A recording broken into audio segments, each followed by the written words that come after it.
Started on YouTube too. So welcome in everyone. We're gonna have Villese versus Wide coming up in just a moment. And MFAOE, hello.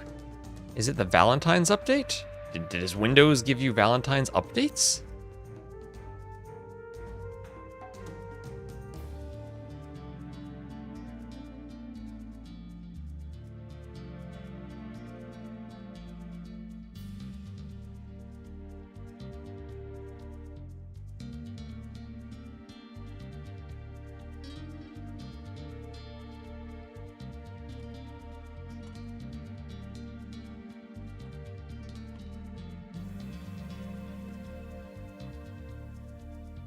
Let's see, answer a question. Need to rewatch my old video to remember how conversion resistance works.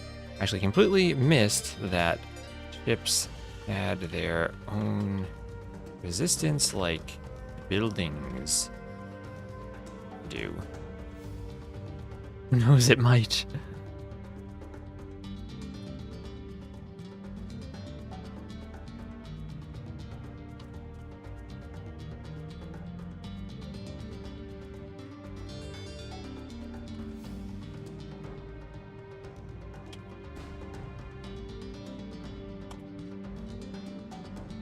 Alright, I also need to update my monk video. I'm just so sad about how they've nerfed monks over the years. Made them kind of useless. Haven't felt motivated to it. I miss monks.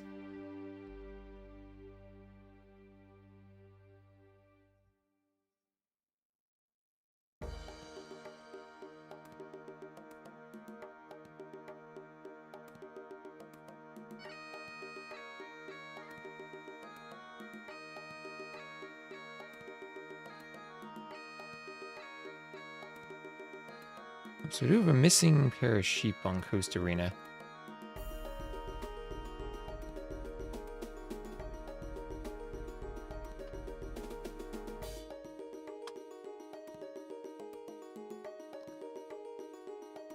Yeah, so we'll go Villese Wide, we have the drafts.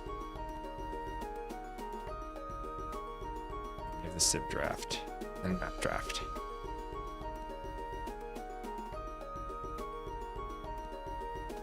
Also, I'm gonna need some feedback. Oh, Drex, thank you very much for the sub. Attila, that boar would have killed me had you not intervened. Pity that none will ever learn of your loyalty. Archers, attack! Ah, good old Villese the Hun. Thank you so much, Drex, for the sub. I appreciate it. We've been doing so well for subs recently. We're at 386 sub points, so we are very close to the wonderful number of 400. Also, my on-screen chat isn't, oh, it is. Never mind. It doesn't show the subs there. I was like, wait a minute. It has fewer things on the screen.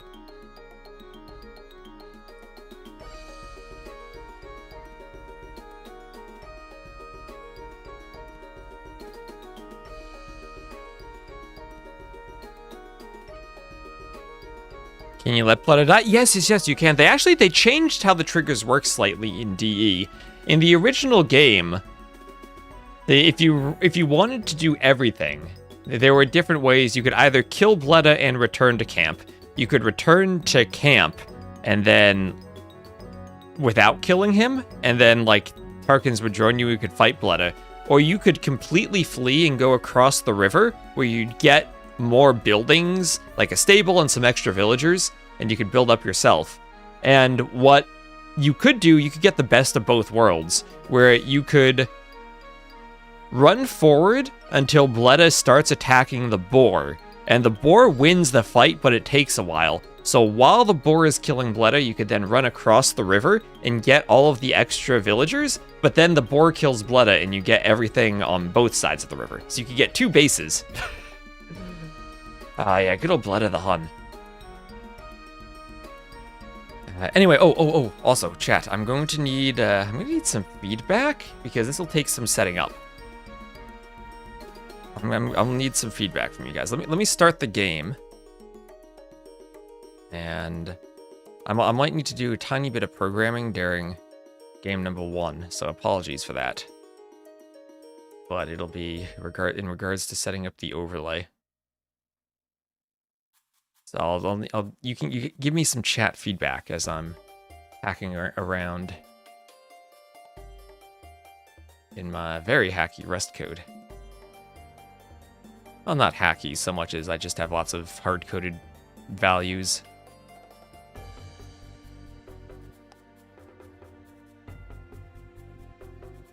Just random. No, feedback will be very specific. It'll be, so what has always annoyed me to no end is the fact that my out-of-game scoreboard, it's like pair programming, only with everyone. But my out-of-game scoreboard and my in-game scoreboard on Capture Age, I needed to click 2 buttons to get both of them, and I would always forget that, and they'd always be out of sync. So what I'm doing is I'm making a scoreboard I just put an image over the scoreboard on Capture Age, so that I only need to update it once. But I need feedback about what that looks like, because I need to do all the text and stuff myself. So we'll compare this to the normal Capture Age, and we'll see what they look like. Hello, Airbase. We call that mob program. Or mob programming, I like that.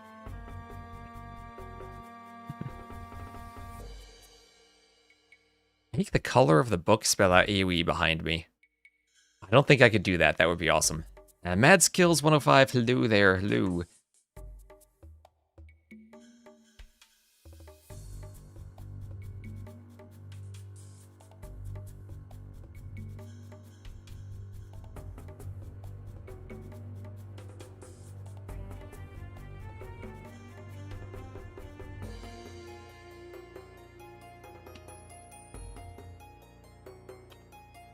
So we got 6 total sets today, some of which will be overlapping.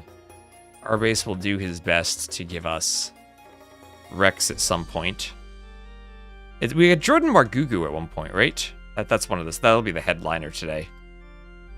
Including JorDan versus Margougou.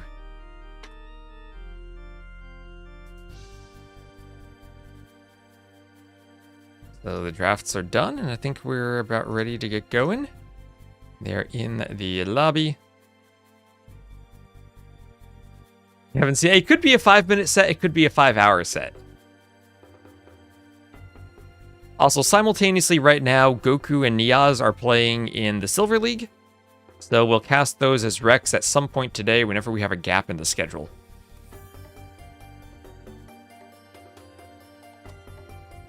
And let me open up the stuff I'm gonna experiment with. Event resources, TTL.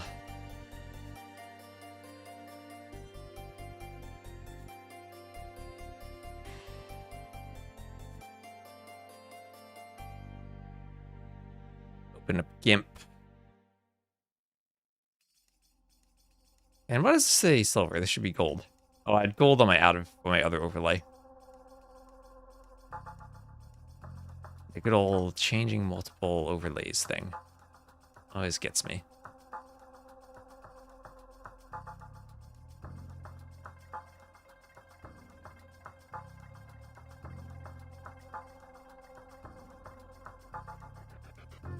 Best games are shorter than 20 minutes? I don't know. I think the best games are like 4 hours long. Hello, the James Spark. I mean, that's the thing about streaming. Streaming versus YouTube is completely different in how viewer retention works. In that if you're live streaming a game, you gain viewers over time the longer the game is. But on a YouTube video, you have your most viewers at the start and they drop off. And I think that I think the dropping off behavior is probably the same. That, you know, some people start from the beginning and then drop off throughout the Twitch stream. But you're also, like, gaining people as the Twitch stream goes on. Like, you're constantly gaining and losing people, and it hits an equilibrium point. And for longer games, that equilibrium point, the gain rate kind of increases by the end. Watch the YouTube games if you see they are short, hence why I still don't know the imp techs. Yeah, real games are at least 40 minutes long.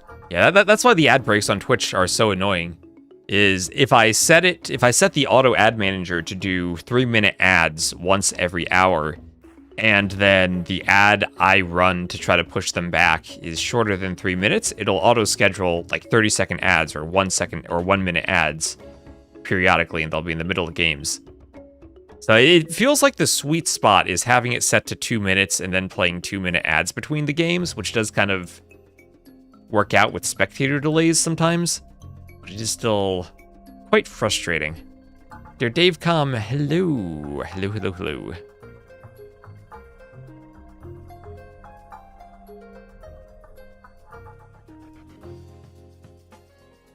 Oh yeah, I know exactly what I'll do.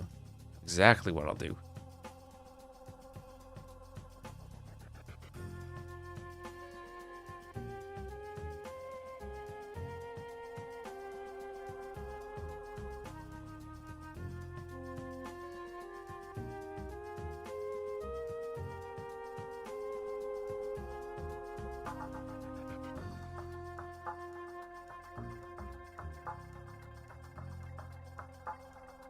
At one point, our base will just ready up and play.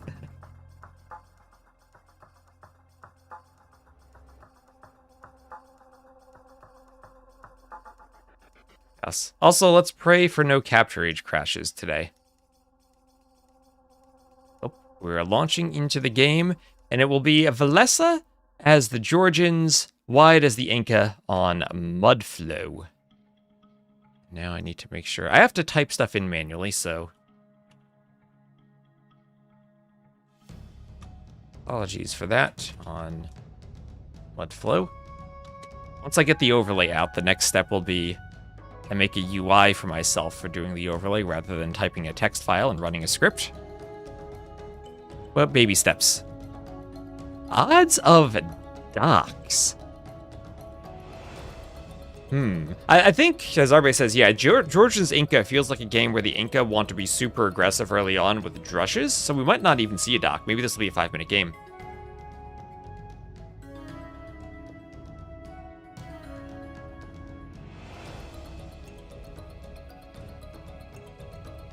The best games have a comeback.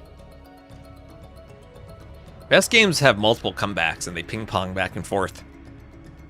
Best games make you relive the days of Roller Coaster Tycoon.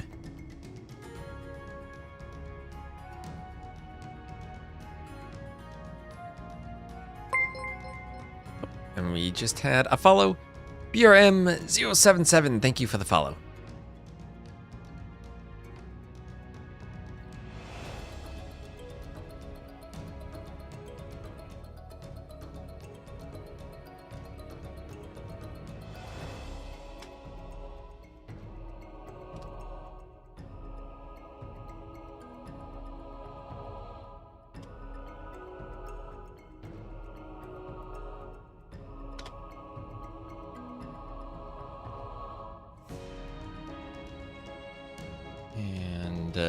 Just about to get started.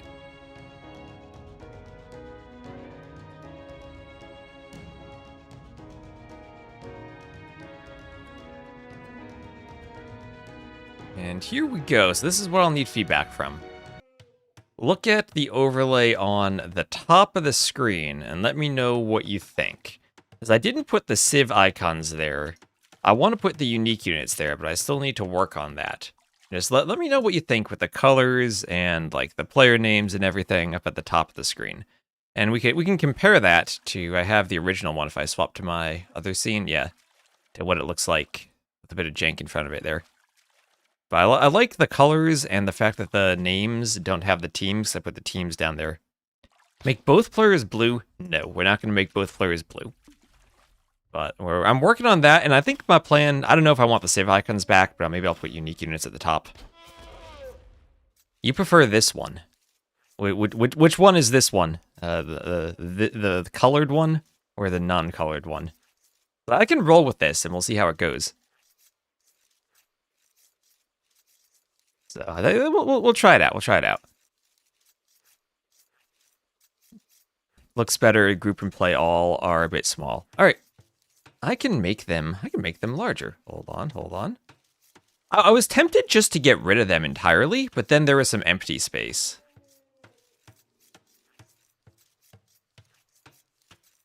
Where are we? Draw circle. I've zoomed in. I lost my sense of where I was.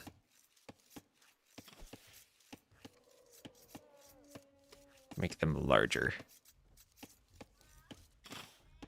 How about that? Is this stripe supposed to be red? The stripe is just the cyan border, so it's not supposed to be red, but that is a good point. I think that'll look less out of place if I get Civ icons or something there. Upgrade icons could be... Yeah, this stuff I'm not changing. It's just the stuff where my mouse cursor is going to disappear because there's an image in front of it at the very top. It's a good size. All right. See, that's why we need feedback. Anyway, this is... Thank you very much. I won't try to spend too much time on that, but the feedback is useful. We'll have Villese as the blue Georgians to the northwest and Wide as the red Inca to the southeast. And as you'd expect from the Inca on this map, there is a barracks and here are militia. Why? I wonder if putting the barracks at the back is an intentional strategy from him to try to hide the drush in case Villese were scouting. But Villese did just see that militia if he's paying attention, so he should know the drush is on the way. And hello, a hot cow. The upgrade icons lack the unique tech. Unfortunately, that's feedback for capture age. We can hover over the civs and get those, but we unfortunately don't have them right in the upgrade icons. And here's the drush. Maybe Villese didn't actually notice the militia running past his scout as he doesn't have his berries walled. That's the first thing I always notice about Villese's gameplay. As soon as he sees a drush, everything has small walls. But not this time. He has loom, and he's going to go fight those militia. That mill is going to go down fast without armor. The mill has armor. It's only the gates that don't have armor when they are foundations. Unless you mean something else. Well, I guess the mill doesn't have any armor. It gets pierce armor, but that never matters. Fast as a comparison to something else? Or...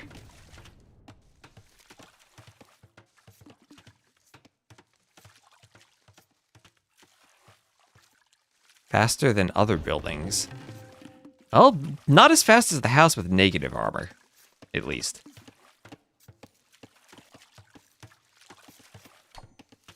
And fourth militia, so full drush. The good thing for Villese is this mill positioning is on top of the hill. I've seen a few early drushes where the militia would be out here and have a hill bonus attacking the house. Here, Villese keeping the mill at the top at least means it won't take that hill bonus. And here we have Villese up to feudal, and he went for the safe mule cart at the back. So taking these wood lines with the mule cart should be pretty consistent, but you'll chop through them very quickly. At the front, Wide is going for the forward lumber camp, and this scout from Villese will spot that, and the feudal age will be on the way for Wide. Time for Dark Age Arson? Do we need Dark Age Arson? Oh! Tracking used to be available in the Dark Age, but isn't available anymore, right? What if we did put Arson in the Dark Age? What if we did put Arson in the Dark Age? Ooh, I like the way you think, Garbase. I like the way you think. We could go Drush on Arena for Dark Age Arson. Now that would be a strat.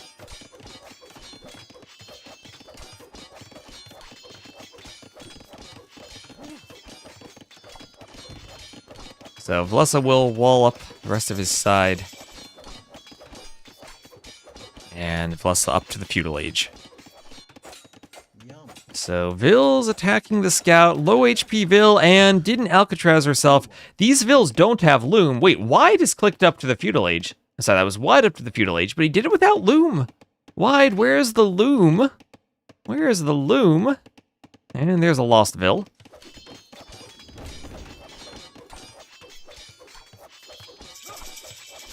And there's Wide up to feudal. Yep, I've seen that video already. Someone shared it in my Discord. Or I've seen half of it. I watched it this morning, but then I had to start streaming. My biggest takeaways are, one, Microsoft should not have... there were lots of personal conflicts that went on that I've heard about during the development of the HD edition and in the way Microsoft has interacted with some people, including Scripter, over the years that have kind of driven away some of the people who... or at least the main person who probably would have been helpful in improving pathfinding long ago. And second, when you hear community feedback that something is wrong, remember, these are people who played the game competitively. for years and years and have tons of experience with the pathfinding. When they say something's wrong, it's you need to look at that with a high priority from the start. I always do worry that the community feedback was oftentimes dismissed, especially during the HD days, and not taken as seriously as it needed to be.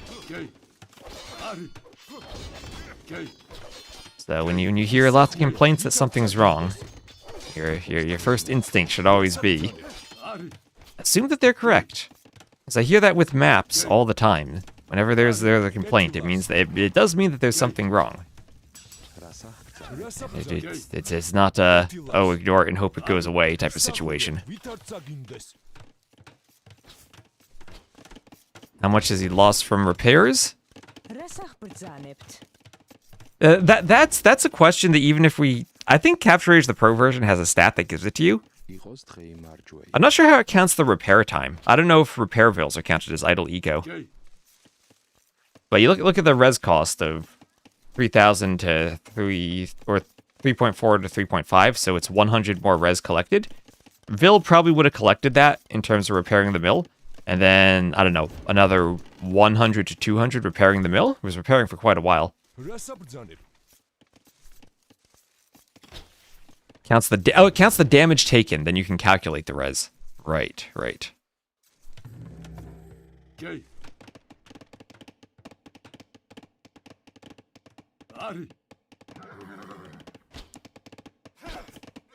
Yeah, some floating point convex hull gift wrapping issues.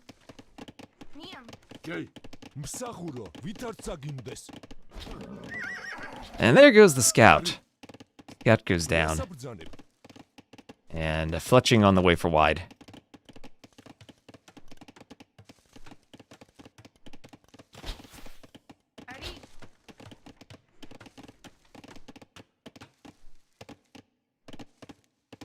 No, Bronson. It's so I've years ago I've known the Capture Age team for a while, and I don't know if they still have it.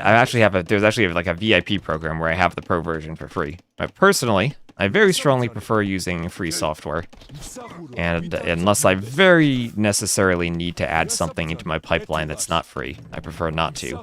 And second, this is features that really should be in the game itself.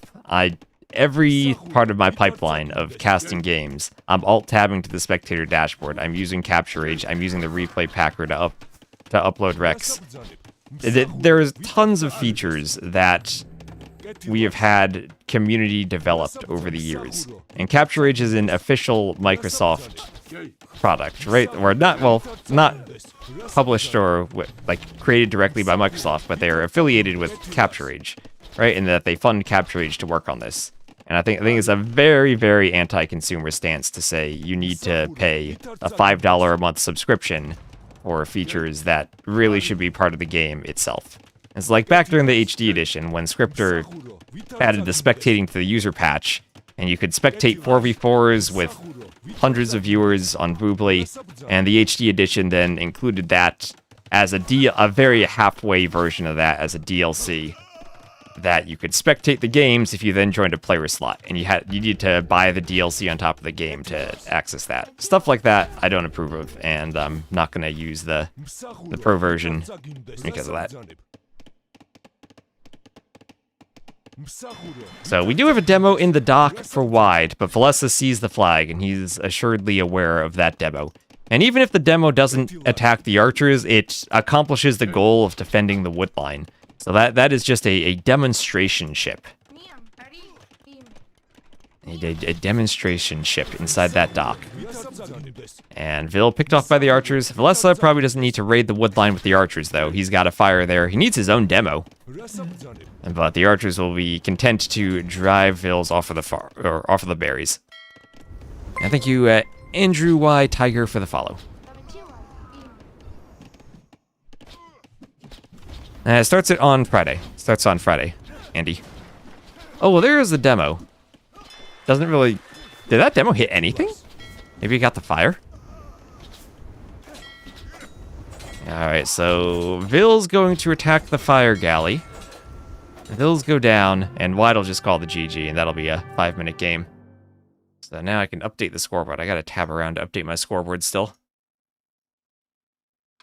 As Villese takes a very easy win on Mudflow. Nice UI. Oh, thank you. Yeah, I'm still working on it. I want to get unique units up at the top. And I think the feedback that the edge of the color needs to either change with the player name or player color or kind of adapt is good feedback. I think that won't look as out of place when I get the unique units up there and working. I'm still figuring out how exactly I want to do that. But anyway, now you'll see I didn't put this UI on the statistics screen, so you will see. You'll see a screen that doesn't have it. You'll compare it to the old UI and give Villese a win there. I mostly didn't want to have to click 2 buttons in and out of game to update the score. But we'll have 19-6 KD for Villese. As the early Drush did some eco damage, but not really enough to put Villese out of the game. And Villese, with the faster feudal age, picked off a Vill without Loom. Just made archers and won. GG. And now look, I click out a game, the score's already updated. I still need to do the maps and the drafts. They're on my to-do list too. But there's Villese winning game number 1. And for the civs, that is the Georgians. Very first pick Georgians over the Inca. Highly picked Inca too.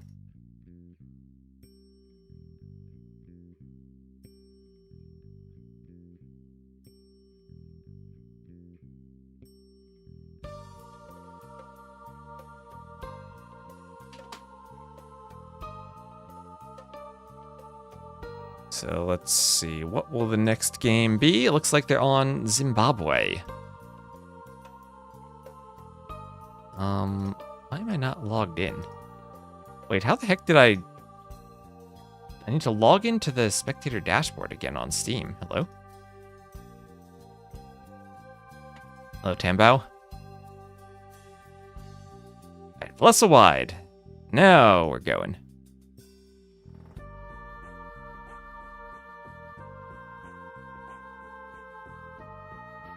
Oh, you can spectate the games as well. That's fine. You can go into the game and spectate. It's perfectly fine. They're all open to spectate. That's just what I'm doing. Anyone can go spectate them. And hello, YouTube. Hello, Kai World. Finished putting in a new bathroom door, but you put it too low, so it gets stuck sometimes. Oh no, I know. I've been doing cabinets in the kitchen. I know that problem. Yeah, I've been doing kitchen cabinets, and if I don't get the door aligned perfectly, then it kind of gets stuck.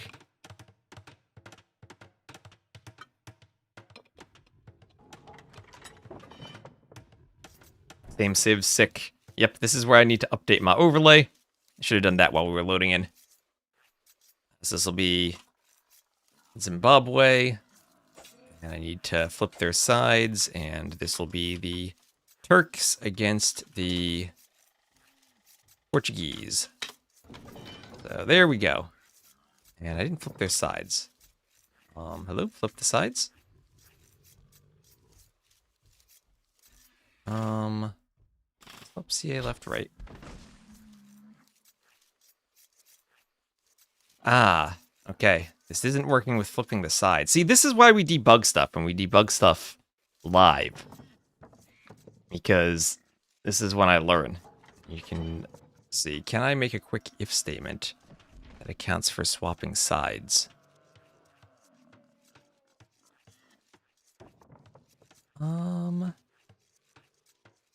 Right CA side.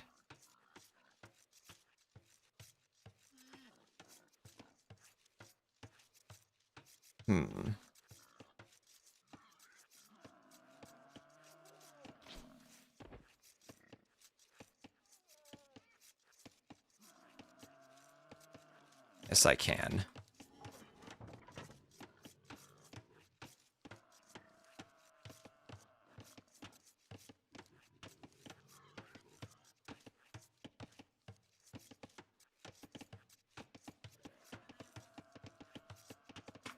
See, we debug our code live, just like the best thing to do with pathing. Game 1 is played in 30 minutes? Yes, it was. And now they're flipped. Yes. There we go. Debug stuff live. Yes. So, we'll have some Borlors here from Villese. He'll be the blue Portuguese to the east, Wide the red Turks to the west. And Villese will be scouting this down here. Looks like Villese hasn't gone out to take the Rhino. And just one Rhino taken from Wide, 0 to 0 on the Eco KD so far. So I didn't miss a Vil getting killed, thankfully. And now Wide looks like he'll go out for a more daring lure farther down here to try to grab the elephant. Where's the song from? All the songs on the out-of-game screen are from AoE1DE, AoE2, or Age of Mythology. So that was, I forget what it was, probably an AOM song. Thank you. Why don't you say bye for the sub? Let us give the infidel dogs of the West a sight the likes of which no son of Europe has ever seen. Oh, thank you for the sub. Yeah, we sometimes the maps give quick games, and Mudflow is one of those maps that has the potential for a quick drush that decides it. A lot of the maps, I think, actually have the potential for quick games. Whether it's this one, maybe you completely mess up the elephant lures and get out of the game and call it GG early. Mudflow could be ended by an early drush. Valley, the same thing. If it becomes a game where both players try to fight over the hunt, Men-at-Arms could end it early. On Tulo, there might be some type of Vil fighting over the shorefish. I think we do have quite a few games that give the potential for, or quite a few maps that give the potential for a 5-minute game. Valley is one of those maps that it varies a lot. You could have a 5-minute game fighting over the hunt, or a 2-hour game running the map out of res if you're using the hill defensively. Next time you'll take a shower earlier after work. It's like the relics favor him. Oh, that's true. The relics are in the neutral area, and I didn't really put much effort into balancing them inside of the neutral area. But yeah, I guess that is fair. It's the type of thing where this is, do you care if is this too much randomness that you think it's unfair for a player? And I think this is okay, but I'm also used to old AoE2 maps like Arena that put extra gold and stone in the back of a player's base, or a relic inside the player's walls, and they were okay. Oh, look at that. The boar and the rhino instantly stopped. Oh, wait, no, only the rhino stopped. The elephant still attacked. Did the Vil shoot that elephant? Okay, that was awkward. A bit of a bump there from the Vil saying, I got you. You'll be safe. Rhino goes back. Absolute disaster. Yeah, compared to the old maps, this is a blessing. Yeah, that's the thing, right? There's still room for improvement. We did fix the bug where the relics were completely missing from a corner, though, so that's... At least they're all there. Yeah, maybe the bounds of where this relic can spawn are like too far to one side, and we could maybe center it a bit more. But not that big of a deal, I think. I think the relic used to be like between the players, and for some reason our base wanted 6 relics on the map. So maybe there's still a bit more room to move this to the middle.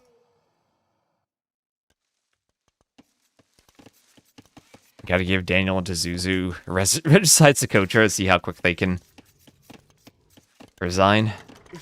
That was a quick set. So, Market Blacksmith from Wide.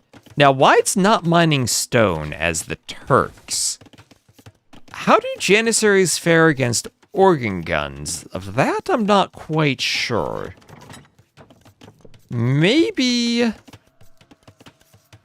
this could be double monastery monks from Wide. Now the Turks, they have a great Castle Age monk tech tree along with their gold mining bonus, whereas that gold miners work 25% faster now. So they're actually a really good monk civ until they get to the Imperial Age and they miss illumination and block printing, and no block printing usually means no monks. But before that, you can do a great Castle Age monk rush. And I wonder if Wide might want to do that against the Portuguese, maybe anticipating organ guns. So maybe he just wants to boom. Maybe this is just the clown inside of me hoping for monks, because it's only 2 Vils on gold. But super fast uptiming could be a monk rush. Could also just be extra TCs and booming. He hasn't sold the stone.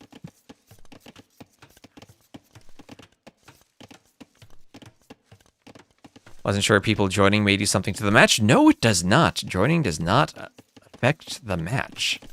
Now, that's how spectating first was implemented in the user patch, and thankfully DE also does not add lag to the matches.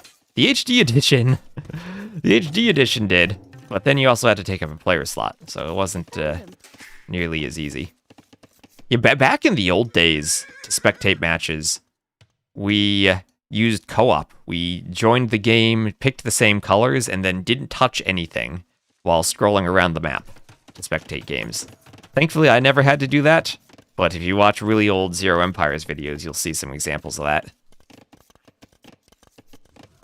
DE had lag because of spectators? Not that I'm aware of.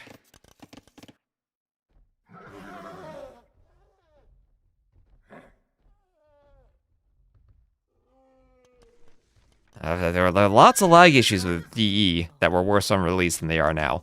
But spectators, I do not think that. What is Zero Empires? He's the OG AoE2 YouTuber. And the first DE NAC? Did it really? Wasn't that because they found out they couldn't use the LAN option, so they needed to use a server for it? Because there are differences between, like, synchronization than spectating lag.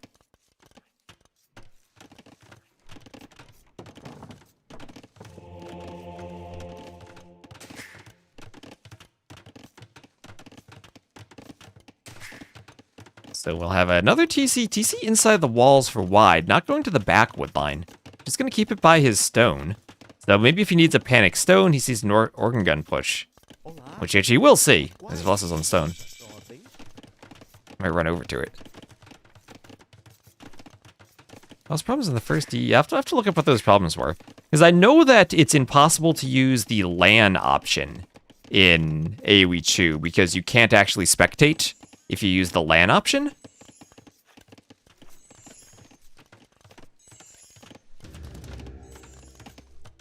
But you can spectate then if you play on a server, which is kind of a silly thing to do if you're playing a LAN game, but you have to actually put it on a server to have any spectators.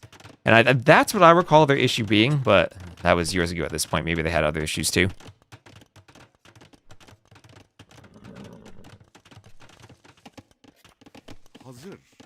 And now, well, we'll see the monk heading for the first relic.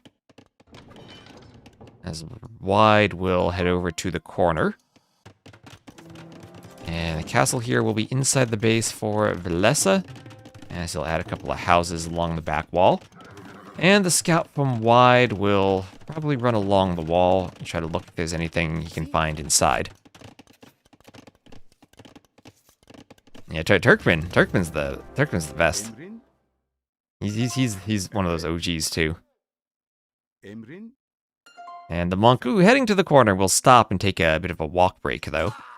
And another monk picked off by the scout from Villese, and Wide has to be careful if he wants to head to the other corner. KBAC? What is KBAC?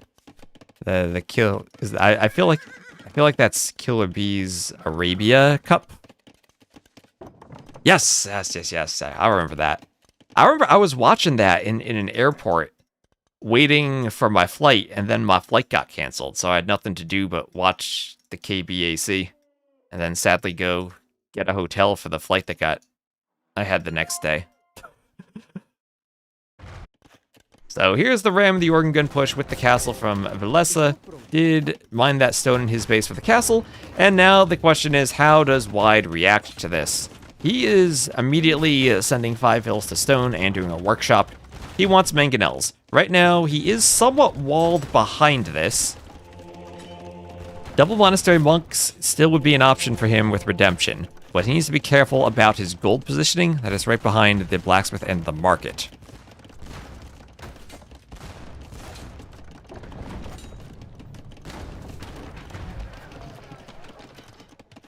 And rams will push through the market.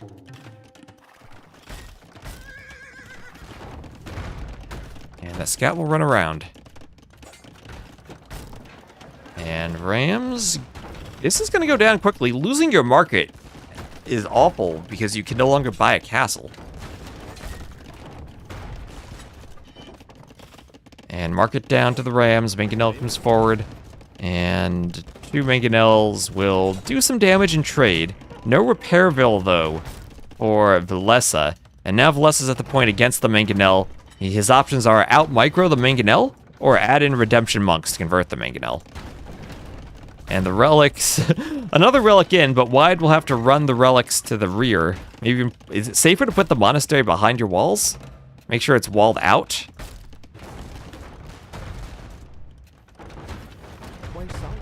And losing the blacksmith. Not the most important thing. Loom on the way, Wide.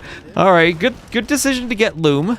You definitely want Loom after seeing your Vills die. Okay, gets a partial shot on the organ guns. And behind this, Villese decides, I'm just going to do a TC and boom. I'll make sure he can't run to the outside. I'll do a TC there. And there's an organ gun hit by the Mangonel.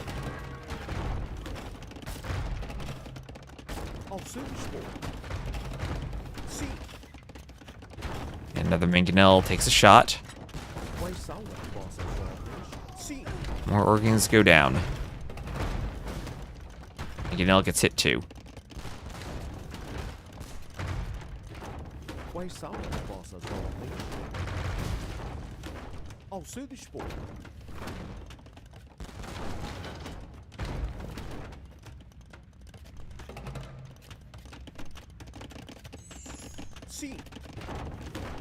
And, ooh, the Mangonel survives. Everything at the front, the monastery, the market, the blacksmith, down to the Rams and the Mangonels. But so far, Wide, I think he has to be pretty happy with his defense. Still has a 13 Vil lead, gets a hit on the Mangonels. Needs to put the relics back in the monastery. But his eco is still running. He trades the Mangonel. Trades are good for him at this point while he still has more Vils. Should he double up on the workshops? If you double up on the workshops, that's a lot of production that you need. And I don't know if you can produce from 2 workshops while also keeping 2 TCs running and doing a castle and trying to save res for Imp. If he can click Imp, he basically gets Bombard Cannon and stops this. At which point, Villese has to hope that his eco added behind the boom is enough. There's the castle. As the Vil repairs the Mangonel.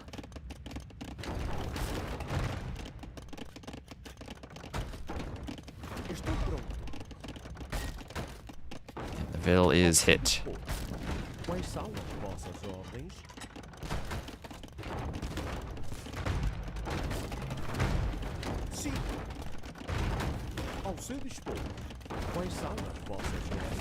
Oh, I realize there's another bug on my overlay from flipping both sides.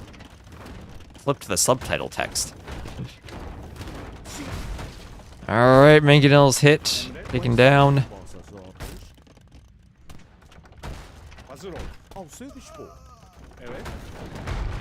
Organ destroyed. Have you seen Turks versus Malay on this map? I don't think we have. It's kind of a weird map pool where Turks are good for this and good for bypass. But then if you have Malay, maybe even Portuguese or Byzantines, you might save them for Coast Arena, where there's a bit more of a water hybrid setup. So another TC there for Wide. And looks like he's not going Imp. Decided to go for the 3rd and the 4th TC, so he wants to keep booming. If you get to Sipahi Cav Archers with the Turks, I think you do pretty well against the Portuguese.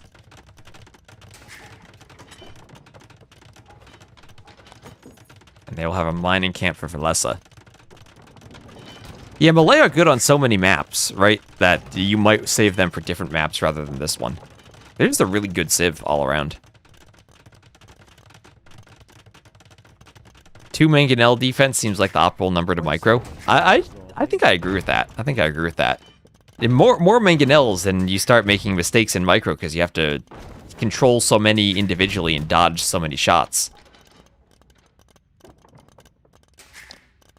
And now Wide 78 to 63 Vils. He's even taking the hill advantage here. Those organ guns won't be able to help out against the TC. And Wide has a ram of his own now. Some Janissaries out to help fight the organs. I wonder how Janissary versus organ will do. Hello, Eberk. How are you doing? And the Mangonel hit by the organs. Janissaries take out the organs. I was thinking that Mangonel with the hill bonus should win against Villese, but good job to get the shot to land. In combination with some organ guns. And there's a castle from Villese, but a conversion on the Janissary. Wide does manage to click up to imp. So 2 Janissaries on a hill. Oh gosh, they are missing horribly. Oh, they hit the Mangonel though.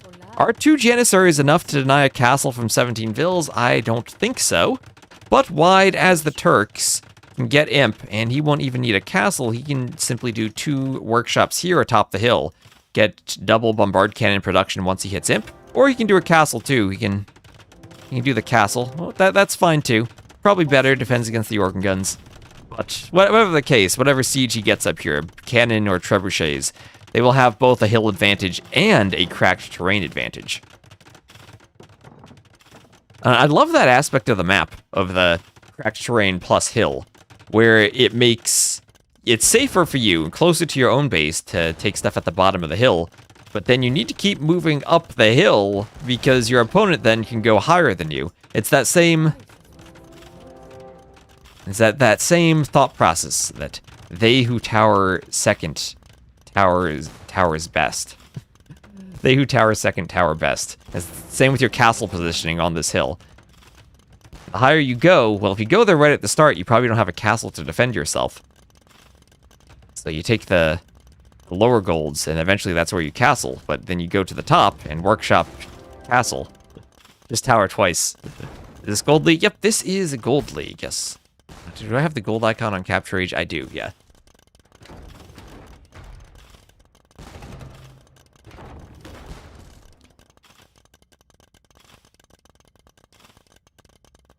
And that's Imperial Age for both players.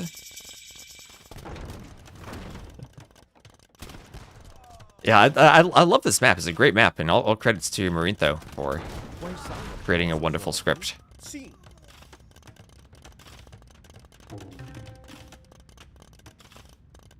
So, imp on the way for Villese, but will that be in time? Right now, Wide focusing on Janissaries and cannon, not worrying about Trebs. And now, Wide's castle's on this step, but Villese has tried to go to the very top. And we'll have to do organs against a ram? They'll hit the Repairville. The ram can ram the organs. You don't see that every day.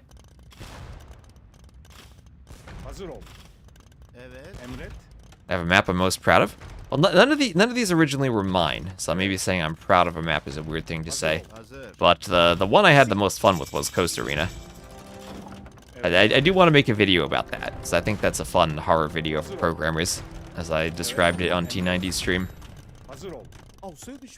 It is very horrifying.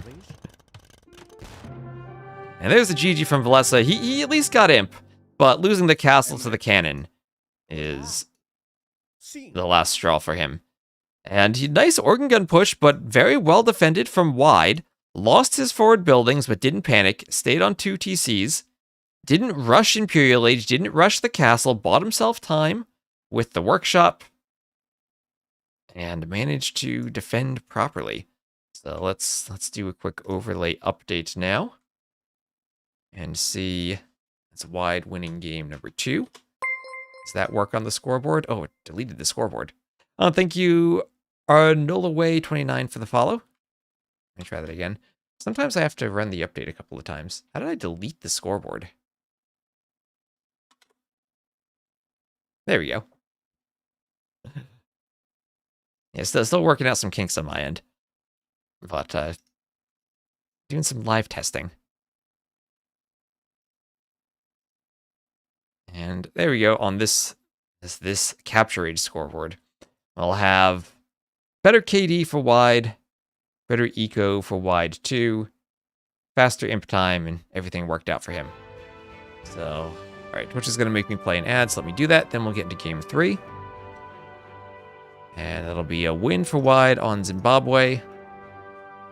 And that will be the Turks, very low-picked Turks, against also low-picked Portuguese. Bengalis, I think, are probably a better matchup against Turks. Maybe Villese was worried about Britons. I wonder if he wants Bengalis. I mean, Bengalis, Japanese, Byzantines, he could go all of them on high tides. Wide certainly looks like he's going Lithuanians.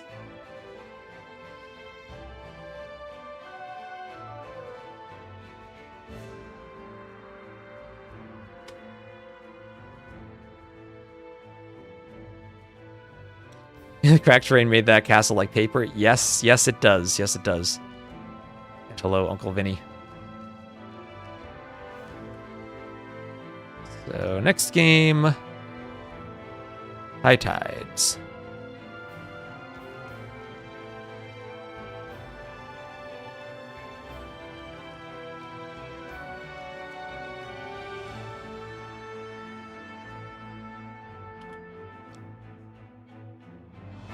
So, Japanese and Lithuanians, as you might expect.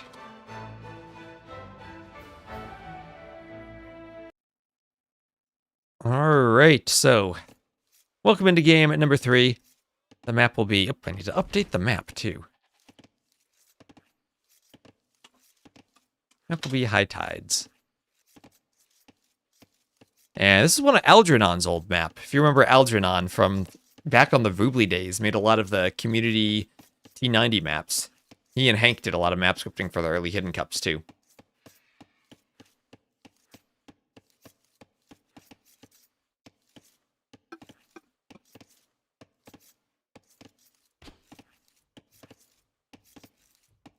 Algernon, yeah, Algernon is such a nice guy.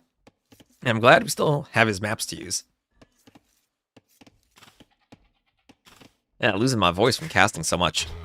But it'll be a Rhino lured in from wide. He'll have another Rhino to the south, and he has gone to the north to dock. He has not walled the dock villain. He has not done loom.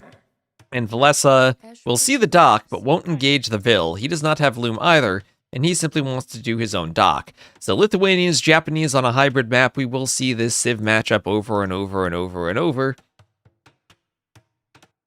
We'll have potentially men-at-arms from the Japanese, but this super early dock, what you expect from the Lithuanians, however, wide, maybe didn't have the wood he wanted for this build, didn't get the fishing ship out right away. We'll be taking the Rhino, still that first Rhino under the TC. This map does lead itself to fast up timings because you have Rhinos rather than boars. That's an extra 60 food per Rhino.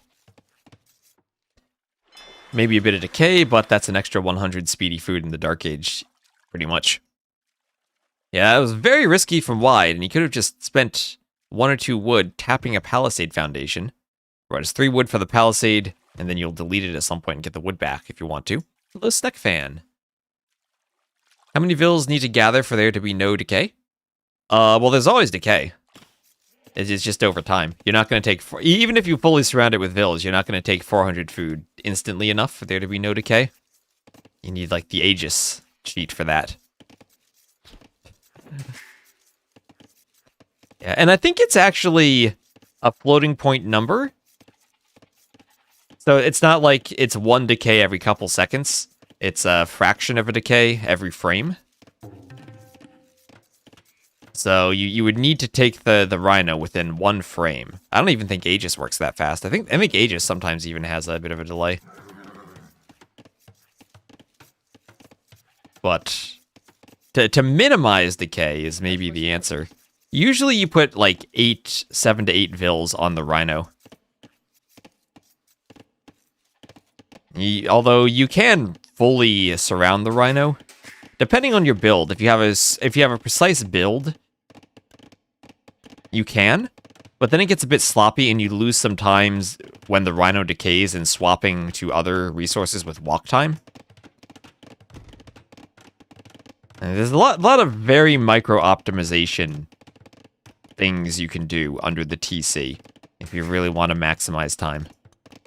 But there are also trade-offs between, like, total res collected versus the time it takes to collect the res. Like, if you kill a sheep and a Rhino at the same time, it's better to have all your vills take from the sheep and then move them all over to the Rhino in terms of total food that you collect, because you minimize the decay by not having 2 decaying objects.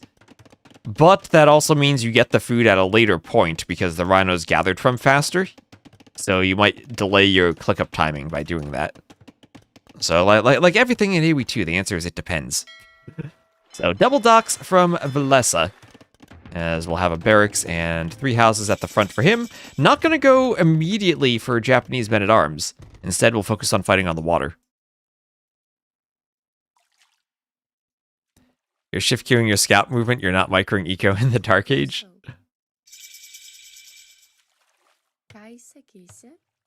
So, second dock from wide. This time he will wall the villain. Oh no, but the wall goes down. Not enough HP on the wall, but wide will bring his scout over in time, and it'll protect the Vill. That's actually probably my #1 tip for players who are learning AoE2. Is actually, I get better at jumping between the scout and the TC rather than shift queues. I've seen this so many times. Players set up this huge shift queue, all like make a big circle on the minimap. And they spend so much time setting that shift queue, and then they'll need to move their scout, and all the time they spent setting those waypoints is just wasted. And it actually takes more time to set waypoints than it does to move back and forth between the scout and the TC.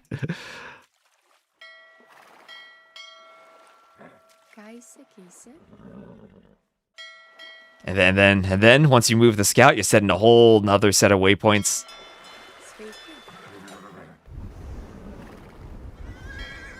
That's the life. Right-click your scout directly into your TC so you don't need to micro it. That is why Butter created Life Raft as a map. So you need to have your ally transport your scout, and then there's a moat protecting it from your enemy TCs. Takes Vietnamese for it. So, equal fire galley fight on the water so far. 3 fishing ships to 2. So, Villese doesn't have as many fishing ships. You don't add as many fishing ships in the Dark Age if you try to click up extremely fast to get your fire galleys out first, which is what Villese seems to have done with that aggressive double dock opening. And the Japanese are a good save to do that with because, of course, their fishing ships collect faster, so you're not at as big of a disadvantage.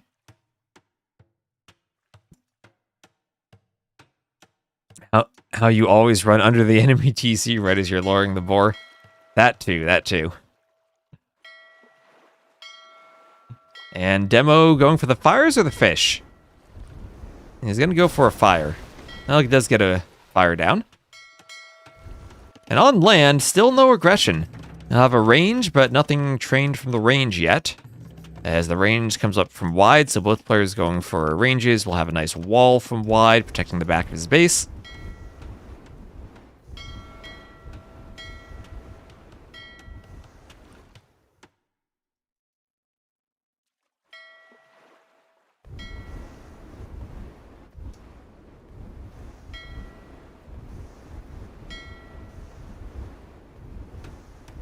And Demo from wide. Boom, takes out a fire.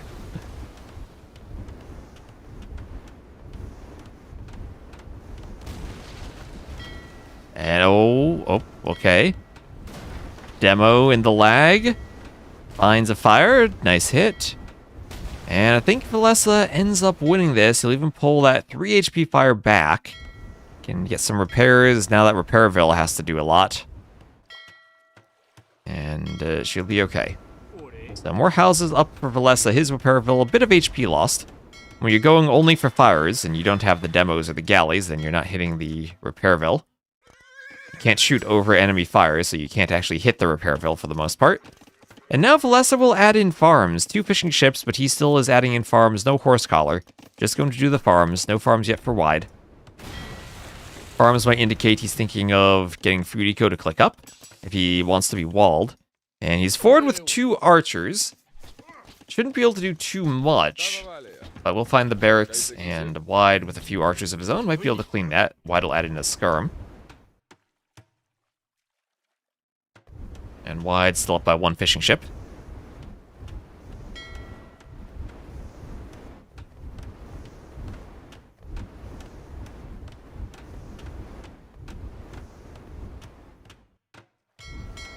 Oh, Demo.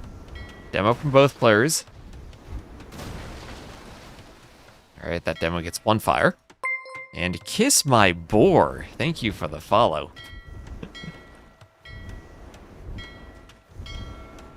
Demo, will it explode on something? It's just sailing around now. The most scary job there can be in AoE is being the Vil tasked to repair a demo. I would have loved to seen maybe a quick wall there, trapping something by the demo. You say good connection in StarCraft 2 when Banelings hit. One day I'll have to play StarCraft 2. If for no other reason than to see what the pathing's like. So fletching for Villese.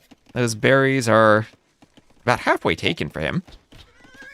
Skirm and an archer to defend. The Vils will turn to fight the scout. There's no fletching for wide. So Villese will see that since wide doesn't have fletching, his Vils will be key for defending themselves and keeping the scout away from the skirms. And he has one very weak Vil that he needs to pull back. Ooh, I think he could have saved that Vil if the skirm had gone for the archer and the Vil ran. But just get a lot of HP off the scout. That's the key for the villagers, and wide loses the scout. So one Vil down, but I think Villese will take one Vil for defending that army and clearing it. You have fiber for 7 years? I still don't have fiber here. I have billboards on the road a couple streets over advertising fiber, but I don't have it available here, unfortunately. Which civ is favorite in this map? These are two of the best civs for the map. I don't know if we have any win rate statistics for them. We've played this map in so many tournaments, we might have a decent sample size of a few dozen games.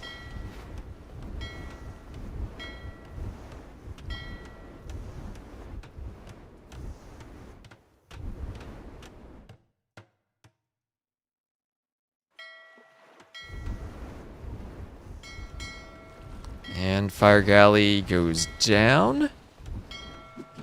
Another demo will come forward.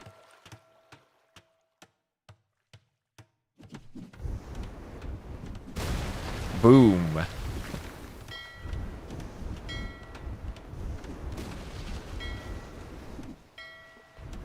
And now up to the Castle Age is wide. Res Collected are still very similar, but Villese looks like he'll need a market to click up. So even with those farms he had added in early, maybe that raid on the berries did slow him down quite a bit. Only 2 farms for wide. And significant more investment into food eco on land for Villese. Wide also is still pretty far away. Grabbing that lumber camp, he just finishes his berries there. And now wide as the Lithuanians could go Lithuanian cav archers. And it feels like that is the easier option for him, because he won't need as many farms for it. You do a lumber camp, send Vils to wood, and that's a bit easier than adding in farms. Does need a few farms, but yeah, looks like he'll send them all to wood, and that'll help him continue fighting on the water too. And finally the repair Vil for wide goes down. And more fire galleys will pop out of this dock. That fire galley does go down to the skirms, and it feels like Villese a good lead on water, but that could always change if wide has a huge Castle Age lead, and can get war galley first. If Celts can do CA, so can Lithuanian cav archers are actually decent. They do have Bracer for imp at least. So what do they have? They have Thumb Ring, full Castle Age upgrades. Yeah, they're great in the Castle Age. They're great in the Castle Age.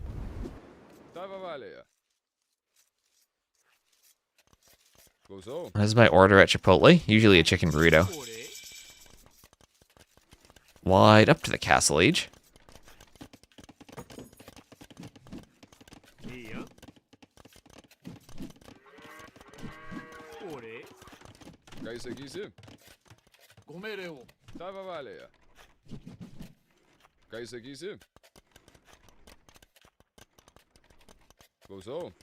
Castle Age into nothing. Thoughts on stuffed crust pizza? It's okay. It's good every once in a while. I don't have any ill will towards stuffed crust pizza like I do towards Chicago style pizza.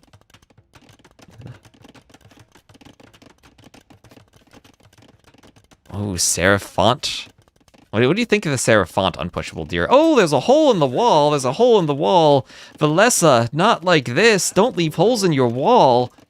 Oh, now the skirmishers are there. They're on the gold mine. And Wide is up to the castle age, but he doesn't even have fletching on his skirmishers.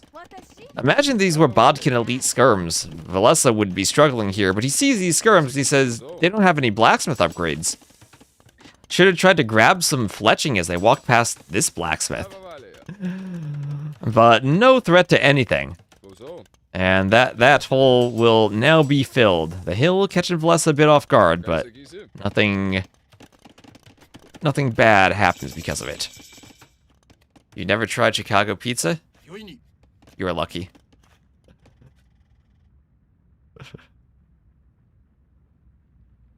Yeah, Castle Age, didn't it have Bosaw, you're right, doing wheelbarrow. Why did it get another TC? And that's often the most important thing, getting your Vil count up, getting in 2 extra TCs. Keeping those Vils working. What am I from? I'm from Jersey. I did live for a time in Wisconsin, though. So, Doc's going down. Plus, buying wood, buying food. They can make pizza in Chicago? No, they can't.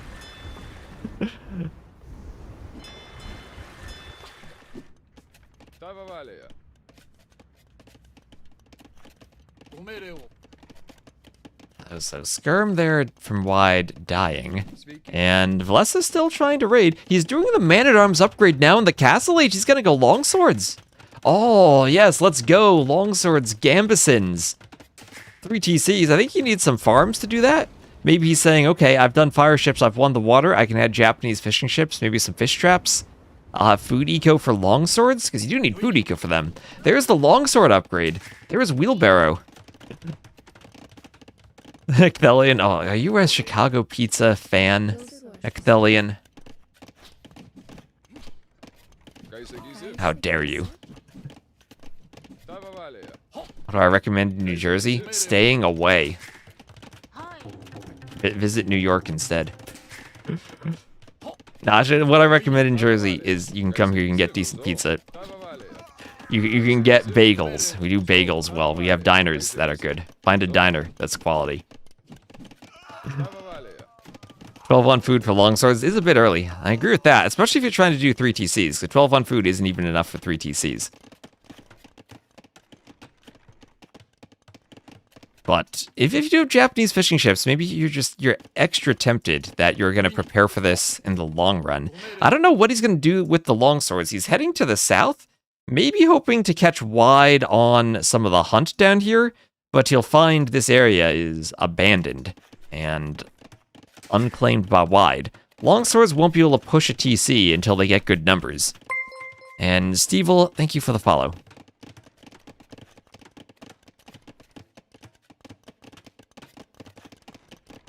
Jersey and New York pizza are the same? They're very similar.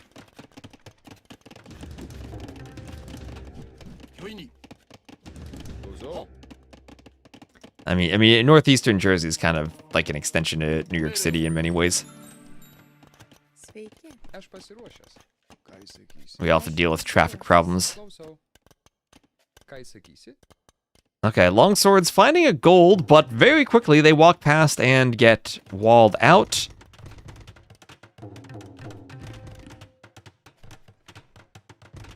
Couple of palisades on the way to protect Wide, and the longswords won't raid anything. There's one skirm in the north just being annoying, but skirm won't be able to do too much as longswords have to run from a monk. NJ tomato soup, that's what they served us at medieval times. Well, last time I went. So bloodlines for Wide. Longswords trying to push this back. That's a lot of skirms. I mean, if you have enough skirms, you can fight longswords pretty well. Wide is going fully into knights. Maybe some pikemen need to be added along with the longswords. And squires on the way for Villese. And remember for Villese, he did lose the set to Vala, so he can't really afford to be dropping games to Wide, trying to go longswords and having it not work out. He's in a commanding position right now where he has the water, he has the fish, but he has all those fires and he's letting Wide somehow sneak the monk to that island to grab the relic. Oh, Wide pulling off the relic heist. Slipping between all the fires, playing a game of Frogger, and gets it back to the monastery.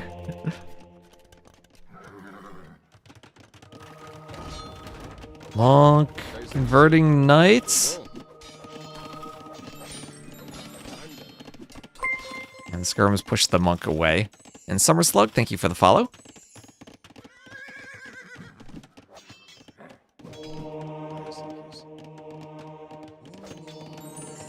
Monk's get a conversion on the knight, as the mangonels push the knight away. They also gave half a chicken and no utensils. Yeah, they still don't give utensils. That's part of it. That's part of it. They do still give you that chicken. Monk's healing up the knights.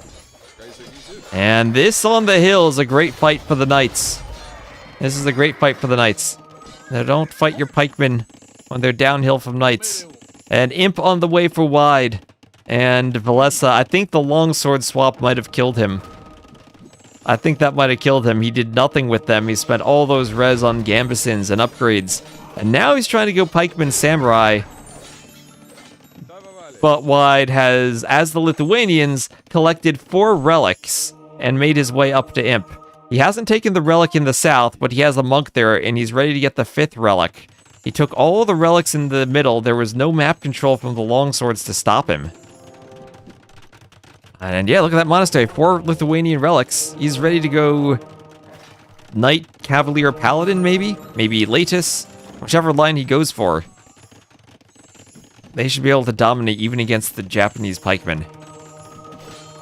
Yeah, Japanese CA feel like the meta for a reason. I was talking about Lithuanian CA earlier, and how the eco setup of fighting for water to CA is a bit smoother because you don't need to do the farms. We saw the exact opposite from Villese. Needed a ton of farms to produce the longswords. And now his own samurai are converted. And fighting against him. He will get this castle up, but only after a lot of pressure. And look at the res. 3k more res almost for Wide. He's floating a ton of food and gold, and he's starting to make Lechai. Has a Latus or 2 queued from the castle. And as soon as he gets up, he'll probably click Chemistry and get ready for Bombard Cannon. Villese will be super far behind, and also in the Treb War might lose the castle. Forgetting to queue Cav. He's waiting for skirmishers, our base. He's making ranges to do skirmishers. And you're right, he only has 3 knights, 3 Lechai. He wants Trebs. Looks like the knights and the Lechai, they will break into Villese's base. It's a bit of a raid here from Wide. He could get that Vil inside, do a stable, and be very annoying making Cavaliers. Continue to see water control is overrated. We do. I think the important part of Feudal is just making sure your opponent doesn't get a free fish boom in early Feudal. If you accomplish that, I don't think long-term water control really matters that much. Even you'd think maybe controlling the gold island is important, but there's all this gold in the south you can take too. No one ever goes to the south.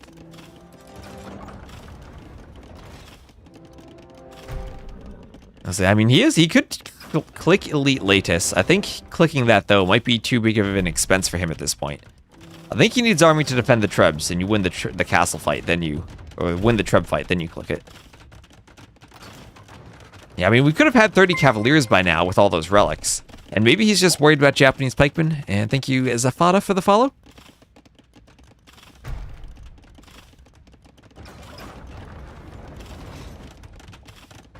Chicago pizza as in deep dish. Yep, Albert. That's what Chicago style is. So handcart and a foraging for Villese. And cannoneers are even light cav. As the Trebs destroy the castle, or get close to it. Bills go to repair. And conscription, ballistics, leather, archer armor, all on the way for Wide.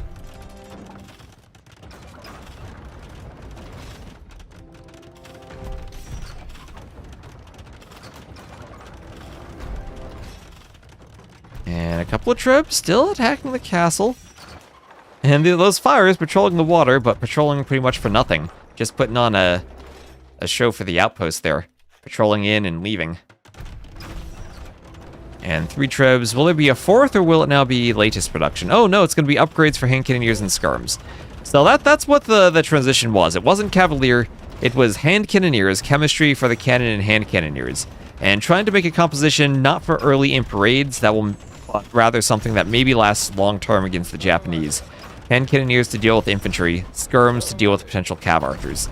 And slow approach to protect the cannon. Will he go for the mangonels? I think he has to go for the tribs. And that castle goes down. And wide, still has a good stockpile of resources left over. Good food and gold counts. Oh, but the cannon gets sniped. Cannon gets sniped by the trib. And this is the downside of not having a melee unit now. You don't have a way to snipe the tribs. You're relying on the cannon. But I think he's far enough ahead that that won't matter.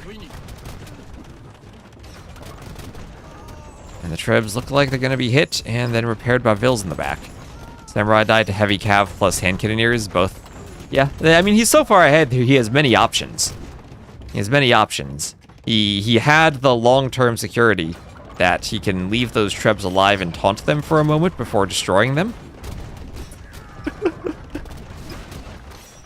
There we go, 2 trebs down. Oh, look at those zoomy samurai zooming in on the cannon. But wide is victorious. Villese will call the GG. Don't worry, I'm sure that Villese would have said GG in-game after he resigned. He's the type of person he's always going to call GG. But wide takes that set 2-0 over Villese. That is an impressive performance for wide. Gotta give him credit there, GG. And let me check out the stats, and you can... Again, I don't have the scoreboard set up for this stat page. We have better KD for wide. Everything feels like it went his way. Lost the water, but the longsword swap for Villese, that just felt completely wrong. All right, Arbase, what set is next? There are other sets. What's the 17 GMT set? We have that's Kasva versus Classic Pro. Yes, Kasva versus Classic Pro. Let me set that up for a moment. I'll just play the ad, and then we'll get Kasva versus Classic Pro going. This will be also in gold. Then game 1 on Stranded. All right, give me... Actually, you know what? We'll just join the game. I'll do the scoreboard after the game. That way we don't miss anything. Game 1 on Stranded 9 minutes ago. What are their drafts? I don't know. We'll figure that out between the games. We'll just make sure we don't miss it. Doesn't Villese main AoE 4 these days? I don't think he plays AoE 4. Oh, I didn't leave the previous game. What's my elo? Last I played, I was around 1900. I haven't played 1v1s in a long time, though.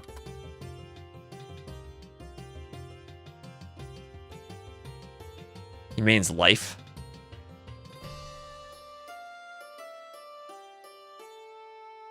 Okay, thank you, Arbase, for the drafts.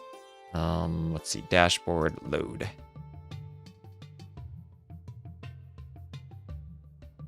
All right, and I'll set the scoreboard up in just a moment. So red versus yellow. And yeah, I gotta set the scoreboard up. And Arbase gave me the drafts. I have Classic Pro on the left. All right, so this will be again gold. Classic Pro in yellow as the Persians, and this will be Kasva in the red as the Koreans. The map is Stranded. And what group are they in, Arbase? A, B, C, or D? I don't know what group they're in. What is the point of winning water if you don't go 30 Japanese fishing ships? Good question. All right, so this will be Stranded. This is Group A too. All right, this is then Group A. Why does it say B on my score? Oh, that's because it's in Capture Age, right? So we have Men-at-Arms from Classic Pro. He is going aggressively here. We'll catch up to real time. They were playing for 9 minutes, and oh, look, it's real time. We skipped the Dark Age on Stranded. Perfectly timed. And the Men-at-Arms will destroy a house, but be fended off by Kasva's archers. And hello, Noob Netrum. Sad Villese lost. I do miss, as everyone else surely does, the glory days of Villese. And Finland as a whole.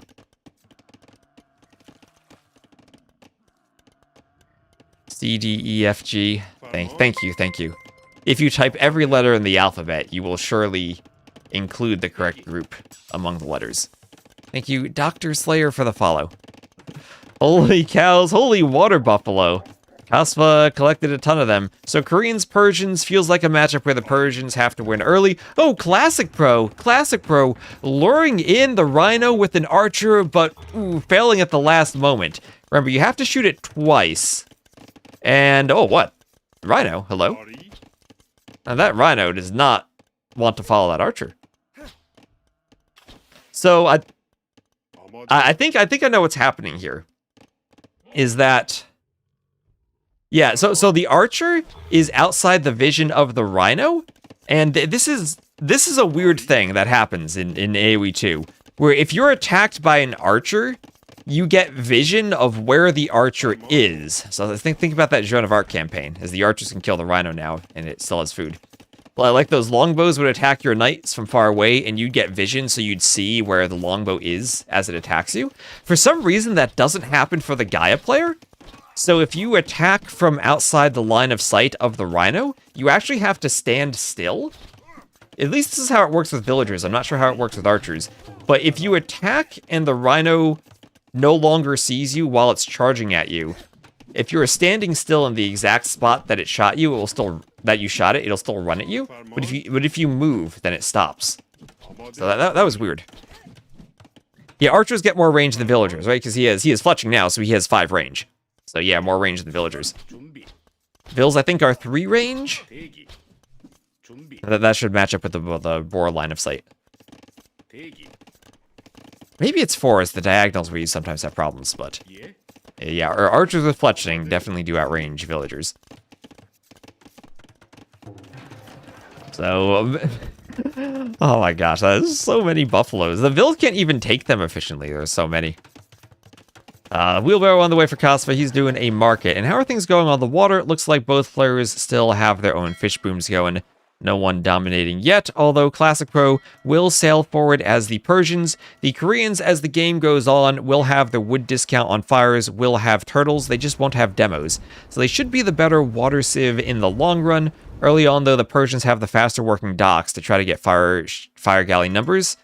But it looks like Kasva might be the player with the numbers here. It annoys you that they kill like 5 at once. I know, there's not enough room for them all under there. He needs a bigger town center. Castle Age on the way for classicpro.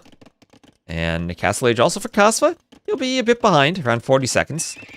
Not too bad of a gap. And stable there for classicpro, but I worry what happens as soon as Kasva starts making fire lancers. And then... what do the Persians do against fire lancers? I have no idea. Probably don't want to go cav. Maybe knights are your best option. And yeah, there also is a lot of fires from Kasva, who does have a score lead, but is down in Vill count. Let's see, 38 to 34 Vills, 9 to 6 fishing ships, all in favor of classicpro. He'll do bloodlines and scale barding armor, and the TC will still work faster for him. Oh, he's luring with a skirm. Let's go. Luring an elephant with a skirmisher. And again, the long range of the skirmisher means the elephant doesn't follow. See, like it gets. Oh, he can stand by the relic and shoot. Yeah, the relic and the elephant share line of sight. But he's given up on that. I'm saying that's too hard.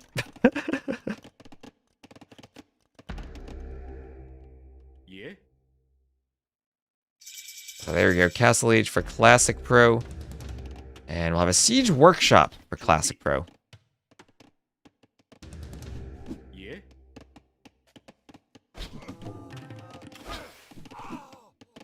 As a house goes up. A couple of houses go up for him. But he wants that workshop in a place that might be denied. Oh, towers never deny castles. Do they deny workshops? This will be a guard tower. And I think oh my gosh, the skirms will deny the workshop better than the tower. A knight pops out for classicpro. No, the workshop does go up. And that's a lot of vills that did not actually get killed by the feudal age skirmishers. Still only have fletching, no bodkin. Crossbow and town watch on the way for Kasva, as the mangonel is gonna pop out of the workshop for classicpro. but it will be a mangonel against a guard tower, which usually doesn't work out well for the mangonel. There is a monastery in the middle for Kasva to try to grab the relics. Could the mangonel position itself within Murderhole's range of that tower? I don't know. classicpro's taking the score lead. He's up by 12 eco units, and it does look like he's pushing forward with fire galleys. And down to 3 fire galleys for Kasva. So he must have taken a loss on the water, although classicpro is starting to run out of food. He's taking all the fish in his corner. He's taking the fish along the edge of the map, so he needs to go forward for more docks, either at the front or the top right. Continue fishing. War galley on the way for him, so he is prioritizing the water and will destroy Kasva's fishing fleet. Part of me would love to see 2 turtle ships right now from Kasva, but they probably wouldn't clean this in the current patch. I miss turtles. They nerfed them too much. This is a new capture. Nope, this is an image on top of Capture Age. The next thing I want to do is get unique units on the sides there. And then if you like the Civ icons are still on the score. Kind of annoyed because Capture Age actually displays the Civ icons in 3 locations. So I wanted to try to get flags and unique units. My thoughts are, if maybe you're just browsing Twitch and you haven't seen AoE 2, you probably don't know that this icon means Persians, but you probably will recognize the War Elephant if you see the unique unit. So I think having them on the UI makes sense. Or the Teutonic Knight, or the Longbower. You know, probably not the Tiger Cav, or the Iron Pagoda, or the new unique units, but the classic ones are pretty recognizable.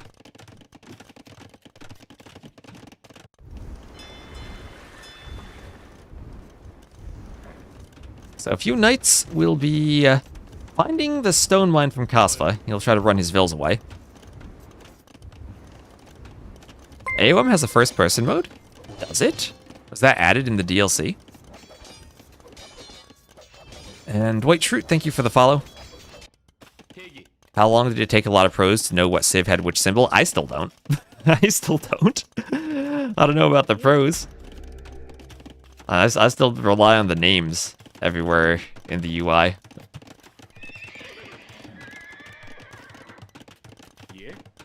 So more guard towers creeping forward for Kasva, and he has a huge eco disadvantage now, 40 to 68. But his unit composition with the Fire Lancers should still beat pretty much everything the Persians can throw at him.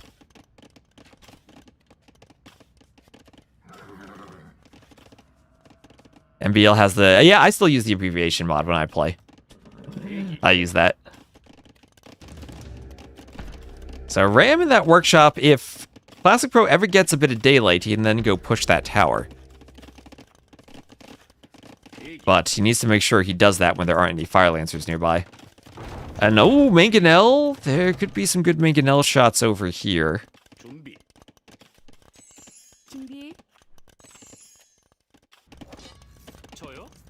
As the knights run in and kill some vills by the lumber camp, as the vills run towards the TC. And we'll have squires for Kasva.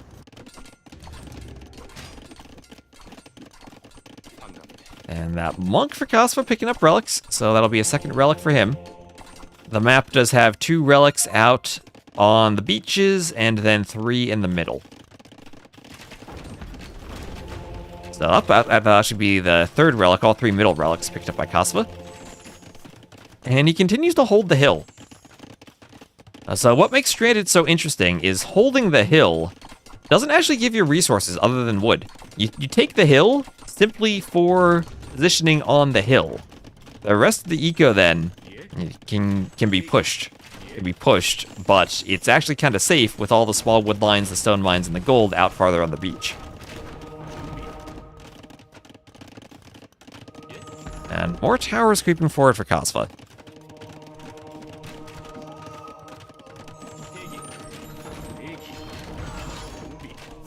Mangonel's hitting skirms. Okay, skirms going down.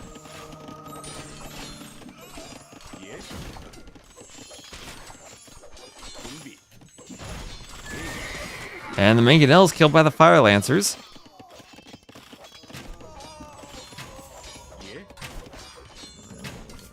Crossbows killing the knights. And Wheelbarrow will be finished for Classic Pro.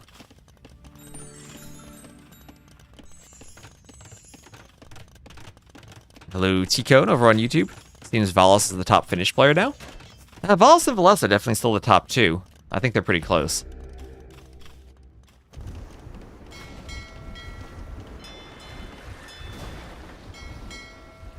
And one fire ship for Kasva, destroying 4 or 5 fishing ships from Classic Pro. The power of being in the Castle Age and doing the fire ship. The Fire Lancers will fight the Knights. And the Knights will run in. There's a bit of a... Oh, there's a hole in the wall still for Kasva. Hopefully he hasn't overchopped and won't overchop. But Classic Pro ready for a good raid. Now up 84 to 49 Villes. With a huge Ville lead.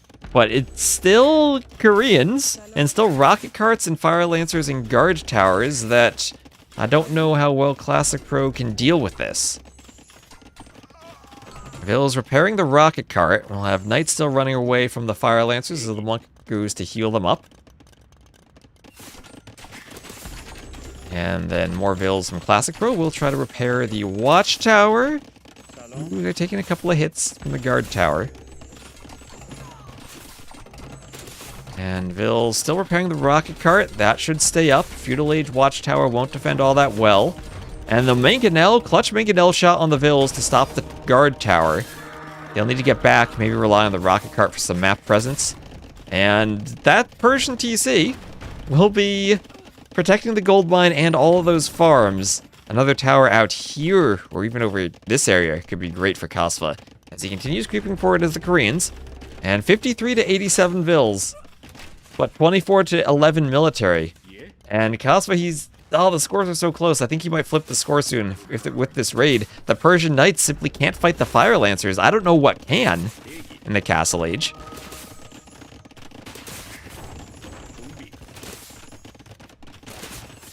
As the rocket carts go for the TC, Mangonel comes forward, shoots over the Fire Lancers. And they'll try to poke down the Mangonel. Villes come forward to repair it, but it goes down, and things are falling apart for Classic Pro. Things are falling apart for him. Minus 15 HP. I just think the unit's good against everything. It needs something of a redesign to have a more specific role, rather than a general purpose unit that's only weak against longswords.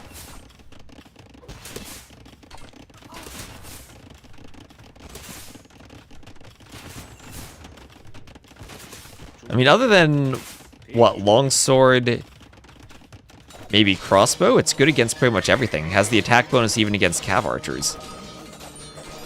Rex skirms, beats knights. Not really valuable because they're kind of cheap for a monk conversion. And they are just wrecking everything, and Classic Pro will call the GG. Classic Pro will call GG, and Kasva will take game number 1. So double check I got my scoreboard updated properly. There we go. And GG. So the huge eco of the Persians can't figure out what to do against the guard towers and the map control and the Fire Lancers and all the units that Kasva has. So check out the stats. And we'll have the military that's a 96 to 82 KD for Kasva. But much better eco for Classic Pro, but can't use it properly. He had a 35 Ville lead. Yeah, Korean's OP. Let's... Fire Lancers are strong for a reason. And dang. Alright, so let me just do the ads between the games and actually set up my overlay. Rbase sent me the drafts, so let's find those drafts. Oh, this is a good draft. And you know why it's a good draft? It's a good draft because Classic Pro picked Coast Arena as his home map. So let's just check off game number 1. Stranded was won by Kasva. And for Civs, that will be the Persians losing to the Koreans. So their first picked Civ in both their drafts. So Kasva has slopes and Classic Pro has Coast Arena. That's why we root for him. That explains it. That explains it. I did apparently there are occasionally those two sheep are still missing from the edge of Coast Arena, so I might touch that up. Might do a very small patch to touch that up and the gold so they don't spawn on the coast of... Oh, Kasva's Elo was missing? Oh, that should auto-populate by capture age. Thanks for pointing that out. I'll pay attention to that in the next game if he doesn't have an Elo, and I'll write it in. Thank you. But yeah, small patch for the missing sheep on Coast Arena and for the golds that occasionally overlap the beach on, what is it? African River. So, Coast Arena.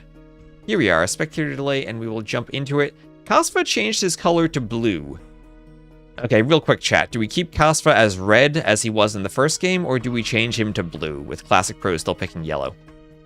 I'm going to say we keep him as red because it's a water map and we can see red on the water more easily than blue. Keep color.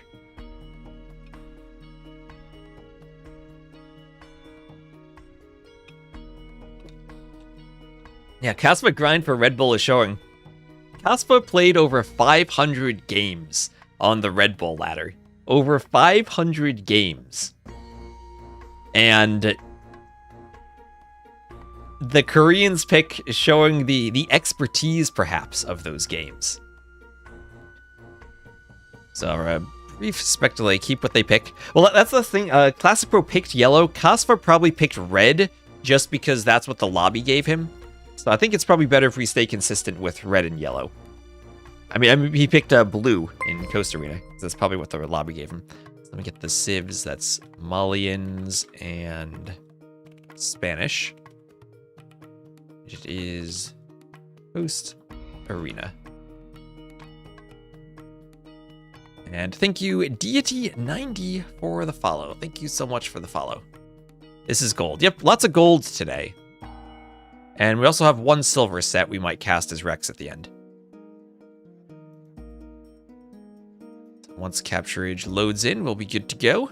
There you have their spectator. Oh, I failed to download match content. Oh, DE. I really need a failed to download match content emote. Alright. Second time's the charm for me to click the button to load the game.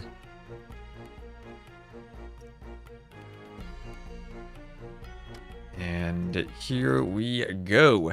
So we'll have Kasva to the northwest. He will be the red Malians. And then we'll have Classic Pro to the southeast. He will be the yellow Spanish. So let me make sure I can see my YouTube chat. And Kasva, he has an Elo this game. So hopefully we have the Elos for everyone. And we're all good. He picked blue so his ships are harder to see. I mean, could be a reason to pick blue on these maps. But we'll keep him there. At least these players aren't having one of those gray-orange wars.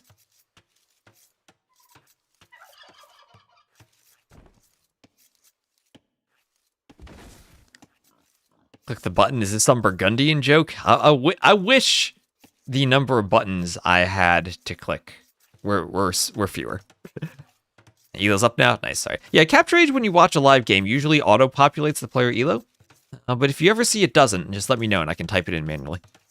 Is that something? I'll try to pay attention to that myself. But we do have around 500 people watching my stream. And chances are someone will see something that I miss. So scouts still going for the scout fight. Kasva trying to win. And yeah, Coast Arena, the map with the diagonal gates. I absolutely love that we have these working. And it'll be stone and gold forward for both players on the wall. So lots of tower potential, castle drop potential on those two mines. And the rest of the stone and gold should be split up pretty fairly within the middle of the map. 5 relics, and then there are some deep fish on the outsides. We'll have the dock right away from Kasva. And players do also have 4 oysters in the back of their base. 4 oysters there. And thank you to Classic Pro for not removing the shipwreck with the dock. The shipwreck is just like a plant. If you build a building over it, it gets removed. And I think it's sad when it gets removed because they add some life to the edge of the map. Some coast to the arena. Maybe we'll simply build the dock next to it. Oh, there's probably going to be a player who's like, oh, I know Twist is watching. I'll remove that. I'll place a palisade foundation and remove it. Yeah, pre-DE annoying color strats were a thing. Actually, pre-DE, another great user patch feature if you were playing 1v1, you could actually customize the team colors. So team colors were not always blue versus red. You could set it up and have the team colors be whatever you wanted. So I always played cyan versus red every game. I thought cyan was easier to see than blue on water maps.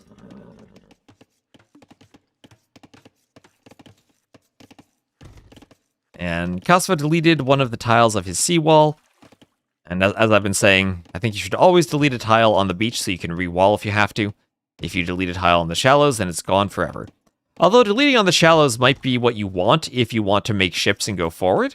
And you can sail a bit more quickly forward, especially if you're reinforcing from docks, if you delete the walls and sail through. Looks worth visiting for a vacation. It's a beautiful map. It's the pretty much the same idea, I think, as Inundation was from the same original author, the Mad Catter, who had made Inundation. There we'll have Loom or Kasva. And kind of the mixture of the colorful trees along with the jungle rainforest, the palm forest with the rainforest brings some life to it. Some desert terrains with some terrain masking and some beaches on the outside. A very, very lovely map. Red has the better wood line. I mean, the wood lines are pretty similar. If you think yellow doesn't have the better wood line, maybe it's just yellow could delete these two walls and have access to the wood. I was extra careful of ensuring that the walls went to the wood line. And thank you, Benord01, for the follow. There a reason it's off-center? Just so it's random. So there's... The players are randomly spawned around the outside, but there's a minimum angle of, I think, 135 degrees that they have to make to the middle of the map. So that can sometimes make them appear off-center. And having a bit more randomness, I think, is good for AoE too. So, barracks. Okay, yes, Kasva's cooking. Kasva's cooking. He attacked the scout a bit in the middle of the map, but he would have loved to have killed the scout. But it will be a transport ship for him, for militia. And my fear would be we get triple dock galleys and the transport gets destroyed. But no. Okay, is there a Vill in the transport? Yes, there are 2 Vills in the transport. Oh yes, remember, it's not 5 garrison space anymore on transports. It's immediately 20. Right from the start of the game. So here we go, man-at-arms on the way, double bit axe for Kasva. And he's sailing forward. Are there any defensive ships for Classic Pro? This is his home map, remember, but Kasva seems to have cooked a strategy. Market Blacksmith for Classic Pro, but here come the men-at-arms.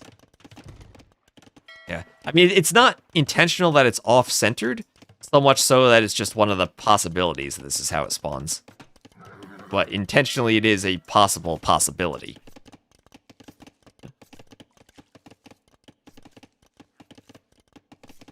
So there's Loom for Classic Pro. And Kasva, so far, ooh, now he's revealed. And he can now, yeah, gets off on the shallows, sends the men-at-arms forward. And what does he do now? Is it time for a range? Yes, it is. Let's go. Men-at-arms with the range. And the scout will prevent the house wall. The men-at-arms are in on the wood line. And disaster for Classic Pro as the transport men-at-arms start to kill some villagers. They'll get one, some HP off of another. He is going heavy onto stone. He wants conquistadors. He was playing FC Conks, but now he has men-at-arms in the back of his base, forcing him off of the stone. He does not have the stone for a castle. And he's trying to wall in the Villes so they can't escape. And they do get out. They do get out. Oh, that would have been sick if they were trapped in there. Your wall with the range gets an archer now. And complete disaster for Classic Pro as a fire galley comes forward for Kasva. And no warships for Classic Pro, who's up to the castle age. He has a market. He'll need to sell some wood or food to buy the stone he'd need for a castle. But what if he just took his Villes? Right. What about this? What if he sent his Villes forward to do the castle on Kasva's base? And then his inner layer of walls. Yeah, Kasva can have men-at-arms here. But the men-at-arms would then be walled out from the rest of the map. The castle could go up safely. And then the cons could run back and deal with the men-at-arms. So yeah, he did have to buy stone, selling food, wood, food, and buying stone. He's gonna do the safe castle though. He's doing the castle at home. Is this safe or is it deadly? I don't know what this castle is. It's a castle. It's gonna be by his TC. Has to be careful of those Villes that they don't die. The tower will not stop the castle. The men-at-arms thinking of diving some Villes. So Kasva is saying, you know what, my men-at-arms will be cleaned up by conquistadors. Let's use them anyway, see if we can get anything good happening here. And he does get the scout. He gets the scout. Those men-at-arms still being disruptive. And getting a Ville. I don't think Kasva could have hoped for anything better. And now it's a 5-to-1 eco KD for Kasva, but he's stopped Classic Pro from fishing. He's delayed the castle. He's killed 5 Villes. The forward range is still up to be annoying with the archers. They can run over towards the berries. And I don't think Kasva could have hoped for a better opening here. But now it's Conquistador time. Oh, nice quick wall. Maybe he could think to run the Ville back and transport it away. He still has a transport somewhere. How's the transport back there? Probably just scouting, making sure nothing happens. Yeah, you thought the castle would be on his face? This is the downside of being Spanish. That you need to do the castle at home instead of forward. But what he could do in the feudal age, it only takes 1 petard to break through the wall. And Kasva still is feudal. And he'll probably be feudal for a long time. That's 37 to 25. And now, I think what you could do is he'll lose the fishing ships. Classic Pro will. 2-3 conquistadors, clear the archers, make sure you can get back on your berries. And then you go for 1 petard. One petard gets you through the wall. Let me just slow motion for a second. I think if I go slightly behind live time, I might not have those waiting for player pop-ups.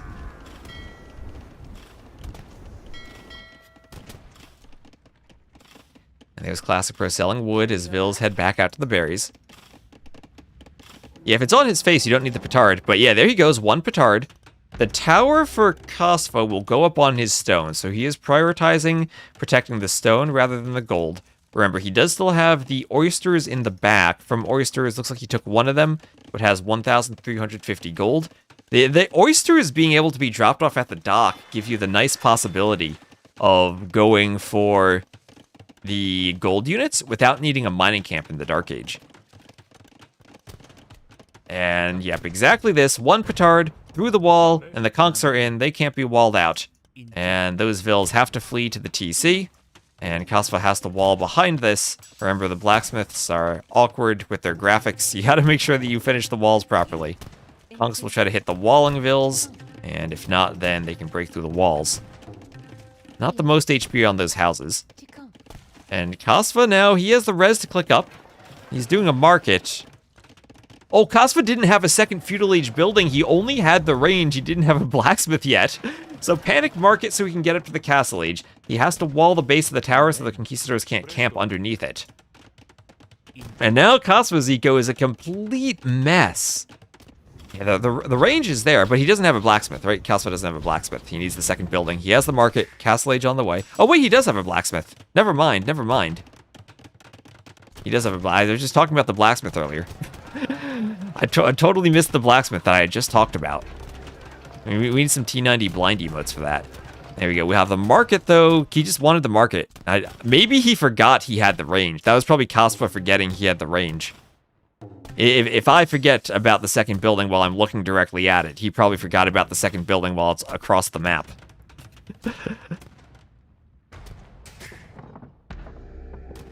And he's doing what he can to mine some stone. And I'm not sure what he does when he gets up then. Malians, is this monks?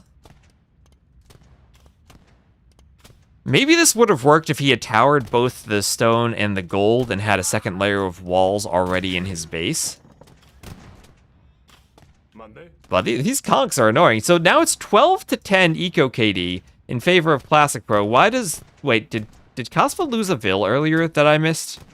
He has one more Vill lost than Kasva has kills. So he somehow killed one of his own Vills, or lost it to a boar.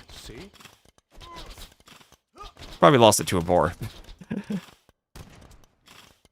Yeah, that's true. They do have the icons there.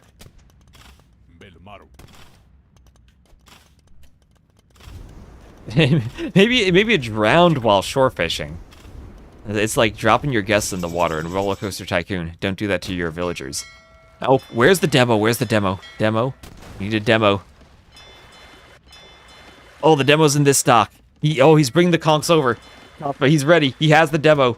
You can do this. You can do this. Will it hit? Will it hit? Oh, gets two of them. Oh, Classic Pro greedy going for the fishing ships. Gets hit by the demo. And now he has 14 HP left on that conch. Okay, he's got more conchs on the way forward, but it looks like Kasva managed to re-wall this. He's in the castle age now, so it takes 2 petards. And he's trying to do a monastery. That demo may have just saved him. If only he had gotten all 3, but the demo probably saved him. Yeah, the Loch Ness Monster might have showed up and was hungry.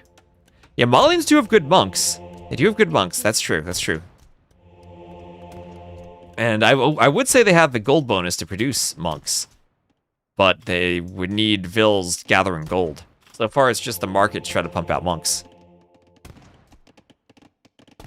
The lines below are the resources for clicking up to the next stage on Capture Age. So that's food progress and gold progress. Oh, there's a hole. There's a hole. And the conchs are through. But there's a tower. I'll try to dodge tower fire and pick Vills, and they get another Vill. So Kasva at least is up. The archers that are now in Classic Pro's base, I think Conquistadors can deal with feudal archers, but you probably want to have maybe 4 conchs? The archers have Bodkin. If the archers aren't microed, then that's fine. And the monk can heal the Conquistadors. Alright. Well, Kasva did get more archers into this base. The range is cleaned up now. The range is cleaned. There's so much going on this map. I love it. There's no water being used for Classic Pro now. So Kasva has complete water control. And he still has his transport ship. He could transport later. And now... This comes down to scouting. And the scout now, Classic Pro losing that scout is kind of big for him. Yeah, he could scout with monks or conquistadors as he picks up relics. But if Kasva's able to get a TC there that Classic Pro doesn't scout, then the walls here actually protect him from the conchs that are in his base. Now, there are a couple of overchops by the wood line. And the conchs low on HP probably can't try to dive the tower.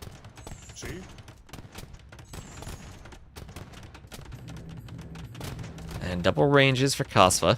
And this has to be skirms, right? There's no way he actually affords...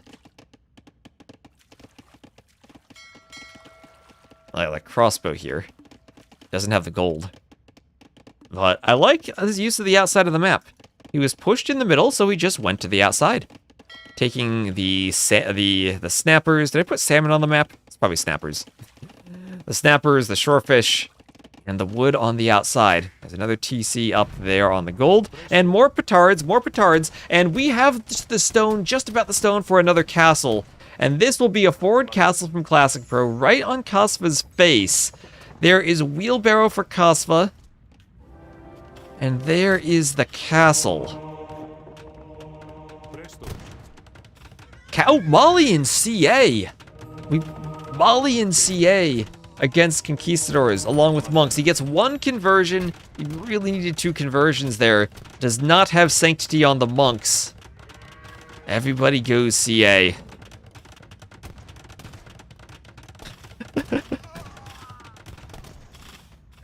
Yeah, smart. Very, very smart using the outside of the map from Kasva. Chopping wood on the outside, taking the fish out there. He'll need to keep redocking, but he'll need to do that no matter what.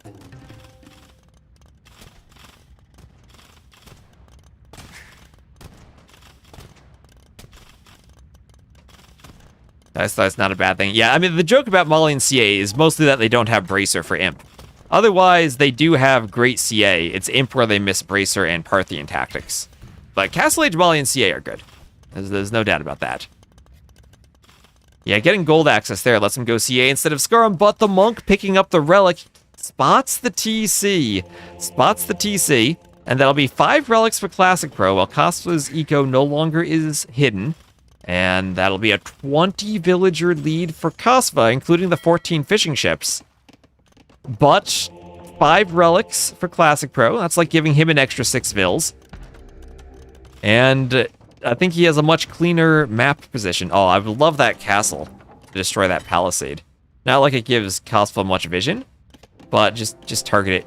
Castles don't auto-shoot walls. And maybe later on Classic Pro tries to do a building, gets blocked by it. And now Classic Pro, he has some good gold access. With that castle, he is free to take Kasva's main gold. Could we see a game where Classic Pro has the middle and Kasva has the outside? And the outside is fishing eco? Are CA a viable counter to conks? The problem with CA is that they have a very high training time, and it takes a long time to amass them. And producing them from 2 to 3 ranges is pretty expensive. And Conquistadors are much simpler. They don't need as many upgrades. If you have CA with ballistics and a lot of CA, you probably even can win fights against conks. The problem is getting to that point. In some ways, despite not needing a castle, CA can be more expensive than conks. Yeah, and in this situation, the castle snipes them too. But then you also run into the problem of mangonels. That mangonels counter CA much better than they do Conquistadors, because Conquistadors have such a high attack. At 16 attack, they go through the pierce armor of mangonels. Cav archers only do 2 damage to mangonels. Conquistadors do, like, 9 or 10. Actually, they do 10 damage to mangonels. So you have a good group of 5+ conks, and you consistently snipe off mangonels, whereas CA, they have enough HP with bloodlines they can tank mangonel shots if you get bloodlines, which is also expensive, but they don't really kill mangonels the way conks do. So now conk plus mangonel as another some anti-castle walls for Kasva, trying to stop the castle drop, and at the very least, with neither Fletching nor Bodkin, the castle won't hit the TC. He's going Gebettos. Those will not do all that well against conks. Kasva still has a score lead. And he still has all the fishing ships and all the water control. Hello, Krisuk? Yeah, 5 relics is no joke either. And I think... I want to say I like Classic Pro's position more, especially if he can kill the CA, which I think he will. He's just going to dive them. He sees he has a numbers advantage, and he will take as much time to kill the CA as Kasva will give him until Kasva retreats to the castle. And that mangonel now has a spot along the forest where it can besiege the TC, and Kasva will fall back for another TC. 1 TC still for Classic Pro. And I think Kasva... this is hard because you can't actually wall the outside without the seawalls. He's still fishing out there, and if Classic Pro is really paying attention, what he would do is he'd send some Conquistadors around the outside and just scout for eco. Make sure that Kasva isn't there, because Kasva only has Feudal Age fire galleys, and Classic Pro still can see that. They're by the mill attacking the berries. So no war galleys on the outside, and as long as he stays near the wood line, he doesn't have to worry about demos. Now, Imp, though. Imp for Kasva. Okay, my worry about Imp, though, is this TC location. Like, this TC will probably go down to the mangonel, but this will be his only TC. Lost his starting TC to the castle drop. Does get a second TC now on the wood line. That was still under construction when he clicked Imp. So, yeah, this is his only Imp TC. And he has to hope it isn't destroyed. I guess Classic Pro isn't going to go petards and go for the sudden disaster snipe. But there are so few bills inside that TC, the Conquistadors don't even mind sitting underneath it. So he's got conks underneath his Imp TC, but once he goes Imp, Conquistadors, as much as they snipe off mangonels, do not snipe off trebuchets, as long as they're unpacked. So Kasva might go imp and immediately treb down 2 castles in the workshop and reclaim all of his map control, as he still is safe on the outside. Oh, the Gebettos from Kasva raiding Classic Pro's woodline. Raiding the woodline, killing the Vills. And Classic Pro down to 38 Vills. He never added TCs behind his push. Does he know how many Vills? Remind me to check this after the game. I need to check. Oh, wait, who called the GG? Classic Pro did. Classic Pro called the GG. All right, he calls it. Kasva's going to get a castle up. And Classic Pro realizes he has no eco. There were transport ships. Gebettos went through the transport ship and got to the woodline. Oh, he dropped? He dropped. Okay, Classic Pro dropped then. Okay, that's why there's no reaction on the woodline. Okay. There, okay. The Conks went after some other Vills, so he dropped a few minutes ago then. He dropped. I don't have the APM check in Capture Age, so he will have dropped then. All right. So our base, do we have a restore then? We'll try to get the restore. Yeah, it must have dropped when Conks were under the TC. And if he dropped, then he doesn't know about the Gebettos that were raiding the woodline. And Kasva does, so that's weird. Because it took a moment for the drop to register, I guess. And this is the type of thing that it's hard for the admins, because we all have the 2-minute spectator delay too. We don't see the drop as soon as it happens. We have a 2-minute delay until we see the drop, unless the player is instantly able to message them. So what would need to happen there is Classic Pro drops, messages Arbase. Arbase hops in the voice channel with Kasva and tells Kasva to stop playing. But Kasva looks like he was still playing up until the last moment. So we know he's ready to do another castle in the middle and to transport with Gebettos. Classic Pro might not. So that's unfortunate that he dropped, but weird all around. Yeah, and he was floating a lot of res too, so that indicates it. He was dead. That's the thing, I have no idea if he's dead or not. So we're waiting for them to restore. Arbase will keep us updated. Yeah, admin nightmare. I'm gonna check one thing. I want to check display future items. I'm gonna do. I don't know if this still works, so I want to check. I'll show you what I'm doing as we try to figure this out. I'll go in game. They should be setting up a restore. We'll see if Arbase says anything about that. So this is what I see in. You used to be able to do this. I don't know if they changed it, but there's this button here that says display future items. And if you enable that, and Quarry, sure, then you can do something like this. So if I do eco and stuff to click up. The graphics don't load because I used Aegis. If I build a castle, I shouldn't have been in imp. Wait, I need to be in the castle age.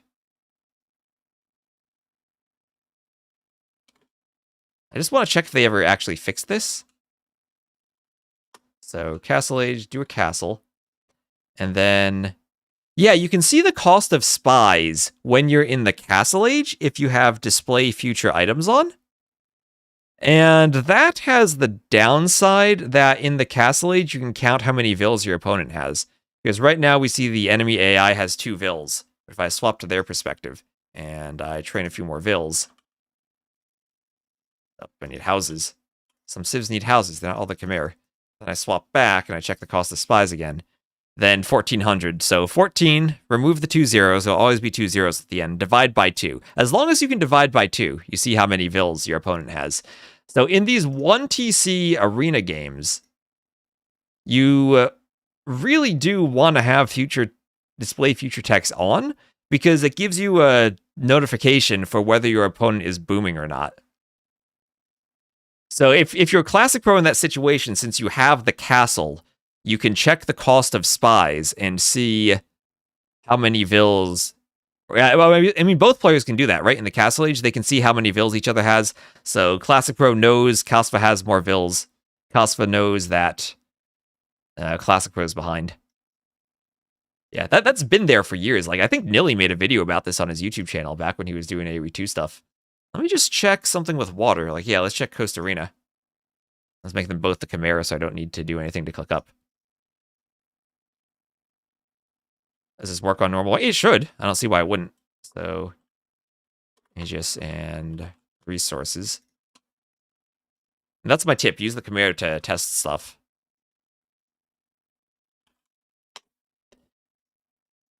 And does it work for fishing ships?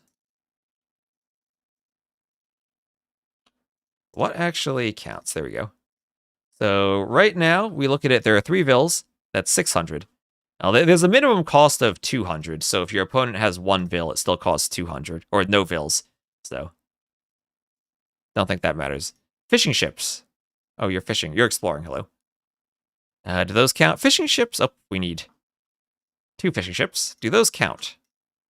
And fishing ships do count, so you can check the fish numbers. What about transports? Do they count? Oh, transports count too. Yeah, transports count. Okay. What about, oh, I need a vill. Let's see, we need to go up and do a market. And mobile AI, where are you going? Delete the vill. Let's see. So right now we have the castle, 600. Do trade carts count? Yep, that's 800. And then for the dock, there's trade cogs. Hello? AI, why are you not training a trade cog? Okay, I can't train a trade cog as the AI. What the heck? Oh, there we go. Oh, that was weird. Was I housed? Oh, I must have been housed. Oh, and I was housed. There we go. Yeah, and then trade cogs seem like they count too. So what do I have now? A vill and a trade cart and a trade cog. So yeah, the trade cog counts too. So I don't think there's anything else that might be a civilian unit. Doesn't anything that gives vision count? I mean, not military units, it's only villagers. But you can do that to check your opponent's villager population. Monks are military units. The relic cart. Alright, so let's see. Do we have any admin notes? Don't see a broadcaster announcements. Alright, so Arbe says, Classic Pro lost power. We're going to try to restore. If there is no fair restore file, we'll make a decision with the admins and the players. We'll move on to game 3. Alright, so unfortunate power outage there for Classic Pro. Hopefully they can restore. The mule cart. Yeah, thanks for teaching while we wait. You gotta fill the time somehow. Also, since we have a break, maybe I should get Twitch ads out of the way. Maybe I'll wait for them to get closer to restore and then do an ad. Classic Pro has no restore file, only Kasva does, but I think that's after Kasva killed everything. That's unfortunate. Arbase, what you can do, you can rewatch the recorded game and make a save at some point. And that should create a restore file for them. I mean, I don't know if that works in DE, though. Yeah, we can do that, too. Let me investigate. There's no save game button in DE, though. Yeah, never mind. That doesn't work. Let me message Alien about that, because you could do that in AOC. Yeah, not with the Rex, unfortunately. There should be a way to do this. Let me message him.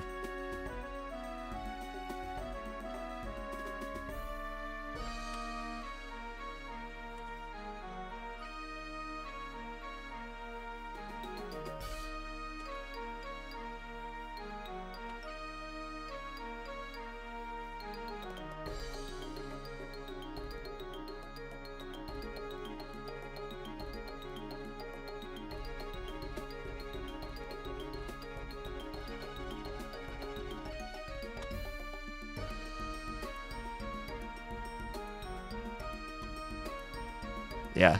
It seems like maybe the thing to do is move to game 3 and then figure out if we have an admin decision needed or not. Alright, we're moving to game 3 then. So that is really unfortunate for Classic Pro, who does have... AoE MGZ has a CLI for it. I think I tested it in the past and to no avail. Okay. Yeah, because I know that in the original game, if you were watching a recorded game, you could actually swap to a player point of view, save the game, and there was a save game button in the recorded game menu, and if you loaded that save file, you then could continue playing the recorded game from that point forward. Well, they just played Coast Arena for Game 2, so the admins will come up with a decision and then we'll play Slopes. Right, it's a play all three, so we'd be playing Slopes anyway. We'll put a check mark there. Not a winner or loss, we'll put a check mark. And then they played Malians and Spanish. So, it's not like we're moving to Game 3 with any different map or civ selection. All that still stands. But we'll move on to Game 3. AoE MG, that's the rec tool. The recorded game format is known. So, wait, they're on Slopes. So let me just get an ad so we don't have that during the game, and we'll get to Slopes.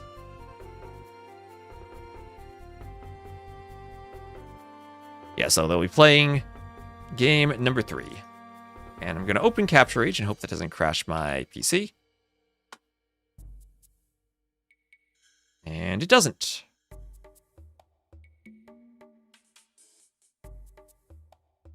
Kasva. I don't know. I know Kasva played 500 games. I forget where he actually finished on the Red Bull ladder. This will be game 3. It'll be Slopes.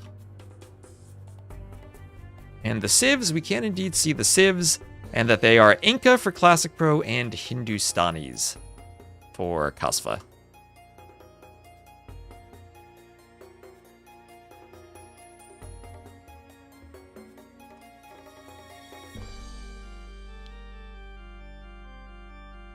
Yeah, drops are never fun, as Arbase says.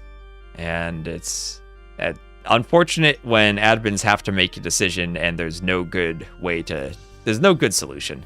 It's all about trying to minimize unfortunate situations.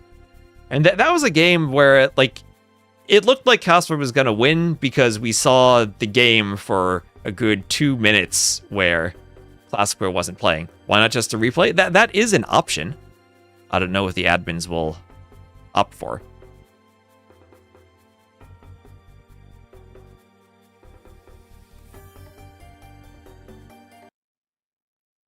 All right, and here we are. The map will be Slopes. We'll have Kasva versus Classic Pro again.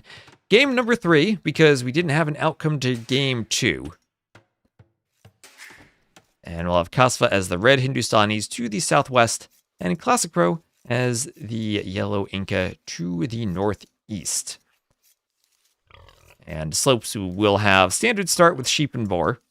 Great map for the Golden Stone to be in the back for Classic Pro, but the front of his TC is a bit hard to wall. Berries are a bit forward. For Kasva, he could wall to the edge of the map to the TC, and then kind of just play on half of the map. All of his main resources spawned. A nice line over here. Yeah, and in general, you'd like the replays do have the downside of Kasva showed he was going for a transport ship, and now Classic Pro will be expecting that. So it's you can't just replay. It's not like it's Arabia random civ or a map where you're not really going to have a special strategy like that. Kasva going for the transport ship is a pretty big strategy to have revealed before going to a map that you might need to replay. Score remains 1-0. Score remains 1-0 and indecisive for game 2.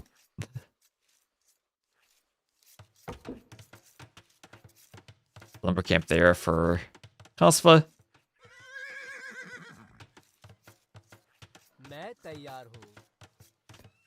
Yeah, so again, we're going to have the Inca, a pretty popular pick for this map. We've seen a lot of very early Drushes or Men-at-Arms plays from the American civs. Inca and Maya chosen for this map. I've seen the Aztecs also picked on Valley before. So we've at least seen those civs be useful, even though they have been nerfed quite a bit from what they've been in the past.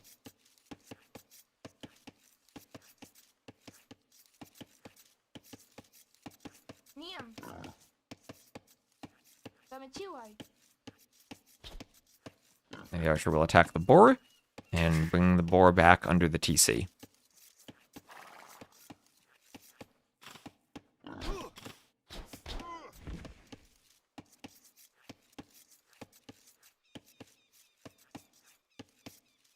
That's what will happen in ranked. Well, I mean, it wouldn't really be fair if someone is just, like, stonewalling Villese in a corner, or waiting, or just hoping their opponent drops, right? There's got to be some type of decision as to the state of the game taken. Like, if someone has a huge insurmountable lead, and then their internet drops, you don't want the desync to completely change the result of a tournament because of an internet drop. Stream title change? Ooh, stream title change. Thank you, thank you.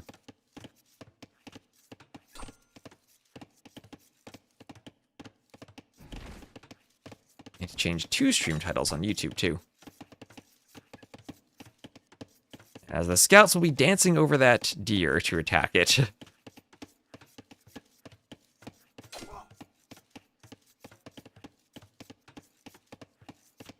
And that deer push will continue.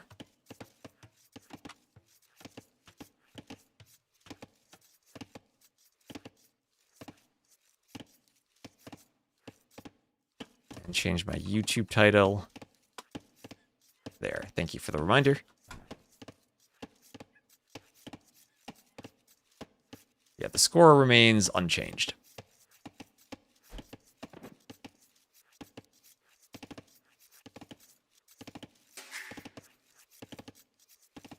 Yes, it does. So we're not going to count that game until we figure out what they're going to do. So Villese out to the berries, and we'll have Feudal Age for Kasva as he goes out for a second lumber camp in his backwood line. And a mill over to the forage bushes on the side. And we'll have another deer that could be pushed for Kasva. He was forward early. And that's another advantage of the Eagles with the Dark Age laming potential on this map, able to steal some sheep. Kasva actually didn't find 2 of his sheep. They're right there in the back of his base, but didn't come across them. And Classic Pro might even be able to do a bit more laming if he finds them. And comes down off the hill to grab them. And that's Feudal Age for him, as he has 2 militia and a 3rd on the way, ready to come forward.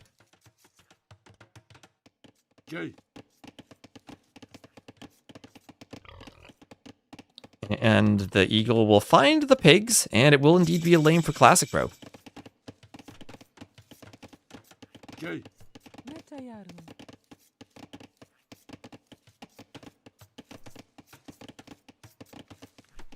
Nope, Kasva is not up 2-0. The previous game had a drop, and they weren't able to restore, so it's 1-0. So this eagle still going around and trying to see what Kasva's doing. Find a good spot for the men-at-arms to hit the berries. And the barracks will not be spotted, but the berries are walled. And Kasva really taking full advantage of his map. Going to wall and play, as I said, just half of the map. Berries, gold, stone, all very easy to defend. Main stone far forward, and a second gold is forward. But he'll be happy to play a very compact base, especially against the Inca, who like to do their early aggression.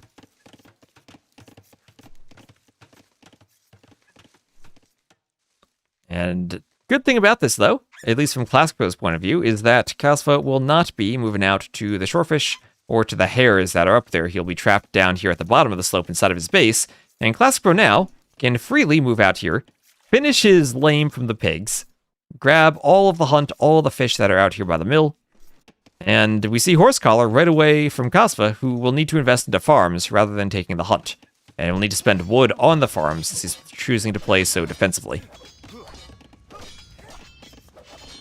Petito!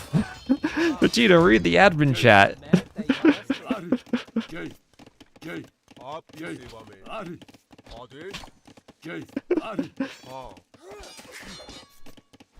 You're the one who has to tell us the score. Oh, that's great.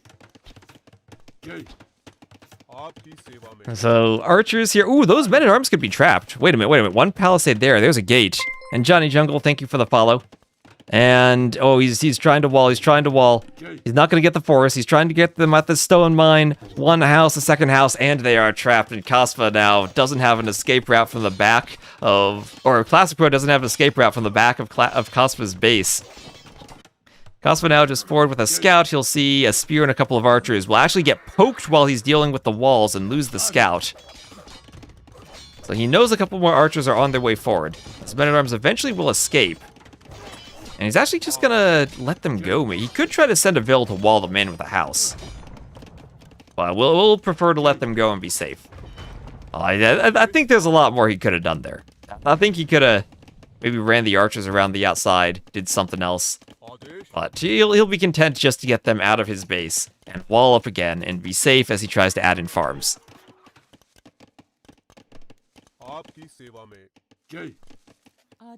And at the front, Vill is still taking the berries. And the archers will fend them off.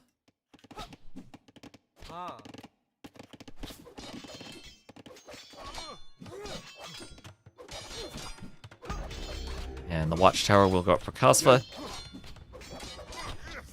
Have some archers still out on the hill. But it feels like everything has gone, despite the amazing map spawn for Kasva. He tried to use the map spawn, but neglected the actual beneficial hunt on the map. And now classicpro, with the Inca discount, has a huge army pushing through his base. And Kasva, thinking of market walling just to stay safe, forced to do that defensive tower. And looking at that res collected difference, down by about 700 resources. So 10 farms around the TC for Kasva. And, oh, thank you for gifting a sub for Petito. And what have the Mongols sent me? No doubt a bribe begging me not to destroy them. So that puts us at, what is that, 360 subscribers. Thank you very much.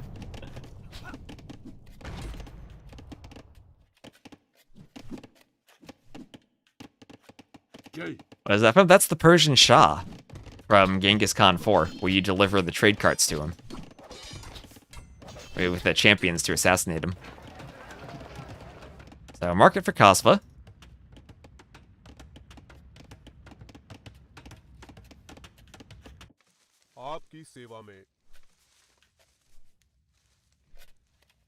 The absolute hubris of the bloke.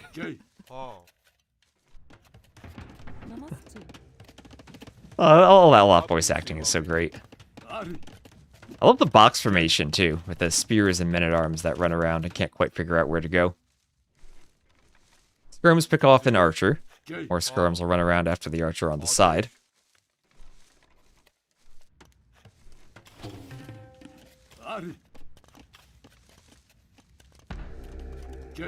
Watchtower fending off the army as the Vill goes to build the house, or get a bit of HP on the house.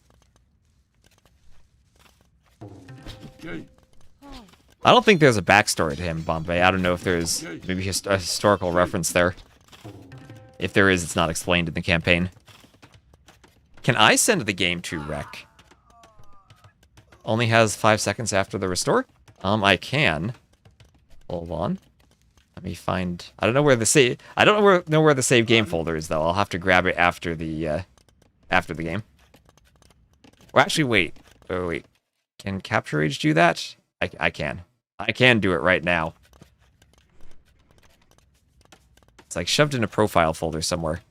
Let me send you the last few files I have, because I can't check which is which right now. You can just plop them in the game and check. Organized by date modified. I don't know if one is this game. Wait, that's a single player replay. Oh, no, it has to be this one. Okay, I think this is it. I think that's it. Let me know if that's it. Okay. Real-time admitting as Kasva is running his army away from classicpro, and classicpro going forward. Kasva wants to chase this, but I don't think he actually wins the fight even if he catches it.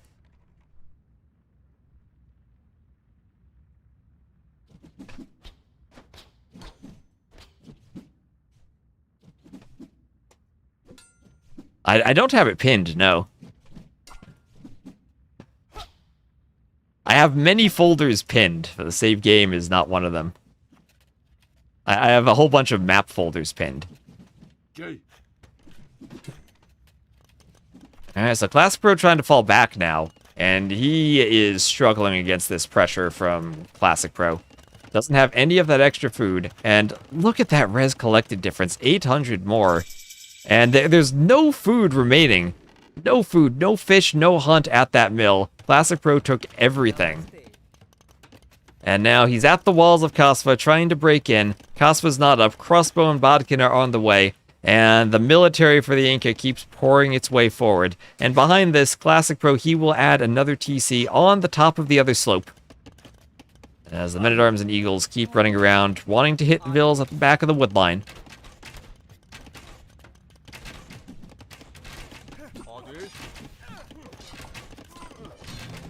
And the men-at-arms will attempt to break through the range. How cool would it be to have a prediction by CA which army would win? I feel like that might spoil it a bit. I feel like there's enough information for us. Yeah, when you say that, you get me worried that we're going to have some type of, like, prop bets popping up. Like, who wins this fight? Instantly bet now. For AoE 2. That scares me. We need to understand pathing for that.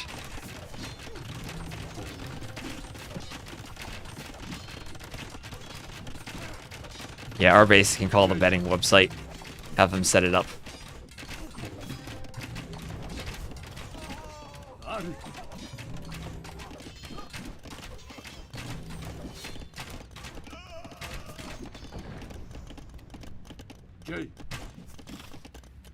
Yeah, our value %G. I've been tempted to remove this column, the value %G column. I think it gives us... Because it's also up here, like it's duplicated. This is the military value. That's the same value. The only thing we'd be missing is the %.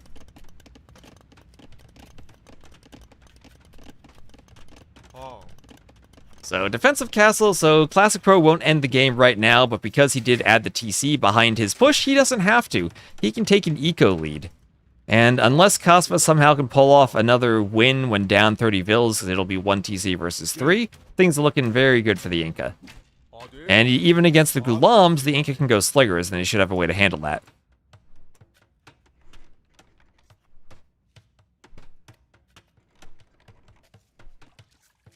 Res destroyed here. Unfortunately, that's a paywalled stat. So wheelbarrow for classicpro, and he'll fend off the Gulam. Yeah, slingers have an attack bonus against infantry. They're basically castle age hand cannoneers. They don't want to fight the skirms, and elite skirm is going to finish soon. Kasva will have the hill, and classicpro needs to be careful. Make sure that his skirms stay more towards the back. You want to fight skirm versus skirm. But these are still feudal skirms. Not enough eagles. The Gulams will win against the eagles. They do have +2 against shock infantry, and they are just overall the stronger unit.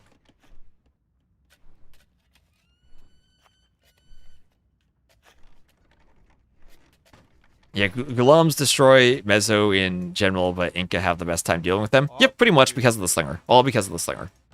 Now, Aztecs could also go Jaguar warriors.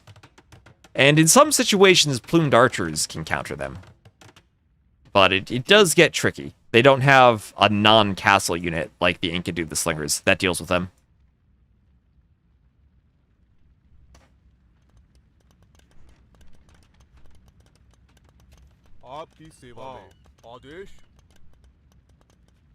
And it will be extra TCs now for Kasva.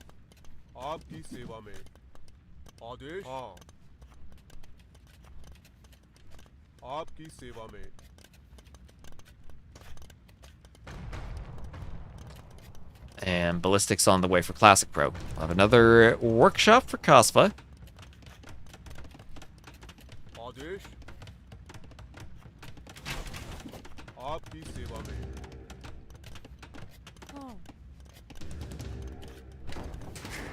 And the mangonels can start attacking the TC.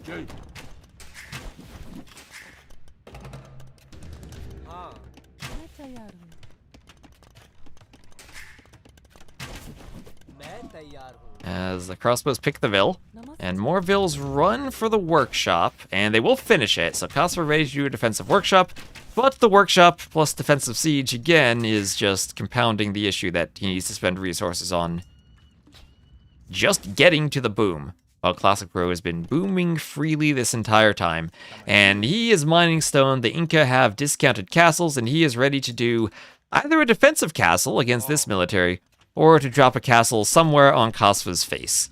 Could be on either of the slopes, could be down here at the front of his base.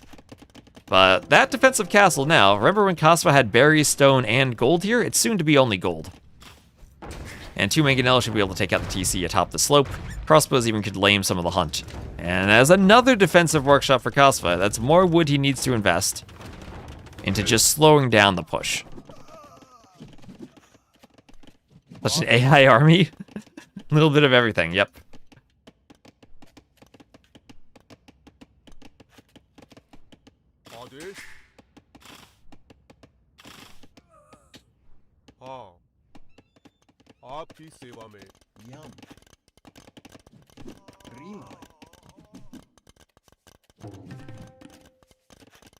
Skirmishers kill a Vill.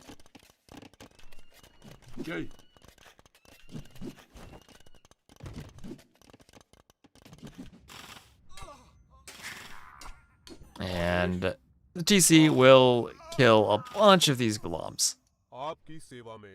Ghulam's not able to raid. They didn't have their armor in at the time. The TC had Bodkin. And now the Slingers come over. So that raid will be cleaned. And time for some Mangonel micro here. But the more time they spend microing Mangonels, the better that is for Classic Pro, who already has the eco lead. Defensive Mangonels are doing nothing to stop the eco difference. They'll trade 1-to-1. And Classic Pro will keep wandering around the outside. Wandering, trying to get to the gold and hit the TC. Now, what is there anything Kasva really could do here? It feels like Classic Pro has secured this. He's not even taking risks. He's doing a defensive castle. He's not going to throw the game with a doubt castle. Do a defensive castle on his first slope. Has the stone for more castles, so if Kasva starts pressuring with the army that he's about to lose, then Classic Pro can simply do a defensive castle. Oh, but downhill, the Skirm's out of position against the much larger army. And are there elite Skirms here? No, but there are numbers, and numbers are enough to take out everything from Kasva, who is still down 14 Vills, and somehow kept the Vill count, maybe even closed it a bit. Lumber camp up on the side for Kasva.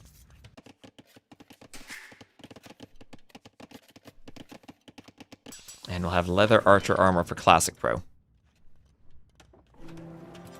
As the castle comes up here for Kasva, it'll be handcart and armor. Don't think that'll be a doubt castle. Looks like he has enough Vills that he'll get it up. It'll prolong the game a bit. Now, if it does get to the super late game, Hindustanis against Inca, if they get to Chattagni hand cannoneers, should be pretty darn good. And I don't think there's much the Inca can do against that. But that is still a very far way away from Kasva, who would need to get Imp, do chemistry, do a unique tech, and have enough archery ranges to produce the hand cannoneers without being overrun. And I don't think he has the gold in his base for that. That's around 2k gold left for him. And there'll be another castle forward for Classic Pro, finally going aggressive with the castle. Kasva, again, trying to raid with the Gulams, but caught by Slingers. And he doesn't have the siege at home to stop this. As long as Classic Pro doesn't mangonel his own castle attacking the house, that would not be good. Anyway, castle has enough HP, it'll go up. Incoming face castle. Arbs? I feel that Arbs don't really work against Chattagni hand cannoneers, because the hand cannoneers outrange them. They're probably the best option, though. But then you're still going 8 versus 9 range.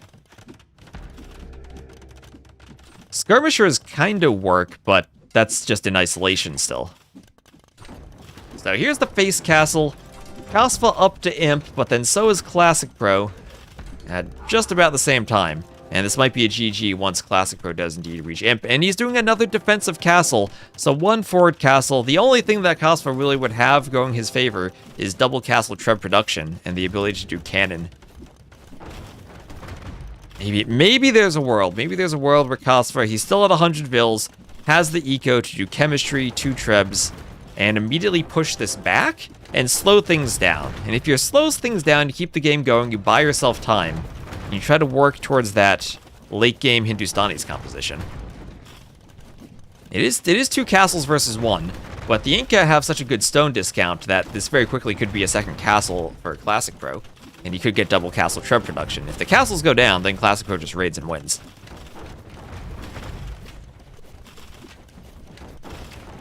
Go for the original TC with his mangonels. He could too.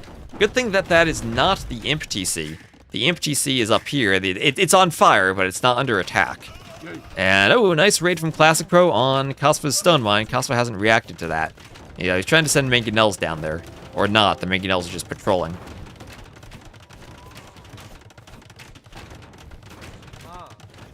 Kasva not noticing this, losing Vils. Oh, this is such a great raid for Classic Pro. And that could be cleaned at any time. But the buildings at the front of Kasva's base, they are all down. Gold shaft mining for Classic Pro. He has a 2k score lead. There's 1 imp right after another. And Classic Pro buying wood, he's going to engage in the Treb War. He's not going to give up that easily. He's going to go for the Treb War. He's banking a ton of stone. Where does he even spend it, though? Finally cleans up the slingers with the gulams he has, doing another TC on the side. So he's going to try to hold the sides of the slopes and do a push. If he can take out this castle, he can raid Classic Pro's farming eco. Maybe 4 mangonels is a big investment. Forward ranges from Classic Pro. There's a Treb. You can go for this castle. The moldy Inca castle. At least it has some llamas on the side. At least it has some llamas. If it didn't have those llamas, I would just be looking away, but at least it has llamas. And oh, what is this? Actually, this is triple castle Treb production from Kasva. Triple castle Treb production. He has the slope. He will take out this castle. And if there are only 2 Trebs, he should have the ability to repair his own castles. Kamyuk is out there. There's Bracer. Kasva, does he have the eco for chemistry? Does he have a university for chemistry? Yes, he does. Chemistry will be super important.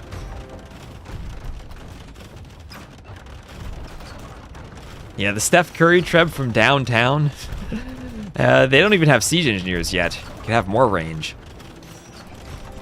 This castle's still safe. Takes 13 Vils to repair against 2 Trebs on level ground, and I think he has, what, 11 Vils there, so he's almost good.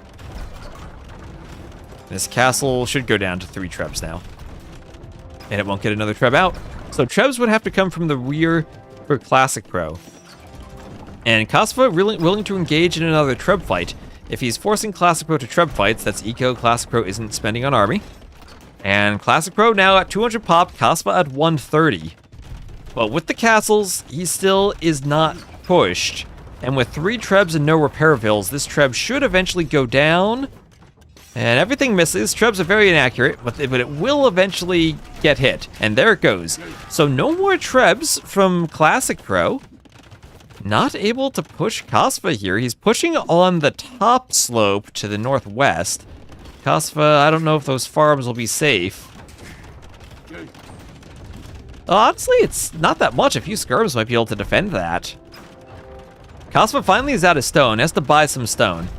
The castles will buy him some time. And looking at that eco, I don't think he has any hope of getting to Chautauqua. That is an expensive tech. And he still needs chemistry. So we're looking at like 1,000 food and gold he has to spend on those techs, just about. What's that? So that's about 800 food and then 850 gold. Or, yeah, 800 food, 850 gold between the 2 of them. And then you have to make hand cannoneers on top of that. I mean, he is buying himself a lot of time. But it's time for 17 idle Vils, a lot of Vils who have to repair, spend resources repairing, spend resources fighting. And he doesn't really have gold income now.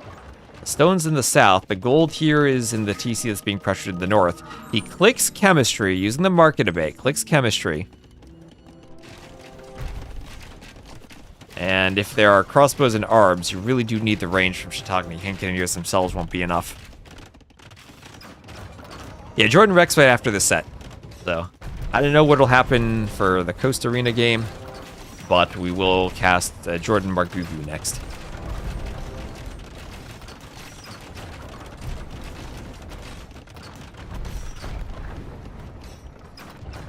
And 5 trebs for Classic Pro. They destroy the castle. Now the slingers and crossbows can move in. Chemistry just about finished.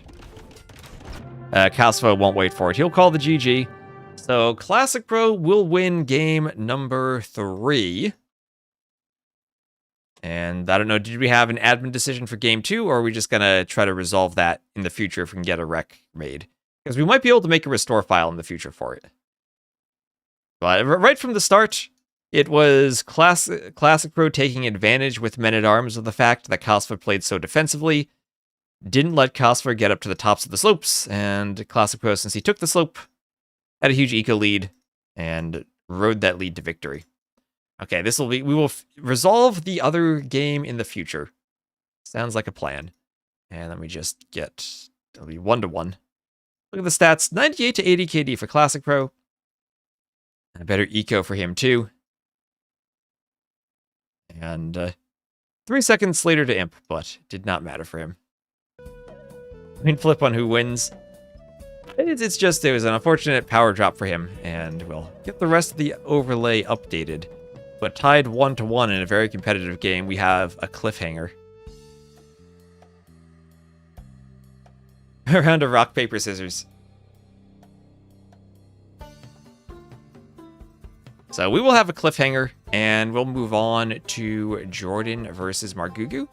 So let me set up the scoreboard. What colors do we want for the players? JorDan, Margougou, what colors are they going to pick?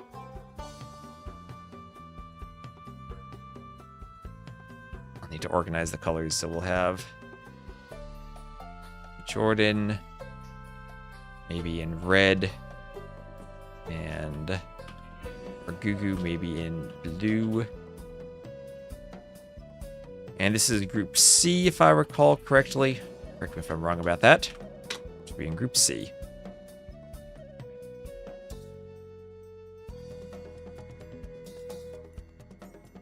Okay, recorded games are available now. All right. Oh, Margougou picked Coast Arena. Actually, Margougou will be on the left, so let me fix that.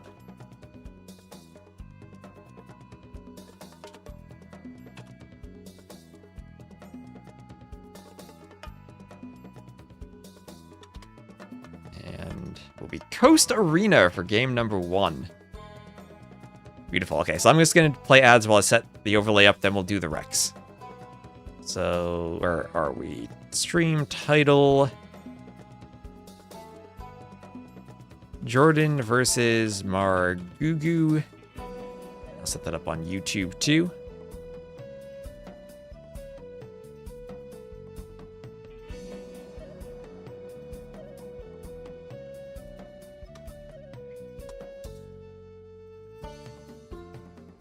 This will be JorDan versus Margougou.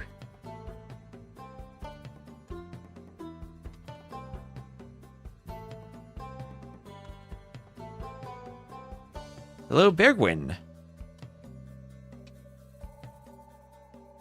Yeah. Right now, we need everyone type every possible score in the chat from 3-0 to 0-3. Just type every possible score. Just spam the chat with scores. That way, if anyone clicks the spoiler button, then we won't know. There we go. Perfect. All right, so I got some drafts to set up.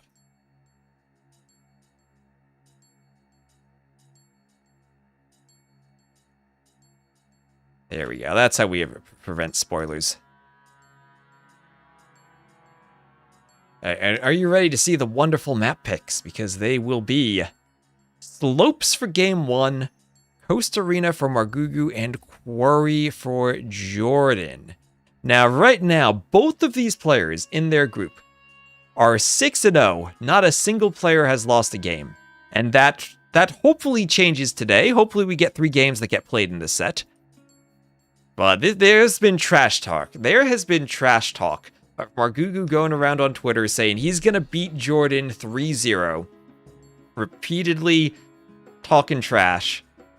And if Margougou gets up to platinum by beating JorDan 3-0, when he hasn't played AoE 2, he hasn't been playing, he hasn't really been practicing, he barely touched the Red Bull ladder.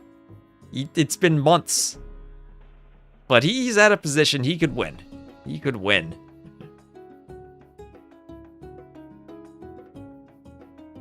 Yeah, he's not been humble. He has not been humble at all. So, let's see. We got Rex to download and place into my save game folder. And these Rex, these are glorious recorded games that have been played and will not have any live drops that we'll need to deal with. We have a complete 1, 2, 3 games that I can put into my folder. Margougou versus JorDan.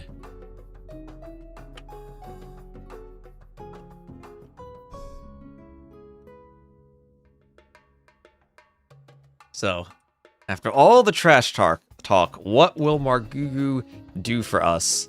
And slopes will be Maya versus Jerchins. Let me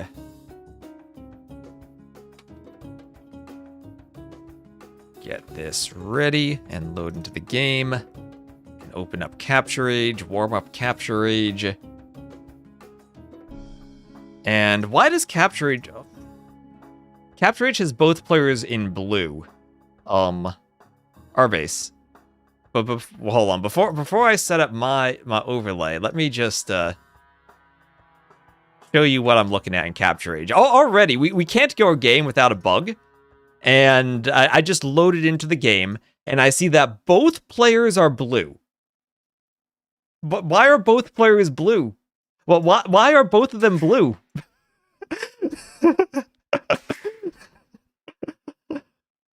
Did they like co-op and play with team colors? What is this? How are they both blue?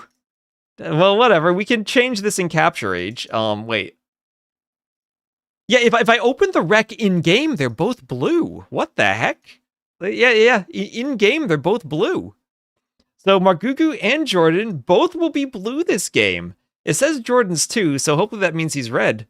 But, yeah, thanks, DE. Does anyone have a blue-colored emote? Spam those in the chat. So they're both blue. Okay, hopefully that doesn't bug anything out, but let's go. Let's go. Alright, so JorDan, we will keep JorDan in the red. Margougou will be in the blue. JorDan will be the Jerchins, and Margougou will be the Maya, both of them picking a civ with the same letter as their name starts with. Oh yeah, the Baltic Love emote. Look at all the blue in that one. Perfect. You can think of at least 2 cases where it happened with JorDan before. Interesting. So should we watch the game 100% blue? No, we should not. Maybe if both players pick gray, we won't be able to escape the absurdity of the situation and have to do a double gray cast, but no, we will not cast both of them in blue. The Capture Age font change. I have an image over Capture Age. I'm trying out some new fonts and some new overlays. So if you like the font, if you hate it, let me know. I was not a fan of how the like if I swap to the other scene, how the text kind of goes off of and fades into the middle. So I'm just trying to update my own overlays so we can have clearer, easier to read text. All serif all the time. You like serif fonts? Is that Times New Roman? No, that is Adobe Source Pro or Adobe Source serif for black. But it is definitely, lots of serif fonts are kind of, you look at them once and you might think it's Times New Roman because it's so ubiquitous. And now Arbis can get food. Is Times New Roman still the default in MS Word? I don't even know. I've used LibreOffice for years. I haven't touched Word. Seems too formal, too serious. Okay.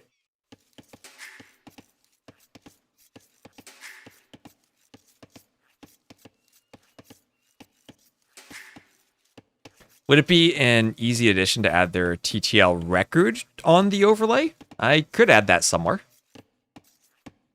Just adding a number to the overlay. The hard part is figuring out where to add it.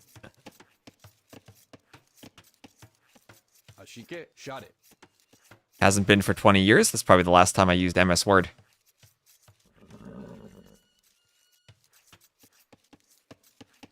It's M365 now.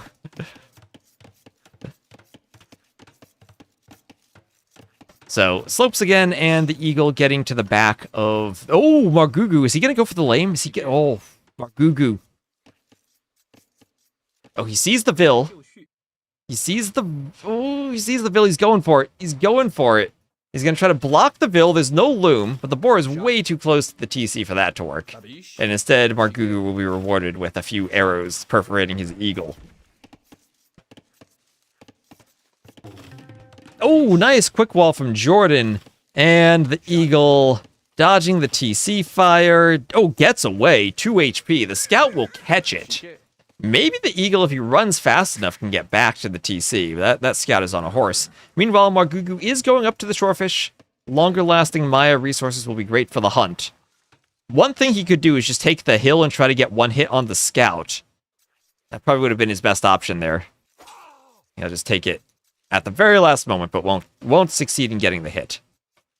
Oh, this is not Coast Arena, you're right. The map is slopes. Thank you. I had to update the name of the map, too. Thank you. Once I get my actual project finished, I won't need to type everything, but I'm typing it manually for now, so thank you. And back lumber camp for Margougou. JorDan actually didn't scout that. JorDan's going to think, wait, is Margougou not taking wood? What is he doing? Does he have some type of early barracks drush build? But no, it's barracks just now. No men-at-arms for Margougou. He'll wall in front of the gold. And he'll play, it looks like he'll play mostly on the right side of the map, getting his buildings in a position where he can defend the hunt if he needs to. Thank you, Rusty, for the follow. And JorDan will scout this slope. Or no, he won't, actually. Okay, curious. He wouldn't go a few more tiles just to check if Margougou's there. But not going to scout that slope. Instead, he'll go back to his own base. And add some palisades. I think it is useful to scout this area, even if you're not going to attack it right now, because you can get the chickens in your line of sight. And like that one right there, the hare is in your line of sight. And then you'll see the corpses if they're hunted. And you'll see them running around if you look at the Fog of War. So as long as you scout this in the Dark Age and it's in your explored area, you'll have vision, and you can check it later to see if Margougou heads up there. And thank you, Flow for the follow. And Militia from Margougou going forward. And JorDan and Margougou both up to the Feudal Age. Stable for JorDan. Shot it. And double bit axe on the way for JorDan 2.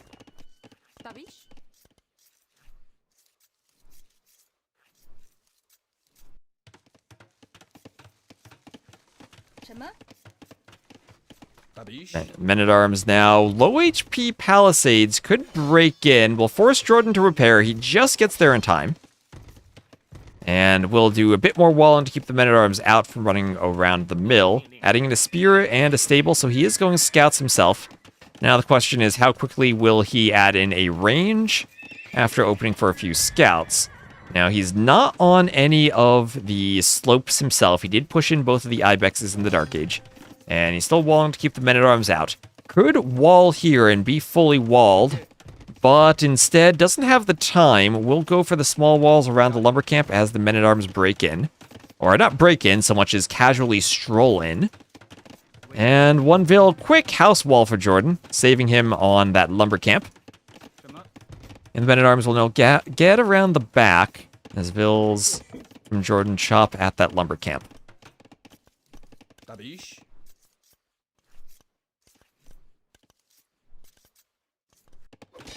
Ashike. Tabish. Shot it. Ashike. Shot it. Tabish. Ashike. So the men-at-arms will force small walls up. See, there's nothing else for them to raid. See, there's nothing else for them to raid. And then get out. Hello, Lingxander. Why spear? Why spear against the Maya? It helps to have an extra unit. Simply, if you're fighting men-at-arms, you're going to be fighting their spears. It helps to have one extra unit along with your starting scout early on. He was thinking maybe of raiding the Villese out there. So while that was going on, Jordan sent his scouts forward, but Margougou has to bring the Villese back. So 0-0 eco KD so far. Jordan didn't kill any Villese out there, but he will stop Margougou from taking res at the top of the slope. Tabish. Shot it.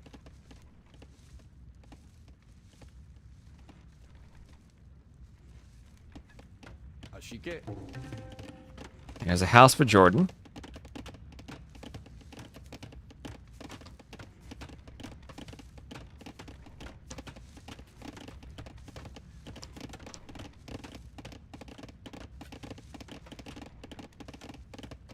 And now archers behind the wood line. So archers provide more pressure behind the men-at-arms. Villese have to run. Margougou may be revealing the archers a bit too early. If he had gotten the men-at-arms to the other side of the wall before the Villese ran, they would have been running into men-at-arms. Now fletching clicked also for Jordan. As we'll have, oh nice, quick wall from Margougou. No practice, no problem. Saves the Ville from the scouts. And we'll start getting more walls up by the mill. Leaves a hole by the wall. Or maybe he's just trying to debate Jordan into there. I'm sure that he has a master plan with that.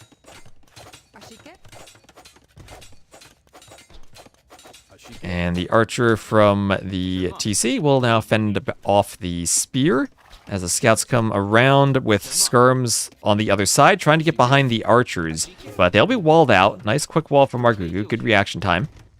And I don't think the scouts from Jordan would want to dive that hole. I think that's too big of a risk for him. Come so far from being locked in his own room. There was that time, what was that? Clash of the Titans a couple years ago. He was playing ACCM, got stuck in traffic, was late, their set was delayed, and then when he got home, broke his glasses and didn't have a backup pair. No, he's definitely had some adventures. Oh, the men-at-arms look like they're gonna run back. Jordan full skirm, 10 skirmishers for him, and do nothing but skirms. And the Jurchens, when they get up to the next stage, could go for Fire Lancers. And Fire Lancers have the advantage against the Maya that they beat Eagles. But maybe that opens up plumed archers from Margougou. We never see plumes these days. But maybe the Jurchens might be a matchup where we do see them. If of course, Jordan goes for the Fire Lancers. Also, Grenadier is an option. Kind of the combo of Fire Lancer, Grenadier, and also good Cav Archers. And also Step Lancers that attack faster. Kind of everything that the Jurchens do counters Eagles. So that might be why Jordan's going so heavily into skirms. Just anticipates that archers have to be the play from Margougou. And he's still running around with a few scouts. Picks off a couple of skirms. And runs the scouts into spears. Jordan, what are you doing? Jordan losing 2 scouts, not on stand ground. Running backwards, maybe trying to bring his skirms forward, place farms. Yeah, maybe he was placing a farm there, trying to finish his walling, but will lose that army. But maybe now it's Margougou's turn to run into some skirms, as he will go and lose an archer. Maybe lose a couple of spears. And Jordan will chase him back to the TC. A change with plumes? Well, changed since AOC, they're more expensive. But overall, just a lot of new civs. A lot of new bonuses and civs that work pretty well against the Maya. The graphics changed. That's true. The graphics changed. So 1 minute later to the castle age is JorDan. And the skirms will hit the archers. Archers trying to get in the min range of the skirms. Shot it. And JorDan will now just be left to face the men-at-arms and eagles. But he is Mars. He has skirms everywhere. He keeps pumping out skirms on his way up to the castle age, and he's not taking his foot off the gas in terms of skirm production. Ashike. Scout will be, or Spear from Margougou will lay maul at JorDan's hunt. As JorDan keeps losing more skirms to the eagles. Margougou just running with the archers. At the very least, JorDan making sure Margougou isn't in position immediately to do damage once Castle Age comes in with Crossbow Bodkin. And Margougou really wants to go forward, but those skirms stopping him from doing that.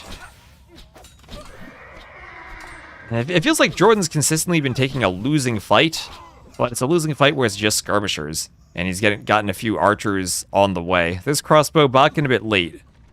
And Crossbow's running straight into skirms. Running straight into skirms. Shot it. Here's Bodkin for Margougou. And yeah, he does have a nice Castle Age time. I'm still worried about the Civ matchup. But Eagle's at least killing some skirms. Now, what will JorDan do? JorDan has so many options. He's doing a third range. He's doing a university in the back. And it will be Grenadiers. Grenadiers from JorDan as Margougou adds in the workshop. Now, JorDan, even if he didn't scout that, he can see the corpses of the hares, so he knows that Margougou lamed that side and not this side. And he also knows the gold's there. So if he wants food plus gold, JorDan would, I think, more likely head to the west corner. And Grenadiers. Something that will do great against eagles. Probably not the greatest against the Maya crossbows. And Margougou will add a second TC behind his pressure. Workshop first, then the second TC. As crossbows run forward and back. And they'll attack the farm.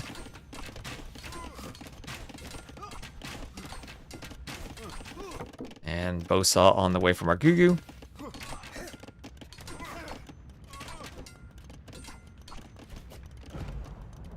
Oh, Grenadier. Now, Grenadiers, remember, they have an attack bonus against infantry, plus 9 against infantry, and they have 12 attack by default, and then also a tiny splash radius of 0.65. So, if you patrol stack eagles and Grenadiers get a hit, the eagles get obliterated. And even if you don't patrol stack, they also get obliterated. And yeah, Margougou simply does not have eagles as an option in the Civ matchup. So JorDan, facing a mangonel on his watchtower, will delete his walls and send Villese forward to chase. The farther he chases, the better Margougou can fight with his crossbows. He chooses instead to shoot some Grenadiers. And if the crossbows get close to the Grenadiers, they'll be killed. The Grenadiers only have 6 range compared to the 7 of the crossbows, but still enough attack that they're scary. Mangonel gets a hit, but enough HP that they can kind of tank a Mangonel shot if it's not direct. And crossbows chase from behind. The Grenadiers destroy the Mangonel. Kill another crossbow. If you use this unit properly, it's incredibly good. And the fact that there are no knights available from Margougou means he doesn't have a melee option to run them down. It's hoping for Mangonel hits and using his crossbow micro. Behind all of this, though, 59 to 44 Vil count for Margougou, and he is pulling ahead in Vils. Are they affected by ballistics? I genuinely have no idea. I didn't think they were either. Maybe they are. There's ballistics for Margougou. How much range does a Grenadier have? Feels like they should be outranged pretty heavily. Like I said, it is 6 range for the Grenadiers, and 7 for the crossbows with fletching and bodkin. So the crossbows outrange them by 1 measly range. Those Vils are not affected by ballistics, but Grenadiers, I don't know if they are.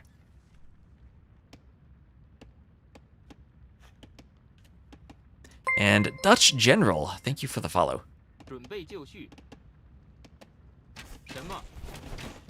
And splash damage helps against the crossbows. The splash damage makes it very difficult to use the range. Because if you want to stay at the edge of the range, you also want to be clumped up so that as many crossbows as you have at once can shoot. And now that workshop in the middle, is JorDan microing one Grenadier against the Mangonel? He is. JorDan micro nerd. He also has to micro down here as he's chased by two Mangonels. And he's bringing his own rocket cart forward. Yeah, Castle Age Siege Engineers gives them more range. Nice trade for JorDan. Does he get both? He gets both Mangonels. Oh, for one rocket cart. Margougou needed to pull back. He almost destroyed it with one hit. Would have been great to trade 1 for 1 and finish it with the crossbows, but couldn't get the second Mangonel out of the way in time. And now it's still a 22 bill lead for Margougou, who's getting his third TC up on the stone, as JorDan's now doing a second TC in the back. I just can't help but feel the Maya need to push this game quickly and not let JorDan get to a point where he has a late game Jurchen's composition. Yeah, score lead from Margougou thanks to that eco. 3,000 more resources collected. A Mangonel popping out for him. What's that? Elite Skirm now for JorDan. And I think it has to be Mangonels against the Skirms now for Margougou. Eagles, what are Eagles going to do? Grenadiers. Now, Grenadiers do count as archers. And if there's one thing that Margougou does not want to do, he does not want to lose the game because of single-minded avoidance of Maya Skirms. Alright? He does not want that to happen. He might need some Skirms of his own to deal with Skirm plus Grenadier. But he also wants to keep the crossbow numbers up with how cheap they are. We'll have to do a comeback to AoE 2, but holy moly, some new and weird civs. 100% agree with you. There. 100% agree with you. Grenadiers hit by crossbows. Villese go to repair the Mangonel. Oh, and the Ville hit by Grenadiers. And rocket cart hits the crossbows. There you get splattered. And wheelbarrow is on the way from Margougou. Yes, indeed. The Grenadiers have the Archer armor class, so Skirms get their bonus damage. And a wheelbarrow from Margougou. Rocket cart trying to destroy the Mangonel, and it does. And this is a good fight so far for JorDan, who's going for a forward workshop of his own, and will control the slope. Now Margougou up almost to 30 villagers, his lead. JorDan still doesn't have wheelbarrow. He gets a decent hit on some of the Grenadiers. But he needs to avoid losing everything to the rocket cart. The split. The micro here from Margougou needs to be perfect. Uses another crossbow. The workshop goes up for JorDan. Gets another Grenadier. He keeps running from that rocket cart. And JorDan, with a Ville, still can repair. And Margougou finally can't keep microing, loses the crossbows. And needs to be careful with his Villes here. He has Elite Skirm on the way. He's doing Skirms. He's trying to shake out JorDan's Mangonel in the front. He lost his own Mangonel, presumably to Skirms. And now it'll be Skirm versus crossbow. So things starting to fall apart a bit on the micro front for Margougou.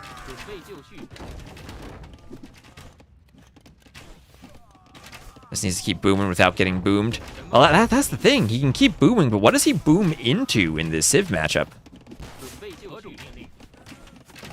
It's like Maya Goths, only with a smoother to play Civ than the Goths in the Jurchens.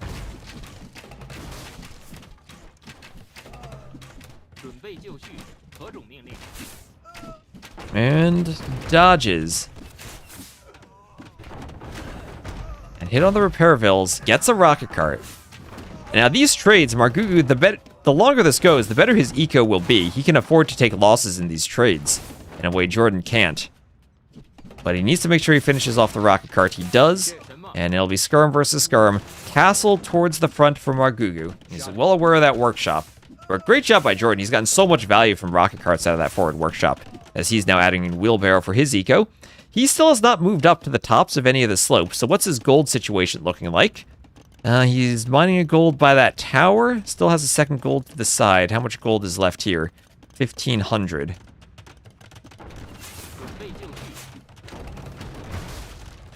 Rocket cart's going down. Some skirms hit by another mangonel.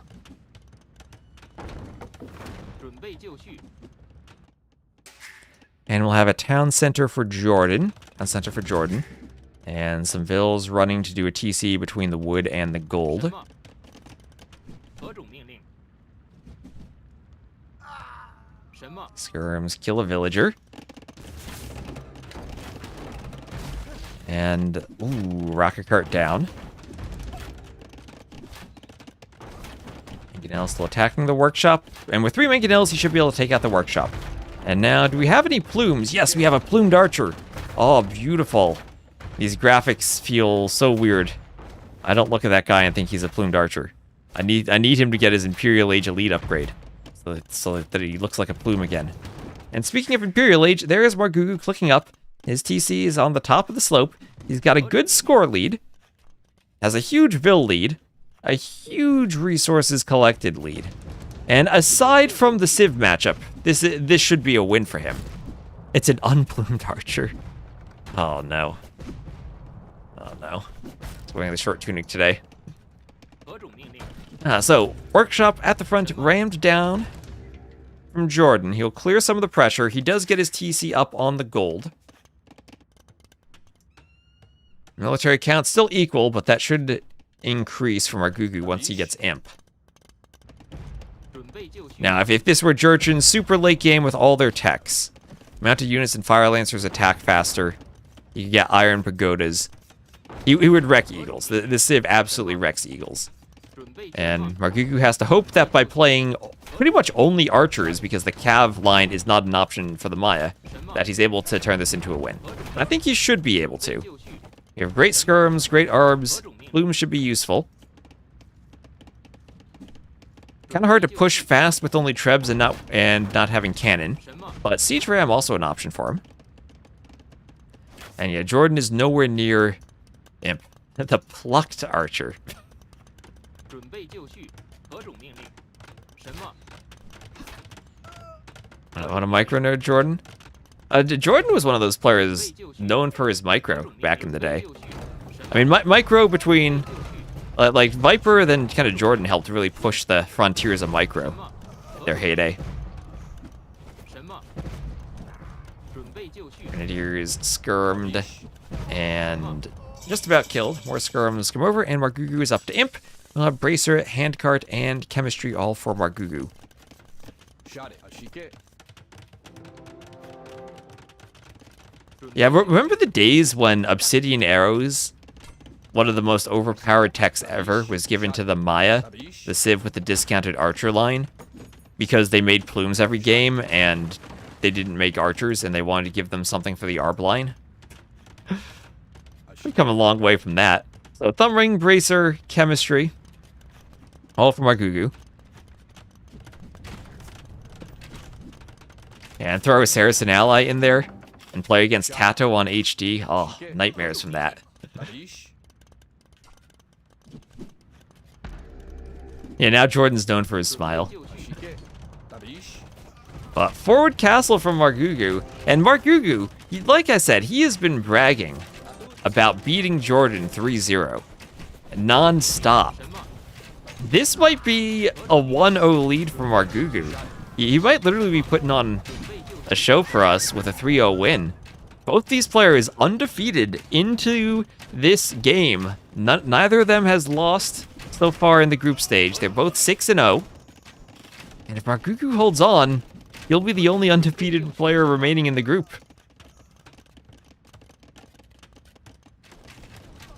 Why not put it on the right side where you can deny and take the opponent's gold? I think he has enough gold for himself at home for the moment. Still has gold.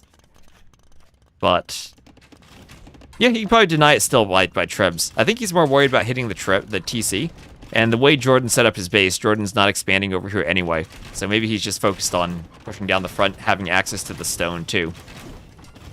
Either way, it's a forward castle, and he can treb the TC. That is handcart. It was glowing. For a second, I thought that was imp. That is just the handcart TC. The imp TC is in the back. And how about this castle from Margougou, ready to get into a treb fight with JorDan? Now, the only way JorDan loses this, I mean, the only way JorDan wins this is if he somehow gets enough trebs, takes out both of those castles, kills the Arbs, and stabilizes, but he's still 40 vills down. And maybe, just maybe, Imperial Age lets him make a treb. The Jurchens in the Three Kingdoms expansion, but they're a civ that fits the timeline of AoE 2, so they do have trebs. No traction trebs from them. Just normal trebs, and it's time for a treb fight against the Maya. And Margougou already has masonry for his castle, has a bit of extra HP. And these Arbs in the back will be killing many of the vills who otherwise might have been available to repair trebs. 0% chance JorDan wins. Yeah, his handcart was denied as his starting TC was destroyed. And Margougou keeps pushing with trebs. He has 40 Arbs, and he's even adding Eagle Warriors. That'll help deal with the skirms if JorDan can't get Grenadiers, or can't do Heavy Cav Archer, or can't do Elite Step Lancer, or Elite Fire Lancer, or any of the many options he has for killing Eagles. If it's just skirms, Eagles will rush in and kill. Well, some of the Arbs did go down. That's what JorDan needed to clear the Arbs. And El Dorado, extra HP for the Eagles for Margougou. And he's going to want a swift Eagle raid to end this game. He's got 1/16 of the map left, and a single treb. Second treb on the way. There's the treb.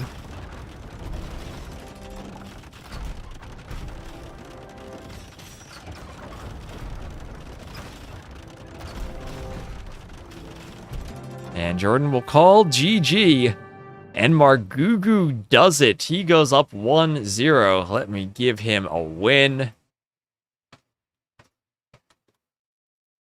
There we go. Margougou taking game 1. And we'll look at the stats.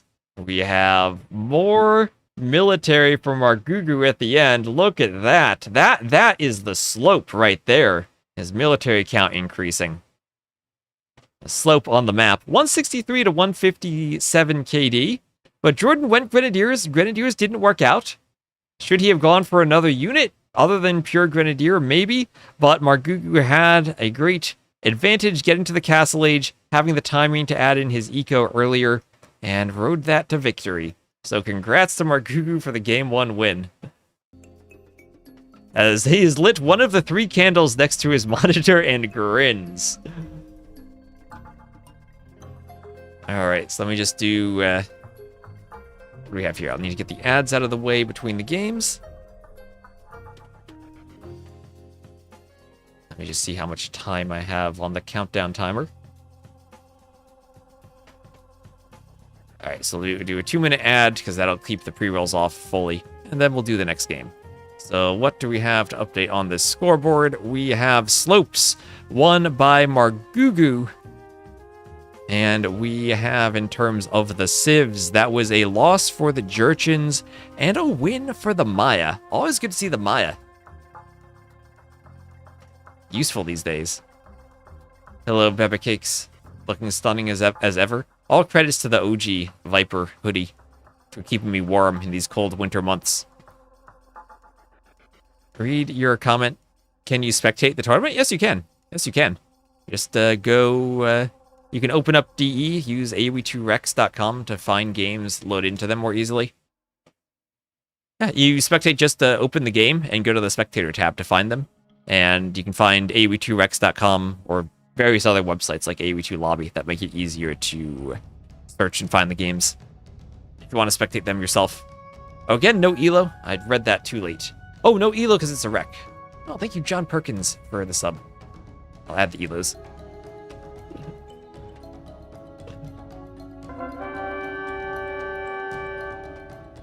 We'll see how British longbows fare against French cannon. Oh, thank you for the sub. And I need to find these games. This was gold.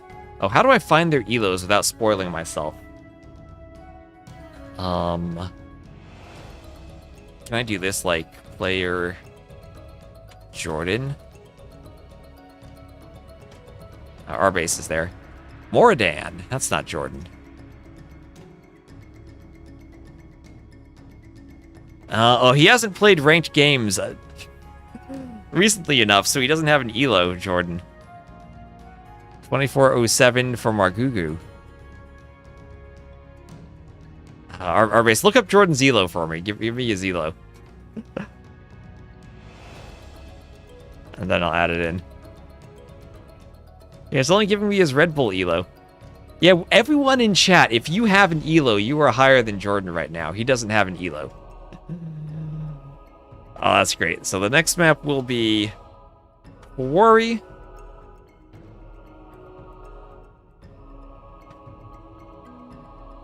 Up, they're both blue again. So I'll fix that. I'll make them red. And do we have an elo for JorDan? 2634. 2634. And that should do it for us. Let me double check that my overlay is correct. And I think we're good. I think we're good to go. All right. Thank you very much for pointing out the elos. Yeah, that might be why. Maybe just JorDan didn't have an elo.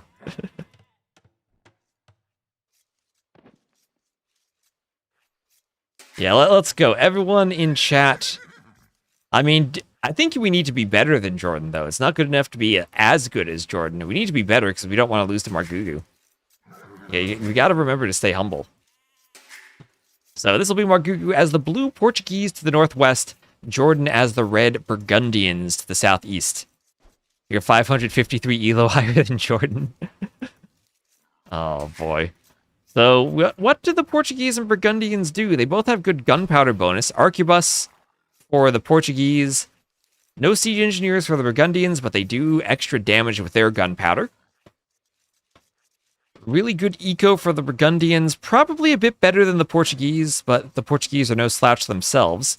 The Portuguese do collect wood from their berries, so it might be a map where JorDan wants to go aggressive, maybe with some Flemish militia and archers to try to push the berries. Your berries are always forward on this map. You also do have a lot of deer to push in the middle.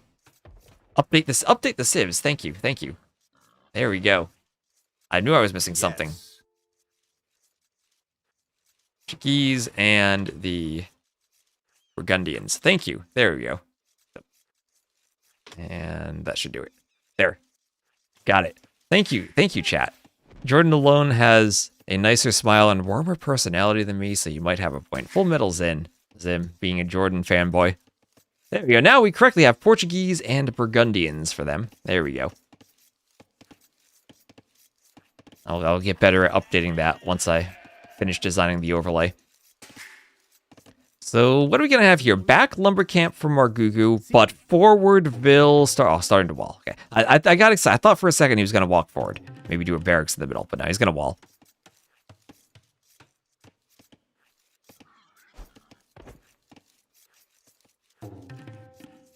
And forward berries for JorDan, but with that house forward in front of them, maybe this will be a barracks from him. Maybe it'll be a barracks. And 4 vills on wood for JorDan, so that does feel like a drush build. 4 vills on wood for Margougou too. So it feels like an early barracks in both. Also the vill grabbing some wood from the berries.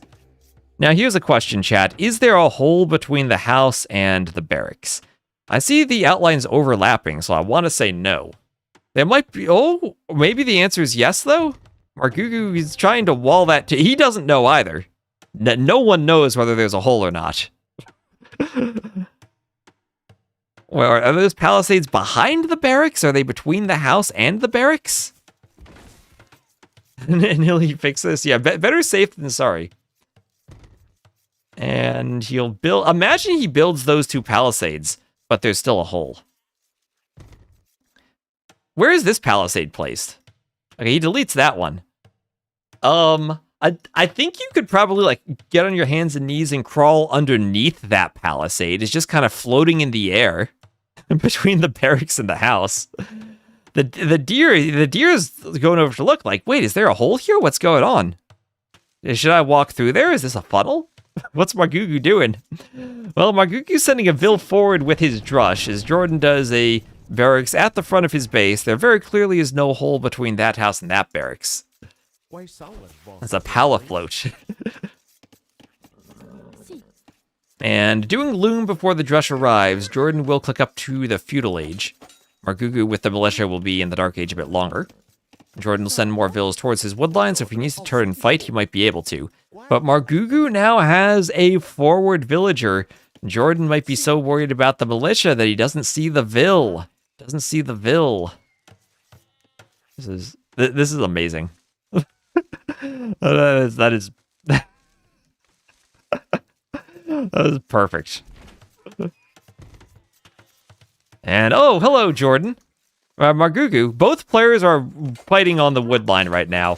JorDan has trapped the Drush with his scouts and will kill it, but at the same time, Margougou will get some revenge. Finally, he notices and shoots the scout, but doesn't kill the scout. All right, so they weren't... They were both paying attention to the Drush. They weren't paying attention to the fact JorDan's scout was directly underneath Margougou's TC. Well, he does lose some HP. At least he doesn't get away for free. But there will be Loom now for Margougou, as he'll click up a bit later, maybe wanting to Drush FC with this wall he has. Beware of the slope wall at your own risk. Yeah, zero elo JorDan walking into his enemy TC confirmed. What world do we live in where Margougou has a ranked game recently enough to show up on the stats, but JorDan doesn't? And here's the Militia pushing forward for JorDan.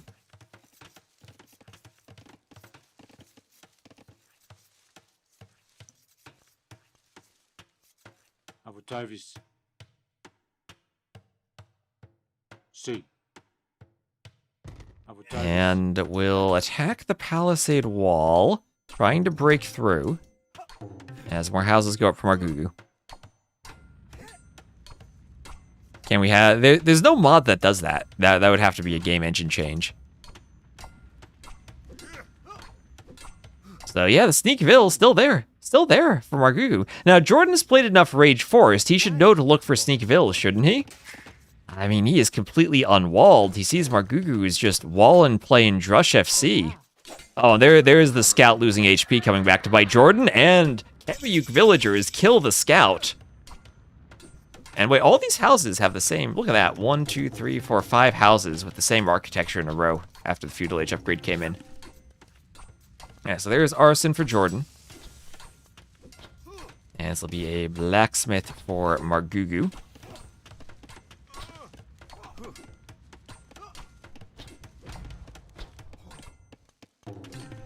And a house as well.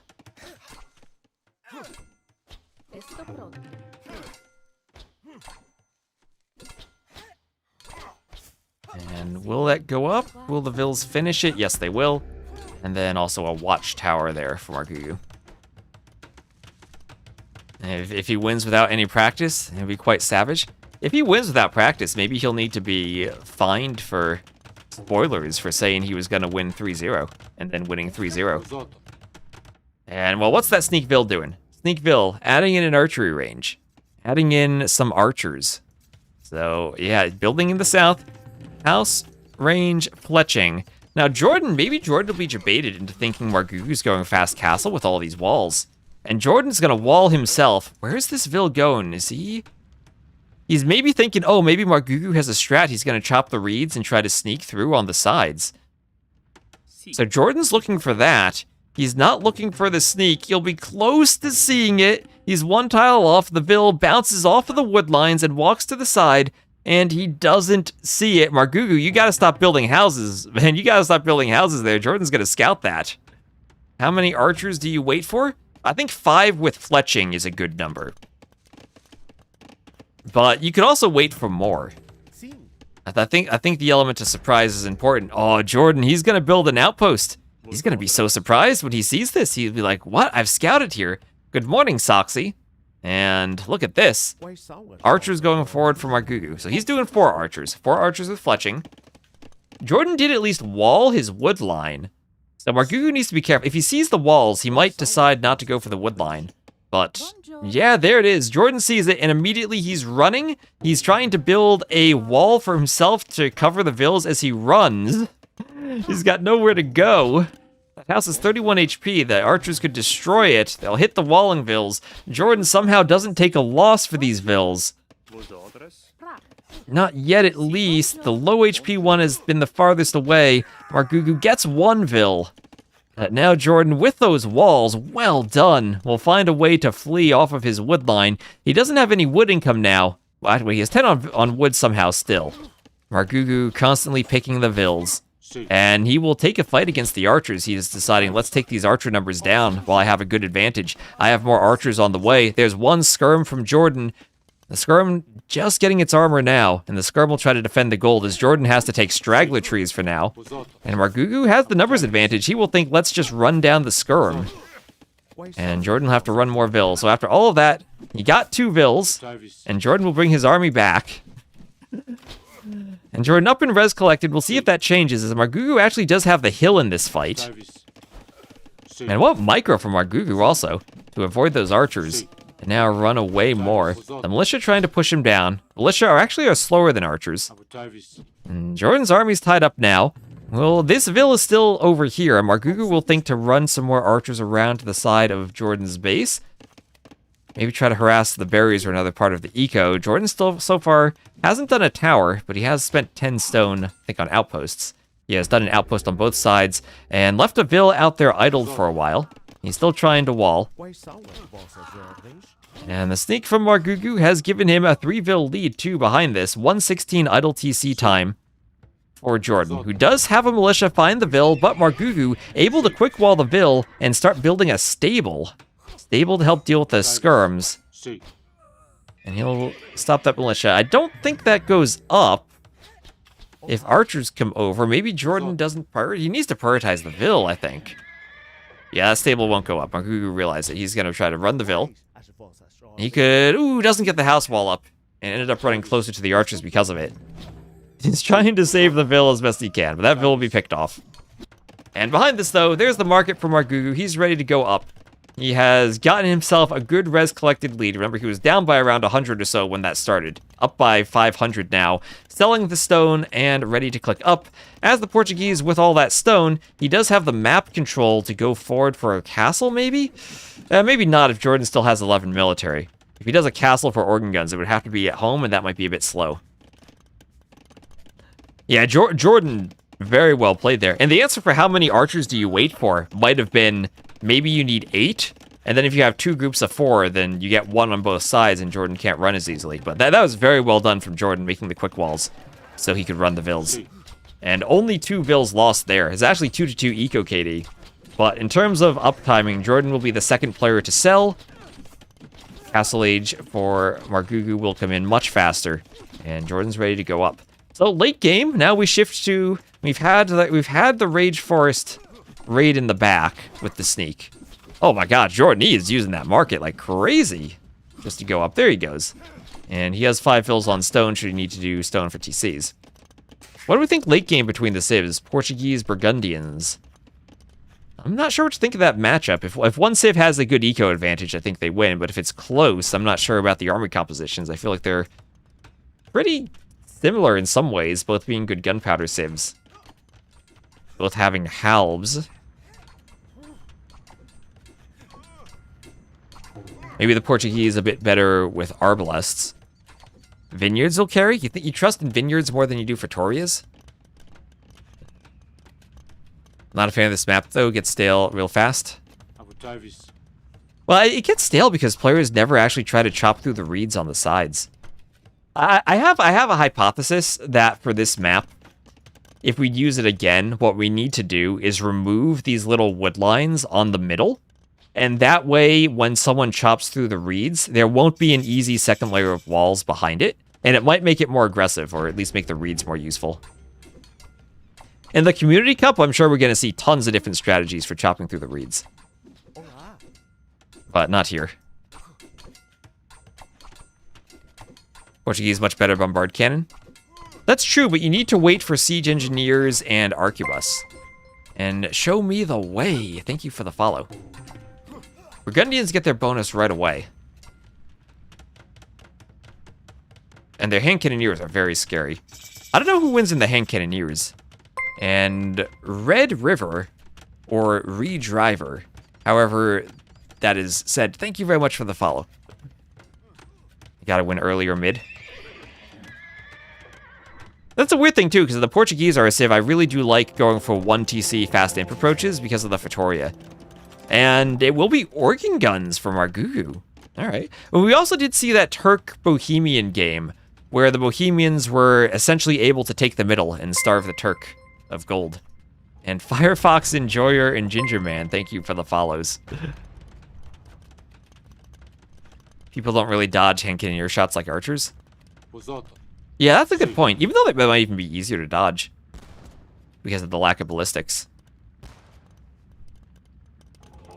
So double monastery and focus on the relics. Oh, John Slow, thank you for the raid. You picked the right time to raid because we have a closed map and Coast Arena will be the next game. And so right now we had a game where Margougou went for a sneakville. JorDan had some epic quick walls to defend against archers. And right now we're waiting for someone to decide the reeds are worth chopping through. As we have some monks picking up relics in the middle. And JorDan going for the relic at the very center will have the advantage. 3 relics in the middle, 1 on each side. So it looks like it'll be a 3-2 relic lead for JorDan.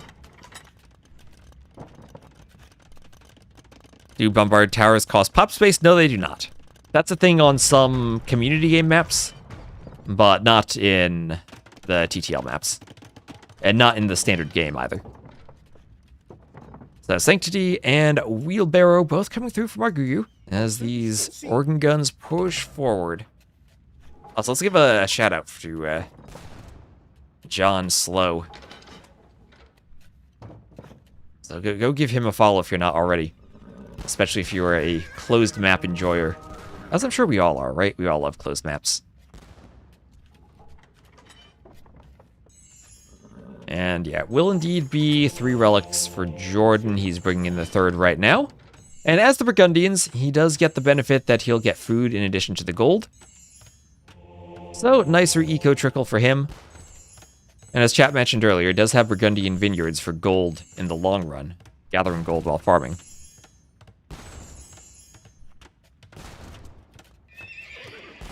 And, oh, well, what is the best siege unit in the game? The Redemption Monk.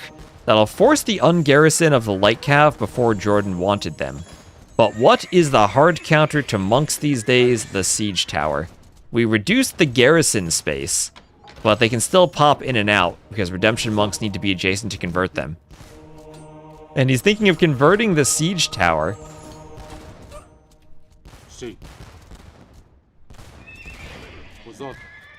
And yeah, that's gonna be... I think the Siege Tower really needs to be convertible from range again.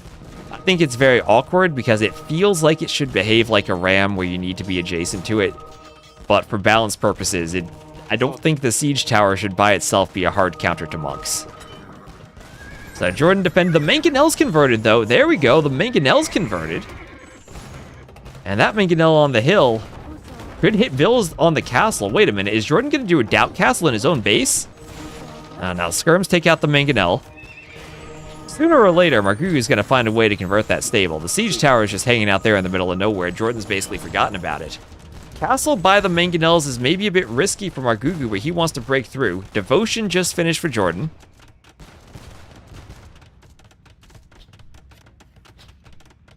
Reverse the speed boost from having units in them. Make them slower if they have units. And okay, Margougou, oh my gosh, he wants to go for the most forward castle he's ever built. He wants to go through this palisade and do the castle over here. I mean, at this point, he could just chop the reeds and send the Vils this way. But no, he'll break through the wall. There's Imp for JorDan. Margougou kind of far away still, but JorDan just using the market like crazy. I don't think he can stop the castle. I mean, he could... Ooh, that's going to be a close castle for a Treb War. Maybe Margougou doing the castle too close to JorDan. As he's going to buy his way up. But in these lower eco games, the Fatoria is insanely strong for the Portuguese. There's Margougou using the market like mad. And JorDan, those light cav won't be enough. That Margougou just needs to react. He just needs to use the monks. And those light cav will be shredded by the orc guns. Absolutely shredded. And there's Imp. So we have a little over a minute later is Margougou. Both of these civs are bombard cannon civs, so we could see chemistry. But in the meanwhile, Margougou will continue making more organ guns, maybe more monks, and try to push the TC. JorDan continuing to rely on Cav might make it hard to fight by the castle. And so far, this is completely walled up still. Oh, that deer. Hello, deer. Finding the floating palisade.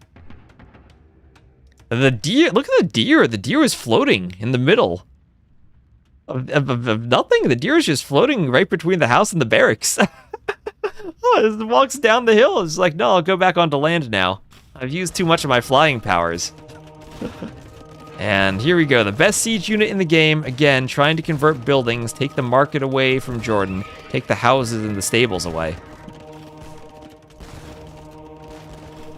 And the monk wants a conversion on a light cav. Organ guns there will kill the light cav, so will the castle. There's a conversion on the house. Conversion on the market coming in. Barracks for JorDan. He's doing chemistry, adding in the market in the back. And immediately he will do a treb.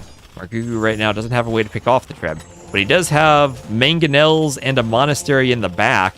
And he can use mangonels to pressure this TC. There's a mangonel under it. He lost a couple of monks. Oh, he needs to pay attention to micro. He sees it. JorDan's mangonel might be converted. That monk doesn't want to walk under the TC. More monks moving forward just to scout.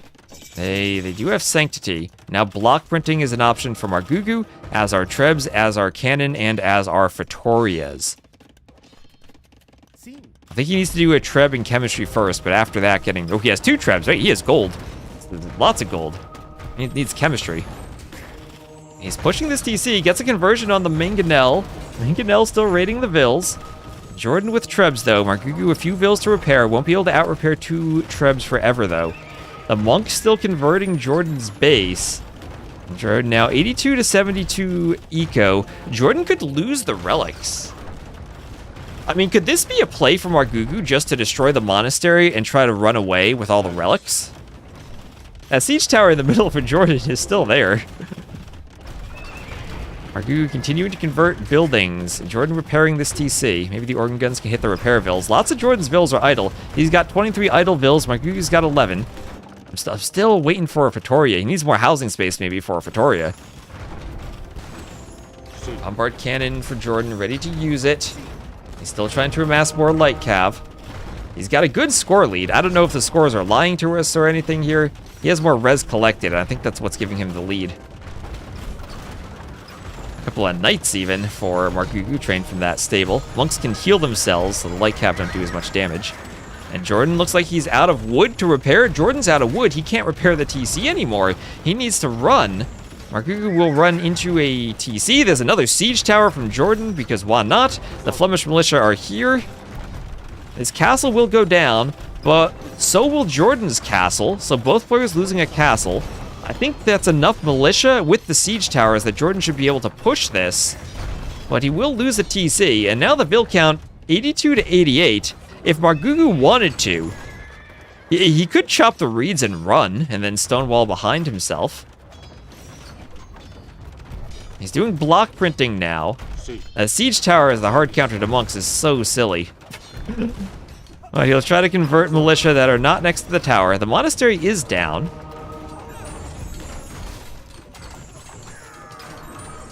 Vill counts have just about evened. JorDan's down to 1 TC. I actually think Margougou wins this game now if he commits to booming at home. Grab his second relic, boom a bit. It's going to take a while for JorDan to be able to push you with that castle on the front atop the hill. Maybe wall the sides. But JorDan's score lead comes from his army lead right now. Margougou actually has more vills. Selling wood, buying stone, and he's doing double Fetorias. He's doing double Fetorias, so he instantly adds an eco. Yeah, full reset here. 0 military. I mean, he doesn't need military, right? Is JorDan the type of player? The vills are walling off the treb. JorDan doesn't strike me as the type of player who's instantly going to chop through the reeds. So yeah, JorDan, he's adding TCs. He's booming. Because when you look at JorDan's scouting, he doesn't know what Margougou has behind this. He doesn't know whether he can push or not. And it'll now be 2 Praetorias. So add like 20 Villes to Margougou's eco. He's doing handcart. He'll need to repair the castle, but remember, the castle's uphill. That'll take less damage. There's no siege engineers for the Burgundians. And JorDan's going to try to put a Treb up here so it's on level ground with the castle. There's a 3rd Pretoria.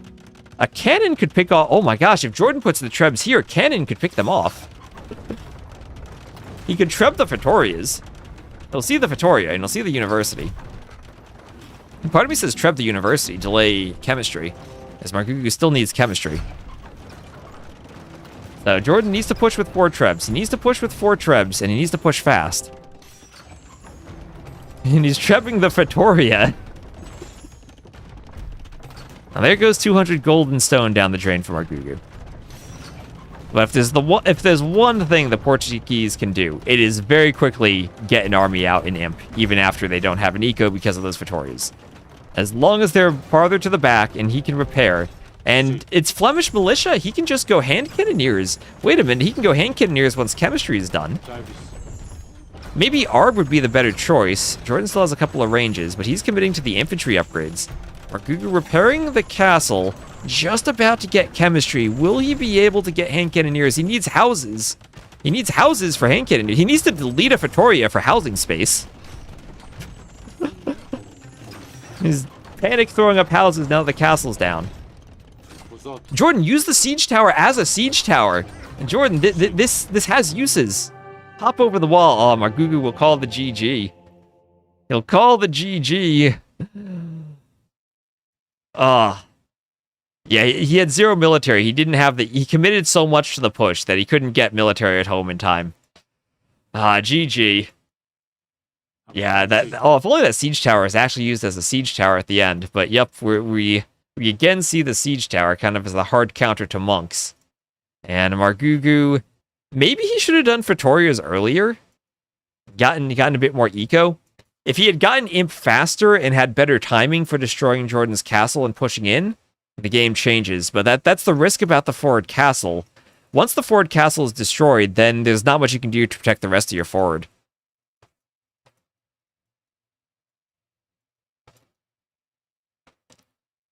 Yeah, and right, putting the 800 golden stone into Pretorias could have been army. Could have sold the stone and maybe just gone Arbalest against the militia. Now, they do take time to pay off. But that will be JorDan. Ties it up. That ties the set at 1-1.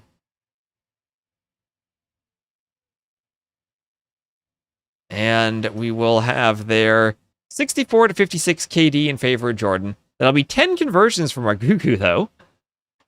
And he did really well with that push, as far as he did get pushed back, though. Oh, man, I love that type of game. I love monk games like that. Why does nobody do it with battering rams? Because rams are slower. The base speed of the siege tower is 0.8. The base speed of the ram is 0.6.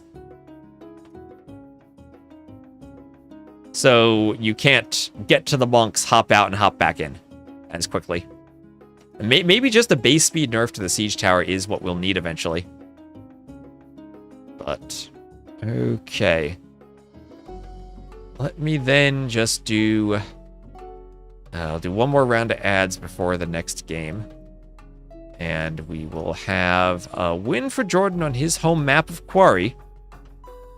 And Margougou did not win 3-0, as he had hoped. Now, what civs do we think we'll see for Coast Arena? What civs do we think we'll see for Coast Arena?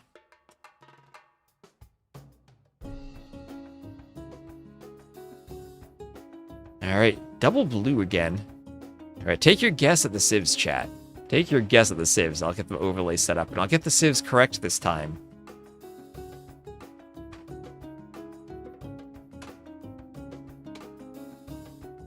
And the map. Enter or leave 1/1. I think for a siege tower, if you're dropping over the wall, you actually want everything to drop out at once.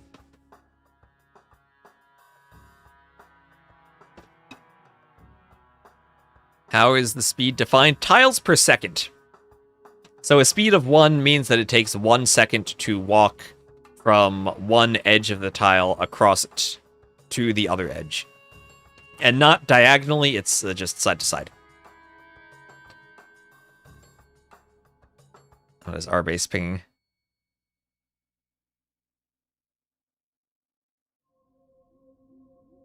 Okay. Yeah, no more undefeated players here. The only undefeated player left is Doubt, but he's in another group. Anyway, the civs will be Malay versus Byzantines. So we'll have Margougou as the blue Malay to the north against JorDan as the red Byzantines to the south, and it will be Coast Arena. I think the siege tower really just needs to be slower. Slower, maybe give it less pierce armor. Have monks convert them from distance again, and it'll probably be fine.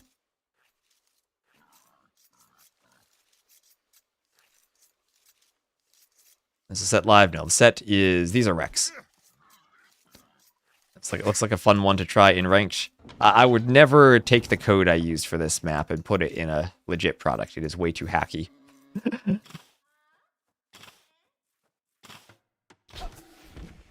So, for under the TC, taken easily by Margougou, and he'll go to do a lumber camp on the side. We'll have some sheep being taken in from JorDan. He'll do a lumber camp himself. And it looks like we'll have a good game of non-buggy Coast Arena. I just got to double check the map myself. So 1 relic on the west, 4 ended up to the east.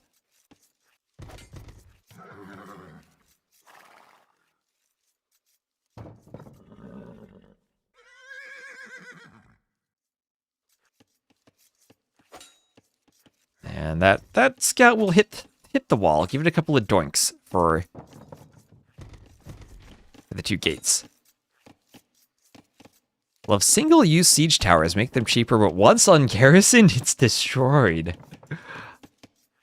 So you want the petard siege tower combo. Relic's a bit better. I mean, this relic is a couple of tiles closer to JorDan. I think that is pretty well balanced as far as relics are concerned.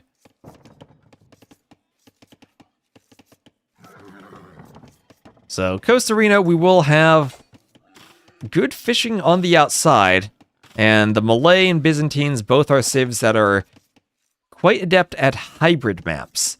Also, good at closed maps, so we're seeing that closed plus hybrid combo used for Coast Arena. We've seen so many approaches, whether it's transport ships, landings, galley play, FC. We've even seen a siege tower used as a siege tower. We've seen fortified churches from the Armenians. We've had a whole large variety of strats on the map, and I have no idea if there's a meta to it yet. Margougou will be docking and taking the shorefish. When you dock, you can also take the oysters with the villagers, which means you can skip a mining camp.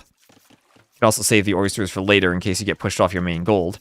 Your gold and stone will always be forward, so in range of towers or castle drops. Forward, or at least against the wall. They can't spawn a bit closer to the wood line, but they always will be forward against the wall.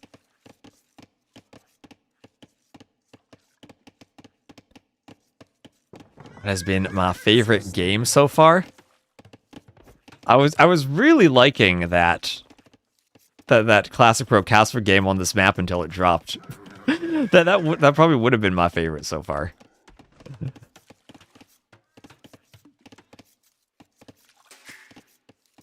Make petards trainable from siege workshops. They're trainable from crepos now.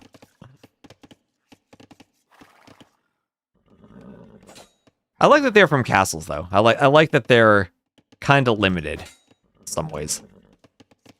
I don't think I'd want them to change. We need a unit that can climb up walls. We need ladders and ropes. No, it's not. Actual sappers digging tunnels under the walls. So Loom. Okay, JorDan doing Loom. And what's that? 20 Vils. He's doing Loom. What does Loom mean? He doesn't have a transport ship. He doesn't have a barracks. I think he just wants Loom. So 20 Vils with 3 fishing ships. Is this enough to fast castle? Is this a feudal age build? Will he go galleys? Will we see more docks? We don't see anyone deleting their walls to go forward yet. Margougou might even be faster to feudal, Loom, and then 22 Vils for him. So he's doing Loom too. Neither player is skipping Loom. Maybe they've seen too many transport ship men-at-arms. They don't want to skip it.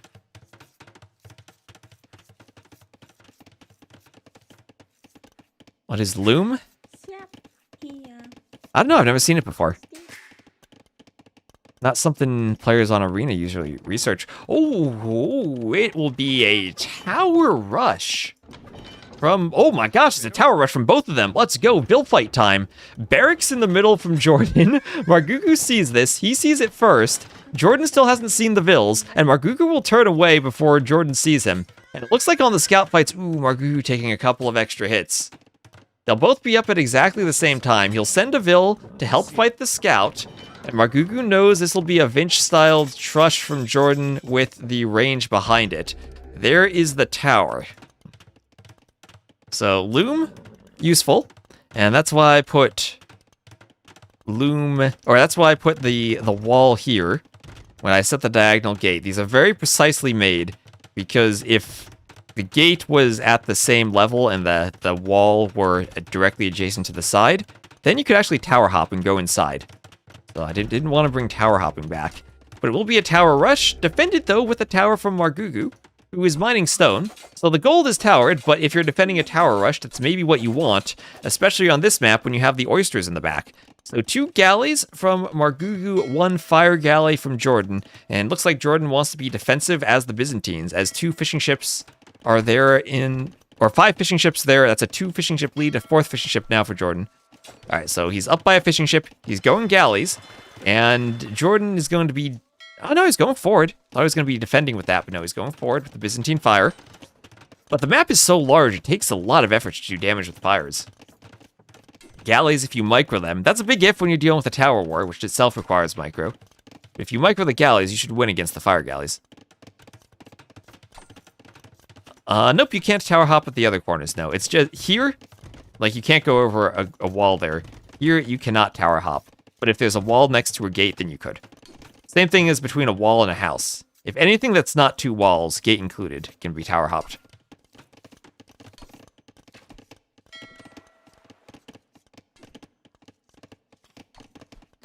Yep, it's just 2 adjacent wall tiles are special that you can't hop them. Anything else diagonally, you can hop.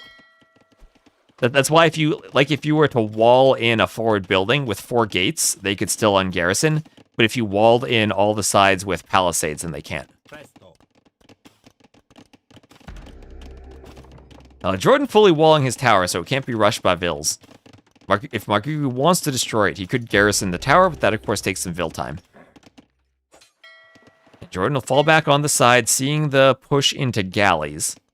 And now the players need to decide how much do they invest into fish, onto water, onto their fish booms, or into their defenses. There's a blacksmith for JorDan, so he can think about doing galleys. Even as the Byzantines, he will want galleys to be able to dance on the water against Margougou's galleys.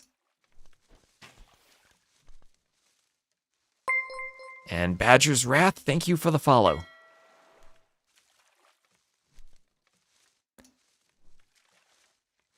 So, continued fight here. JorDan, no fletching. Margougou with fletching. That's a rough situation to be in, not having fletching against galleys. And JorDan will have to run his fish. Now, in the new DLC that'll come out next week, the fishing ships could garrison in the docks, but JorDan will keep them back and try to keep them working. It would be much harder for Margougou to do damage in that DLC. And Ricky, thank you for the follow. We have aircraft carriers and submarines. You can play Rise of Nations if you want that. We'll need to play Rise of Nations one day. So, outpost for JorDan as... Oh, looks like he had a spear that got inside but got quick-walled. Nice quick walls there from Margougou. And Karika, thank you for the follow. And JorDan has one fire that got into Margougou's fishing eco. He'll try to repair a galley while fighting the fire. What's that build doing? Anyway, he'll get enough galleys out to fight that. And JorDan, 5 galleys himself, but 10 for Margougou. JorDan is investing much less into water, doing the minimum he can to keep his fishing ships alive and working. And he'll click up to the castle age first because of that. But he clicked first. Margougou might stay in the feudal age for a while, pump galleys, and then click up, but be up super fast as the Malay. And JorDan, if he needs to, he could delete a wall and go, like, ring around the rosy with those galleys. But he will. There he goes. One fishing ship will be destroyed. But he'll save more of them. No, two go down. He saves 2 of them. Thalassocracy will be automatically nerfed. I think it just adds extra arrows to the docks and has them shoot when ungarrisoned.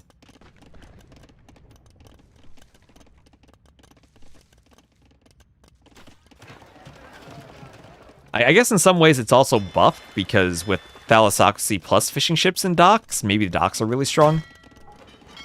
I haven't seen the final numbers yet, but we'll find out later. Can you rewall? Not on the shallows, no. You can rewall along the beach, but not on the shallows. Once your seawall is gone, it's gone for good.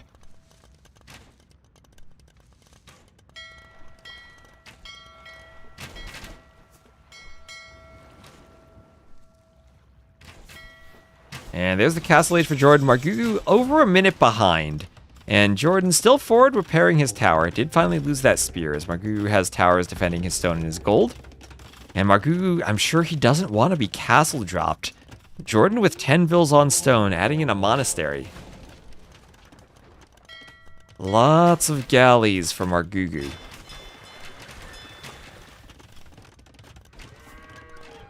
And another farm for JorDan. Yeah, oysters saving the day. And you only have 1,800 gold among all of your oysters. So it's not all that much, but it will save you when you're pushed off of the forward gold. And there's Margougou up to the castle age.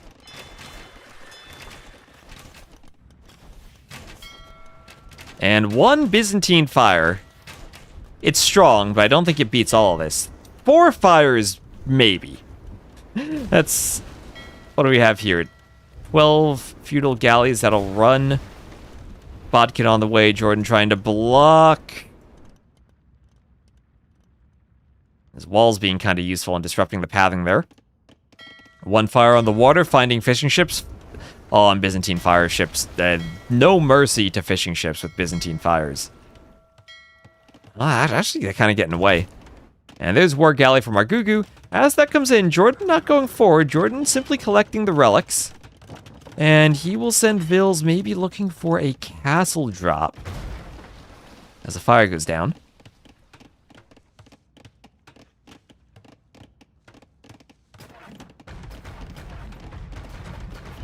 I gotta stretch my hand.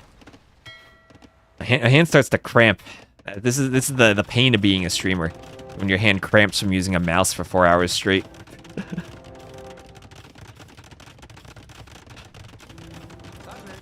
So, Workshop and Castle going up for JorDan as the Scouts will fight and JorDan will win. So, Castle for both of them. Byzantines will immediately have more HP in the Castle Age. So, Workshop's behind. If this is a Ram Petard push, I'd probably put the advantage for the Byzantines. Cataphracts also should massacre Karambits. Is this an imp race now or too early? This is an imp race maybe too early. So, Margougou score lead still. From having won the water, but he lost some fishing ships down to 5. JorDan only 1 fish, and Rez collected 2.3k ahead from Margougou, but he's now in a castle petard fight with the Byzantines. And if this Byzantine castle stays up, Cataphracts, as I said, should be great, as JorDan is collecting the relics. So maybe JorDan winning the middle and Margougou winning the water. But will he win forever if he's investing less into the water now and sees there are fire ships in the back of his base? Oh, Byzantine fires. Well, he's winning the back of JorDan's base. He could get onto JorDan's wood line. He doesn't have ballistics yet, but he can get onto the wood line. And JorDan will have to run to the middle of the map to take wood. We saw Kasva in that game earlier taking wood on the outside. JorDan will have to take wood on the inside. There he goes, picking up more relics. That'll be his 4th. And Margougou trying for a relic, but the scout is there. There it is. There's the cataphract. The cataphract in all its glory, hiding behind the ram. The petards from Margougou destroy the ram. The cataphract goes down, but the ram doesn't reach within Murderhole's range. So spending a petard to destroy a ram, Margougou doing what he can to protect his castle. That poor cataphract right between the castles. There's the ram from Margougou. Both players still on 1 TC. And right here, Margougou able to deny all of the backwood from JorDan. So if he realizes that, maybe his next play is don't necessarily go for the castle fight, but try to control the outsides where all the wood is.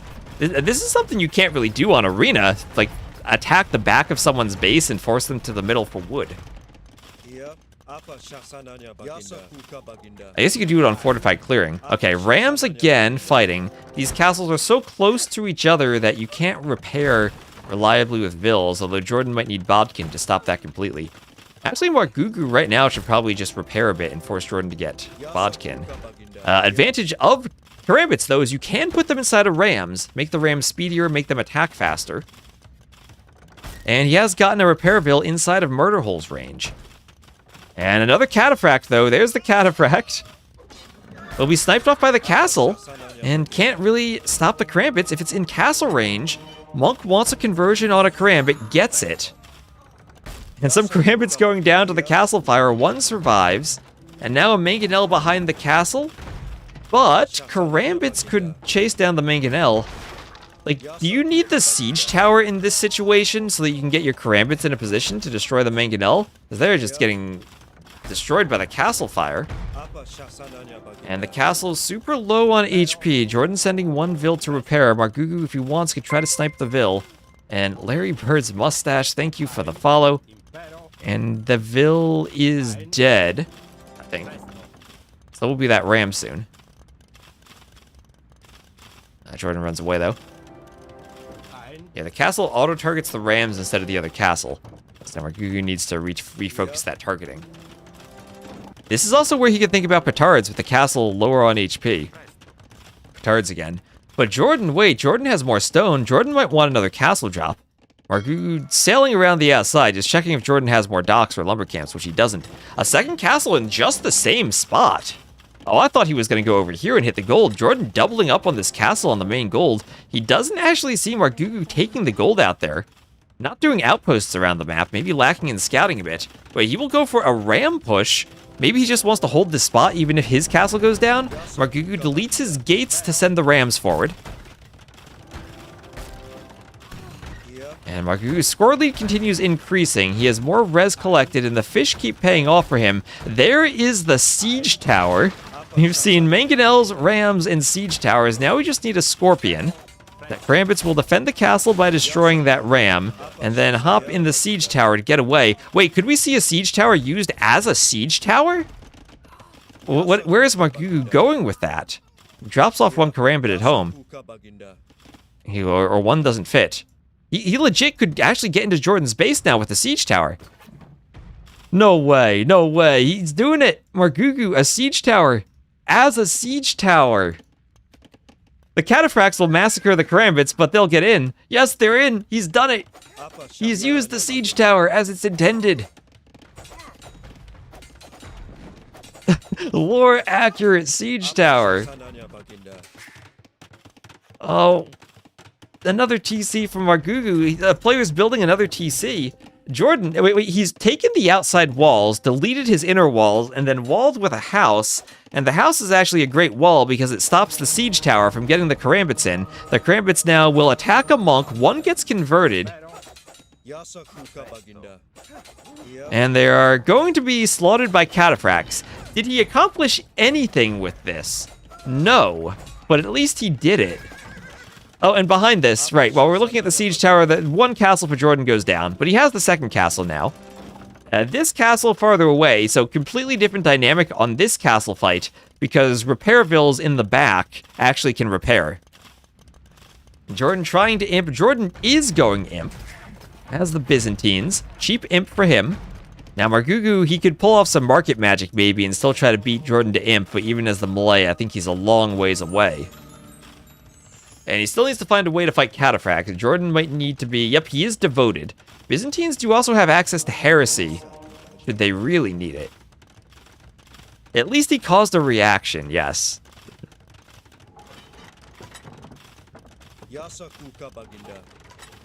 So lots of vills for Margougou. They'll mine some stone. And they might just have auto-tasked themselves. No, he's going to do a mining camp. All right, and he's Forever Castle. He is Forever Castle, but he has a 2k score lead. I think JorDan can win this if he just starts trebbing when he's an imp. But all the map control, Margougou has it.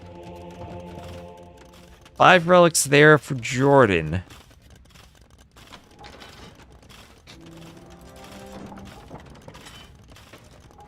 He assassinated the city's holy man.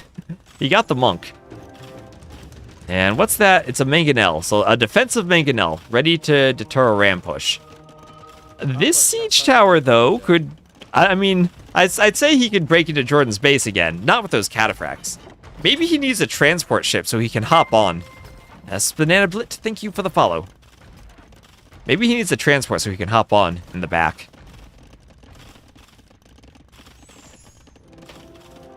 So, I think I'm liking JorDan's position a bit more. But if it's not Karambits, the Malay also could do Halb, they could do Arb, they could do Skirm. They don't have to go Karambits. But I think that requires Margougou getting to imp no matter what. What's his fishing eco look like? Pretty good. JorDan still has 1 fire in the corner. The Luters send the monks to convert the Woodline Villes and then die to cat. Oh, he's doing it again. He's going for it again. He gets inside just to find cataphracts. He's like, nope, I'm out of here. Needs to stay by the wall so the monks can convert.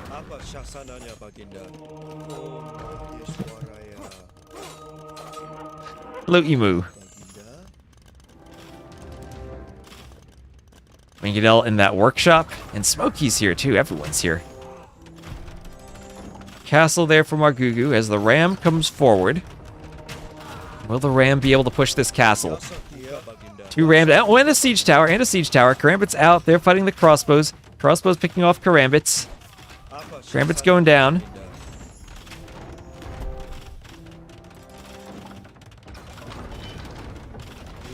Mangonel pushes the ram away.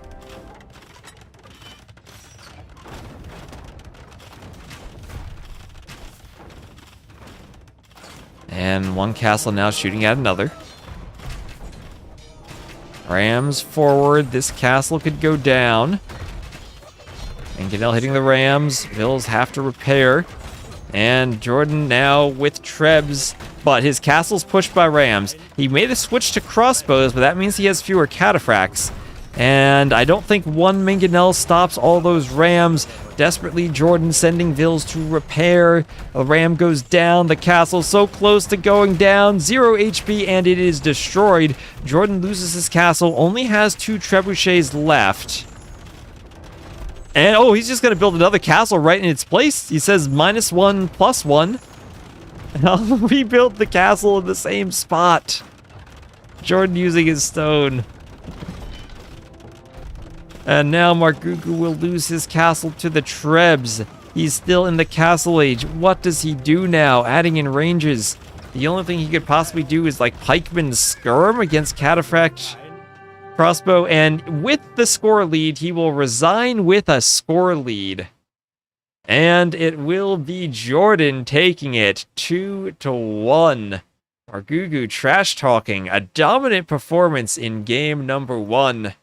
But JorDan will come back and on 2 closed maps get the win. What the heck was this game? Coast Arena is amazing. Margougou won the water.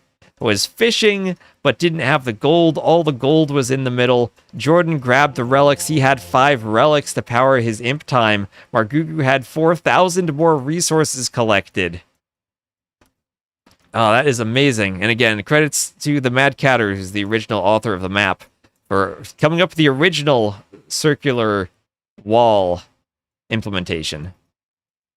That was very hacky in itself. He has like a 40-minute video where he describes how he did that. I'll need to make a video describing how I got the diagonal gates working. Byzantines best. Byzantines OP. 3-0 sure, Margougou. So 9741 KD, 3-3 conversions. The siege tower as a siege tower wasn't enough for Margougou, as JorDan wins 2-0. Oof, now that was one heck of a set. And we'll just give the final update to the maps and the civs. That was the first picked Malay against the last picked Byzantines. JorDan leaving Byzantines all the way to the end and winning with them. Jordy, man. GG. Speaking of Coast Arena, yeah, Arbase, we're halfway done. I've streamed for 4 hours and 17 minutes. I've casted 3 sets. There are 6 sets today. What else is there? There's Ganij and Uzzi. Did that just start? What stage are they at? Are they playing Coast Arena? They're in Quarry.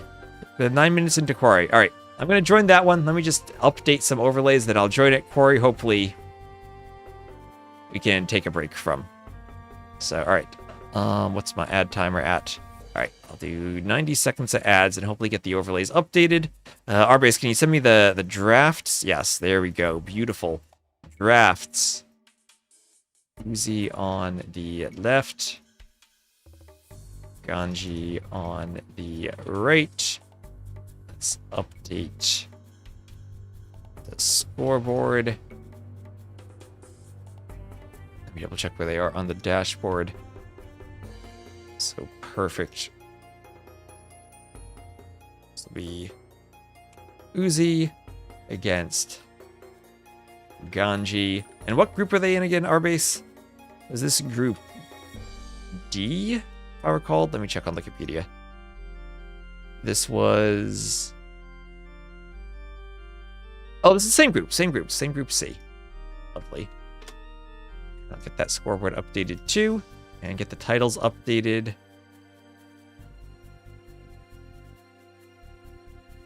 Ganij versus Uzzi.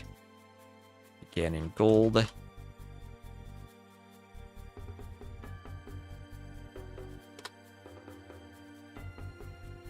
And update the title on Twitch.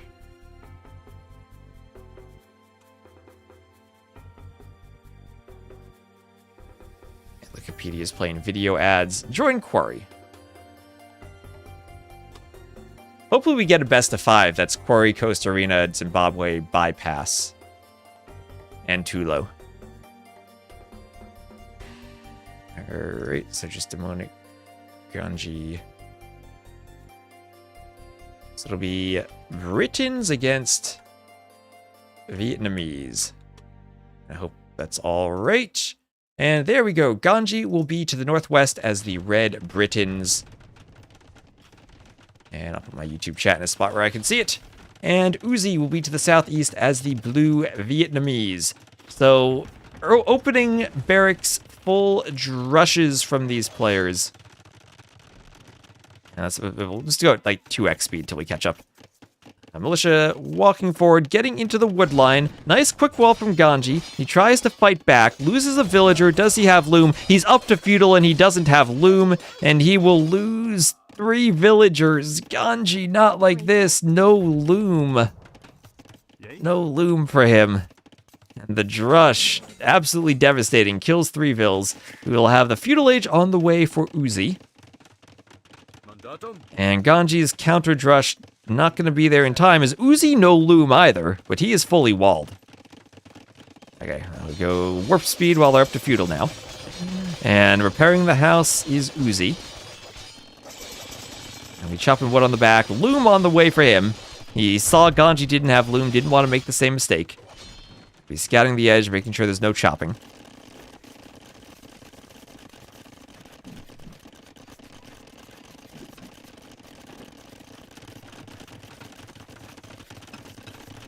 And more farms around the TC for Uzzi.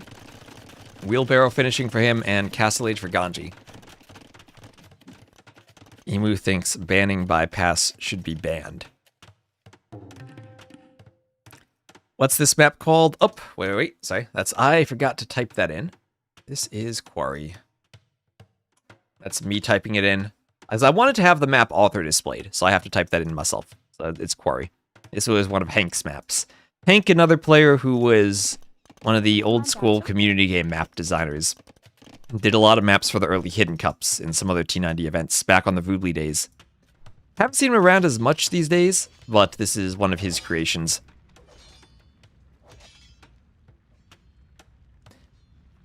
Which force more variety. I would love to have more randomness in map selection. I don't know how players would feel about that. What is... Oh, there, the militia. Ready. I am all for more randomness. Is maps for HG the same for DE? It's the same modulo two things. One, the user patch added a whole bunch of features for Voobly, and for the most part, DE has compatibility with those features and added its own features. So there are a lot of things we can do now that were not possible in the past. So 1, 2, 3 TCs for Ganji. And the Villese for Uzzi out there on the side. We'll walk back from the houses. And yep, usually you do the house behind the wall, you can or the gate behind the wall. You can delete the wall if you want to use the gate as a gate. If Zetnus is still scripting, yep, he's around. Yay. Mandatum. He made Hyper Random, which was just in a tournament last year. Or towards the end of last year. So handcart there for Uzzi. Ready. Mandatum. Yay. Yeah, Zetnus maintains, if you do exclamation mark RMS, he maintains the guide of all the RMS documentation.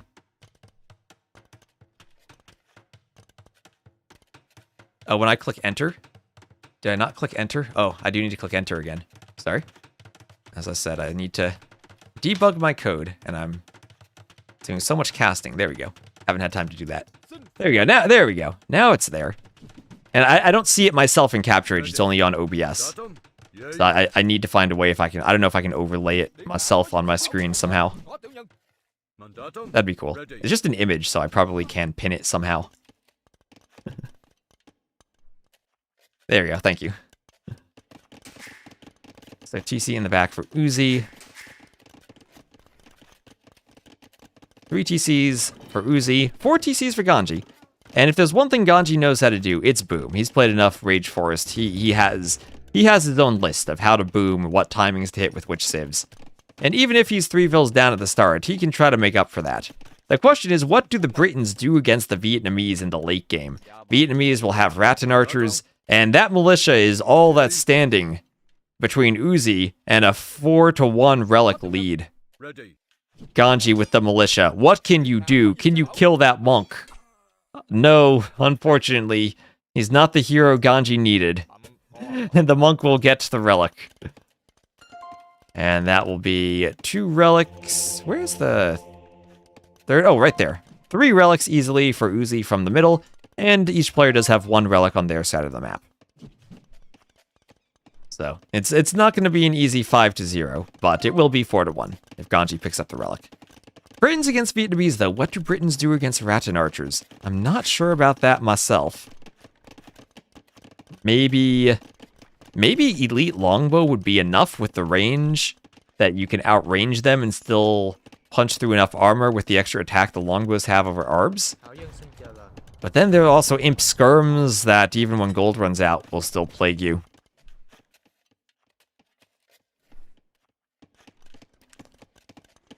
There is no stone. Why do we have quarry, but there's no stone? There's this thing, because this object right here is called a quarry. I don't know if it's officially called a quarry, or if that's just Zetnus's documentation and what Hank named it in the map script, but this is the quarry right here. That's why, our base, because there is literally a quarry in the quarry. Amassed werewolf trebs are the answer. Ooh. I like that idea. YouTube chat has some good ideas. The tiniest quarry. You cannot get stone from it, no. It's just there, it's a scenery object. It's there to make the middle of the map look fancy. It's a lie.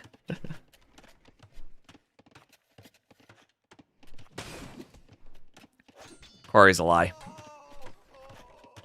Google says quarry can be gold too. Make sure that it's an actual reputable source and not just AI generated though. Gotta watch out for the AIs these days. Yeah, Champ Skirm could be an opening for the Britons, especially if they see Fire Lancers. There's Handcart and Town Watch for Ganij. Give it Infinite Stone and see how that impacts the game. Infinite Stone. Imagine each player had access to Infinite Stone, and it was Turks, Koreans with artillery bombard towers and Upsum keeps. That game might never end.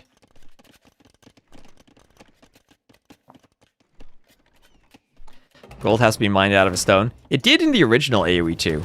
In DE, the mines are pure gold. It's no longer gold within the rock. I miss those graphics. The gold. AoE 1 was the same way. Gold was nestled within the rocks. I don't know why they ever changed that. Maybe they thought it'd be easier for players to see.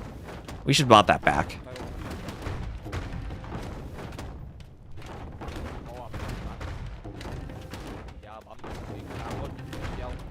And house destroyed by the mangonels as they push forward.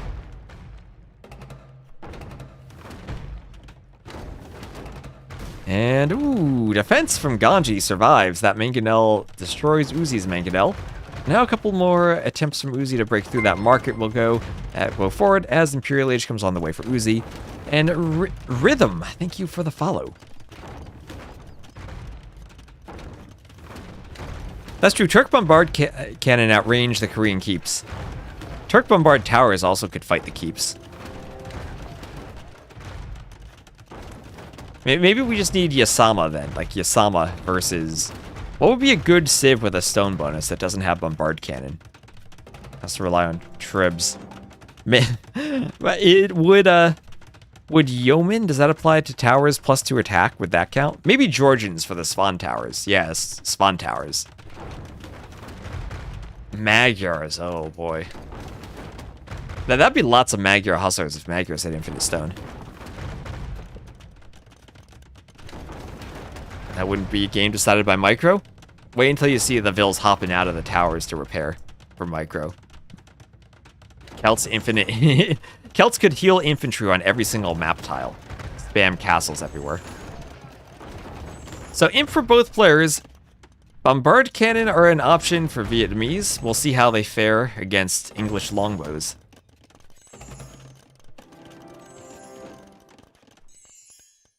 Longbows usually counter cannon, but if the Vietnamese player can go imp skirm, throw the skirms forward and tank castle fire. And that's exactly what we have there, elite skirm on the way. Then maybe you're not letting the longbows hit the cannon. Vietnamese also do have siege engineers for the extra range.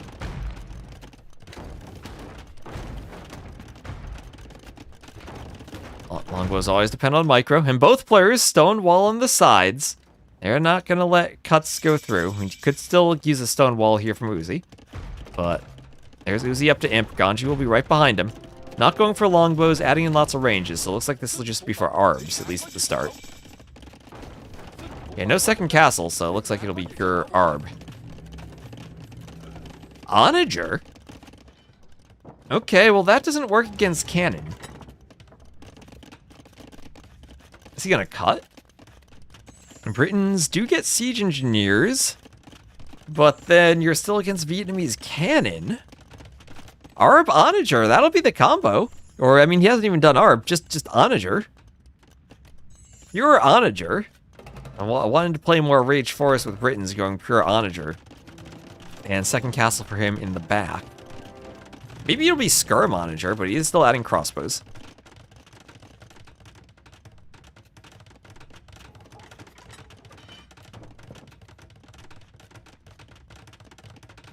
Onager, the best combo.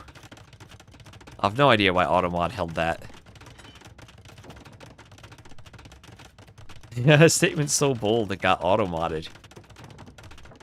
Auto-mod, what are you doing?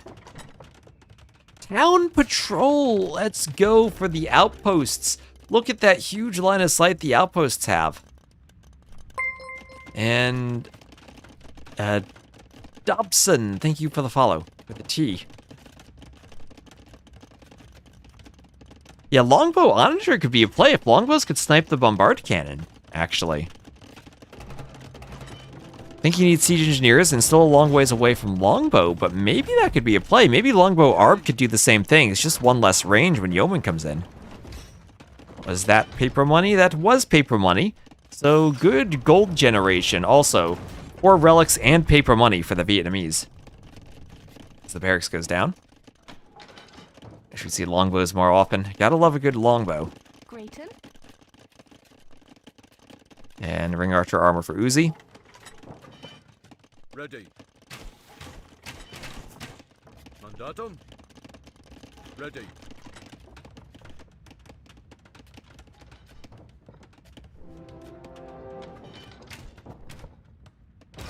And a castle. Oh my gosh. Could that castle be one shot? Oh my gosh.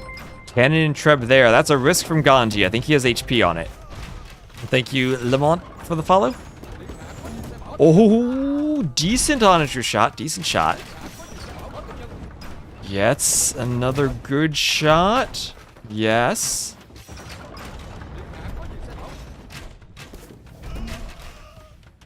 Our unit's going down. And they're running the cannon, going for the Onagers. Already the cannon are there. The cannon need to pathfind. How did that shot hit nothing? So Arb cannon as Ganji moves forward with more castles.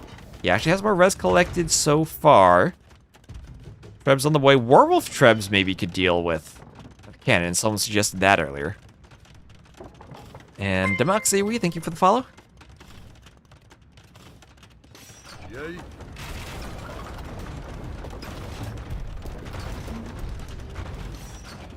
And these workshops, I don't think they're on the cracked terrain. Cracked terrain should only be on the lowest elevation. I patched that up when there are a couple of gray patches. And that workshop looks like it'll go down. Down it goes.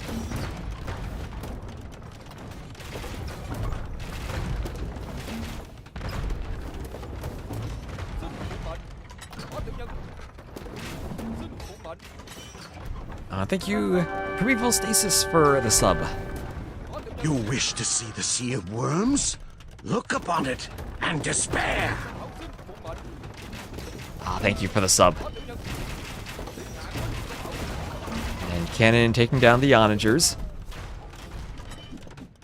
There's the elephant swap. Oh, the elephants. That could be an option for Uzzi. Wait a minute. That could be an option. But Ganji, he needs good Onager micro to dodge the cannon shots, and there he did not dodge. Now, what is that? 7 trebuchets, but Werewolf now is in for Ganji. There is Werewolf.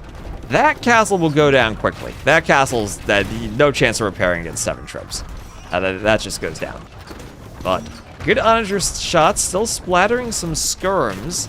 These trebs with Werewolf can counter treb with splash damage. These trebs are grouped up on top of each other pretty well. Wait just a minute, 3 Werewolf Trebs might destroy a bunch of Trebs here. They actually hit their shots. I think Ganji might need to concentrate his fire a bit more. He's falling back from the skirms though, and now that he's out of Onager, the Imp skirms are pushing him back across the map. And he gets 1 Treb, I think he got 2 there, 5 remain. And oh, sniped! Hit by the Treb. You get down to 8 Pierce Armor when you're packed, as opposed to 150 if you're unpacked or under construction, if you're a Treb. Pretty sure some people in the chat might not be Trebs themselves, so just a little overview. And Onagers trying to hit the skirms. Uzzi microing. He's losing a ton of skirms. And now that the Onagers are reestablished for Ganji, he's able to push back. And if he can take the middle and take some gold, he can make onagers for quite a while. Onager Arb. Still his combo. Trying to do whatever he can to deal with the Imp Skirms. He still has the score lead and has a much... Look at that KD, 103 to 39. It's been expensive losses. The castle went down. He's lost some onagers, but he's been slaughtering the Skirms. Oh, look at this. Look at him go.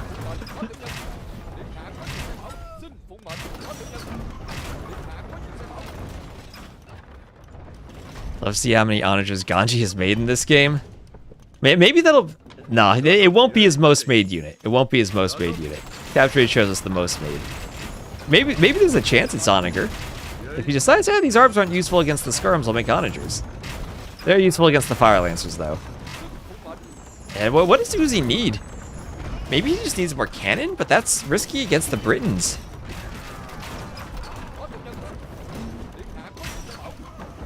And now Ganij has gold. As long as he has gold and can stay on this composition, he might be okay. And so far, no one chopping around the sides to raid. Uzzi does have enough resources to play 5 more games, but Ganji's a Rage Forest player. 5 more games might not be enough for what Ganji's used to. Ganji's probably used to playing games that are 2 hours long with 4 players. 2 players, 43 minutes in, he's just getting started. Think Elite Chonkers would be a play? Then the Britons could go Halves, and Halves would be a much deeper transition. It's hard to set up the Elite Chonker play, but let's see, Plate Mail Armor Iron Casting. Is the play Siege Tower Fire Lancer now? What if he chopped through the reed and then used the Siege Tower as a Siege Tower to get a foothold over here while Ganji's stuck in the middle? Onager's still hitting the skirms.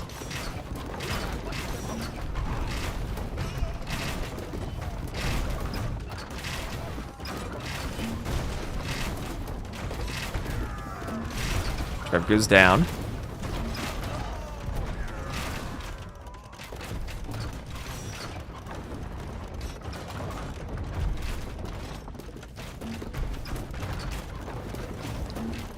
And the onagers keep pushing in.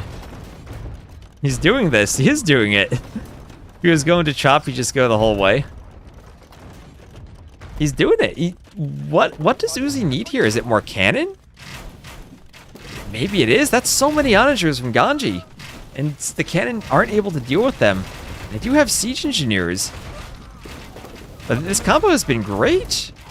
Maybe the answer is just it's 2 gold units against a gold unit and a trash unit? And that the trash unit from the skirms aren't strong enough? I guess in some sense the skirms don't counter arbs as well as onagers counter skirms.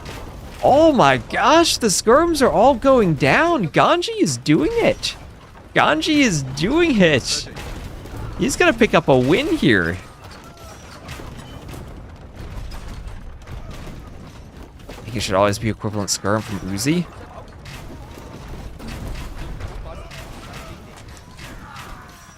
Oh, skirm's going down.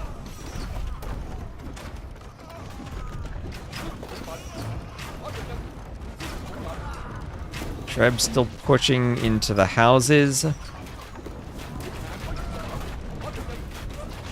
The Arbs now fighting skirms. They need some more onagers. Remember, Warwolf Trebs also can try to splatter skirms.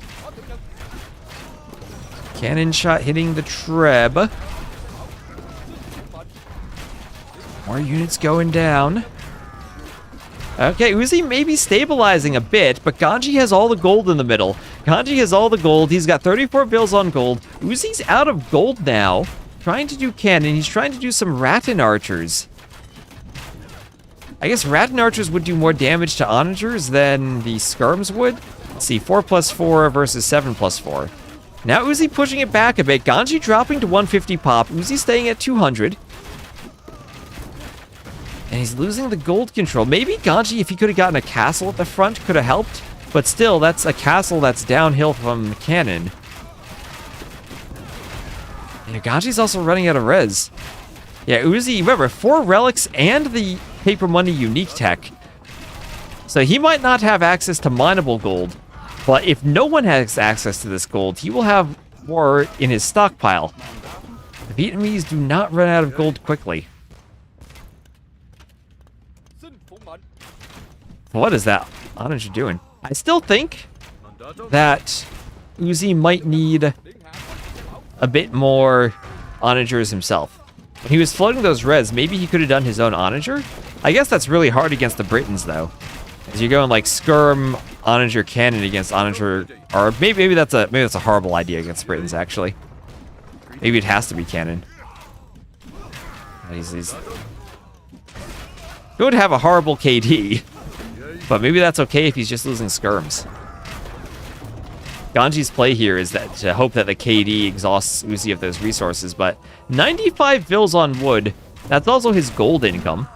Doing some Fire Lancers. I think Uzzi is fine. Ganji has super low Vil pop for the amount of army he's fielding. Yeah, 53 military.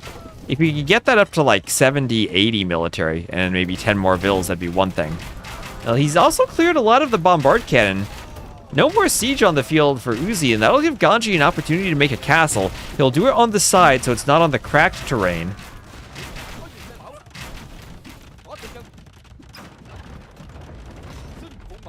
And the skirms keep pushing forward.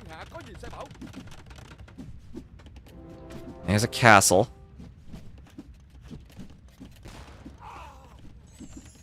Ready. Skirms hit by the cannon shot. And guilds for Uzzi. Guilds finished. As the Onager has to run back.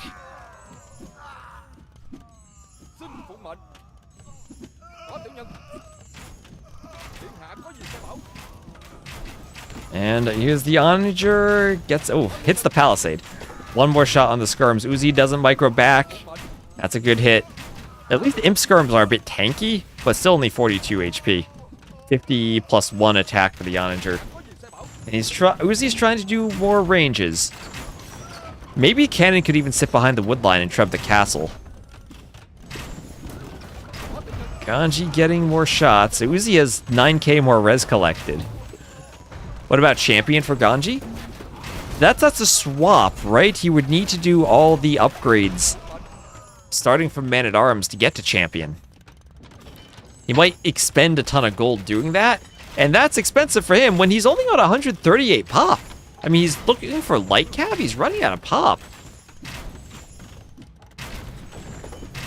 As Emu said, he doesn't have that many Vils. Maybe he should be queuing more Vils at this point. He's gonna go Britain light cav and do armor for them to fight the skirms. And yeah, exactly as I said, Uzzi, not with cannon, but with trebs behind the wood line besieging the castle. And Ganji, he can do Werewolf trebs. He can do Werewolf trebs to counter this. If he gets 2 Werewolf trebs, he actually can defend this, but it's with Siege Engineers and the Hill bonus. 2 trebs will do a ton of damage. I think it takes 3 or 4 treb shots, might be 4, from the downhill treb to destroy these, but no repair Vils, so those trebs will go down, I think, in 4 hits. Fire Lancers want to dive the castle to hit the trebs. No more stone from Ganji. He doesn't have gold to buy stone. The trebs go down, and he wants to survive against the Fire Lancers. Maybe he should have just gotten one last parting shot. And now, without gold control, Uzzi is able to push Ganji back. Neither player can take the middle, but Uzzi still has paper money and 4 relics. He's gotten almost 4,000 relic gold this game. And more ranges creep their way forward. Problem with cav switch is that calves need more eco. They do need more eco. They need more eco than 100 Vils usually.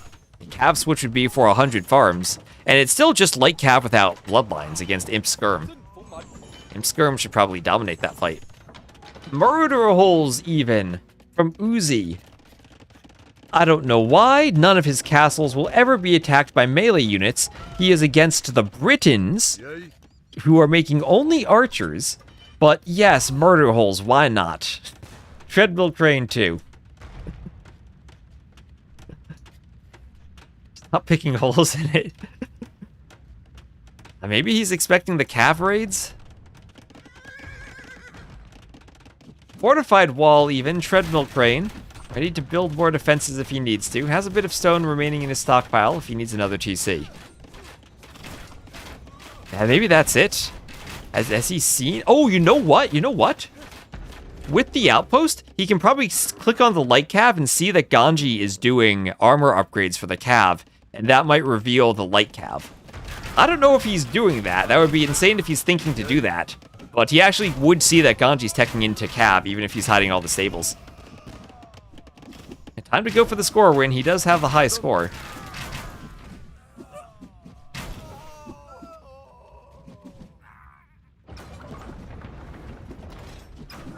Treb's going for the castle.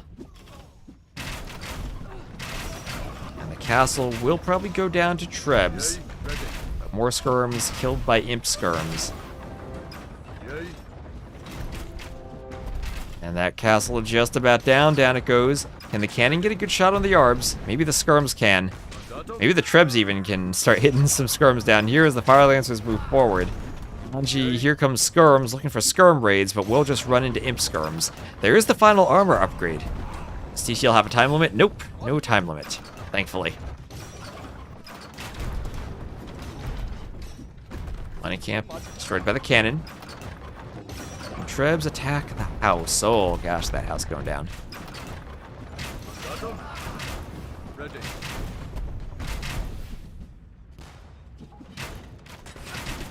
Hit the time. I do too, Emu. I do too. Not a fan of it. The light cav killed by elite skirm or by imp skirm. Mandatum. Trebs and cannon going for the skirms here. Ready.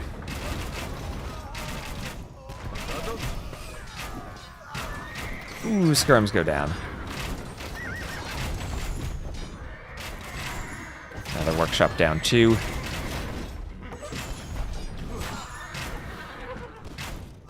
Yay. Mandatum. All the skirms falling apart. Oh, look at those dodges for the light cav. Look at those dodges. As the imp skirms try to force the Arbs away. Rat and archers at the back killing some cav. Ready. Cav go down. Light cav attacking the Fire Lancer. Skirms turn to defend. Mandatum. And more skirms out here still attacking the light cav. Ready. Arbs push down. Oh my gosh, those... It sounds like Christmas bells whenever they shoot. That's what it sounds to me. Like, pew, pew. Does not sound like a cannon shooting. But now what do we have here is 7 Trebs, as we saw at the start of the game 30 minutes ago. Destroy castles. And Uzzi with the gold control in the middle is pushing. Ganij, oh, that felt so close. He almost did that. Maybe if he had more vills behind this? Maybe if he could have just kept the push up a bit longer. But yeah, now he has no more gold. And I think Uzzi's taking this. What a crazy game. Yeah, and Britain Lightcav died to Imp Skirms. Oh, he's thinking of cutting. He's onager cutting. He's playing like he's playing Rage Forest. Yeah, this is what I said. I think I need to get rid of these little extra wood lines in the middle of the map for future versions. Because then you wouldn't be able to wall this out. Then going through the reeds would be more viable. Can we know how much he got with paper money? I don't think so. We saw he got 5k from Relic Gold.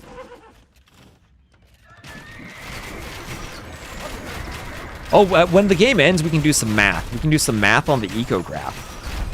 Because we can see at least the time he hit Imp. And then we can calculate the wood he collected for the rest of the game. And then we can multiply that by some number to get paper money gold. So there's the side push. Murder holes, there we go, finally paying off. There's the murder holes being used. Right now, Uzzi, more military and fewer vills might simply end the game faster, though. Ganji's trying to hold. Ganji's now in full, let's hope the other side wins their side of the 4v4 mode. as he's getting pushed and the Imp Skirms run in. And how many trebs is that? Is that still 7 trebs? Yep, 7 trebs. And there you can treb the TC. Start taking out ranges. Look at how high they shoot. Goodbye, TC. Boom, down it goes. There's GG from Ganij. Uzzi will do it. Uzzi will win game number 1. What a crazy game that was, too. I love watching closed maps like that and how they can swing back and forth. And yeah, maybe Ganij did have other eco options. Maybe there are other things he could have done. But the Onager opening bought him so much time. That worked for a long time until it felt like he almost got what he wanted. He had the Onager push at the front. He had the gold control in the middle, but could never get the castles up on the gold to hold it like he wanted to. Whenever he did a castle, Uzzi had enough siege to push him back. Ooh, GG, well done. Always love seeing a crazy game like that. Their website to check the results from different leagues. You can check the Wikipedia page. The link is to Platinum, but at the top of the page, there'll be tabs you can use to see the other leagues. Alright, so congrats to Uzzi there. And they'll get into the next game as we have a win for Uzzi on Quarry.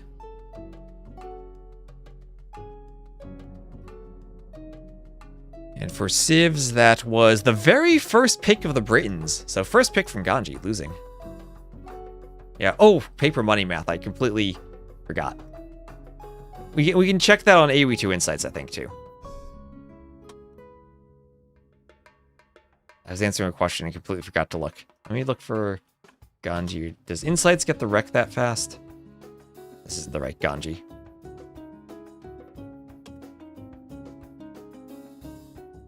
And GD Bill, thank you for the follow. I wonder if AoE2 Insights actually just says this as a stat somewhere.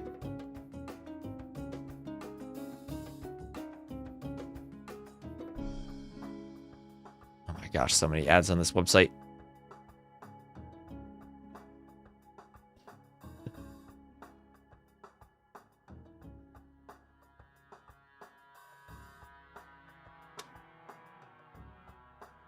About the math. If someone has the rec, I should have checked that.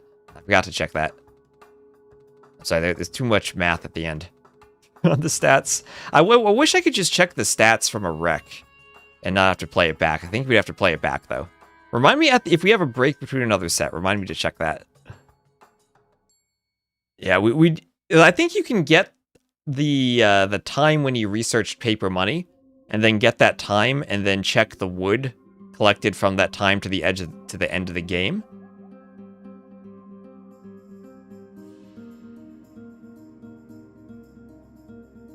It should be possible if we get creative. So Coast Arena is next. Played on a non-standard game version. I hope that's just a bug. Never ever too much math.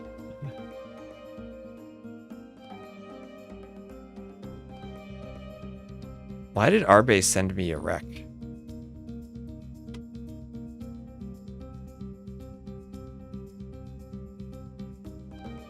Alright, so let me just set this up again. The map is Coast Arena. And then the civs will be Armenians for Uzzi and Dravidians for Ganij. And game number 2. So after a rather long game number 1, Uzzi will take a 1-0 lead onto Ganji's home map, and this will be Coast Arena. He will be the red Dravidians against Uzzi as the blue Armenians. Now, I have seen a couple of really nice fortified church rushes on this map. We might see one here. Both these civs, good water map civs too. So in terms of fighting for water, should have a good time of it. And Ganij goes through the gate. He goes through the gate. And is that good or bad? I never actually know if that's good or bad on Arena. Usually I prefer not being inside. There are loomless Villes here, though, but the scouts have lost enough HP that they won't be able to hit Villes. Now Uzzi has the freedom to go either in or out, since he can just find another gate. Oh, that's the wreck from the last game. I have that, our base. No, what I needed is if someone could get to the end of the stats screen. I can do that myself, but it's going to take a while. It's just going to take a while.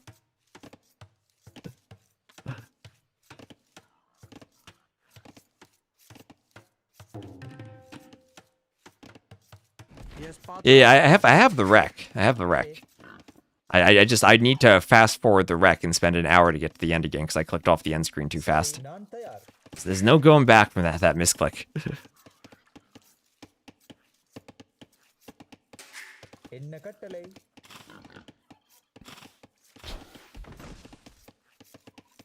All right. Forward taken by the TC. Yeah, exclamation mark Discord if you want to find the Discord.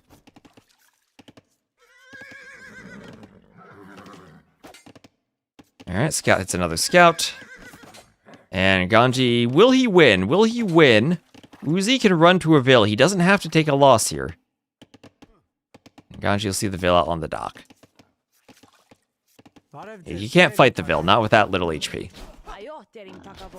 He did make up ground by getting one extra hit on Uzzi's scout, though.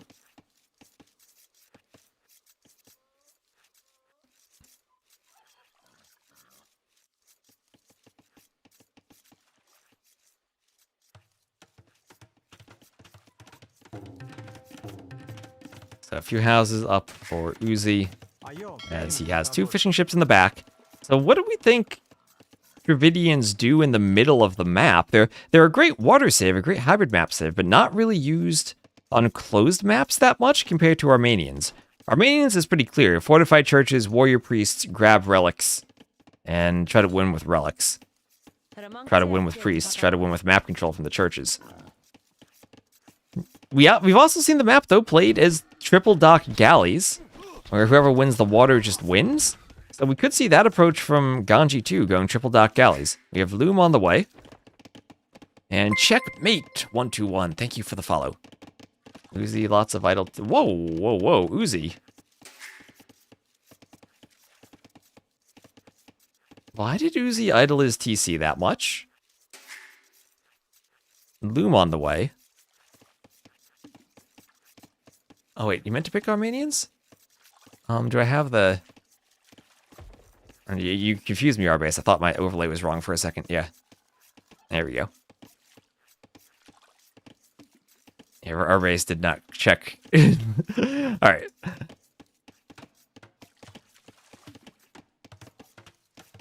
That's feudal age there for Uzzi. Maybe he thought he was Dravidians, didn't build a house, got housed. I mean that has happened to me before. Okay, that's what you're saying. Maybe he thought he was his opponent's civ. I have done that before. Sometimes I've played games just thinking I am my opponent's civ. Maybe he did the dock and thought it was a house and didn't realize. I think it's more he probably got caught up microing against Ganji's scout inside the walls and got a Ville behind.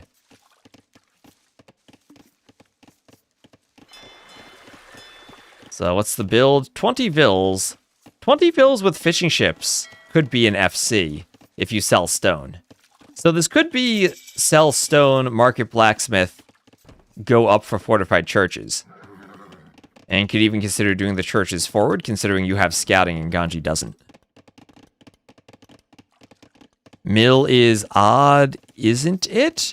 No, mill is perfectly fine because it unlocks the market. Remember, you do need the mill to construct a market. All those times we see players play Nomad, go to FC, and then they can't build the market because they don't have a mill.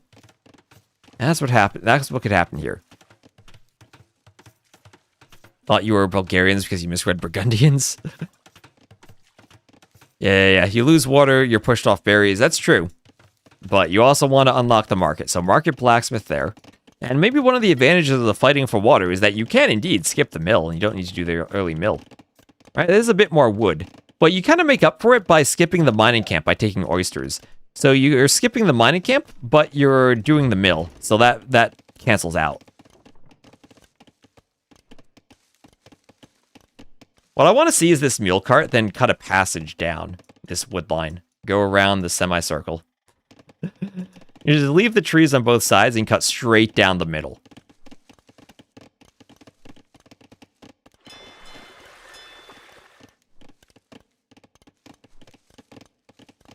Wyo Uzzi? Uzzi's in UX right now. Is there another clan he's a part of too?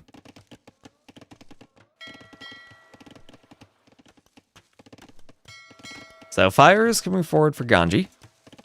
And will he hit the fish? Yes, he will. Yes, he will. But fast castle. Fast castle for Uzzi right away. I need to read the Duve score more.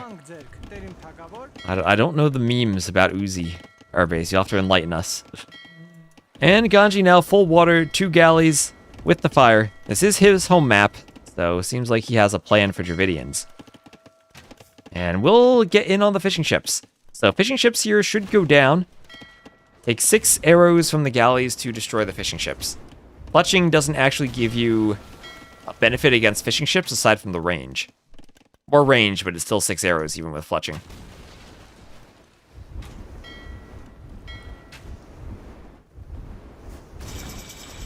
As the fishing ships all go down, and Uzzi is up to the castle age.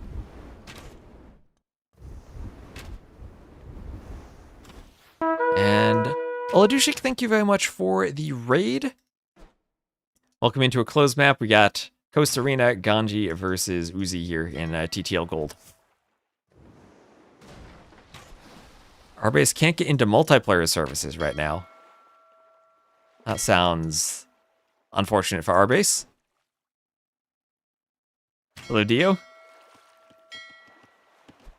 Bow saw for Uzzi, but getting pushed, I would say pushed back, but he's actually going forward with that fire.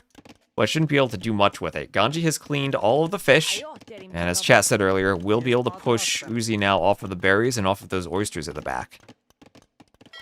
Ganji should be fine. He sold 700 wood.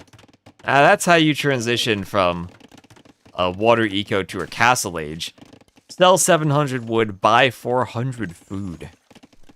That's what, a net of minus 150 gold in market exchanges. Perfect economy.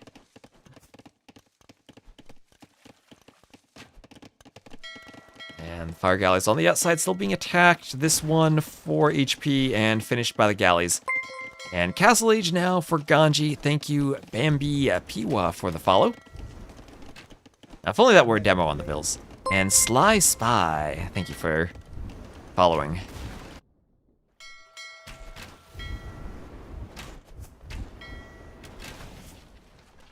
There's the fire galley going down. So, galley is coming forward. That fruit bush is almost taken anyway. Nothing else for Ganji really to deny until he gets to the castle age and then can do Bodkin and War Galley.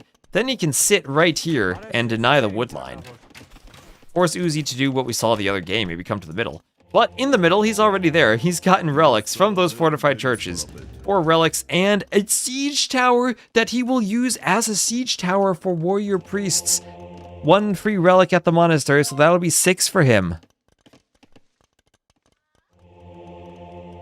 Oh boy. More warrior priests. And will he siege tower hop Ganji? Will Ganji be expecting this? He's in feudal. Can he fight warrior priests in feudal? He will go forward. He hasn't been outposting. Yeah, why get 5 relics when you can get 6? And Uzzi's not going to wait. He will... Oh, wait, no. He will wait. He will. Okay, there he goes. 1 more. Warrior priest. And he's in. He's in. Using the siege tower as a siege tower. There he goes. Ganji off of stone. Probably needs to wall his main gold. Should still be able to take that. But more warrior priests can hop in. Ganji immediately does 2 TCs on the gold and his wood line along with the defensive workshop. Imagine if Uzzi had a follow-up castle drop right here. Maintenance or just disaster? Probably just disaster. Maintenance was last week, right? Hopefully the TTL games get played because there's another set going on right now.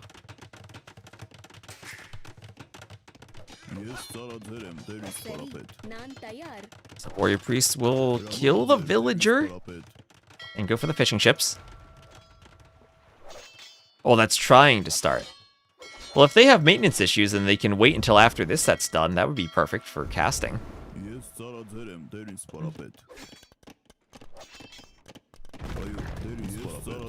They do talk quite a bit.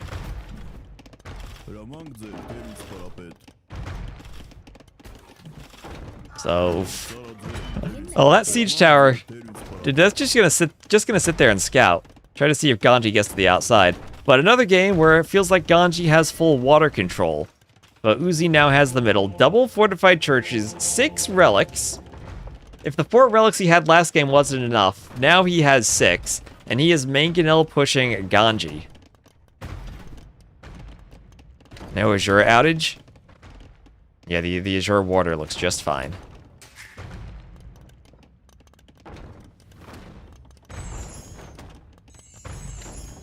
And I get some healing going on for the warrior priests. Oh, this is actually crazy.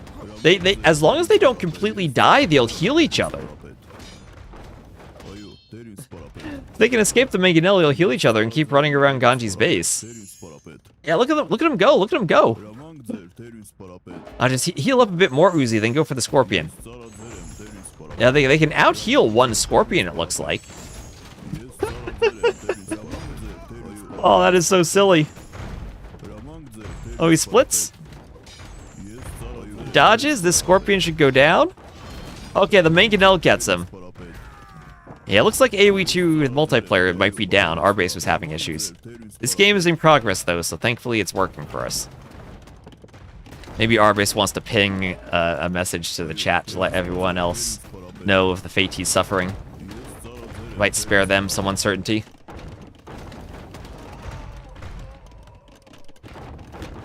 So Warrior Priest down. Another attempt, though. More Warrior Priests. This doesn't stop from Uzzi. A nice Mangonel shot from Ganji. Scorpion will hit the priests. They're still chasing after the Scorpion. Scorpion trying to run back. We'll have scale mail armor for Uzzi. Yeah, let's hope it's working so we can get game 3. I mean, if it's completely destroyed, or like I still have Rex to cast, so we're still fine to keep streaming. But light cav scouts, actually just scouts, for Ganji pushing out and pushing into, that will be 1, 2, and now 3 Mangonels destroyed. That church needs to start shooting some arrows in defense. But that'll be a 4th Mangonel destroyed from Ganji.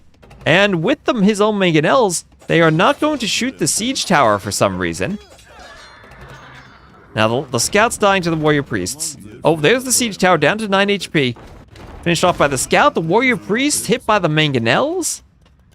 Oh, and Uzzi put everything into those warrior priests and this push. But Ganji booming now. 70 to 44 Vills, has a great Vill lead. And 6 relics here for Uzzi in the fortified church in the middle of the map. Maybe he wants to run them to his base. I mean, his base isn't even that safe with Ganji on the water. Uzzi did not expect the Dravidian stable. You are right. You are right.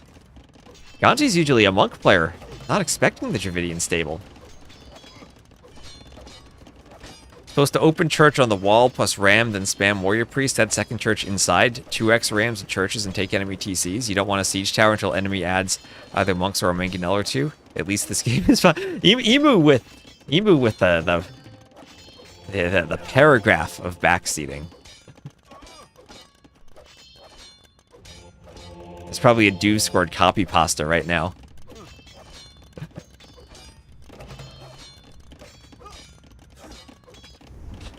So actually, wait, Uzzi may be making a play to get back on the water, though. He did go for fire ships. While that Warrior Priest micro was going on, he made 2 docks around the side, and he added fire ships. Now he's pushing Ganji off of the water. Ganji down to 6 fishing ships. Ganji not used to water this large. Usually the BF ponds are small. And maybe Uzzi retaking water. Now that's still going to be hard to win against a boomed opponent like Ganji will be, but he'll retake the water soon.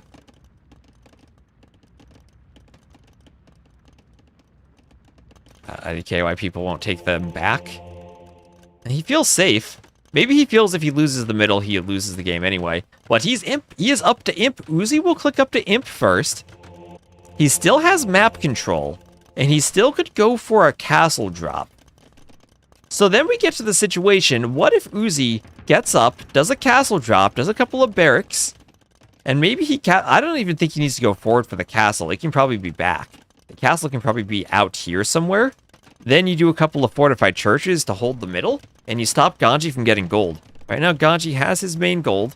He's got 3.5k there, but he's still in the castle age. Also has the oysters at the back. So we're looking at 4,500 gold remaining for Ganij to mine. All this gold in the middle, 15k, could be claimed from Uzzi with a castle, and then you hold with churches. Hold with churches.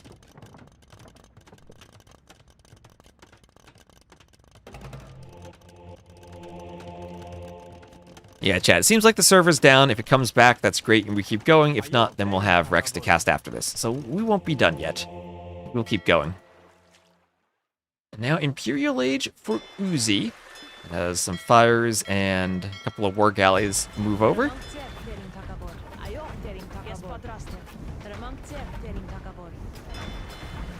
And looks like the dock will be fired down. So Ganij has found this. And castle race in the middle. Let's go. Ganij deletes his walls, goes forward to try to do a castle. Uzzi wants his own counter castle, and he is 30 seconds away from Imp. The mule cart is forward. That will help build the castle too.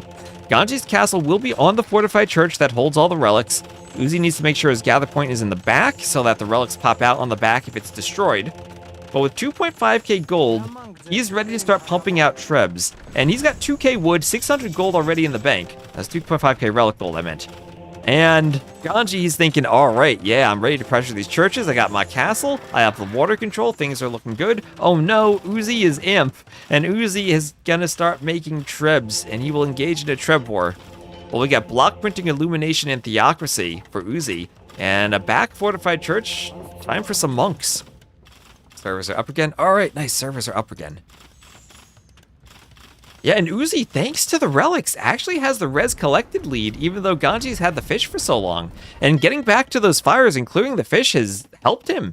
That was another fishing ship going down for Ganij. That's the greatness of fire ships in the castle age. You're able to clear the fish.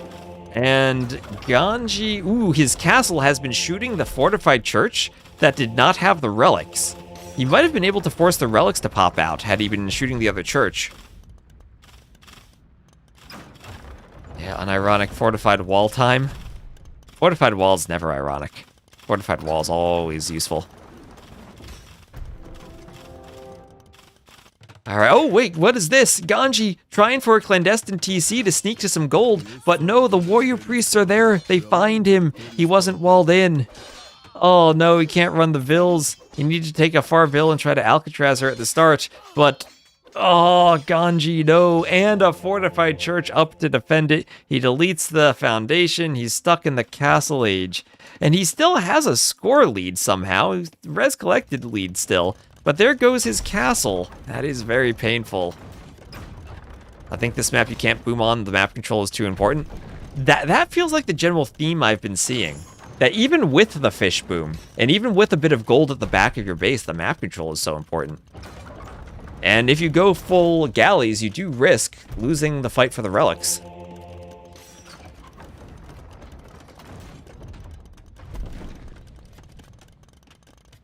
And fortified church or Uzzi.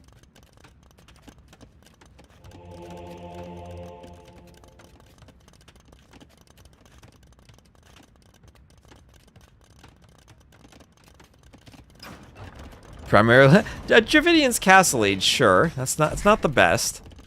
Well, I mean, it does help the boom, right? I think it's more about Ganij being stuck in the Castle Age and not really having the ability to maintain his castle with an imp timing.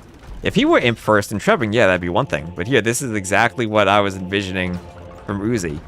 Castles and fortified churches everywhere, and Ganij will have no map control. He can have a score lead all he wants. He can be up 100 to 53 Villes. Where does he go now? Oh my gosh, the play for Ganij is going to be to transport ship and take Uzzi's base. He will transport ship and try to take gold in the back on Uzzi's oysters. Yes. This is the play. He has scouts. He can raid Uzzi's eco. And this is wide open. Wide open. If he could somehow get Imp behind this, that'd be amazing, but he needs gold now. He's castle dropped on his main gold. Has a tiny bit of oyster he could still take. He'll run to the outside for an outside dock, an outside lumber camp. And he's 92 bills to 53. He's got elephants. Maybe there's a way he could make this work. There's the transport. Here come the villagers. And there is the castle drop from Ganij on Uzzi's TC. So Uzzi will leave his base. And in some sense, he has Ganij walled in. But Ganij now has gold access. How much gold is on these oysters? Let's see. 1,500 gold on the oysters. Castle dropped the TC. And now TC in the middle from Uzzi. So it's middle versus outside now. Ganij has the outside. He will be chopping wood out there. If only he had trebs out there where he could hit the TC. Wait, if Uzzi sees this, he could probably treb the lumber camps. Trade cart is oh yes, trade cart the market. Force him to delete it.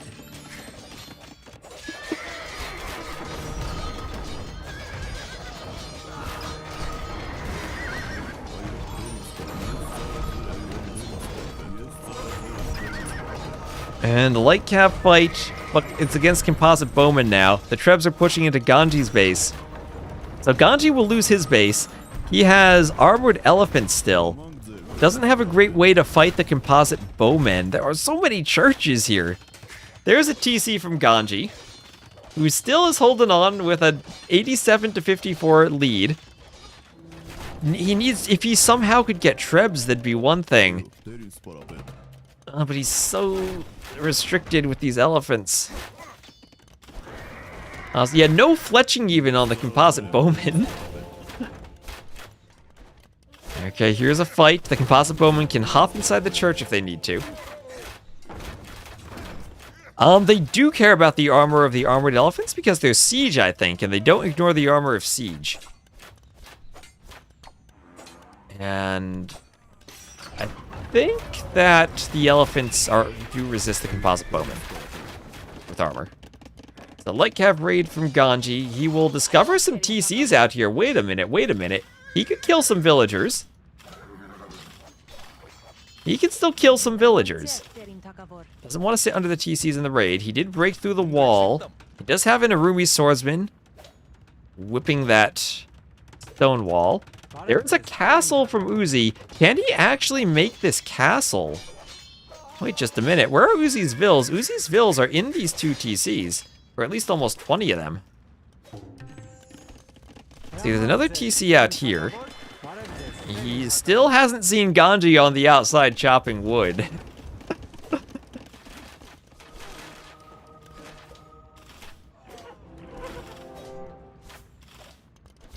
I think we call that wall a quarry. Our base trying to meme.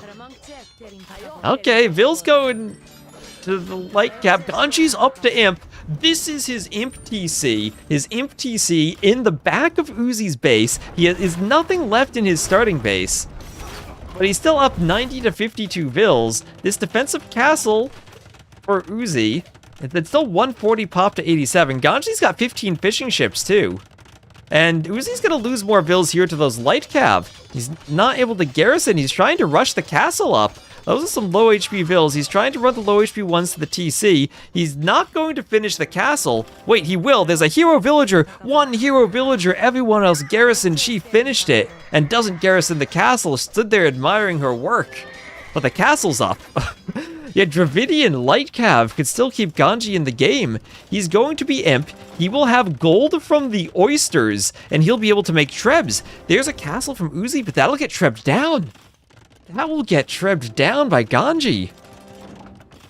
Do we have murder holes from anyone? No murder holes. But TCs can shoot at the base of the castle there. So 6 relics still for Uzzi, as he has all the control in the middle, but Ganji's not out yet. Ganji's not out yet. He could destroy that market with his castle and treb this. If Uzzi brings his trebs over, he's fine. He only has 3 trebs. Ganij could still maybe destroy them with Dravidian Light Cav, of which he has one left. Now, Uzzi deletes the walls that were protecting his castle. Imagine he trebs the Imp TC.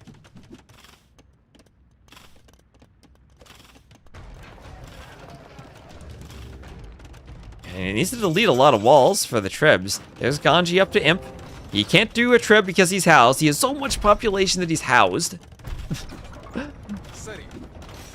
He's trying to go skirms. He definitely doesn't have the gold for Arb, but he's able to do Bracer. The skirms will outrange the composite bowmen. And the downside is he can't do a treb. Dravidians, though, if he does chemistry, they do have bombard cannon, so cannon could be an option for him. The castle already castle dropped the TC. It did what he needed. He's got one stone left, so he can't repair. He's doing a university. It almost looks like he's saving for Onager. In a way that he could maybe Onager the wood line? Wait, he wants his own base back. There are some houses still there. He wants the farms. Ganij has a TC over here. Where are the vills for that? Oh, hello. Ganij is... Okay, his lumber camp out here. We'll get back to the middle. So Ganij now has the outside. Ganij has the outside. Uzzi has the middle.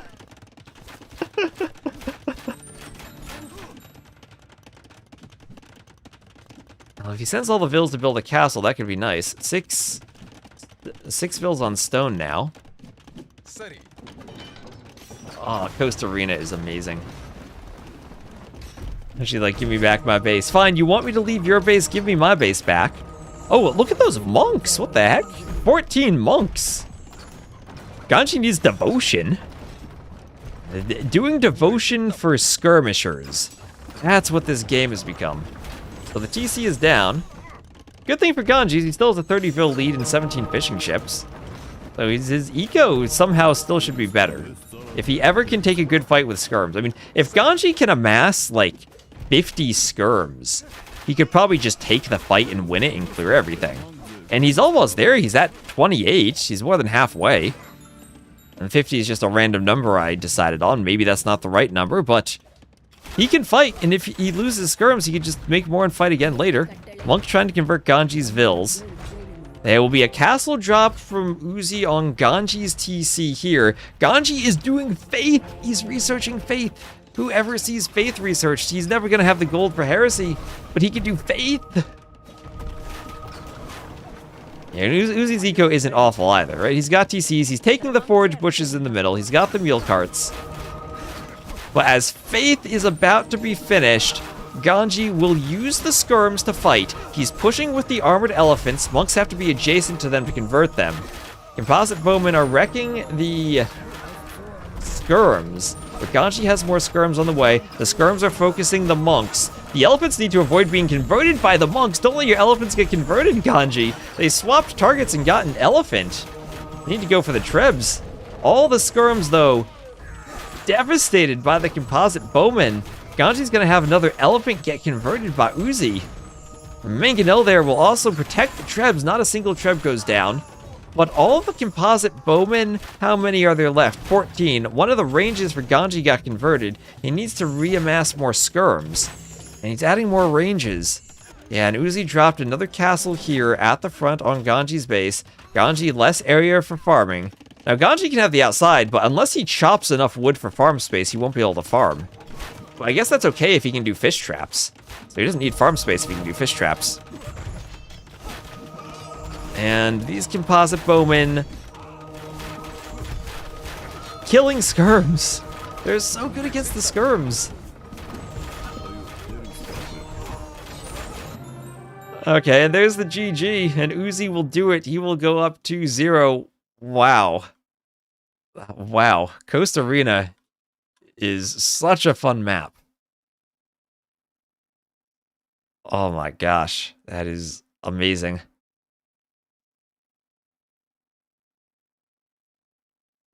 Why am I tagged in the TTL community Discord? Wow. So Uzzi goes up 2-0. 64 skirms to 47 composite bowmen. Ganij almost pulled that off. Like it. Oh, that was close. If he somehow had maybe not gone for that first castle and lost it, and just focused more on Imp faster, maybe he wouldn't have fallen so short to the fortified churches. But yeah, the map control is key on this game with all the golden stone in the middle. And look at that, 7 churches. Wow, so 147 to 118 KD for Uzzi. Eco, that's 10k more res for Ganij. 10k more res collected with someone who got 6,000 relic gold. Oh man, so 5-minute castle age difference, 15-minute imp difference. Uzzi had the power of relic gold.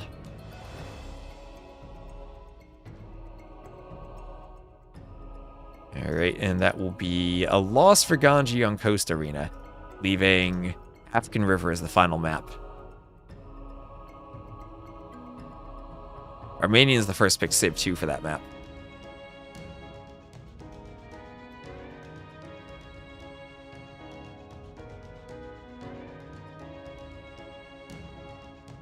Yeah, the original map was by the Mad Catter. I scripted the map. Also, my game has crashed, so let me restart DE.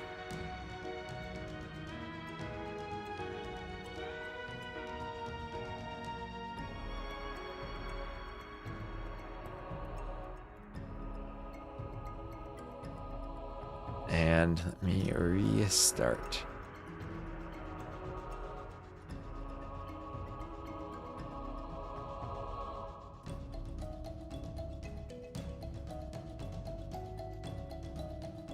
Alright, so we've been streaming for 5.5 hours. Let me get some water.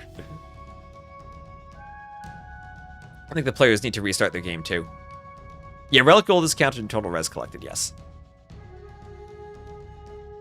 Chat, you can get some water pouring ASMR as I pour my pitcher of water back into my bottle.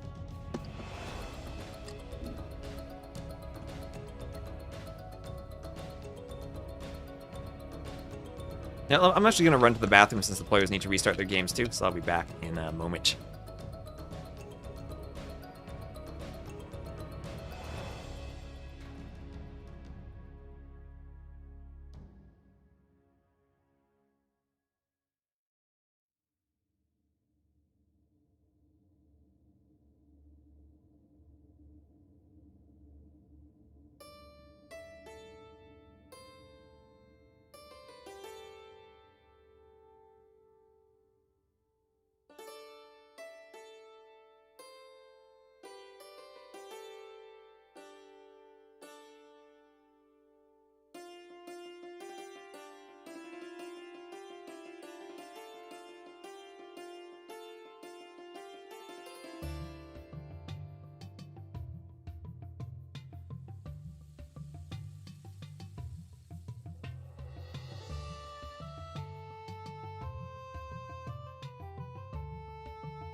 Alright, chat, I'm back.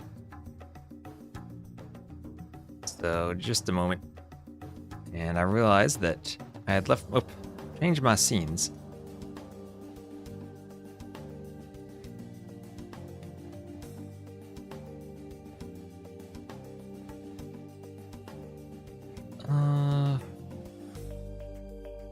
Let me see. Right, so I realized I left my coffee on the counter this morning. And I have my coffee now. So let's get into this final game of the set. Hopefully they've launched. It is on African River. Lovely. And let me relaunch Capture Age myself. Ganij, honestly, both the games so far were really good, and Ganij had chances in both of them. So let me double check this. We have... It'll be Japanese against Lithuanians on African River.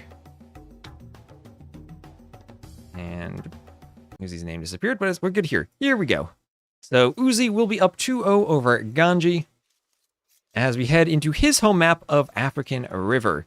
So Uzzi will be the blue Japanese to the east, Ganij the red Lithuanians to the west. And we'll have some ostriches for them to push. Oh, why am I on 0.5 speed? Let's see. I did take a quick break between those games, so we might have to catch up a bit. That's why we have a 3-vol start Dark Age, though. 3-vol start gives us time to catch up. Yeah, also, if anyone had issues with AoE 2 servers being down, they look like they're back up. I did too. I had to restart my game in between. So if you restart, you should be okay now. You should access multiplayer services again. And we're good to continue. Let's see if this is a quick Men-at-Arms game or a super long Imp game, because I've seen both on this map. Lithuanians, Japanese feel like our standard hybrid map Civ. We're going to see our Civ combo. We've seen this matchup earlier today on High Tides. And here we have it once again. But yeah, Ganij, has Ganij gotten a win yet? Wait, let me alt-tab and check Wikipedia. Has he gotten a win? Oh, he's quick-walling a Vill. Oh, actually, never mind. Wait. Let's just watch the forward Vill from Uzzi. Uzzi's doing a forward barracks, but Ganij will find the villager, will find the Vill with the scout, and attack the Vill from uphill. Oh, that is so bad for Uzzi, and Uzzi deletes the barracks. Ganij is 0-8. Yes, he is. Maybe this is what he needs, though. He kills Uzzi's sneak villager, stops the Drush. The Japanese Drush won't be there, and Uzzi had delayed his dock to go for the barracks. Yeah, and he still has JorDan. Oh, no. JorDan really looking like he'll be back to platinum. But, I mean, Ganij hasn't really been playing that much recently, right? So this is it's a tough set for him.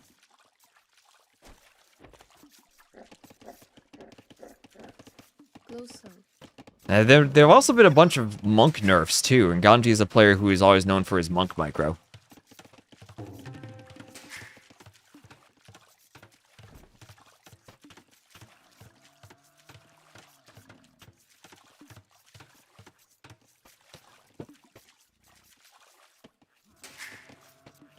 And the pain of making a coffee and then leaving it on the counter all day and forgetting it. There aren't enough clown maps, probably. I mean, we literally have 5 clown maps in this map pool. But I guess in general, we need 5 clown maps on the ranked ladder. We should just take the map pool that consists of the clown maps and make that the ranked map pool. Clown maps where players have walls and make monks.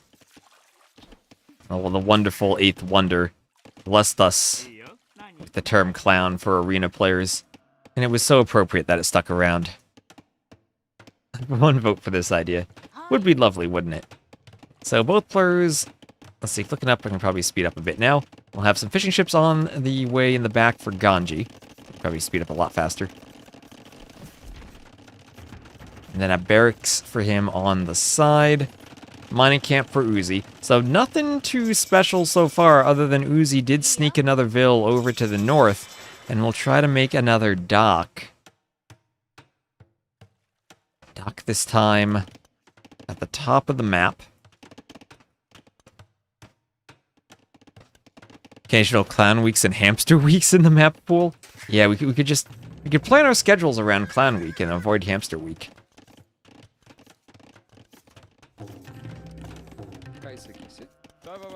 Yeah, I mean, it would be great if you simply could have a ranked system that supports custom maps.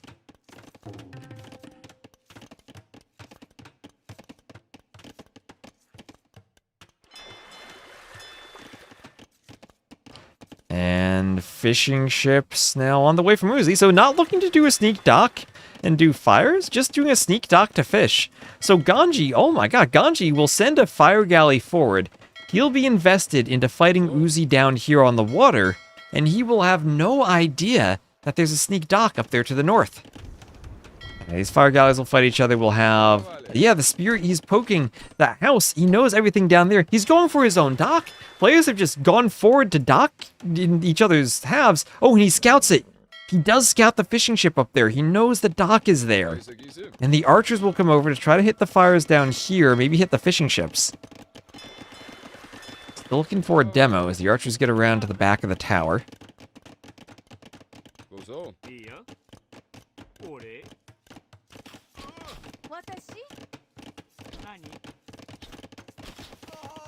Ooh, and the tower snipes off the archer. So, Vil in the back, harassed by the fire galley, she'll have to run farther inland and become a house villager.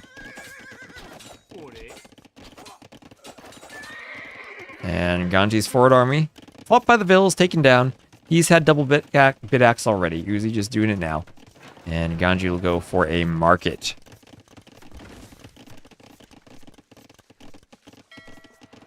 And okay, here's a demo. Ganij using the market, selling it. He's ready to click up, and up he goes. He will be up. Uzzi is nowhere close to clicking up. Ganij has around around 1,000 more resources collected. And honestly, Lithuanians starting with that instant dock, while Uzzi went for the barracks that got denied and was late on his dock. That's such a huge difference in eco. And now the Vil counts are still the same. I think it all starts from that fishing eco Ganij had. And how well he's maintained that with Uzzi not having the dock. And Uzzi's now tried to dock a third pond. And they're both fishing together for the moment, but Ganji's going to have a demo. Ganij is going to have a demo. In 85%. Let's see, down at the bottom he's being pushed off, but that demo will pop out of the dock, and oh, be greedy with it. He gets one. How did he get one Vil? Oh, they're Japanese fishing ships. Oh, he should have gone just for the Vils. They're Japanese fishing ships. I was so excited and I forgot he's the Japanese. Demos do nothing against them. Oh no. Oh, freaking Japanese. Maybe what we need is demo should have an attack bonus against Japanese fishing ships in the next Thalassocracy. You give us a bit more excitement there. Any other civ, that would have been 4 or 5 dead fishing ships. Here he goes again. He gets 2 of them, but that's more effort than he wanted to expend. There's a market for Uzzi, but he will be much later up. It looks like Ganij might pick up his first win. Things are looking pretty good for him. I've seen some crazy comebacks on this map, but he's in a good spot. Do you think the update will bring wallable water? That it will not. That it will not. Well, wallable water is something I really wouldn't want to see. I think that would be way too restrictive on too many maps. If you want walls on water, you'd have to introduce, either make them so weak that they don't do anything, or introduce a bunch of new siege options on water. That doesn't quite make sense. And you can always do like mangrove shallows maps if you want to have a wallable water situation. But if you keep it to stone walls, you're really then bringing in land siege to deal with the walls. Water siege tower. Water siege tower. Hop your galleons over the wall. Oh my gosh, hop your demo ships over a wall. I think you just invented the best thing.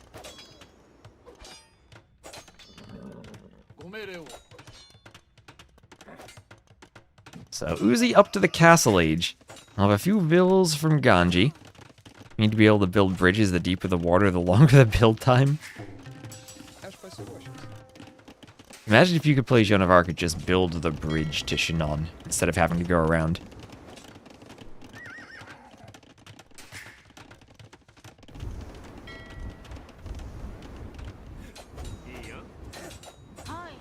Lion attacking Villese, and Villese will go build a lumber camp. Fire goes down, and with fire ship, Ganij should be able to start deleting some of Uzzi's fishing ships. That is, if he actually finds them. Oh, look at that split! That split on the fishing ships to opposite corners of the pond, hiding from the fire. And they managed to get away. Fishing ships being destroyed.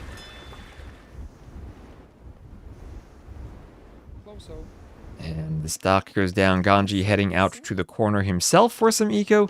Uzzi already down there. These are good TC spots for the long run. We'll find gold and forage and stone. Can choose where to place the building. And there he goes. The giant squid from RA2. Do we need giant squids in addition to Nessie? Can we have Nessie versus a giant squid battle? Okay, Lion versus the Vil. The Vil was a bit late in turning to attack, but he'll be fine. He'll be just fine. He is Loom, and the Lion will die. Good job, Villager, surviving against the Lion. We'll have Cav Archers, Japanese Cav Archers. Nothing surprising there from Uzzi. Not going long swords like Villese did today. As much fun as that was, it very much backfired. And a dock for Ganij as the Cav Archers keep moving around. Are we got into real time yet? Alright, well the Cav Archers will get in. They'll hit Vils. They'll hit Vils in the gold, and the spear will run away. And meanwhile, the fires destroy the dock. The starting dock from Uzzi. He lost his second dock. And he lost 3 docks. Now Ganij has full control of the water other than that one remaining fishing ship. And Japanese fishing ships are strong, but they're not that strong. I mean, their Cav Archers are strong. He's going to get some fishing ships here.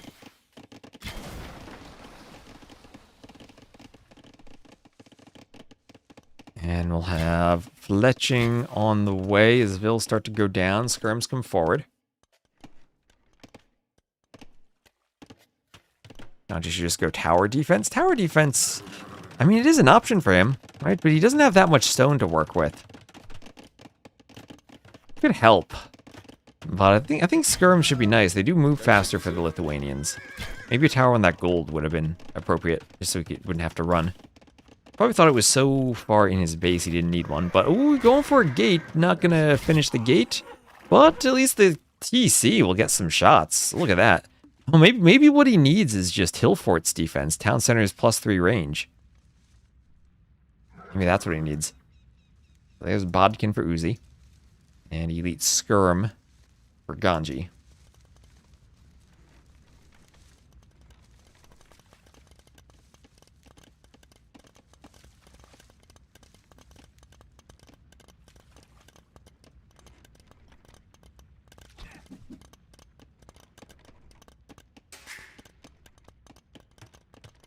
And the Cav Archers will get past the TC.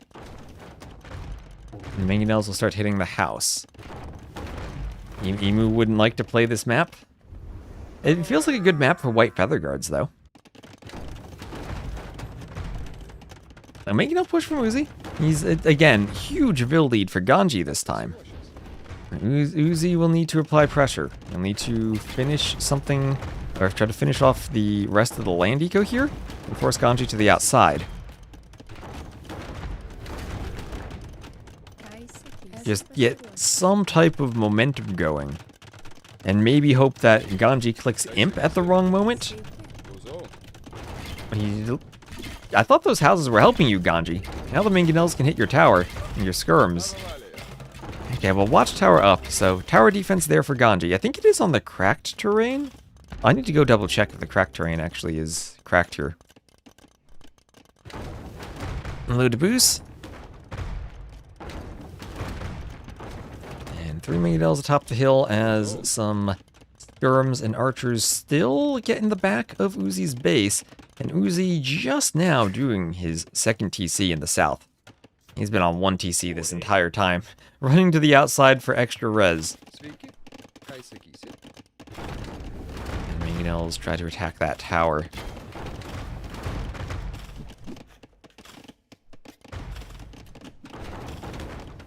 Mangonel on the hill in defense for Ganji. Vil goes to repair it. Cav Archers try to pick the Vils.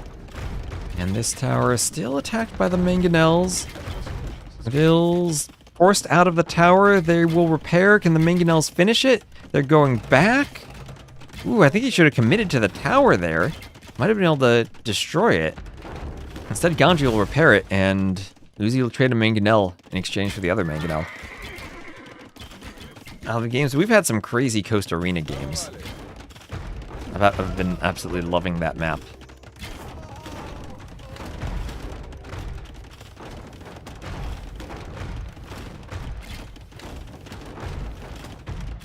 And Cav Archers killing Vils.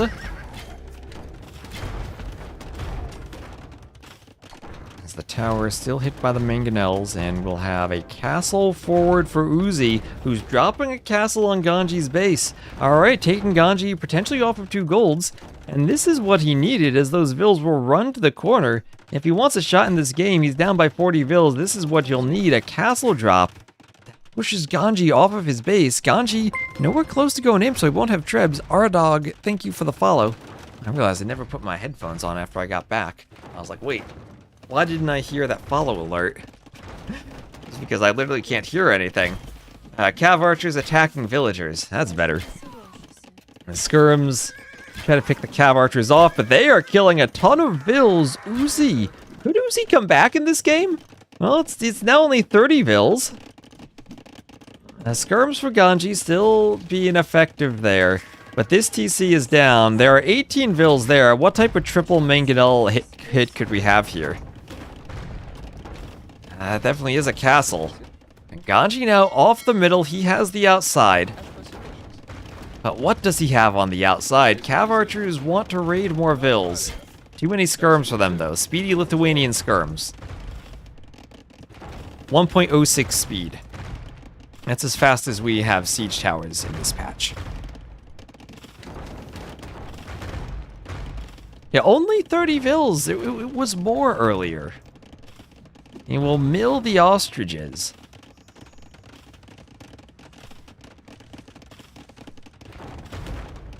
Sound seems different from when. My heat's been on, so there's probably been some noise filtering all day.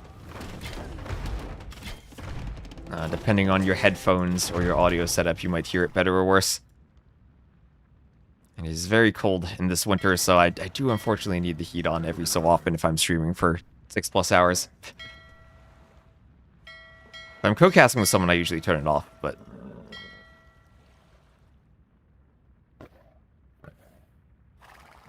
hopefully March is better. Some people say they hear nothing, other people say they do hear some background noise occasionally, so I don't know. Now the heat is not running currently. So you won't hear anything.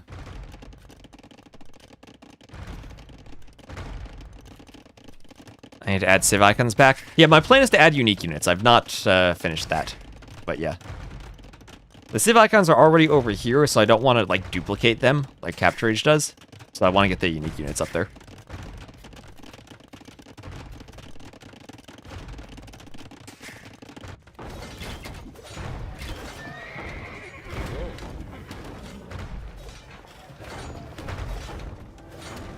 And Samurai now. Uzzi, how does Uzzi have the score lead? Well, now it's only a 20 Vil difference. And man, he's taken all these farms. Oh, Ganji didn't delete the farms in time. So Uzzi's stolen the farms. There's no way Uzzi wins this game, right? Like, that shouldn't happen, right? He's taking the stragglers in the middle.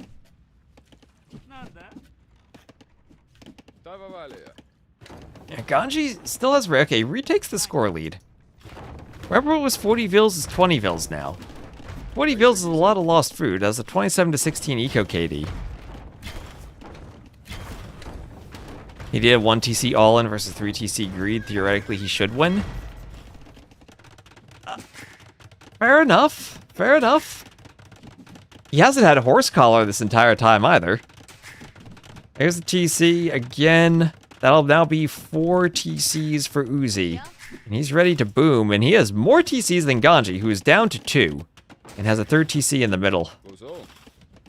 The samurai are fighting these skirms, so he went cav archers, and then his answer now to skirms is the samurai who have a little sprinty, zoomy charge attack that they can use to close the distance on the skirms. That guy needs to charge at the mangonel. Yeah, thankfully Ganij does have horse collar. Right about that. It all goes down. So all these farms, Ganij trying to raid his own farms now with skirms. Also, when you steal a farm, it resets the food on it. So these were all reset to 175 food when they were stolen before horse collar. And okay, we need a demo here. Ganij, where is the demo on to attack the samurai? Ganij clicks up to imp. So the score drop is because of the imp click. But now we're 10 vills apart. Now we're 10 vills apart. Cav archers! Oh, this cav archer has been so valuable killing vills. Ganij trying to do fish traps, pretending it's Black Forest. Doing more fire ships. Can a team player still farms? Yep, you can have infinite farms by swapping back and forth with a teammate. Good luck microing that when you have 100 plus farms. But maybe if you wrote an AI script with 2 AI players who coordinated that, might be a thing.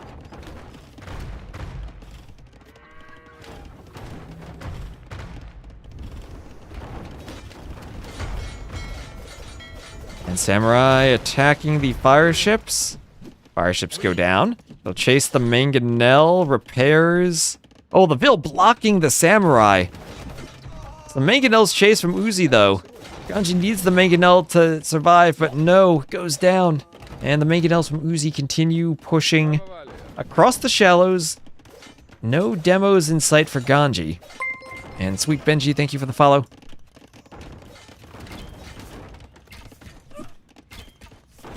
You could do it, Silver Arrow, at the beginning of those. Yep, you could try it. Lombardy is probably the only map where I've seen it maybe pay off. When you're right next to each other. But, like, if you have 3 TCs running, you're gonna have 20 plus farms. And at that point, microing 20 vills to take the time to walk over, stop farming, steal a farm, swap it back, and walk back is a lot. Holes, do they get the bonus? You can, as we have another castle drop from Uzzi here on Ganji's TC. If a teammate places, like, you can do a Teuton farm sling, where a Teuton player places the foundation, starts building it for 40 wood, then leaves, and the pole player finishes building it, and then they get the drop off at the full vark. I think you actually need to complete the farm, though. I don't think you can just swap. Are there minerals on the outside? Yep, there's a gold and a stone on each corner.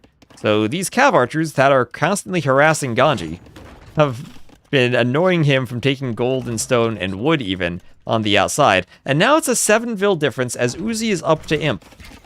These cav archers out there the entire game. 52 vill kills now for Uzzi, the cav archer and samurai raids. But castle hitting the TC. More fire ships down here as Uzzi's gonna do this, isn't he? Man, this map has had crazy comebacks where one player has the water, they seem to have the Vill lead, and seem to have completely won the game up to castle faster. But this is, again, that survivalist Gambito game, too, has had some crazy swings. Ganij has 6k more res collected. But Uzzi 123 to 76 KD. Ganij doing his own cav archers now. They won't scale as well as the Japanese ones. Hello, Baron. The 50-cent first pitch. Oh, no. Oh, and on YouTube, thank you, Tiazit, for becoming a member. Becoming a YouTube member. Cataphract, thank you so much. So, hill forts there for Ganij at the castle. And we'll have some docks from Uzzi.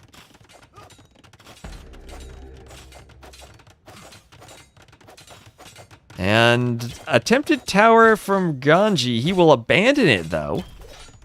I have to delete it. So it's Treb time for Ganij. This is his now last-ditch effort to make a comeback or reverse the comeback.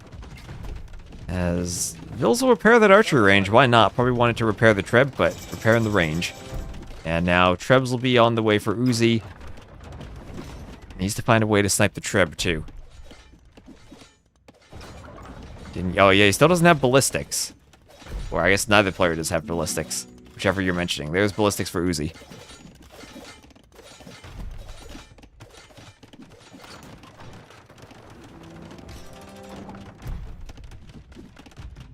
Treb attacking the castle. We have several castles also for Uzzi, so you can get double castle Treb production. Conscription, ballistics, and bracer. All done for the skirms, and he's going to make the skirm the best unit in the game. Ganij does ballistics too. And one skirm fight in front of the Treb with a couple of samurai to push the Treb back. Ganij says, nope, I'm getting out of here. I'm going to quick wall. A couple of vills go down to skirms.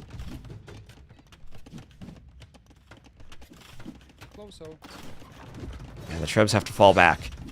Uzzi going for a Treb snipe on the range. Age of Skirms. Yes, get your skirm emotes in the chat. And we have Ring Archer armor and ballistics both on the way for Ganij. Ganij doing his own Cav Archer raids. Okay, but 59 to 24 Vil KD. Once that castle drop came up and Ganij was on the outside, he had no protection against the raids. With those acacia woodlines in the shallows so he couldn't wall. Whoever said he needed a tower defense, maybe a guard tower defense earlier on might have even given him enough time in the middle to stop a castle drop. Or at least the castle would have been farther away.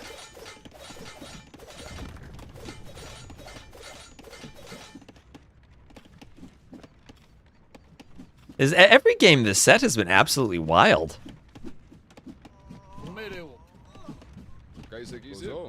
And a skirm trade. Lithuanians, at the very least, should have the better skirms. Ganij, don't leave your Trebs exposed like that. Oh, no. Instead of running, he needed to unpack them. Just hit the unpack hotkey. Then they would have tanked a Treb shot, and then you can run them. You can cancel construction instantly and then run.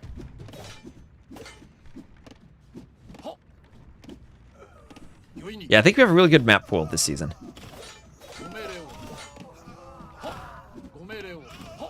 Skirms here getting skirmed down. Samurai rushing forward, doing their zoom attack. Zoom, zoom. And 4 Trebs unpacking to attack the castle. The latter fortress was regicide. I do too, and I wish it was 2-player sized instead of 3-player sized. So the Trebs will go back, not wanting to fight the skirms. Skirms so scary they even threaten Trebs. And War Galley for Uzzi. War Galley for Uzzi. It somehow has a dock somewhere. Where is it? Oh, it's down there. Okay, down there. So he could be going for warships. Oh my gosh, demo. Ganij, demo, hit the Vil. Where's that demo going? What's Ganij trying to demo? Okay, keep an eye on that. Castle going up for Uzzi as he looks to pressure Ganij at the top.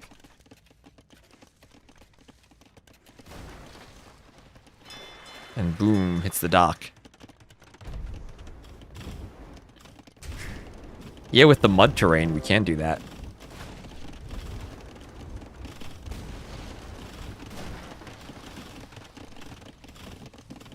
I don't know why people don't like closed maps. Closed maps are so much fun. People always inundate map pools with water maps, and I'm like, is that really a good idea? I like how TTL kind of has water that flavors the maps, but doesn't make winning the water auto-win the game. As we saw here. And on Coast Arena. And on High Tides earlier.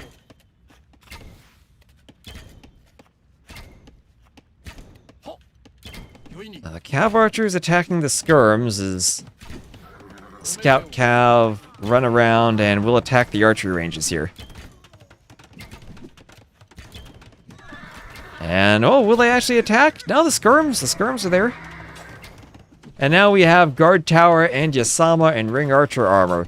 And those Yasama guard towers will be in what's left of Ganji's eco, as he cannot stop the trebs. The Villese even tanking treb shots. Sudden death style to stop the TC from going down. And it will crumble.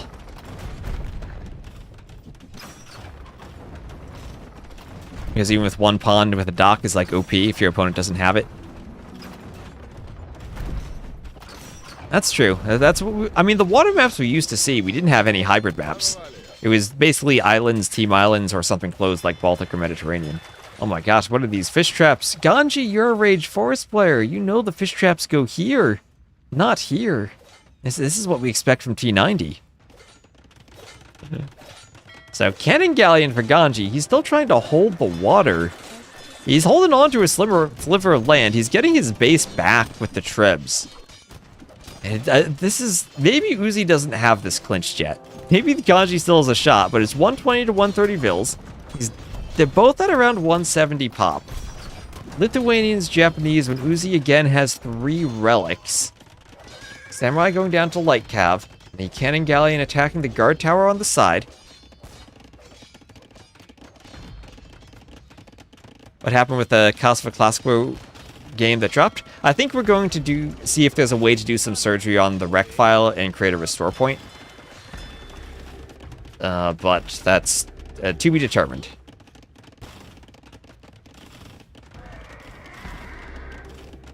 So, masonry for Uzzi.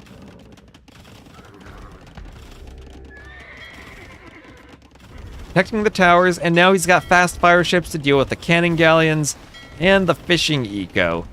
180 pop, he needs more housing space.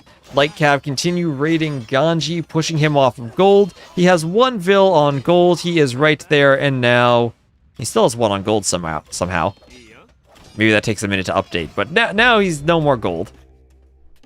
Gold looks to be finished from this corner of the map. There's 1 gold in the middle he could take, but that's about it.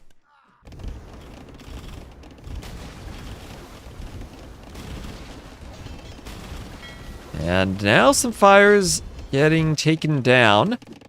Ganji's still with skirms in the west. He is pushing back. What did I say? We might have a 2-hour game? Well, here we are. Is this our 3rd game to pass an hour this set? Looks like Ganji has some momentum on land. He just needs to find gold. And maybe he found his starting gold. He found 2... He already has a mining camp on this gold.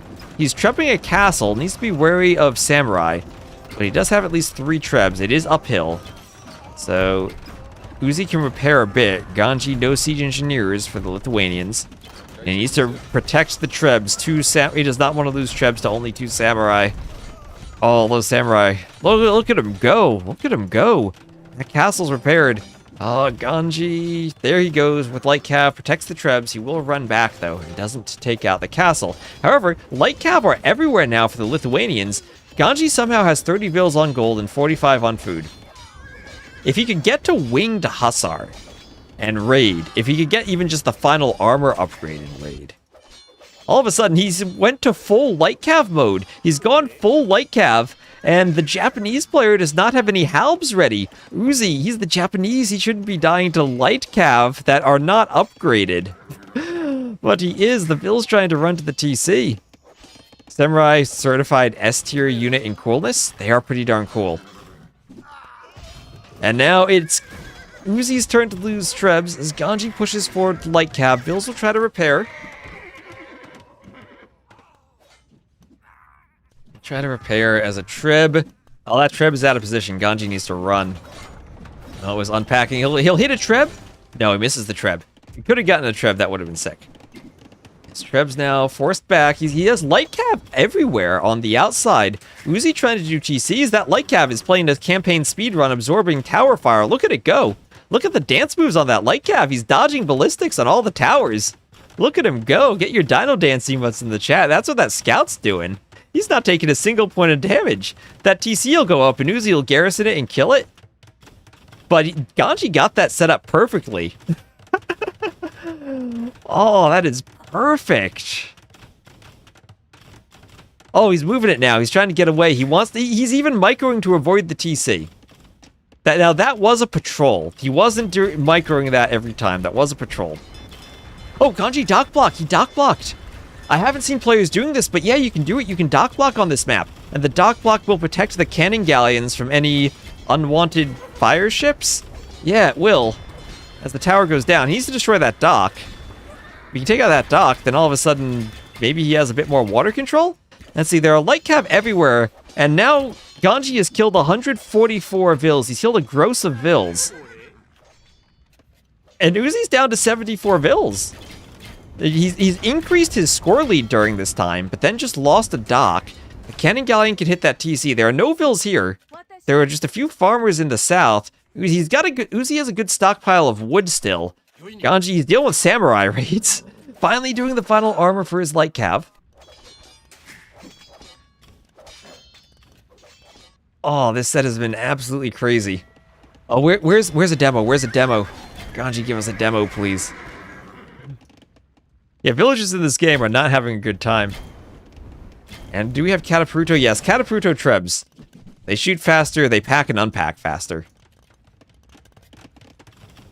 That used to be a bug, where if you shot and quickly hit the pack button with Catapruto, you'd pack so quickly that the shot wouldn't do damage. That's been fixed, but now the light cav getting a good surround on those Catapruto Trebs. Well, the packing and unpacking speed won't help them there. Wonderful quick walls from Ganij to trap the Trebs. Beautiful. It's like me trying to deal with those hero Trebs in the pacifist runs. The AI Rams would come free them. Oh, Ganij, no, don't call it there. You just destroyed the Trebs. Oh, he's gonna call it. Well, he is out of wood. Ganij, he was having some fun, but he's out of wood now. I don't know. He played this long. Maybe if he had a way to clear those towers, the towers helped seal it for Uzzi. Oh, he did have a Vil lead there. Uzzi lost the TC. Maybe if there were a way Ganij could have taken wood over here, but I think what Ganji is doing there is calling the GG because he sees he's out of wood. And there's no more wood in this corner of the map, even with the 150 wood acacia trees. He's trying to do what he can in the corner, but that's his only corner. And now he sees fire ships. He played 2 hours. Yeah, Uzzi did get some Vils back. He's at 89. And, oh, wait, there's a TC here. Well, let's see, 25 military to 30. I think if this were ACCM, he'd still be playing. If this were ACCM, he'd still be playing. Must be 3 hours total for this set. Every game was over an hour. But that is a win for Uzzi, and Uzzi takes the sweep. Ganij so far has not won a game.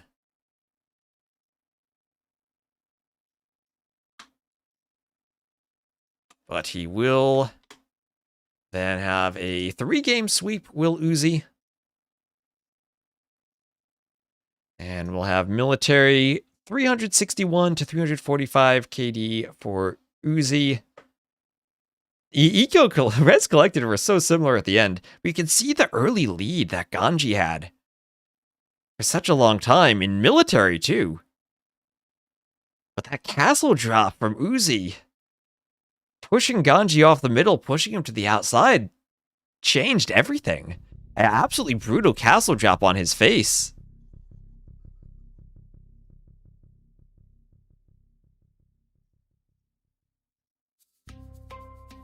Oh, man. Well, that is then Uzzi winning African River. And that'll be a win for the Japanese over the Lithuanians. Alright, so, Arbase, what's going on with the next set? I see we have Fire and Sobek. They're playing, but they're already halfway through a second game. So, what do we want, chat? Do we want to join this one live? Or do we want to cast from the beginning? And I'll just cast Rex the entire time. I have another set of Rex to cast after this. Beginning? You want to see it from the beginning? There's live. Mac Badger says live. I mean, we could also cast it out of order. I guess it probably... probably spoils the maps, but we don't necessarily know who picks which map. So let me also ask, are they streaming this set? Is anyone else casting this? So Grubby's doing some other stuff. I don't think Fire is streaming his point of view. The betting website isn't streaming it. So yeah, we'd probably be cast all 3 games simultaneously. Are they casting in English though? I don't see them on Twitch. They might be on Kick. So yeah, we'll go from the beginning then. We'll go from the beginning. So give me a minute. I'll take... Yeah,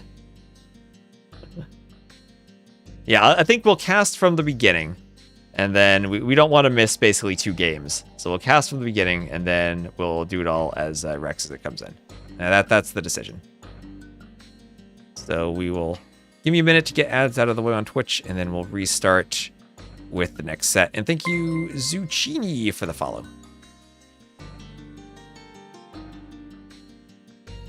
I mean, I will cast all of them. The question is, do we cast like one game and go out of order, or start from the beginning? I think we start from the beginning. So this will be Fire versus Sobek. Do we have the drafts too? Yeah, YouTube saying from the beginning. Any more matches? Yep, 2 more sets tonight. 2 more sets.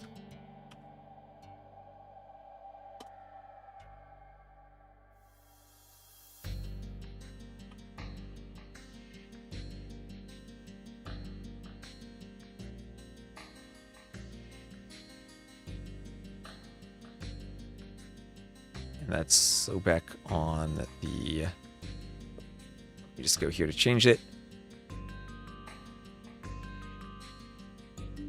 Sobek on the left. And Fire on the right. And what group is this in? Fire Sobek is in... Oh, this is Doubt's group. Group B. Group B.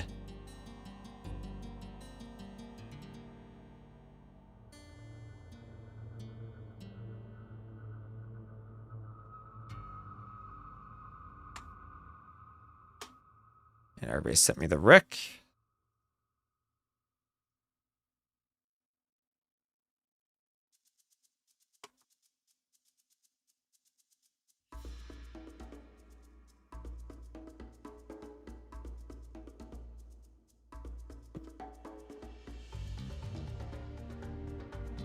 All right, I think we're all good there. It'll be Valley for game 1. Fire's home map is Stranded, and Sobek's home map is Mudflow.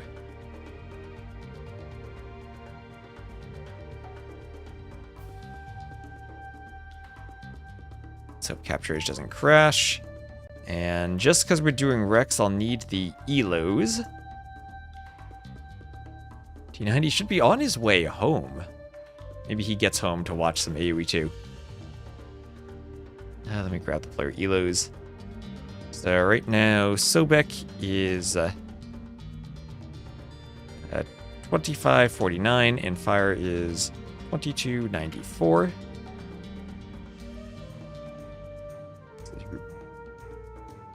Yeah. And for game number 1, Sobek will be the Vietnamese against Fire as the Burgundians, and the map will be Valley.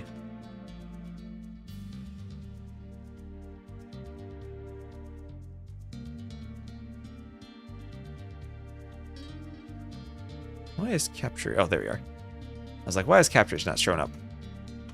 I think we're good to go. I have the map, I have the players and civs and everything, though, on the right side. So we are good to go. This has been a long day of AoE, and you're here for it? Well, glad you're here for it. Thanks for watching. Thanks for tuning in. I'll have Fire as the red Burgundians to the south, and Sobek as the blue Vietnamese to the north. There's a jousting tournament being held on the 2nd to 4th of May. Unfortunately, I'm not going to be there that long. I will be there in early April for Red Bull, but I won't be there that long.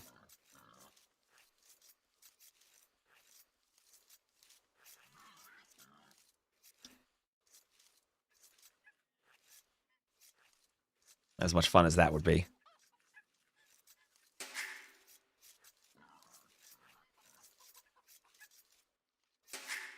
Bonjour. Si. Now, Villager from Fire will be hunting the boar on Valley. I guess these are wrecks. We can maybe speed the Dark Age up slightly. We've had enough Dark Ages today.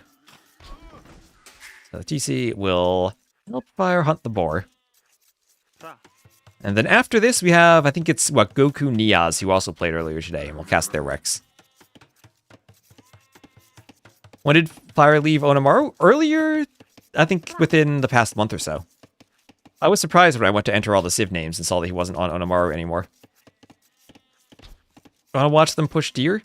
Want to watch them push the deer? Here you go. We'll watch them push the ibex right from the middle. Yeah, so the map is Valley. This will be the slightly winter version of Valley. All right, some dirt and some water and hares in the middle. Maybe we could have added a bit more snow to the map on the slightly winter version. Yeah, maybe I should have made it a bit snowier. I did give the map 4 different seasons that it can spawn as. So there's some variety. The downside to that is that you kind of got to position all the terrains and everything 4 times. So it's nice to have some variety to maps. Also, sometimes it's good for maps to have one really focused season where everything can be kind of specialized. So what do we get? Loom for both players, so Castle Age at the same time, Burgundians, Vietnamese, and no one going for the chickens or the hares so far. Just a huge push from the Ibex, from Sobek, back towards his TC. Best set so far? I think that Ganji set we just casted was great. Even though Ganji lost 0-3, every single game it felt like Ganji, there was a point where it felt like he was going to win. That was a sad 0-3. I can also understand him being kind of mentally fatigued by the end. And it felt like some other players might have kept fighting on at that point when he called the GG. He was starting to get a tiny bit of momentum for a comeback.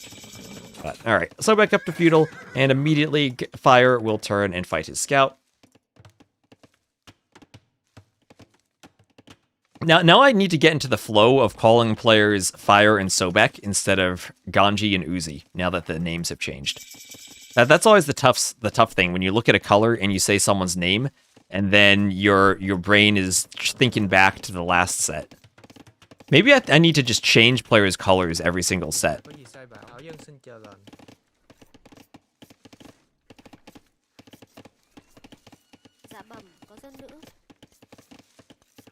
Alright, Fire not engaging on the berries. Feel like Vietnamese are easier to play? Maybe. I think that Burgundians give you 2 options on this map. Either you could engage with Flemish Militia to fight for the hares, or you could boom. Looks like Fire's going to be booming. Mr. Guy versus Mr. Guy? Yeah, but then we're going to end up casting Crab versus Gabby one day, and we'll be wrong on all accounts.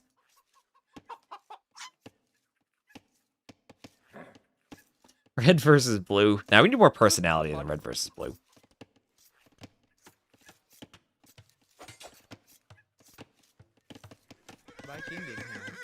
You should use colors other than red, blue. Well, they picked these colors, so I'll keep them because they picked them. Usually I do like using the player colors, but because I can see them just fine, but I know there are some people who are colorblind who have trouble. Like Ornlu. When I play team games with Ornlu, he likes picking gray because he can see it. So, okay, it looks like this will just not be a very aggressive Valley game, more of a boom game. Even the Flemish Militia not finding a spot to engage. And chased by the archers of Sobek. Have an engagement in the back as the archers pull back, hit the militia and run. Yeah, he picks a gray. You can see it. So rip the Flemish Militia. Rip one of them. Archers are ever so slightly faster, 0.96 speed to 0.94. And again, it's in tiles per second. So the number of tiles, or the amount of time it takes to run across a tile. The only time I've ever seen those units matter were when I tried to do LCID Pacifist and run across that trigger. And some walls. Finished for Sobek. There's not a hole there. That's a tree. And he's basically fully walled himself. Could have done a bit more walling, gone to that forest, but didn't fully scout that it went to the edge. Actually, he's... Oh my god, he could have actually done less walling and been walled by now. Hello, Caterpillar? Pick gray to make it harder for your opponent. You pick gray only for your opponent to do orange. And a few skirms forward for Fire, so Fire at least being somewhat aggressive with the militia and the skirms. He's not taking any of the hairs in the middle. I don't think there's much more we could do to incentivize players to take the middle, other than putting all of these hairs there. Well, like, what else do we have to do to get players to walk forward and take the middle? I don't know. You have infinite free food. You don't need any farms. These 12 farms could have been 1 mill. No berries, take away the boar, take away all the food at home. Foxes, maybe? Deep fish in a pond. We could do a pond with 1 deep fish, and both players would be going fire galleys every single game. That's non-negotiable. They see a deep fish, and then they dock it right away, immediately. 1 deep fish in a pond, yep, that's all we need.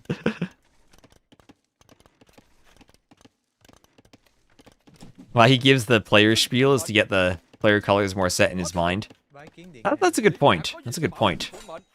Helps get the player colors more set.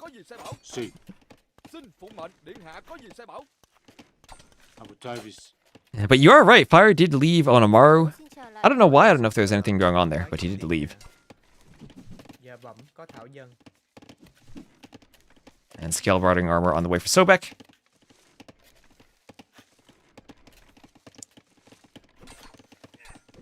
I was surprised at how often relics go untouched. That's a thing too. It always feels like sometimes there are games where the flow of the game doesn't lead itself to relics.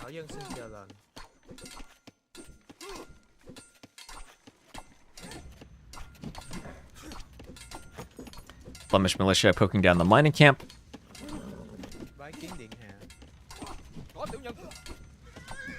And the scouts will chase the skirms away as the militia run from the mining camp and go to chase the scouts. Skirms will hit the archers.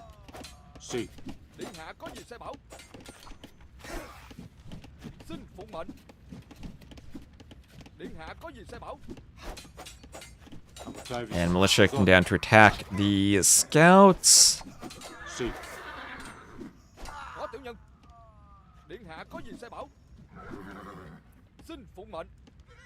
Scouts still attacking the skirms. Scouts go down.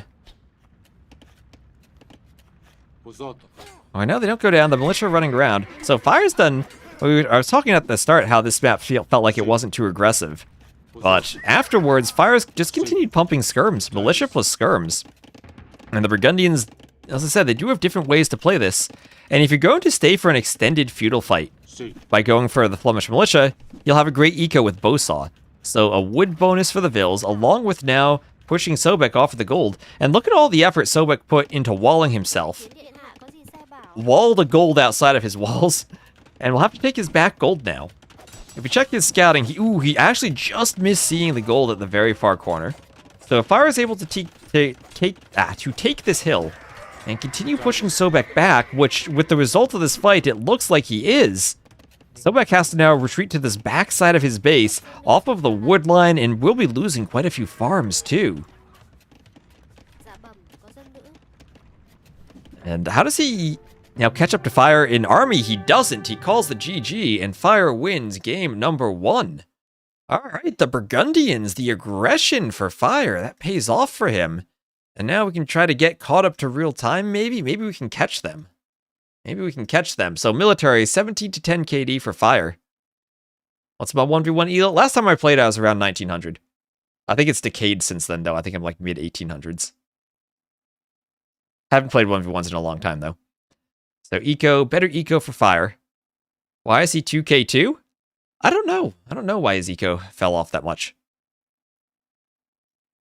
That's what the dashboard just told me when I checked the eco, the elos, so.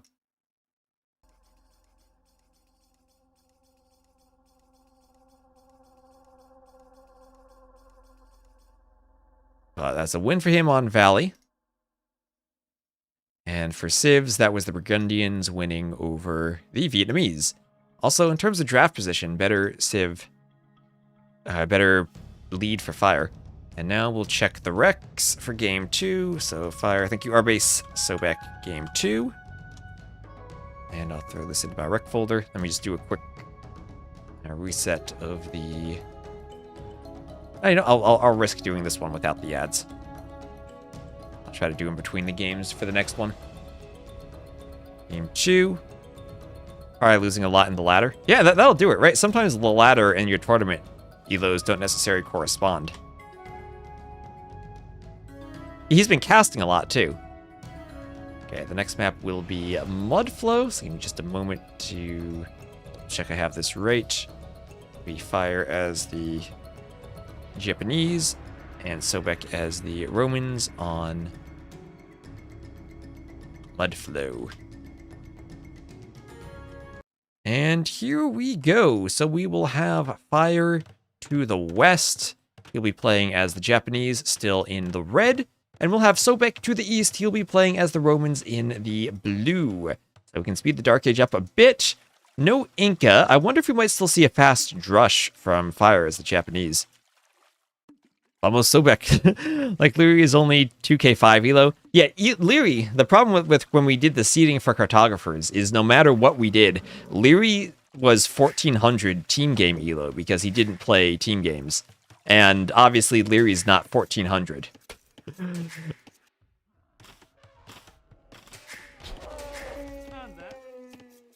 So we struggled to get the seeding in something that both rewarded players for playing the team game ladder and also was an accurate seeding that took the elo into account.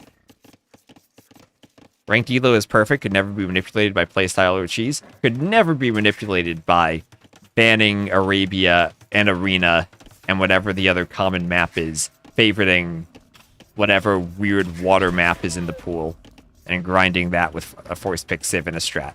Ever.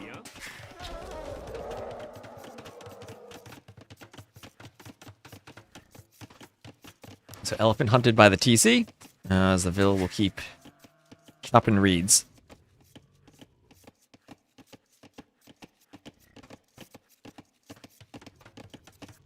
I get fake internet points. No, the system is perfect. The system is perfect. And there's the barracks, and here comes the Drush. So we do see lots of Drushes on this map. We'll go normal speed now that the Drush is in. We'll have Loom on the way for Sobek, and the militia will be wandering around on the outside. We have ATP. Does ATP work for team games? I've never actually looked at ATP. I actually need to take a gander at it. No. Does it correspond to Elo at all? Alright, so militia and the scout attacking some vills that were forward for Sobek. Sobek looking for a lumber camp spot, but runs right into Fire's Drush. And will get the lumber camp up, has enough vills to fight this off, and he does have Loom. Luckily for him, he has Loom, but Fire taking a bit of an attack from atop the hill. And the good thing for Fire is that the Vills so far have been fighting the militia and not fighting the scout, so the scout has full HP. He's disrupted the Vills a bit, but still has full HP on the scout. Maybe he did too much fighting, though, and didn't pull the militias back. Could have tried to get a bit more idle time on the Vills.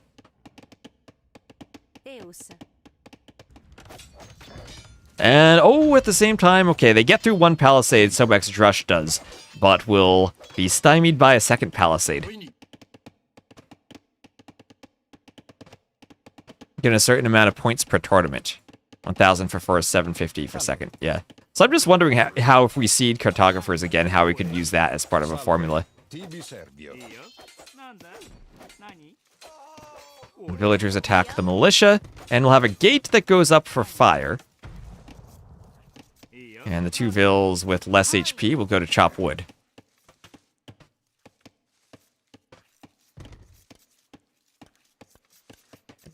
Feudal Age on the way for Sobek. Feudal Age on the way also for Fire.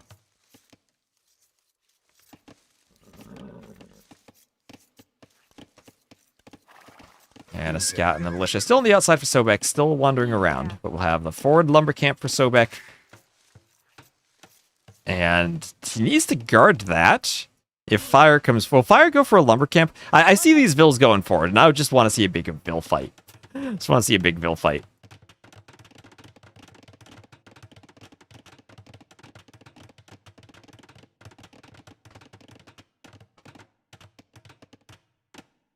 So lumber camp up for fire.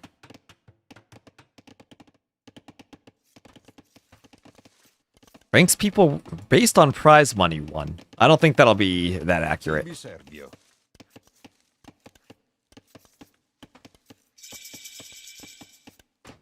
Stronghold Frenzy was 0.6. I think that needed a higher multiplier. Everyone who played that is prepared to see the maps in TTL. So there's Men-at-Arms. Now, not too scary because of the low HP on the Militia, and the more fire fights before that upgrade comes in, the less valuable it'll be. And he just lost a ton of HP on those Militia. And they'll turn to Men-at-Arms now, but now is late. Now is late. And they are all getting sniped off by the Vils.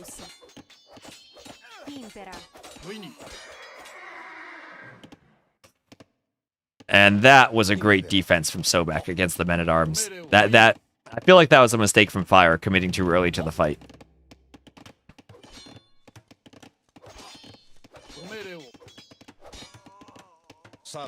There goes the Man-at-Arms down.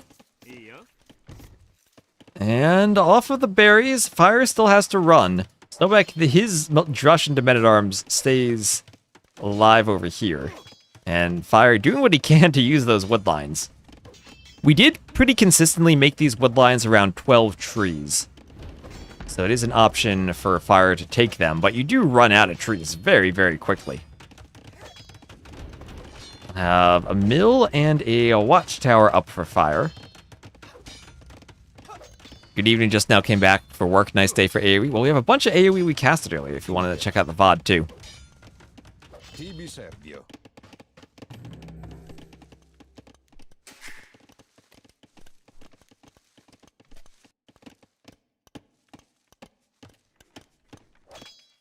Vil's running off of the berries as another Vil for Fire goes to rewall behind the Men-at-Arms.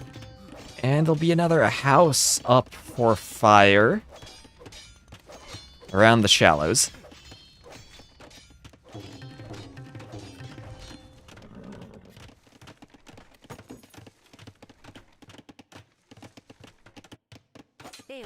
And Archer is attacking the Men-at-Arms, but Sobek getting pushed back as he tries to dock. And these Vils now fighting Men-at-Arms plus Archers. They don't want to do that. The Men-at-Arms trying to keep the Vils away from the dock. The dock getting denied.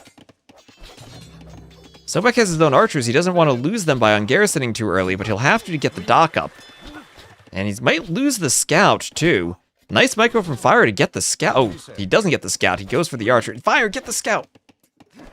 Okay, he does get the Scout. I was like, oh, he can take the Scout out, and Sobek won't have a Scout because he's going for a range. He finally does get it. So, Men-at-Arms from Sobek will be wandering around. Stone walls go up for Fire.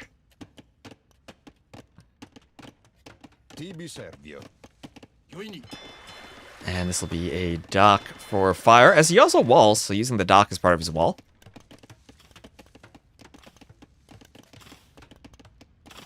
Fly Seychelles already on V5. Lots of very small tweaks to it. We removed crocodiles. There was a couple of bugs where there were just straggler trees that spawned adjacent to the extra resources that were supposed to be prevented. A couple of things where extra res weren't spawning properly. The only reason I keep the version number is because if I don't change the name of the map when I update the mod, then for some reason the mod doesn't download correctly to players and we have version number conflicts. So I have to change the name every time to force it to download properly. But they've all been very small bug fixes. I haven't had to do a huge update to any of the maps since the Silver League started. Lots of small bugs, especially since there are maps that came from various authors and everyone has their own way of doing things. And we get rare bugs that show up, maybe one every couple hundred generations. And in the course of lots of players playing practice games, they do show up, playing tournament games. But it's the type of thing where I can look at the map and generate it in the editor. And with a map pool of 15 maps, I probably personally look at several dozen generations of each map.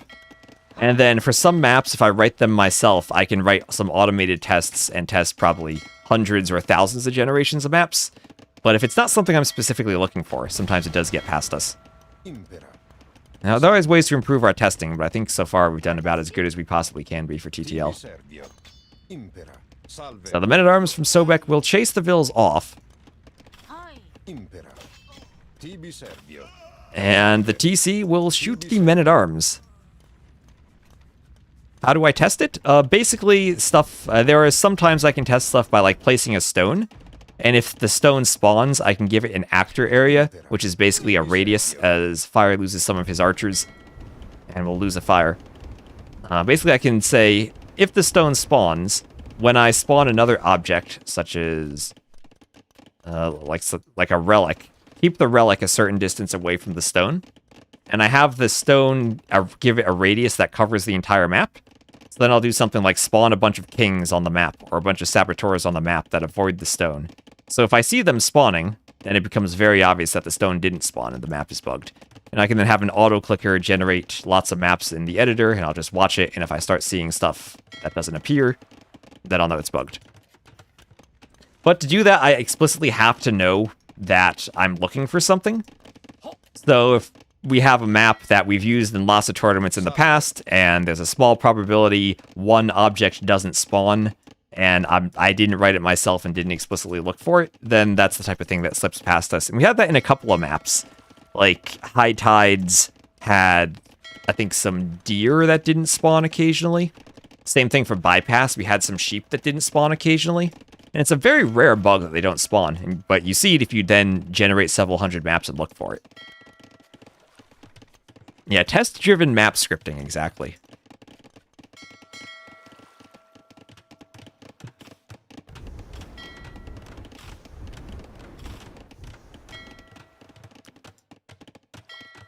If I script run hundreds or thousands of gen, does it mean I still manually check them?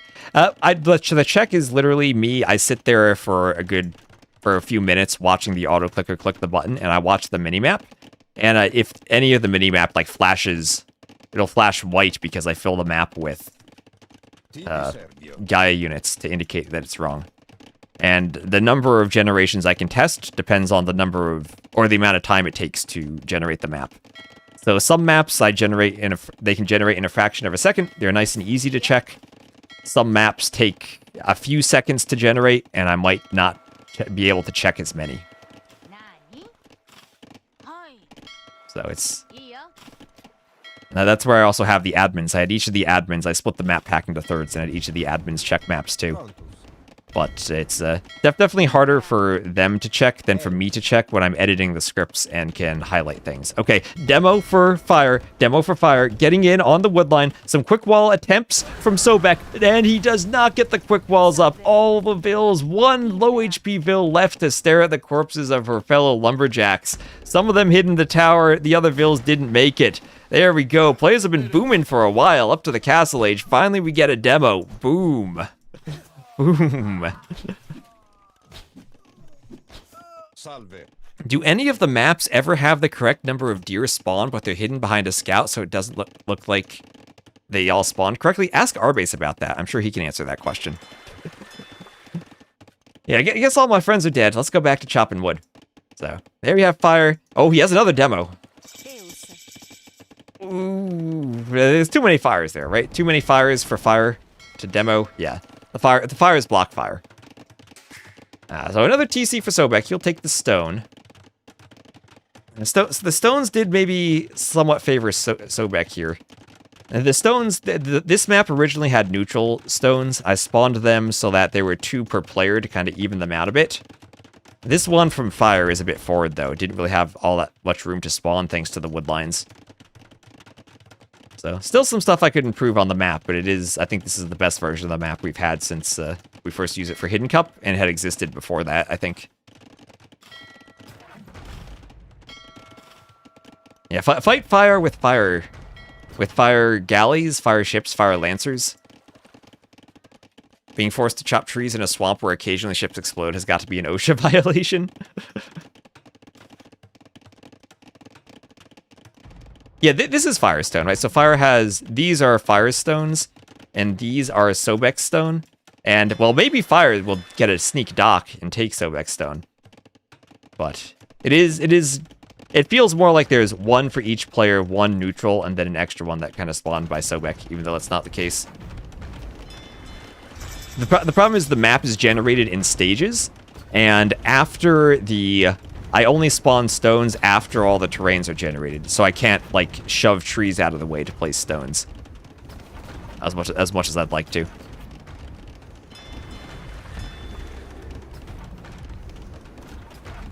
That's a demo dock if I've ever seen one. Yeah, the idle TC time just making up for the Villese he didn't kill, right? If I'm just going full demo. He's got 2 more demos in this dock. He needs to get War Galley somehow. One demo gets out of the dock and explodes, destroys a fire. The other demo doesn't really get anything. That fire survives on 1 HP, but is killed by this tower. And Fire tried to get as much damage as he could with the demos. Now we'll try to repair the dock. But you are right, this is a sneaky demo dock. He just really needs War Galley for demo ships. Oh my gosh, and there's a lane by this TC for the demos to kill Vils. He's down by 9 Vils, but he could make up for that with a couple of demos. Japanese should be better late game. Japanese versus Romans. Yeah, could be tricky to deal with Roman Scorpions, though. Look at all these towers. What? He's done 7 towers to try to prevent raids. And he just wants to go full demo. There he goes. He has outposts. He sees what's going on. Oh, Sobek, he walls. Sobek has some good wall locations by that TC, too, even down by the dock. Would very well behoove him to wall. Doing a demo. We'll need some town watch if he really wants to see the demos. Okay, here he goes. Here he goes. Fire. A demo from both sides. He sees that this is walled. He has demo ships now. There he goes. There he goes. Sobek needs to garrison. Sobek needs to garrison. And 3 Vils down. Okay, he did garrison at least. He did garrison at least. I still lost a few Vils.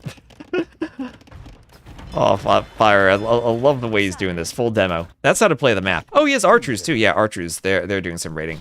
He has 14 eco kills so far. 14-0 eco KD. And now Sobek idling his TC too, but that's maybe a bit deceptive because he does have 2 TCs. It's like AoE bowling. We should make a mini game about demos where like one player has a demo and another player has to defend their Vils. Or like one player can produce demos and the other has to defend their Vils. And maybe whoever collects the most res at the end of a timer wins.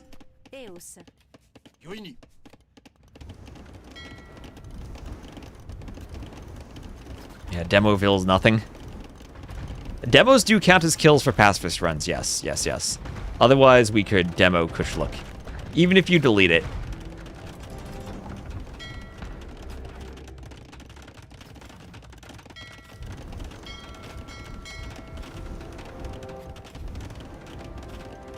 And, oh, we need a demo right here. We need a demo right here. I don't think Fire has them in position, though. He's trying to attack the Vils with fire ships, and he will get a couple kills. Fire ships, oddly enough, don't really kill Vils all that well. That's now 16 killed Vils for Fire, but he's down by 20 Vils, thanks to the now 3 TC boom from Sobek. And Sobek's also collecting relics. Fire just doing his 2nd TC now. And the demos, unfortunately, won't be enough for him this game, I think. Isn't that Water Nomad? Water Nomad is mostly galleys, though. Water Nomad's mostly galleys. Okay, oh, here's another demo. Here's another demo. Sobek, he has a screen over here, microing the skirms, right? There goes Fire, there goes Fire. Boom! 22 Vils killed. That's 6 Vils from that demo. He's got another demo he's hiding. Now, the Vil lead has only increased in this time. That Tiger... Ooh, won't chase the Vils. I swear that the way animals chase Vils has changed. So it's 55 to 79 KD. Fire is still improving his KD. Another Fire comes forward from the dock. And we'll have Town Watch for Sobek. Why isn't Forest nothing in the map pool? You'll need to convince T90 of that. Okay, have archers pick a Vil.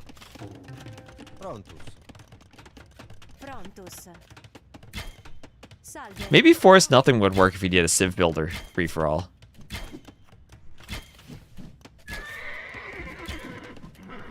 Grim's at the Cav Archers. They have to run away. T90 is a shrimp? No, he's a salmon.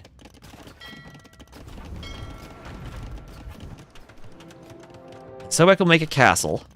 So, castle in the middle defending his vills. Another castle at home. And I don't think Fire has much of an angle for demos anymore. Centurion, we don't see these all that often. That being said, Fire does have another demo. Is the best set? I think that Ganij set was probably the best. There were 3 amazing games. I'm hoping to see that quality of game in Platinum. I hope the map pool gives us that. And especially when we get to the playoffs with longer sets.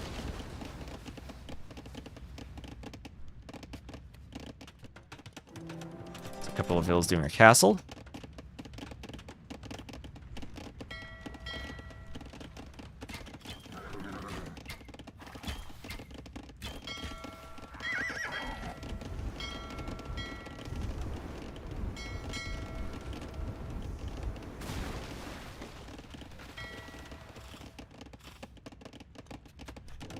And, oops, Scorpions attacking Cav Archers. Cav Archers will try to mow down vills. Ooh, Cav Archers all go down to Scorpions.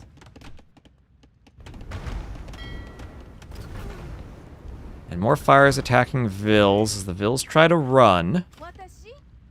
Vills run away.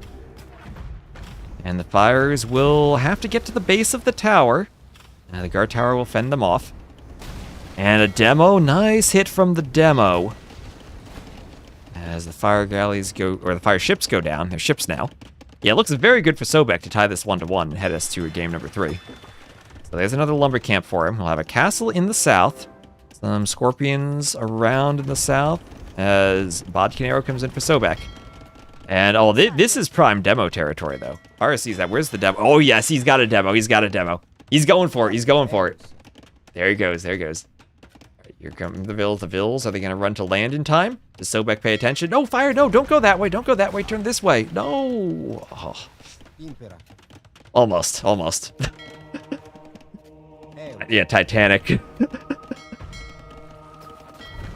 we need Titanic, but as a demo ship. Oh, some Cav Archers. Hello, Cav Archers. Fire, remembering there's land on the map.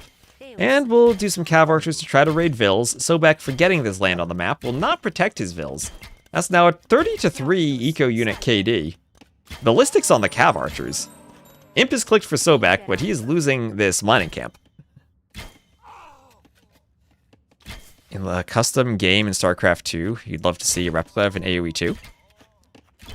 You can post about it in my Discord. There are definitely some custom game people who might look at it there. Okay, here's another demo. Down by Fire. Oh, no. Oh, wasted. Could have gone for the vills. At least it destroys something. Imperial Liege for Fire. Isn't it poetic how we're avenging the Titanic by melting all the icebergs now? That is a very harsh reality.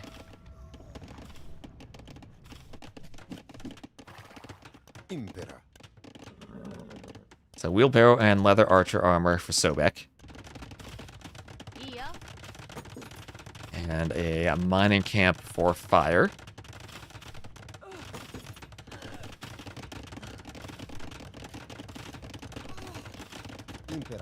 Tower is hitting vills. Vills have to run. And there will be a castle on the way up for Sobek, because he loses a couple of vills. I'm surprised that Fire is actually up to Imp.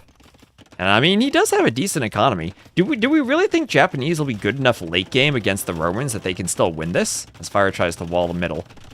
Yeah, and here's Sobek taking that middle stone. So that is Fire's forward stone, but it does get pushed a bit forward because of the wood lines.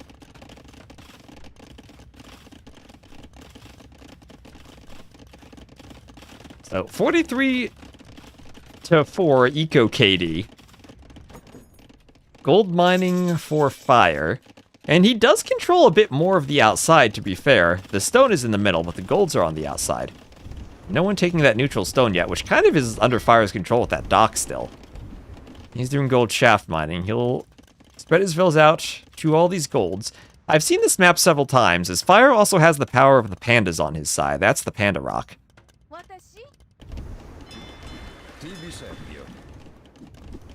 And these cav archers will run around for Fire. Fire up to Imp. Yeah, 30 vills and hand cart. But also, 43 vills killed. Looks like Fire's starting to lose some vills to the galleys. Remember, the Japanese don't have heated shot, as great as they have Yasama keeps. They don't have heated shot. And Fire could quick wall and actually trap the galleons if he wanted to. Looks like he's going to run instead. Oh, he's thinking of another tower. Wants more towers. Why not keep making towers?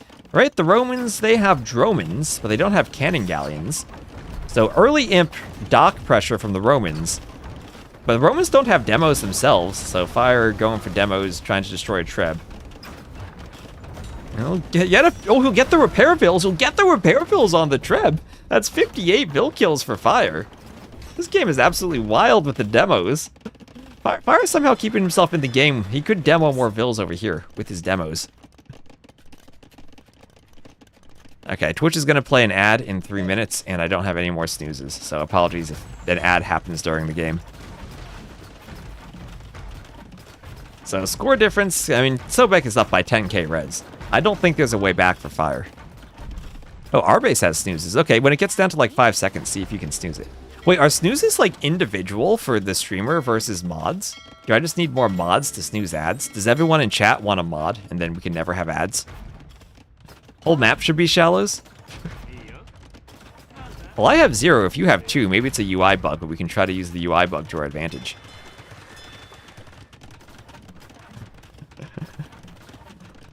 Oh, our base snoozed them. Look at that. Y'all can't see that, but I can see it.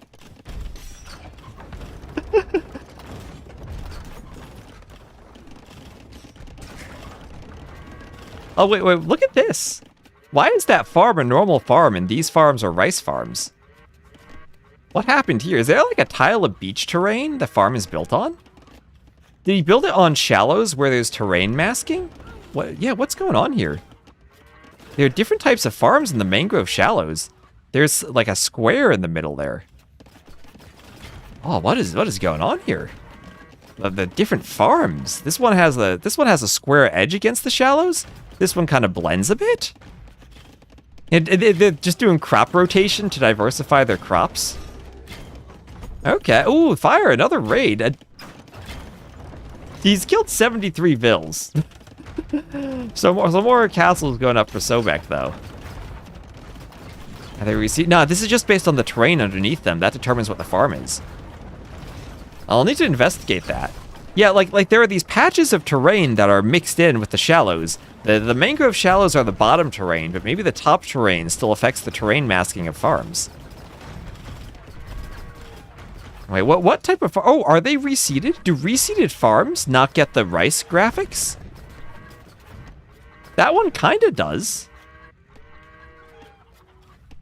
Maybe it's just the edges that are affected by the masking, and the graphics are because they're reseeded.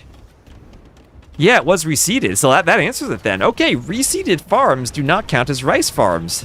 Did we find a bug? Yes, we did, our base. We found a bug with the ads on Twitch. We found a bug with the farms in AoE 2. We're on a roll today.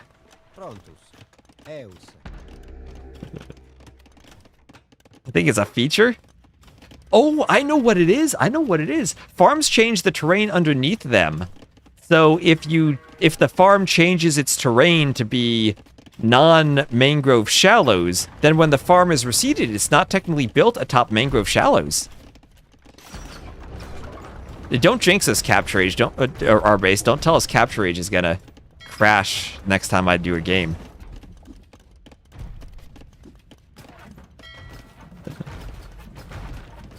Yeah, the boat can still go over it. Oh, actually, that's a good question.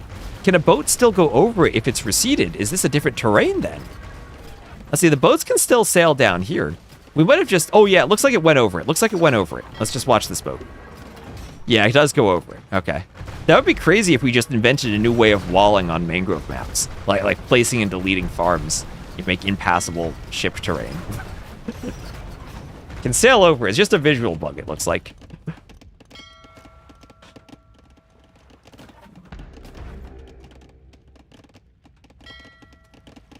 That was the old bug with cracked terrain. You could place and remove farm foundations and then place your buildings, and it would remove the cracked terrain, and you wouldn't have the damage multiplier applied to your buildings. Early versions of evacuation, I never saw someone do it, but you could basically auto-win the game by douching, and your TC started on cracked terrain. So no matter what, your starting TC was on cracked terrain, but you could place the farm foundations and delete them and then douche the enemy TC and not be on cracked terrain. I finally got them to fix that.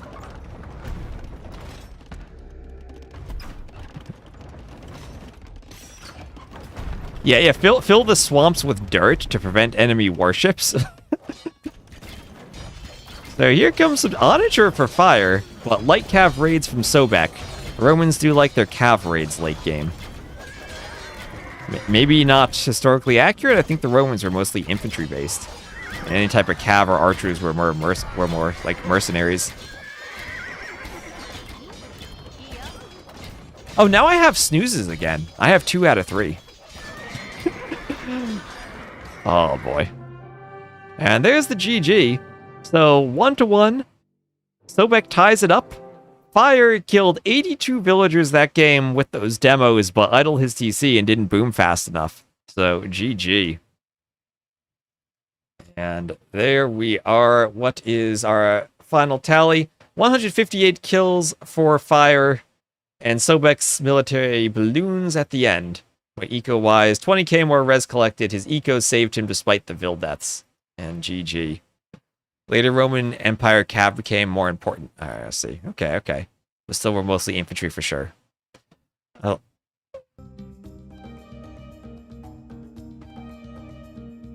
Alright. So, we'll have game 3. Is this one? That's not still going on, right? We need a rec for that, I think. So, let me update my scoreboard. Hopefully that's all fine and dandy. And our base will give me a rec. Alright, so let me reset the ad timer this game, just to make sure we don't have to snooze them anymore. And then we'll do the final game, game 3. And I will download this, put it in my rec folder. Fire, Sobek, game 3. And then we still have GoKu NeoZz in the set after this, so we will not be done. We have more AoE 2 continuing.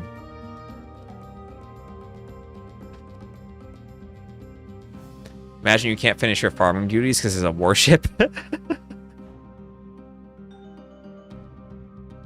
Actually, can I do !Discord in the YouTube chat and get the Discord link? Come on, streamer bot, you can do it. You can do it. Oh, looks like it's not doing it. I should have streamer bot on, right? Yeah, I do. Sometimes the bot doesn't work in YouTube. I don't know why.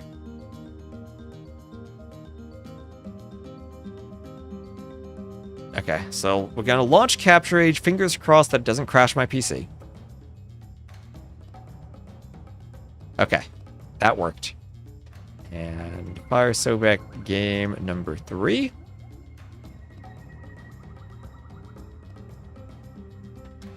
Pause, and it will be on Stranded.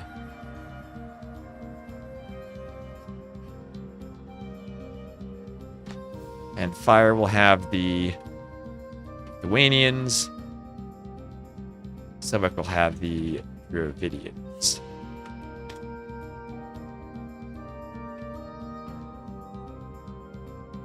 Need to sleep, work tomorrow. Good night, Arbase. Thank you for your work with the ads. And the snoozing of the ads.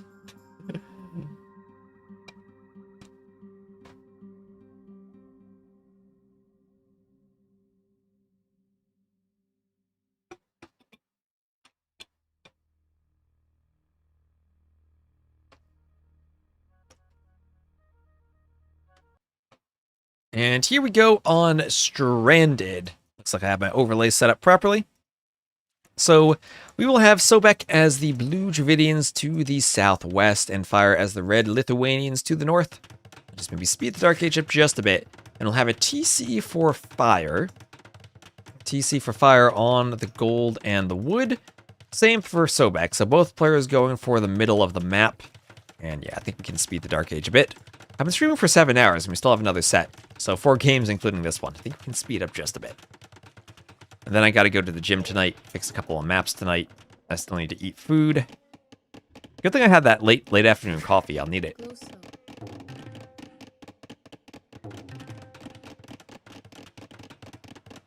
What's the most terrible feature I've heard suggested added to AoE 2? Auto farm.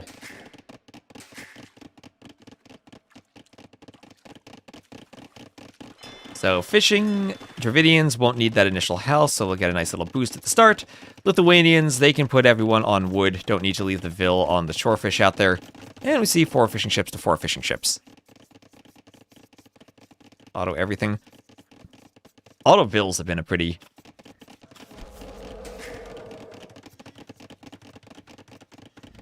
disturbing suggestion.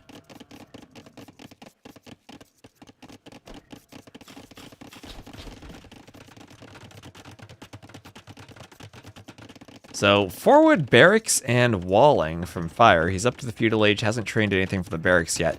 Defensive barracks from Sobek, and as he's up, he will start adding in some militia. And fishing number is still pretty similar, 6 to 5. And players will need to start doing more docks if they want to expand around the map. Fishing ship for Fire. Taking the salmon on the outside, he will look to get another dock to the eastern corner. Corner docks give you a bit more access to fish. And Sobek will be docking to the south.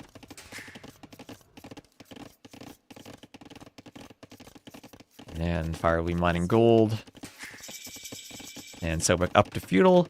And looks like we'll finally have the men-at-arms in the middle. Forward range from Sobek. He does now see the barracks. His barracks will be at home. Both players doing men-at-arms. And 4 men-at-arms from each. No scout on the map, so you're relying solely on your men-at-arms. And we'll have an outpost from Fire.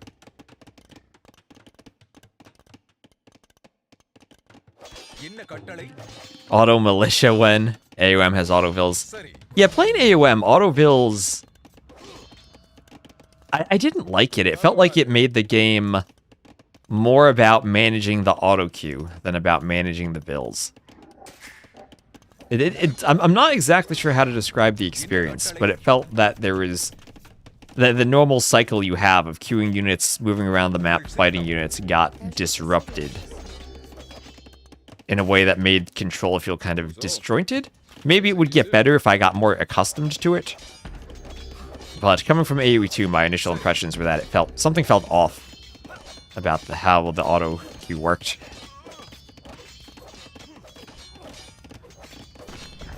So outpost goes down to the men-at-arms, and we'll have double bit axe for Sobek, as the men-at-arms now wander around the side and look for the houses.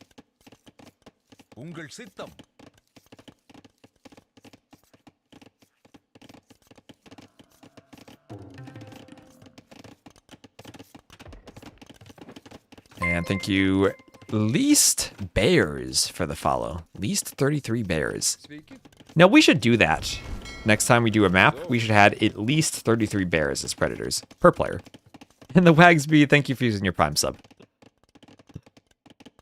So let's see if Stream Elements delays the alert. There we go. Mongols, we are doomed for certain. Thank you very much. So, Blacksmith for Sobek, neither player really doing too much damage with the men-at-arms. And Sobek will be sailing around now with Fire as a demo for Fire. As the Fire galleys are split up for Fire, one to the far west, one in the eastern corner. And he will be in a position to defend his fishing ships. Doesn't want to fight 1v2, but at least he has the Repairville. And he has Buffaloes, of course. Has the Buffaloes. Elephant lore from Sobek, mid-feudal. Arson on the way with his men-at-arms and archers. He wants to destroy the houses faster. Sure, why not? And with those archers, should be able to defend against Fire's men-at-arms should they return home. And we got a Sobek, we got a nice elephant under the TC.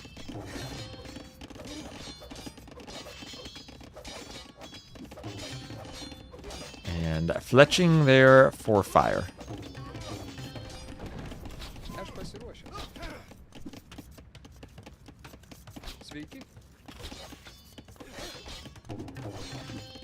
Men-at-arms attack the house.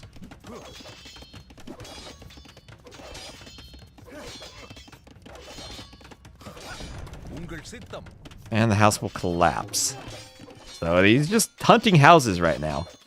And diving the TC, Sobek. Ooh, we're a bit close to the TC. And a bit too close to the sun there.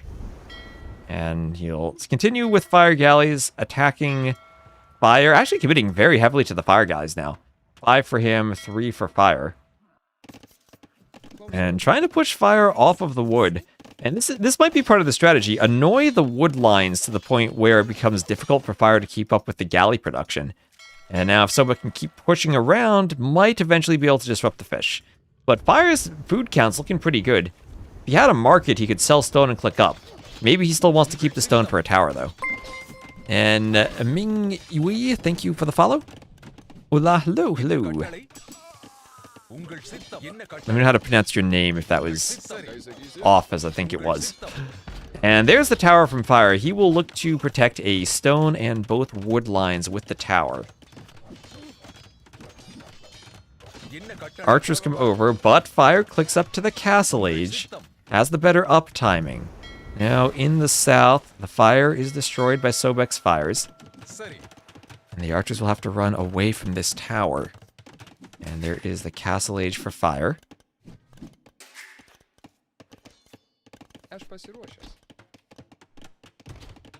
There's a palisade gate as vills go to repair.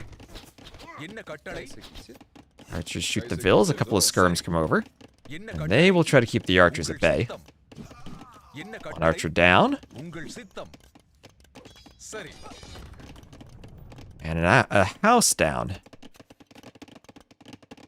Like Beastry. Oh, that was a good map, Beastry.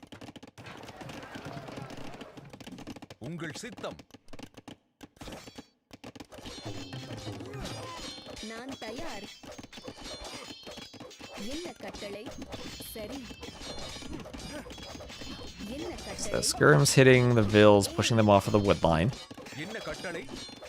Our skirms patrolling back and forth for Sobek. Interesting micro map. Make it Nomad. Nomad with predators. Oh my gosh. That's like AoE 1 Nomad. Started with 1 Vill, and the map still had predators. Your Vill could be killed before you found a TC spot. So much slower castle age for Sobek, 2 minutes behind fire, and as fire gets up, defending himself with skirms, I'm sure he'll click Elite Skirm immediately. Or Bodkin, followed by Elite Skirm. Actually, he did Cav Archer too on the way up as the Lithuanians. In a position maybe to try to grab relics from the middle. And then pump out Cav, doing a stable at home. Kind of surprised not to see Elite Skirm, but maybe the skirms he has right now are sufficient for annoying Sobek. Sobek's still forward on water. Thank you, Post Master, for the follow. And the fire galley here will be burned to a crisp and sunk right off the coastline outside Fire's dock. Fire still has quite a bit of fish left in the corner. Maybe he needs a closer dock, but he still has some really good fishing eco available to him. Has to be wary of Sobek continuing to send fire galleys around. But he can upgrade War Galley if he ever gets the eco for it. Now, Sobek doing about as good a job as he can of keeping fire away. And this is why I was thinking Elite Skirm would have been the combo with Bodkin. Then he'd actually be able to push this wood line early on. But without both upgrades, can't really make progress. He's adding in a knight, but Sobek is very tightly walled to the point where I don't think the knight can get in and do too much damage. He might try to run through that gap, but the TC is right there. Can Sobek quick wall? Just rely on the TC against the knight, trying to go skirm versus skirm, skirm versus man-at-arms. The knight gets 1 Vill, but there's the quick wall finally, another quick wall. And more quick walls all going up, protecting this TC. Elite Skirm and Bodkin for Sobek. Converts predators like herdables. That's an Age of Mythology thing, though, right? That's what Set could do. I think Age of Mythology should keep its own bonuses. If you want to do AoE 2 stuff, I think they need to be more AoE 2 focused.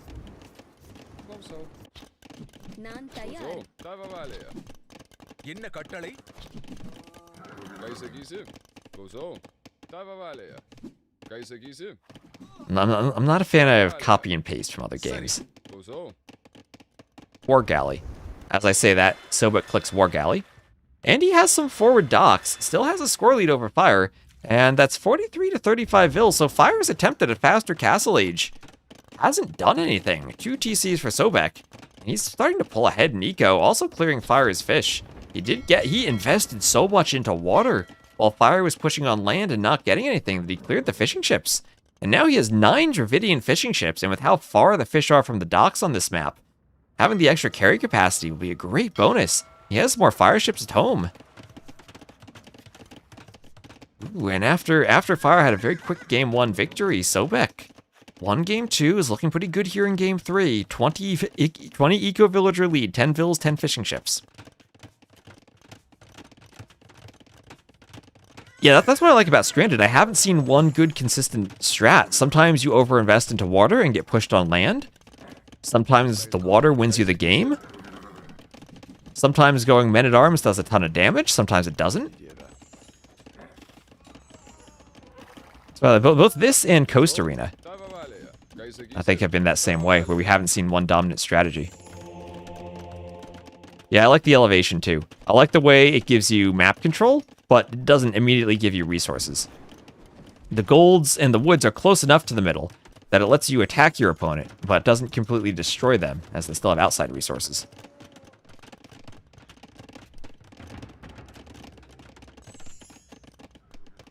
Pushing down the coast walls. Oh, we'll see. Maybe they start having a larger effect at some point.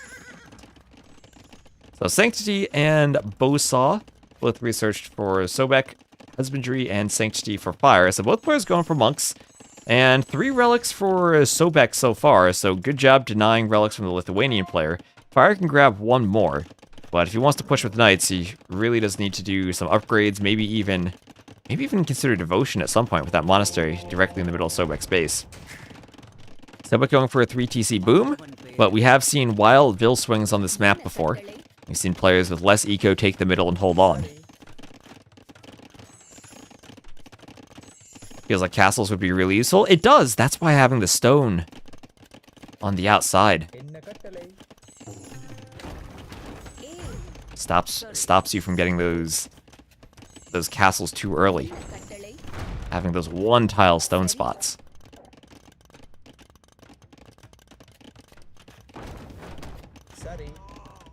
Hills picked off by the mangonels.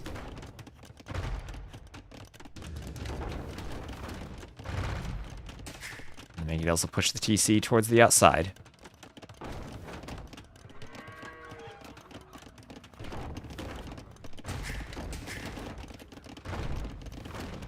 And padded archer armor for Sobek. We'll have elite skirm for Fire.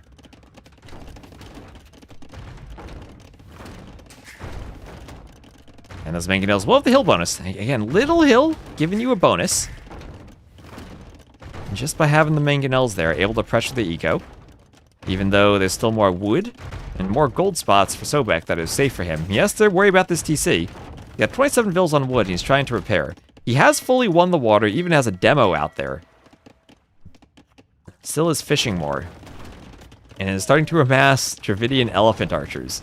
Now he repairs the TC, gets his own mangonel out. Fire will need a good fight against elephant archers. Doesn't get it as his mangonel is sniped.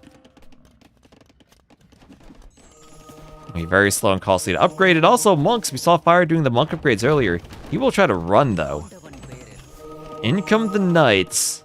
The elephant archers are going to chase the monks away. A couple of conversions for Sobek immediately. And this feels like Sobek's getting exactly what he wants from the defense. Fire not able to use his monks, getting the conversions even though he loses the monks.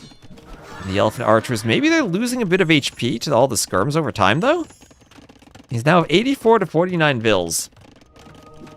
And we've seen players with 50+ vill leads end up losing games earlier today. So there's bloodlines from Fire.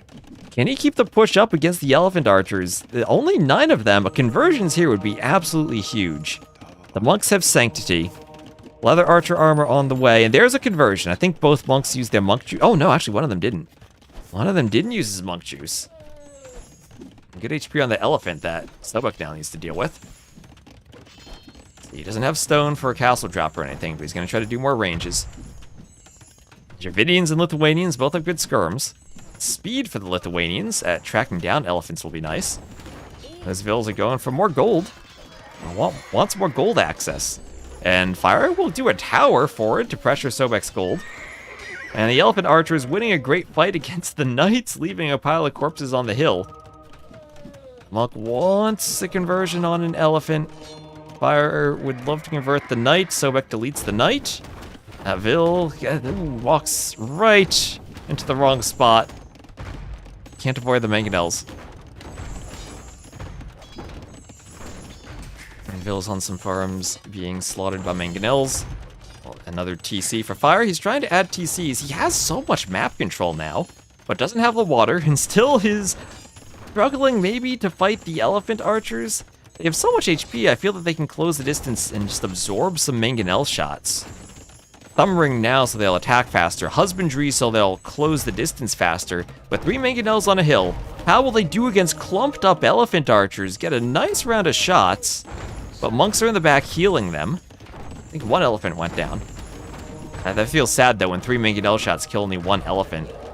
And Fire deleting his converted elephant so it doesn't get converted back. Here come the mangonels again from on the hill. Want shots on the elephants. Monks want conversions. Bowsaw for Fire. It's now a 30 Vil difference. There goes the barracks. Oh, something was converted successfully. Oh, Redemption. Redemption monks. Lithuanians have good monks. Remember, monks are the best siege unit in the game. If Redemption comes in for Fire, he actually could convert these ranges and that workshop, and there would be much to stop him.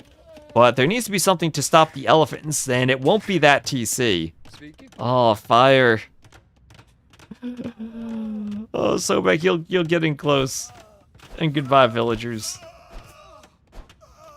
Oh, they all go down.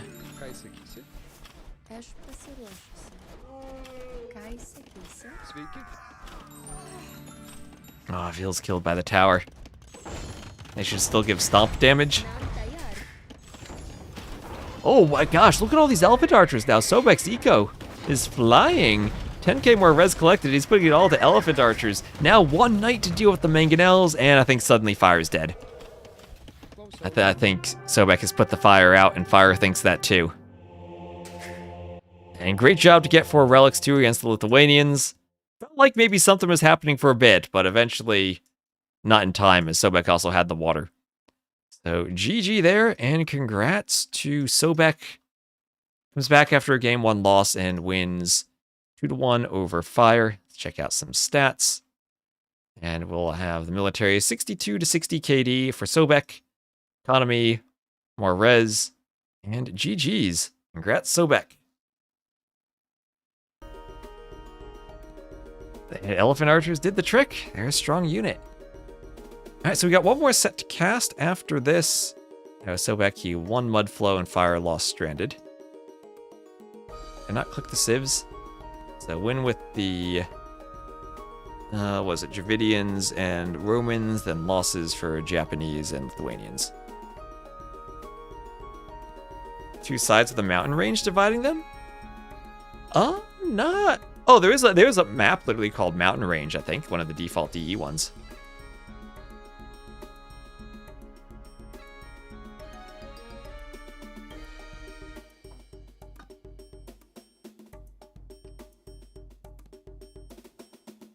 And our last set will then be NeoZz versus GoKu.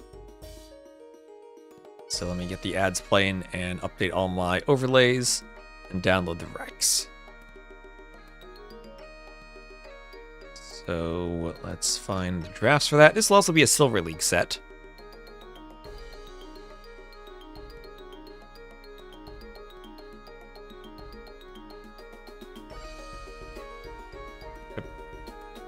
Get all my Silver League logos set up. Silver, silver, silver. Boom. Look at the drafts.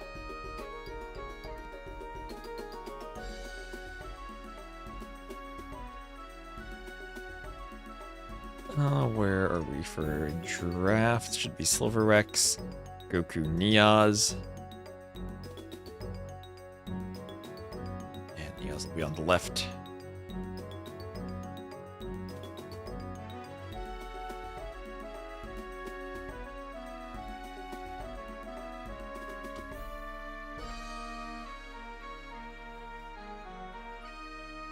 And what group is this?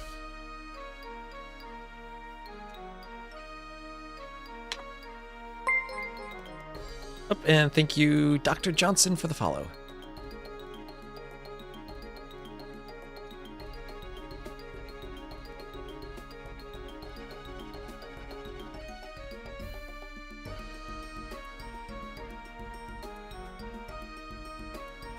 Reverse Acropolis, I guess, is somewhat like that.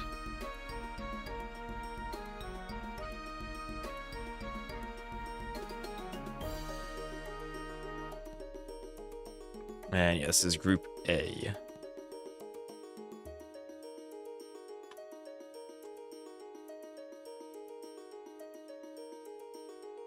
Alright, so this should be it. Game 1 will be bypass. Yes, we'll see some bypass. Home maps are... Oh, I spelled NeoZ's name wrong. Fix that. Home maps are then Stranded for NeoZz and Slopes for GoKu. Picks will be Dravidians, Chinese, Vietnamese, Turks, and Maya for NeoZz, then Inca, Malians, Koreans, Mongols, and Spanish for GoKu. First time I see Ellie archers used by such success. Anyway, they were pretty successful there. I give them credit. And let me then download the rec. And then oh, a rar file, .rar. What is making me use 7-zip? Wait, does Windows 11 extract RAR files? Like it does zip files? Oh my gosh, a feature of Windows 11 that actually works properly? What? Okay, now I have to guess the order that these were uploaded in? There's a date modified, I hope that's it.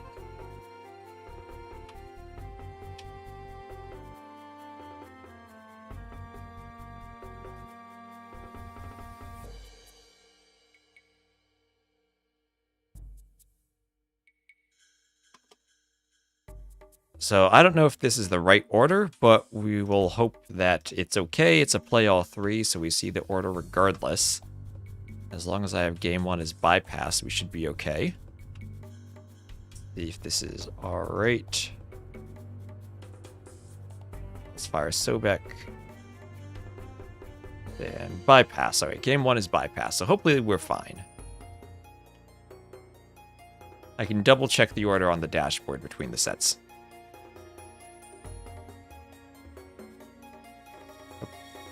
I should learn from my mistakes. So we're going to open Capture Age. I have an idea. If I just open Capture Age to the main menu while I'm not loading into a rec, maybe it won't crash my PC.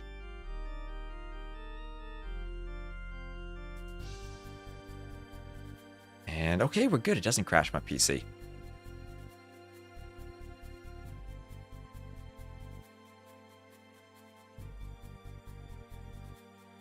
Alright. This is silver. And my name disappeared from the scoreboard. There. And I think we're good to go. So here we are. We will be on bypass. This will be now in the Silver League. I forgot to update my YouTube title, didn't I? Or my Twitch title. NeoZz versus GoKu. Titles always get me.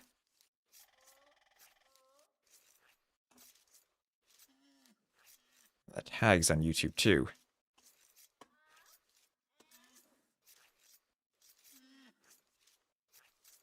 When the Teutons only tournament, I'd pay to see that. That's true. We don't get many Teutons picked. I think probably the Teutons and Franks, maybe, the two civs that haven't been seen in TTL yet. I don't know if we've seen Teutons anywhere. Hopefully we'll see them in the playoffs. Oh, don't talk about WinZip in the chat, Captain Cadaver. That is very possibly the worst piece of software ever written. Oh my gosh, WinZip. That is, I have nightmares about that. How does it get installed on computers? How does it prevent me from unzipping files?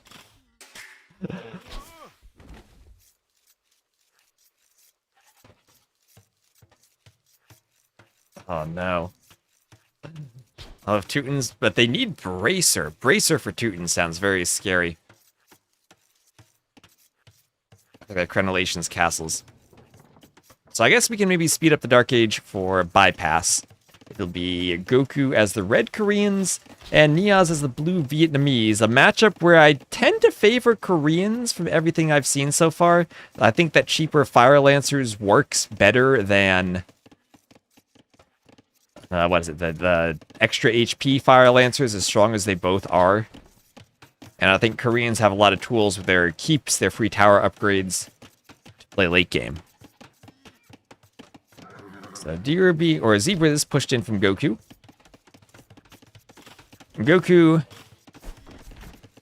Oh wait, I need to, wait. What are the elos of these players? I'm realizing the elo is missing from the overlay. Hold on a second. Let me swap scenes so I don't actually display the Rex and maybe spoil something.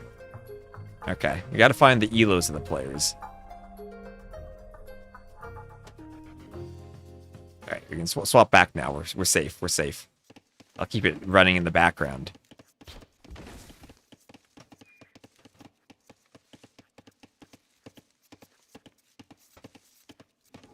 So GoKu is 26-14. NeoZz is 24-12. Got it. Now they're there. Both players have a lowercase letter. Have a capital letter following a lowercase o in the middle of their name. That they do. That they indeed do. So, Koreans for GoKu and Vietnamese for NeoZz. Dravidians, let's go. There's no Dravidians here. I don't have that wrong on the overlay, right? That's... Oh, it says Dravidians for NeoZz. Hold on. Sorry about that. Dravidians, I mistyped the name. Oh, I forgot to update the name. Vietnamese against Koreans, my bad. There we go. So, Feudal Age, and what will we have from GoKu? We will have a Man-at-Arms Trush. Do I pronounce it tomato or tomato? I say tomato. I say tomato, Cicero. And Feudal Age for NeoZz. Hope Vietnamese beat the Koreans this round. I have seen this matchup favoring Koreans for the most part. So, defensive, second layer of walls. Okay, one Vil repairing the gate. I thought that was going to open the gate for a second. And rest of the walls being constructed. That Vil blocking construction of the wall. She'll turn around. Alright, so Scout from GoKu did get into NeoZz's base. NeoZz finally up to Feudal, and we'll kill that Scout.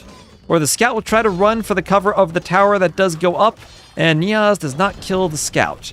So the Men-at-Arms still trying to break in. That 2 HP Scout will help attack the wall. And NeoZz will now have to wall behind this. Oh, where are those Vils going? They're going to maybe build the wall. Stone walling even. Stone walls, making sure that nothing breaks through. Not mining stone himself, but his stone is forward. And oh my... Ooh, will those walls be in time? NeoZz thinks no, and he will swap to small walling his gold. Another tower forward. Oh, ooh, and this suddenly got ugly for NeoZz. This got ugly real fast, as there will be another tower on the gold. He's trying to stonewall now towards the TC to keep the Men-at-Arms out. Remember, these Koreans' watchtowers will become guard towers instantly as soon as Castle Age comes in. And NeoZz not able to pull off a clean, fast castle behind this. He's doing Loom. And doesn't have the resources to click up. Does at least have the market. One thing he could try to do now is delete these walls and send Vils to destroy that tower. Maybe actually batter down walls and rush himself. So there is Castle Age. Castle Age for NeoZz. But taking some damage to get there.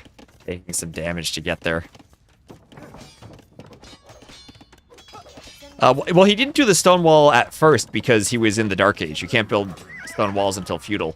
And by the time he got to the Feudal Age, the tower was up. And the tower prevented him from doing a close stone wall. He had to wall outside the range circle, and he wanted to, it just took too long to do it. And now the Men-at-Arms getting in on the lumber camp, and NeoZz has to turn it and fight with Vils. You never want to do that against Men-at-Arms, but it's his only option at this point. GoKu was on stand ground for a moment, didn't have the best fight. And actually that worked out very well for NeoZz. Got some HP down. off of the men-at-arms.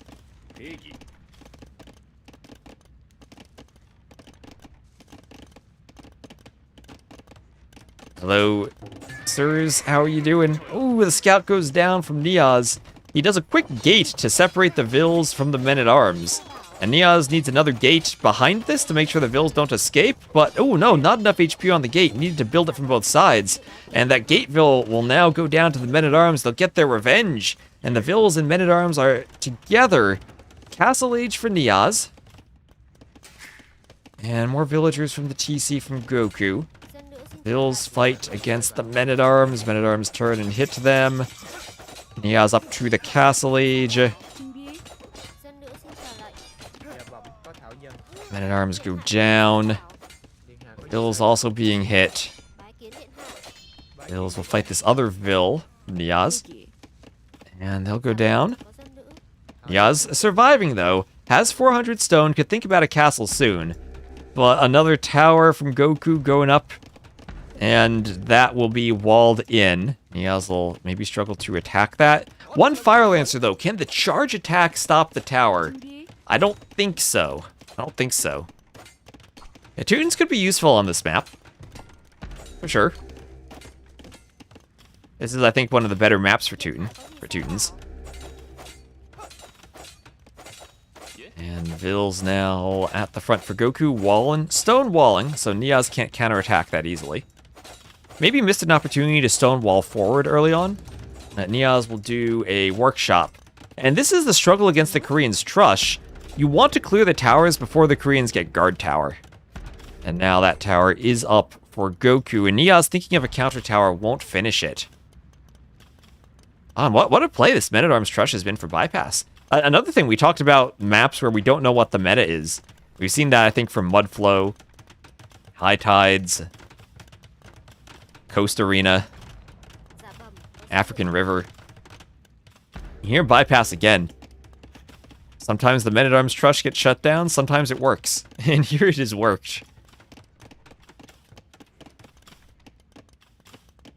Yeah, map is bypass. It does say bypass down here, right? I hope so.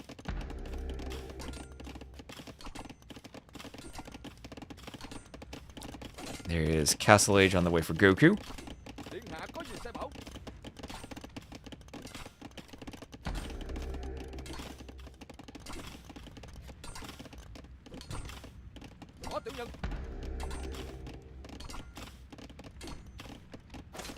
Villes pop out. They'll fight the Lancers, but not for too long.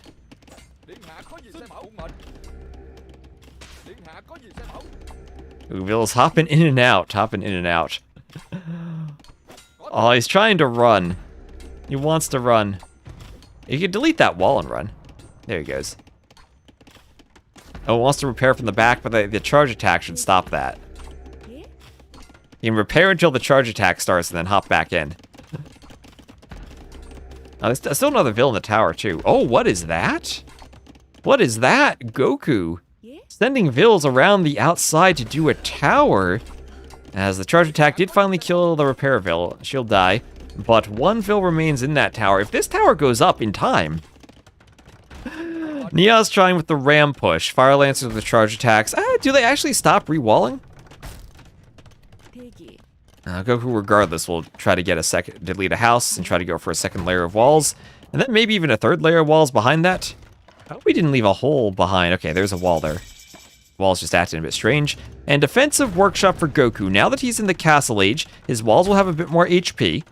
And if he can rush up a workshop and get a mangonel out, then maybe, just maybe, he can stop the rams from breaking through.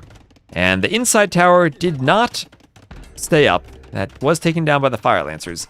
The other guard tower foundation won't go up either, but it will be a defensive or an offensive tower on the outside for GoKu that NeoZz won't quite see. And Lying Cake, thank you for the follow.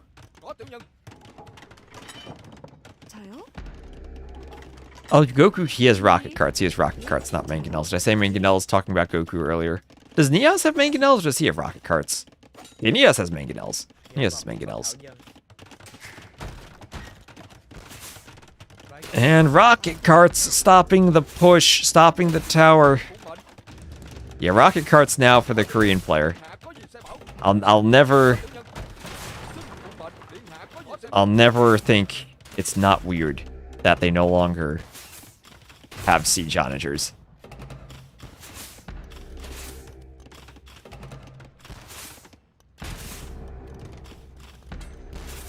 Pew pew pew. Pew pew. And that tower, rocket cart, and a guard tower, that will go down. The vills for NeoZz have to fall back. The vill count, though, is still just about the same. GoKu with significantly more resources collected as NeoZz has had to run his vills around, dealing with all the forward pressure. If only GoKu had some murder holes. One ram is never going to be enough. NeoZz will try to rush up some walls now. Doesn't have any fire lancers here to fight that rocket cart. It'll be a guard tower from GoKu, and he places the foundation gate behind the foundation, though. Rocket cart will kill the vills and also destroy the gate foundation, or gets one vill away. Did a beer run and I'm still here? I am still here. We got this game and 2 more. Streaming 7 hours and 40 minutes so far.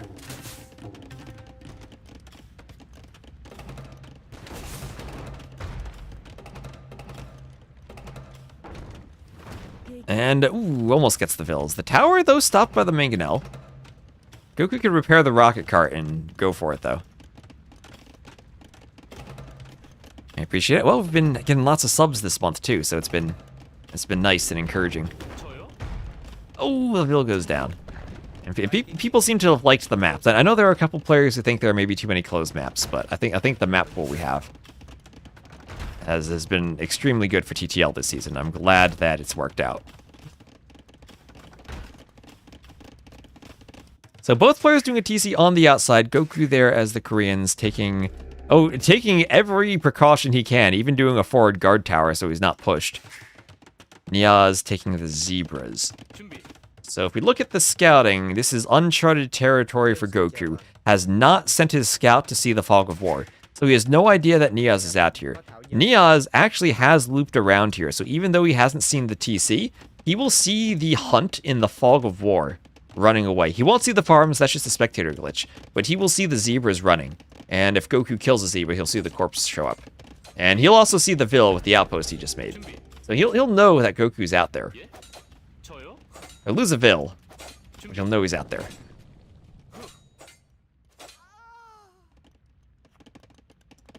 How can you try to enjoy the game when you're really, really competitive and you play to win, not for fun? Is it possible to have fun at that stage, or do you only have fun when you win? I can only speak to different players' personalities. I know that in my youth, in my younger days, when I started playing around 2012, I probably took losses pretty hard when I lost. Not that I was ever, like, really upset, but you know, sometimes you end up thinking about the loss for a while. And, like, would, like, ruin the rest of your day, like seeing your sports team lose and being all stressed about it. That doesn't happen to me anymore. I feel like I'm a lot more calm. And maybe that's just because I played enough that doesn't really affect me. I don't know. Sound like a big rager. Well, I'd probably be raging if I had fire lancers in the back of my base. Oh my gosh! Well, if NeoZz would be your big rager, he'd be raging now. That was an amazing rocket cart shot from GoKu. 6 fire lancers along with some TC fire, all down at once. I'd ask how they got in. Maybe they just walked through the front door. Maybe they walked around the side. There's a deleted gate there. What the heck? That was amazing. That was the best rocket cart shot I've ever seen against fire lancers. Wait, Ela? Last time I played, I was around 1900. Haven't really played in a long time, though, competitively.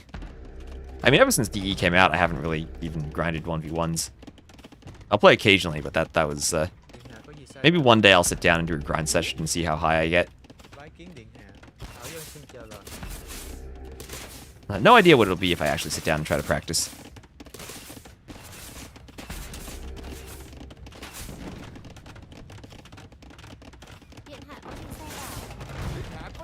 Ooh, a rocket cart gets hit by the mangonel. And GoKu still trying to push. Gets the mangonel. That fire lancer will be annoying. Nice attack ground. But the one vill on the tower kill. The vills, low HP vills, they took 1 rocket cart blast. Can they get a second? The vills will turn and fight. Those were great attack rounds from GoKu. Exactly what he needed as the tower goes up. And we'll have a guard tower for him.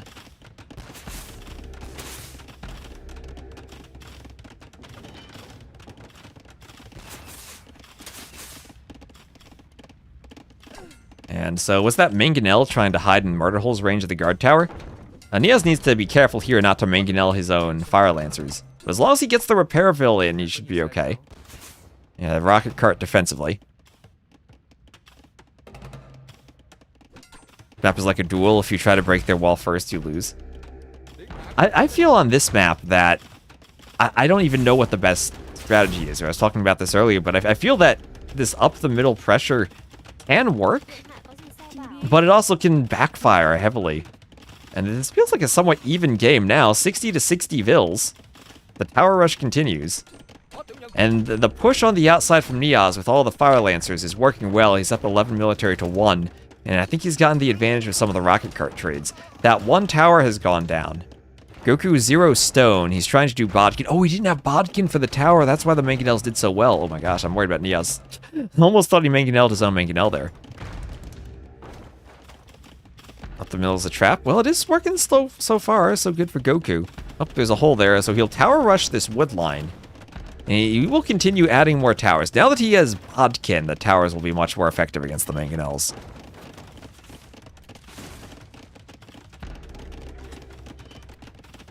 And, ooh, Mangonel, nice shot. Rocket cart wasn't quite there to defend. And, ooh, clutch shot from NeoZz. He destroys the rocket cart. And with that, his Mangonel can deny the tower. Oh, that would have been a sick tower, but Fire Lancers forward. They'll hit the Villes. Ville takes a poke, goes down. Now that Mangonel can sit in the back. 85% finished the tower. 85%.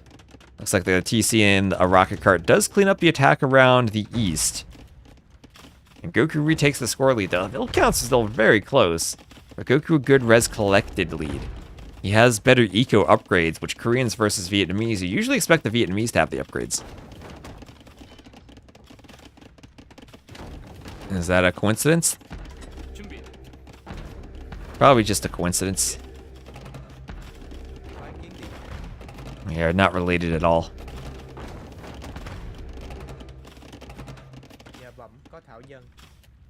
And Mangonel taking some repairs, but goes down. Ooh, a second Mangonel needs to be repaired. How many Villes are in that? 5 Villes. Does the Mangonel escape? Ooh, it does. 2 HP, 2 HP. Perfectly calculated from NeoZz. Unlike the pathfinding that caused it to ungarrison on this side. That's probably his gather point, though.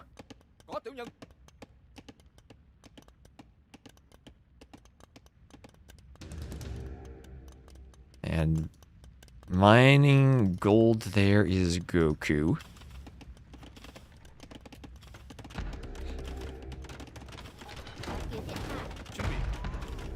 Mangonel hit some of the Villes.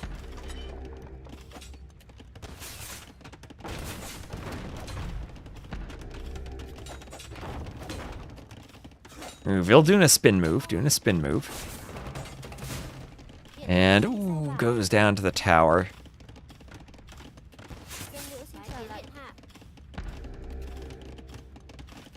And this will be another tower for GoKu. He keeps moving forward with more towers. Oh, rocket cart kills the Villes. Gets the rocket cart again. Again, another Mangonel shot from NeoZz. Slowing down the tower, he could get all those Villes. Ooh, okay, GoKu runs. Fire Lancers for NeoZz running past GoKu's TC. GoKu now has a 4 Ville lead. Might as well throw some pawns in the corner. Let players fish boom. Well, that's not the worst idea.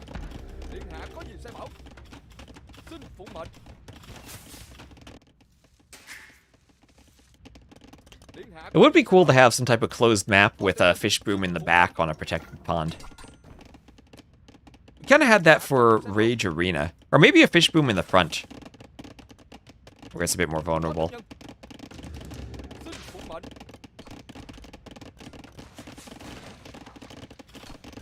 Alright, hopefully I muted that sneeze. And okay, the Fire Lancer is... Oh gosh, what was that? Rocket cart.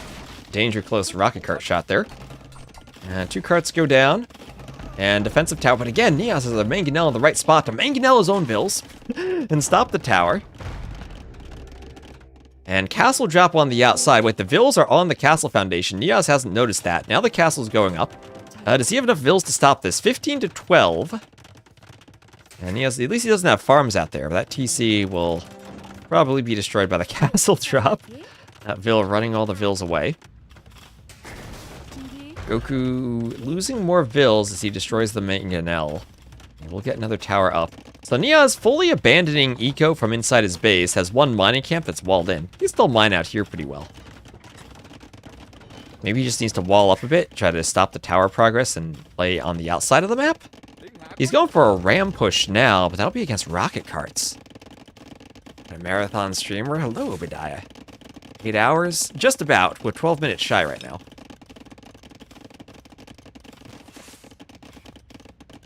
Let's see how much longer 2 games after this one lasts.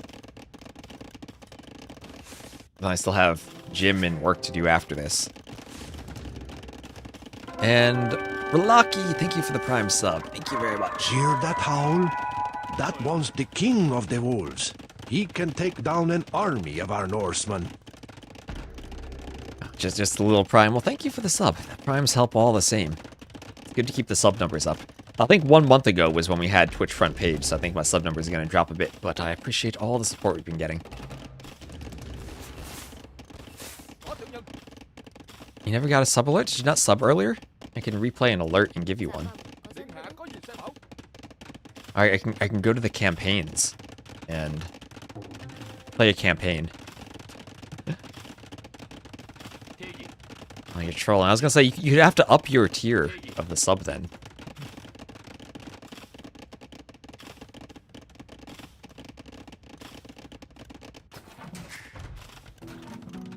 And University for GoKu. And yeah, huge ram push if it works. Oh, and a siege tower, of course. The game is not complete without a siege tower. You get guard tower and watch tower. Those foundations will be kissing each other, but I think that tower should probably be deleted. Maybe both of them need to be deleted. There's the speedy siege tower. Slower than the fire lancers that are in it, at least, if they have squires, which they don't. I still think our base told me not to. I think we should have decreased the base speed of the siege tower by like 0.5, or maybe by 1. I think that would have made this a lot more balanced. Zebra's out there watching, like, what are we doing? And that'll be a forward TC from NeoZz. Rocket cart pops out, and this ram push is working. So the players now are rotating around the map. That'll be 1, 2, 3, 4 TCs from NeoZz. Is this Stark? What is this? 4 TCs. He has 0 right now, and he's down by 30 Villes. But he's going to make up that Ville difference with these Fire Lancers killing some of GoKu's Villes.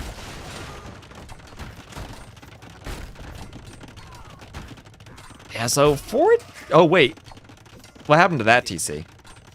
Oh, he just deleted. He was like, I want some farms instead. All right, 3 TCs. Looking to get a PC to play AoE? My only advice is that the CPU is generally more important than the GPU. If you're not looking for streaming, then the only thing you really need is make sure to have a physical GPU. Don't use the integrated graphics. Other than that, I'd go for the strongest CPU you can afford.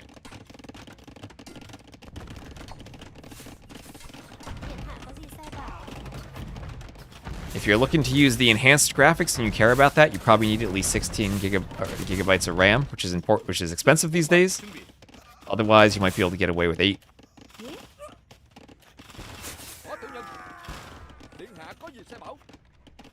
Alright, more Fire Lancers going down. And NeoZz, what type of raid can he get? We'll have a defensive castle from GoKu. The Rams destroy a rocket cart. 6 Rams, another barracks. I'm kind of worried about GoKu after this ram push.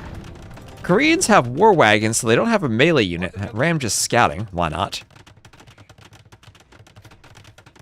AoE 2 on the 3DS. There was an Age of Kings AoE 2 game for the Nintendo DS.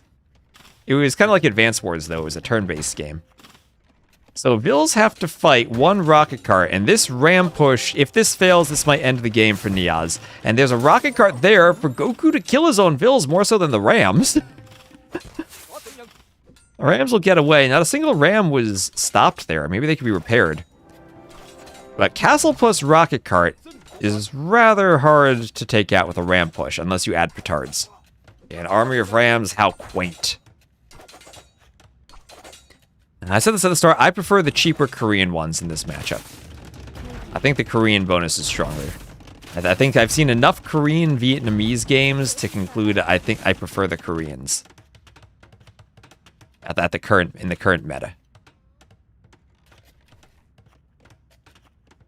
Yeah, cheaper is better because more is better. And it's this type of game, whereas a couple of villas from NeoZz go down, we're at 111 to 93 population. Well, it's not like we're 200 pop and the armies are fighting each other and then they're cleared. It's going to be a struggle to get your population up, and then even late game a struggle to stay at 200 pop. Imperial Age clicked for GoKu, and Imp might end this game. And this has been a great game for him pushing through. And going forward with the towers. I think Imp should just be removed. Castle Age is more fun to watch. I mean, we do need Trebs to destroy towers, right? Games might never end if they're only Castle Age. Is that Siege Tower still? And welcome back to the Age of Kings demo.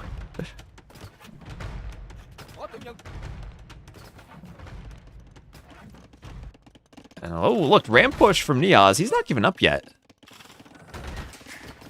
Okay, that's the Imp TC, though. Okay, GoKu put an Imp in a safe TC. More Vill's gonna go down. NeoZz is kind of catching up in Vill numbers. He has killed more Vills. He has killed 72 Vills. His Fire Lancer should get a few more. Earth Towers and War Wagons here. NeoZz might lose Vills by that Watchtower. And Imperial Age for GoKu.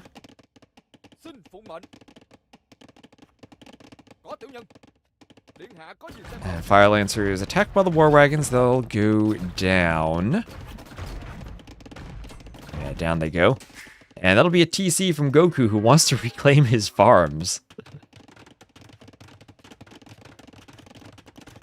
Walls with mangonels behind them would dominate the whole game if it's Castle Age only. Yeah, once you can get a good defensive position, it's hard to push in Castle. Is the best Castle Age only Civ? Part of me wants to say Cumans because they get capped ram. Maybe Turks or a Spanish, though. Or even Bohemians, just to have a really strong unique unit or gunpowder unit.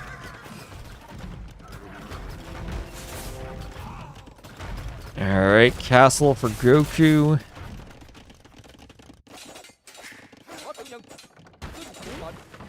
Ram down for GoKu.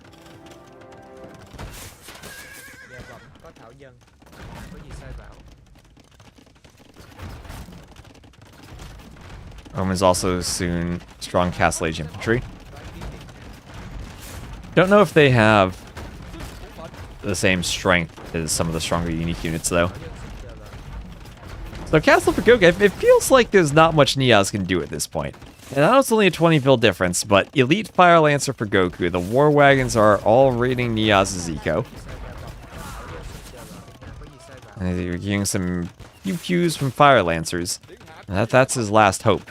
Now, Fire Lancers do have their attack against Cav does apply against the War Wagons, which are Cav. So in a melee, the Fire Lancers dominate this.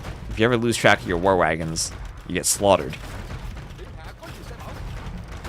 While waiting for Trebs, we'll see at some point Chemistry.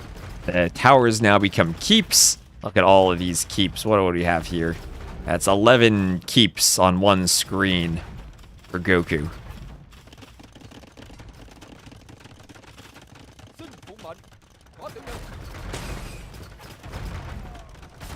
Ooh, pew pew with War Wagons.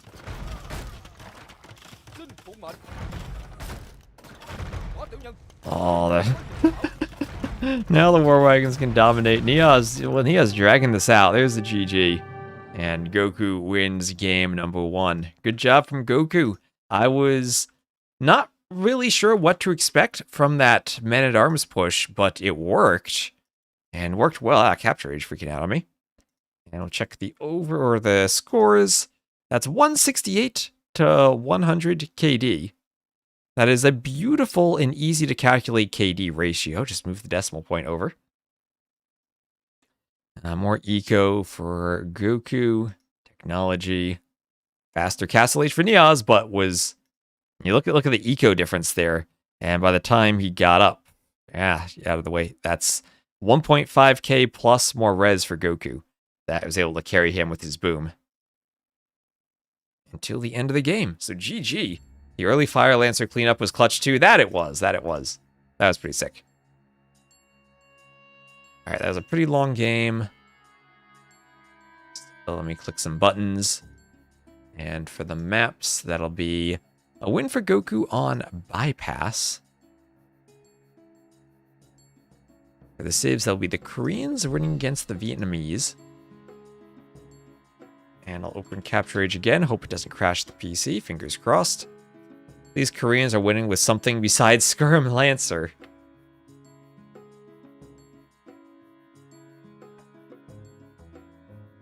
Fair enough.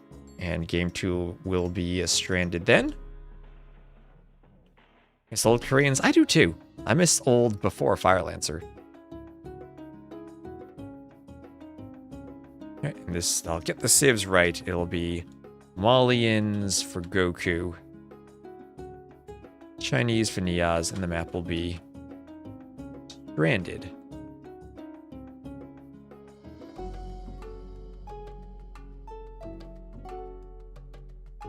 Even though Blacksmith has been kind of ignored by both, still a large difference in their research. Yeah, Blacksmith important. You really got to get the range upgrades for the tower. We saw a lot of that previous game. GoKu didn't have Bodkin for the guard towers, and it let NeoZz get some nice hits with mangonels until it came in.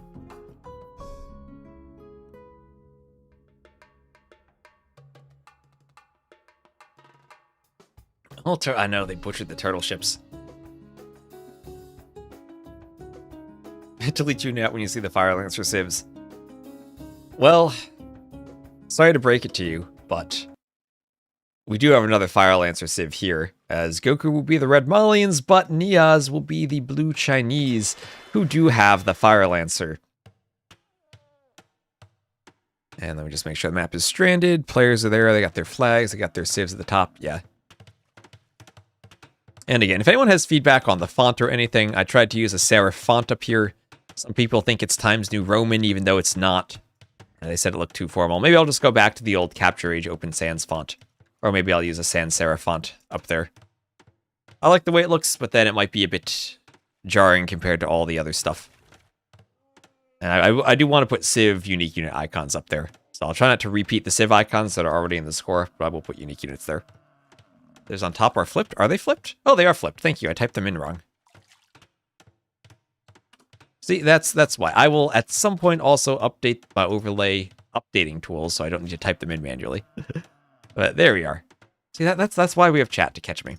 This is my first day trying this out, so I'll have improvements going forward. Dux likes a sans serif font. All right. Part of me is thinking that the serif font feels a bit more like medieval timesy than a sans serif font. But I can't change all the fonts in Capture Age, and it might look jarring to have one without the others.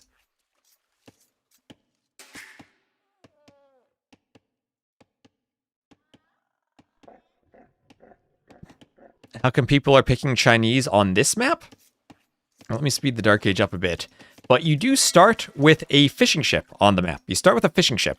You're stranded without a transport ship, but you do have a fishing ship. And because you can fish directly from the beginning of the game, you will be able to drop off food as soon as your dock is up. And because of that, when you're the Chinese, you do your early loom. You don't even need loom. And 0 seconds of idle TC from NeoZz. So with the dock, you don't have an idle TC, meaning you're just 3 vills ahead. And it gives you a huge eco lead. Then you have elephants to keep the TC running. And you don't really think of... Well, back in AOC, the Chinese were probably the #1 nomad civ because of the extra 3 Vils start, because the 3 Vils were placed on the map. You didn't have to wait until the TC went up to get your 3 Vils.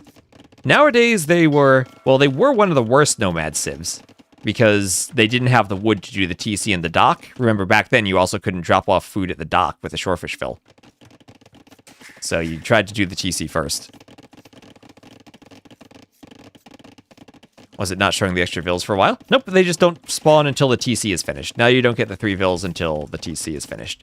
So if it wasn't showing the extra Vils, it's because he didn't start with the Vils. You don't start with them anymore. So that's kind of why you don't see the Chinese. They don't get the Vils from the start, and they don't have the wood or everything they need with the dock and the TC. But then they were changed because they no longer need houses. So the TC gives you 15 pop space instead of 5. So they don't actually need the house anymore. They can't afford the dock earlier. And now on this map, with the dock and the TC, and they drop off the fish right away, 0 seconds of idle time. So kind of a perfect start on Stranded these days. Yeah, so the extra pop from the TC then makes up for the wood that they don't have at the start because of the Vil bonus. And looks like NeoZz sending everyone to wood. He's just about ready to click up, and there he goes. So 25 Vil uptiming, and looks like a fast castle from him, and looks like a fast castle also from GoKu as the Malians, 22 Vils, 10 fishing ships. So if you invest more into fishing ships, you can get a faster castle age time at the expense of a longer dark age, and you risk someone in the feudal age attacking you with men-at-arms, attacking you on the water with galleys or fire galleys. But it looks like both players will fast castle, so speed the wreck up as they fast castle. They're also assembled from wood and stone. I think they're assembled from the wood and food that you're missing from the start. Let's see, this will be the 3-hill version of Stranded. So barracks goes up for GoKu, and a house also goes up for him. NeoZz up to the feudal age, and there we go, and a stable for him, as double bit axe will be pumped out for NeoZz.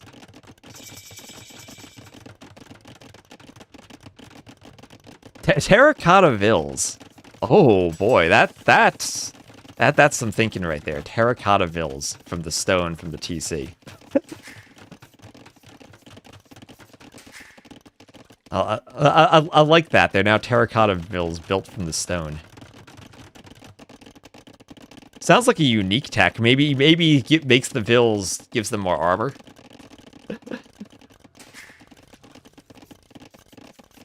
I'm sure the Chinese have a upgrade for that somehow in Age of Mythology. So, FC from both players.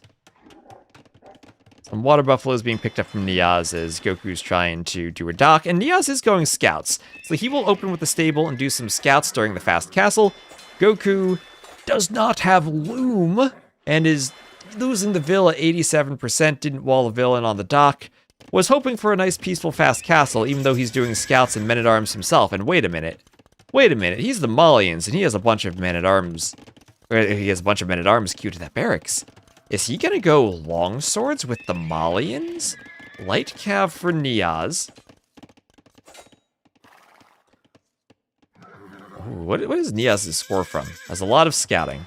But yeah, that'll be scouting plus Chinese. So 1k more res collected from the Chinese. And GoKu not banning the Civ and letting NeoZz pick it. Looks like it's gonna backfire. There are the light cav killing the scout. Somebody watch Tato and TTL ram longswords. Here come the longswords. The Vil killed by the light cav.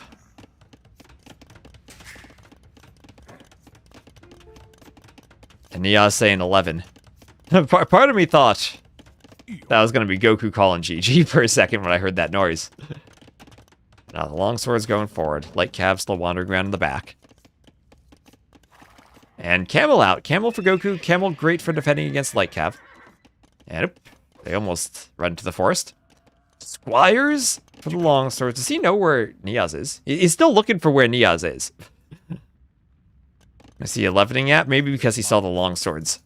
Maybe he doesn't believe in the longswords. Oh, now GoKu has to be careful. NeoZz has a fire ship right in his fishing eco. That's 12 fishing ships that only have Feudal Age fires defending them. NeoZz will attack the fires. I think he should probably go for the fishing ships. 2v1 with a repair villain. They'll be fine. But, oh my gosh, more fires in a demo. So NeoZz will win the water. NeoZz will win the water here. And these longswords then have to pay off. Oh my gosh, does NeoZz have a demo for the longswords? Oh, he does have a demo. NeoZz, use the demo. Oh, I'm not going to demo. See your enemy's army and hit them with the 11. That's what the campaigns do to you. That's what they taunt you for your quaint army of rams. That's basically the same thing. Is he doing Malian longswords for? I don't know. I mean, Malians usually they're a good nomad civ because of the wood discount at the start, but I mean, these have Pierce armor. They don't actually have armor upgrades, so it's not like they have much armor themselves. I think NeoZz up by 15 Vils is going to win this game pretty safely and tie it 1-1. That longsword just standing in the back, like I knew this was a bad idea from the start. And there's a GG from GoKu. Alright, quick game there. Quick game there. And NeoZz will tie that up 1-1. So for the stats, we'll have military 24-7 KD for NeoZz. Eco, around 2k more res collected for him. And technology, that's around a 30-second advantage to the Castle Age. But you can just see in the graph how the Chinese eco grows with the start. And that's how you take advantage of the fishing ship on the map. Part of me was thinking we didn't need the fishing ship on the map at all. But it's always been there since we've used it. The map used to have a junk, which is like a trade cog, but we thought that didn't work out well. And we brought it back for WWC. So, there we go. Win for the Chinese. Wasn't even the first pick. Actually kind of surprised GoKu didn't go Chinese. He picked Malians over the Chinese. Yeah, Dave casting games with a junk is a gold mine. It's like playing Gold Rush. And hello, everyone, also on YouTube. You're still not sure what GoKu's plan was. I'm not either. Do I think Valley is too big of a map? I think we probably just needed to move the TCs closer on Valley. Maybe make the wood lines even smaller.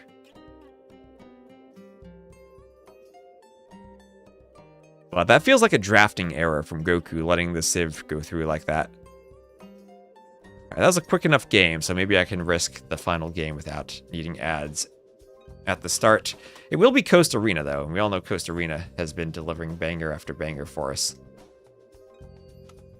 Oh, actually, wait, never mind. Never mind. Sorry, I clicked the wrong rec. God. There's a bug in DE where if you spectate a game and leave, it shows the stats of the first game that was in the menu, and the first game was Coast Arena. It is not Coast Arena, it is Slopes. It is Slopes. And it did not select the correct game. It is GoKu. There we go. Slopes, game 3. Good old Slopes. Can't I fix the bug? Don't I make code? Unfortunately, I do not make code for AoE 2.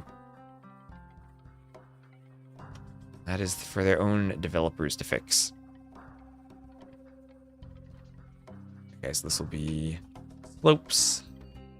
And I'll type the civs on the correct side this time. Inca versus Dravidians. And here we go. So, Slopes. And GoKu will be the red Inca to the northwest. And NeoZz the blue Dravidians to the southeast. And let me just open up my YouTube chat. There we go. Hello again, YouTube. So, final game of the day. Tied 1-1. In-game scoreboard doesn't have the score for some reason. There we go.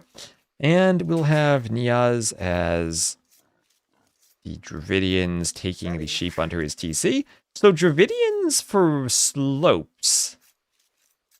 They carry more shorefish, but that shouldn't matter if you mill there. I don't understand the Dravidians pick for Slopes, although Elephant Archers maybe could be nice against the Inca. Would have thought Dravidians for stranded. Chinese could be a good civ for slopes, maybe. Well, we'll see what he does. Maybe he has some type of drush plan. As the American civs get picked here, Inca and Maya quite a bit. Good laming ability with the eagle. Ironically, we put all the sheep and the boar in the back so they'd be lamed less. You have to walk all the way across the map to get to them, but we've seen quite a bit of laming here, especially with the eagle. And yeah, now we'll just kill the sheep. GoKu will steal them again. He'll try to run away with that sheep. So walls across the front, GoKu, safe gold, safe stone in the back, but forward berries. NeoZz, pretty much everything's safe, but he's kind of wide open. We've also seen on this map, there was that game earlier. I'm totally forgetting who the players were now that this is the 18th game I've casted today. Was that Kasva? Where Kasva, yeah, it was Kasva. He had the gold, the stone, and the berries all on one side, and he walled himself in, but was pushed away, unable to take the top of the slopes. And his opponent, classicpro, was able to grab all the hunt there and get a good lead with just a men-at-arms rush.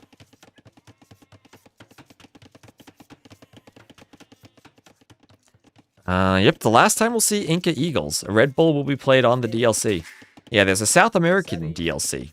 And the Inca are no longer going to have Eagles. They will have the new unit.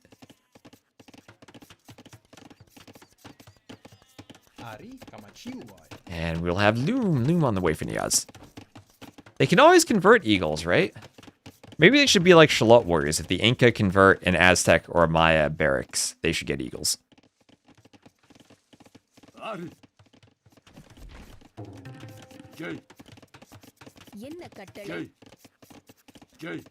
As the militia and the eagle push forward, one militia in the barracks is NeoZz quick walls.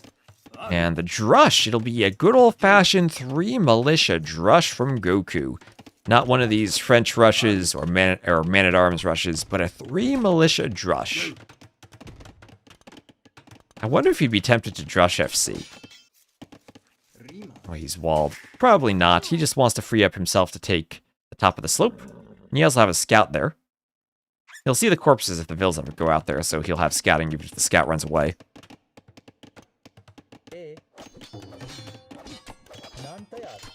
Maybe they'll get their build farms faster bonus back.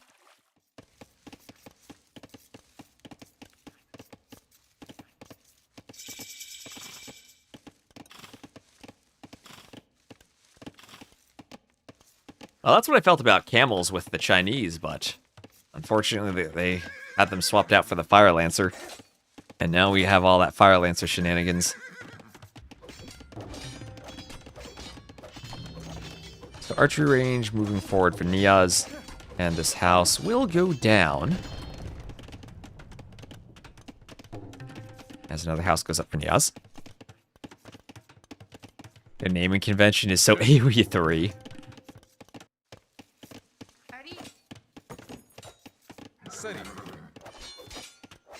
And the militia attack the mining camp here. GoKu doing what he can to wall, but wholly small walled, looking almost like a Villese base with all the small walls he has. As he has a lumber camp in the back, and a man-at-arms will be on the way for NeoZz. 30 seconds away from from Feudal is GoKu. Man, 18th game of the day, that is Feudal Age, not Imp. Yeah, another infantry unit that counters archers. I just feel bad for the Huskarls. Yeah, that's true. As more and more stuff gets added to the game, sometimes things that used to feel exciting and unique no longer feel that way. That's kind of sad, because like those are the things that make AoE 2 AoE 2. And everyone always enjoyed the Goths and the Huskarls and the memes that came with it. There is an overchop from NeoZz, but the militia on the wrong side to... Oh, actually, wait. That man-at-arms could go through that hole. Hello? GoKu? Yes. He blocks the blacksmith. That blacksmith foundation won't go up. That will get through. All the Villese have to turn and fight. He'll get out. He won't be trapped in. And the Villese make the foundation. Okay, a bit of an adventure there. But nothing too bad. So archers forward from NeoZz. They will force GoKu off of those forward berries. Didn't wall in front of the berries. And now he has to be careful of that small wood line he's taking at the back. Clutching coming in for NeoZz as more houses go up, and the blacksmith is just about finished.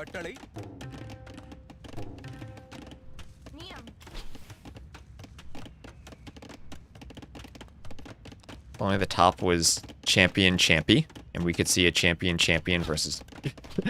champion-champy versus champion fight. He's still streaming. Yep, still going.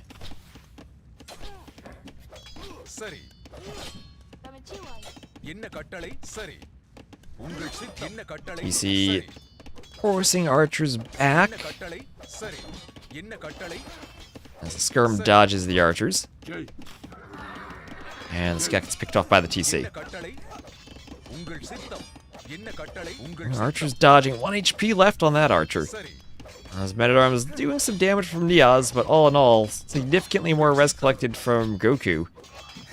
I still would expect the Inca to have the better Man-at-Arms rush on a land map between these civs. I don't know what NeoZz is planning with the Dravidians. He has a Vill down, so he does get a kill, but GoKu up 30 to 25. And that's all due to idle TC time from NeoZz, who hasn't been able to keep things working. Doesn't even have a mill on the berries, went straight for the outside.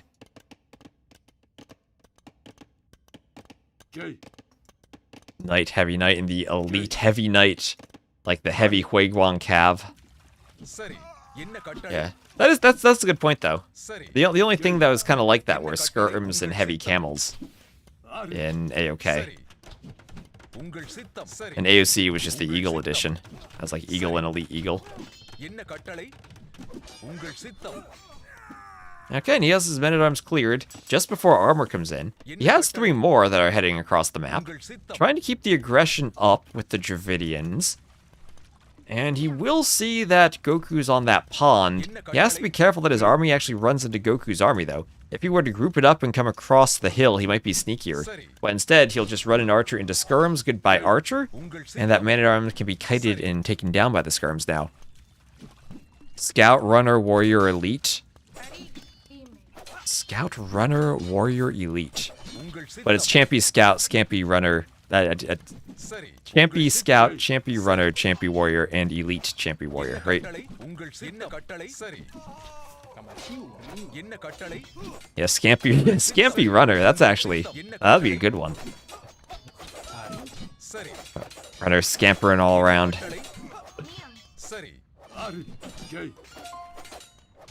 Now skirms kill the archer, Men-at-Arms still push. And Ziatu, thank you for the follow.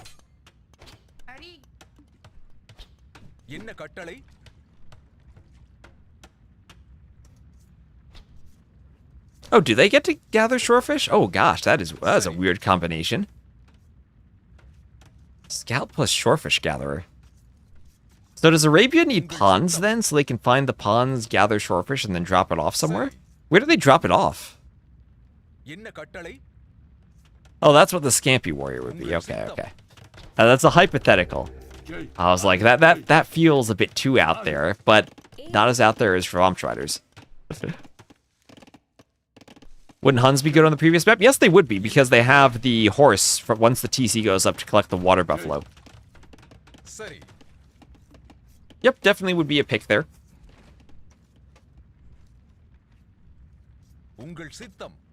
I'm thinking, though, do they have the wood to do the dock with the TC? Because they start with minus 100. I forget if they do or not.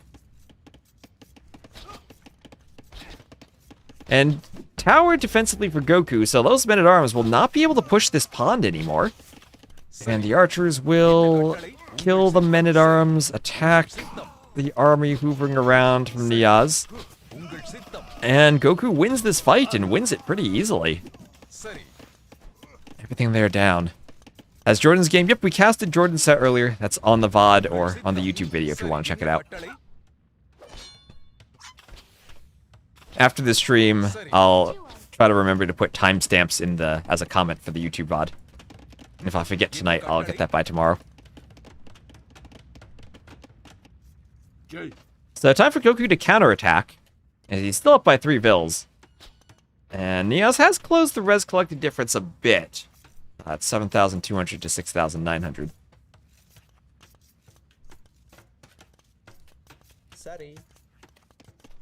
And we'll have arson and padded archer armor for NeoZz. உங்கள் சித்தம் Jai Jai As archers will push the men-at-arms back. என்ன கட்டளை சரி உங்கள் சித்தம் Skirm probably killed by archers. We'll have Castle Age for GoKu. உங்கள் சித்தம் சரி என்ன கட்டளை Men-at-arms killed as the skirms pressure everything. With no timestamps, everyone should watch start to finish. என்ன கட்டளை It's a live stream bot, it needs timestamps. Otherwise, people just end up scrolling through என்ன கட்டளை the video. I just put them as a comment instead of in the description, because some people don't like spoilers from having the VOD. Jai Or having the spoilers in the timeline. ஆறு Because YouTube creates chapters if you put the timestamps in the description now. Which is an extraordinarily handy feature. But also spoilery if the timestamps are என்ன கட்டளை spoilers. So Castle Age first for GoKu. And I think his score will skyrocket once he gets up. And even with men-at-arms in the back, the Inca could add slingers. I think he needs one... He has some stone. One stone gate here. Or no, he goes for a tower. That works too. This protects the gold in the woodline. உங்கள் சித்தம் I still think walling here, like old slam gate style, would have been enough to stop this fight from happening as the men-at-arms kill some skirms. Okay, kill some skirms. There's the tower. Oh, I lost their elos on the overlay. Sorry about that. They were there earlier, and Capture Age lost them. உங்கள் சித்தம் என்ன கட்டளை Don't know how that happened. Oh, because I loaded the Margougou JorDan wreck accidentally. That's how. உங்கள் சித்தம் சரி உங்கள் சித்தம் சரி என்ன கட்டளை Jai Okay, archers killing men-at-arms. Men-at-arms all going down. சரி உங்கள் சித்தம் Skirms going down. ஆறு உங்கள் சித்தம் சரி உங்கள் சித்தம் சரி என்ன கட்டளை உங்கள் சித்தம் என்ன கட்டளை ஜெய் உங்கள் சித்தம் என்ன கட்டளை Skirm's getting killed. There you go. Watchtower for GoKu. சித்தம் சரி Men-at-arms picked off by archers. Men-at-arms dying. சரி என்ன கட்டளை சரி Eagle hits the skirm. உங்கள் சித்தம் ஜெய் ஆறு And there's a GG from NeoZz as GoKu does it, and he wins 2-1. So I was not expecting that from GoKu. I thought that'd be a set for NeoZz, but well done from GoKu to win that set. And we'll take a look at the standings in just a moment. Let me maybe look at the stats at the end of this game. So that'll be all 6 sets, all 18 games casted today, 8.5 hours. So 56-30 KD for GoKu. Decent eco there for him too. And just felt like nothing really worked out for NeoZz. Couldn't get the... I still don't know what his Dravidian's plan was. But whatever it was, the men-at-arms and cheap everything from the Inca worked out better. So there we are. We'll just check off the rest of the civs on the map and then check out the TTL standings. Gosh, I have way too many windows open. OBS is here. And GoKu wins his home map of Slopes. That was a lot of games. It was. And time for me to put timestamps on the YouTube video, eat, and go to the gym. That is a weird draft from NeoZz. I feel like you could flip those positions, take Chinese first, and then you don't need to draft Dravidians. Also, like, Huns are an interesting pick for Stranded. I wonder if we'll see them. Boat on land? That was an AoE1 cheat code. Wait, Trap versus Ozone is in an hour and a half? Okay, before I check out the Wikipedia page, let me check out the schedule. Oh, it's in 2 hours. Hour and a half. But I will not. That is tempting, though. See, only 3 sets tomorrow. Oh, wait, no. Deduzu Tur is 12G. Oh, that is so early. I'm not going to be around to cast that. I think what I'll do, I'll start casting one of those sets at 16 or 17 GMT, whichever I get to. Then I'll cast these 2 sets as Rex tomorrow. That would be very tempting, very tempting. S tier too. S tier. Platinum schedule has not been released, but that will be over the coming days too. Lots to cast. I'll probably, unless I'm co-casting with someone, I probably won't cast Platinum, but we'll just cast Gold and Silver. Especially, oh, Classic Pro Daniel. All the Saturday sets are early. I'll probably cast those as Rex after Platinum. Doubt Sobek on Sunday. Before Platinum. Maybe it'll just be a quick stream on Sunday. I'll only do that. But, yeah. Anyway, let's check out the standings now. I'll check out Silver League first. Since we just casted that. So, NeoZz actually now is tied with Antagonist. As Antagonist, did he win? Nope, Antagonist NeoZz will be the set for the final week. So whoever wins that set ends up winning. Or ends up finishing second. Target down in 4th place right now. And yeah, all the 4 rounds are finished. So, Target, how did he do against Antagonist and against NeoZz? Target lost to NeoZz 3-0. Lost to Antagonist 2-1. That was a good set. But Target looks like he's in the favored position to finish 4th, but he cannot finish top 3 anymore to advance to gold because tiebreakers would go to NeoZz and to Antagonist. So Blue, Antagonist, NeoZz all are safe for advancing to at least the playoffs. Blue, with one more win, controls his own destiny against Target. So that'll be an important set. Blue versus Target. Target doesn't want to get relegated to silver, and Blue wants to, or doesn't want to get relegated out of silver. Blue wants to advance to gold. Antagonist, NeoZz. If Target wins, both of them still have a chance of advancing over Blue. But Blue so far 9-3, 4-0 in his sets. Has looked like the strongest player. Same name also looks like the strongest player in Group B, but Kimbito tied with him so far. I think that'll be the set. Oh no, what happened between their sets when they played? Have they played? Yeah, Sama name won 2-1 over Kimbito. Well, Kimbito had a good 3-0 sweep over Survivalist. And Sama name has Survivalist now, who is probably the weakest player in the group. But Sama name with a sweep there would guarantee he qualifies. Chart has maybe underperformed, but his sets have been 2-1 losses so far. So, and they've all felt pretty close. So against Ozone and U Pudding for the final 2 rounds, he'll look to make a comeback. Ozone there is sitting in 3rd, trying to make the playoffs still, and should have a good chance of doing that. Still has a set against Kimbito. So if he does well against Kimbito, in control to make the playoffs, U Pudding still with a chance. Group C, Gabby losing to Huciel 2-1 in the first week, and also to Cosmonaut last week. Means she is now losing the tiebreakers to both of them. But controls her, or maybe it's still in a decent spot against Lamo. Lamo, who's only won a single game. So if she gets a 3-game sweep, Huciel might lose 1-2 to Monos. That's still a good matchup, and Cosmonaut Thunderbolt should be a good set too. So we'll see if Monos can make a run against Huciel to get himself to the playoffs, and that also helps out Gabby if she can win against the Lamo. Thunderbolt still within striking distance of Monos, but would need Monos to lose, and he would need to get a really good result against Cosmonaut. In Group D, Stark, the story of Silver League, 11-1, lost 1 game to Nawe. He has clinched his passage to gold for next season.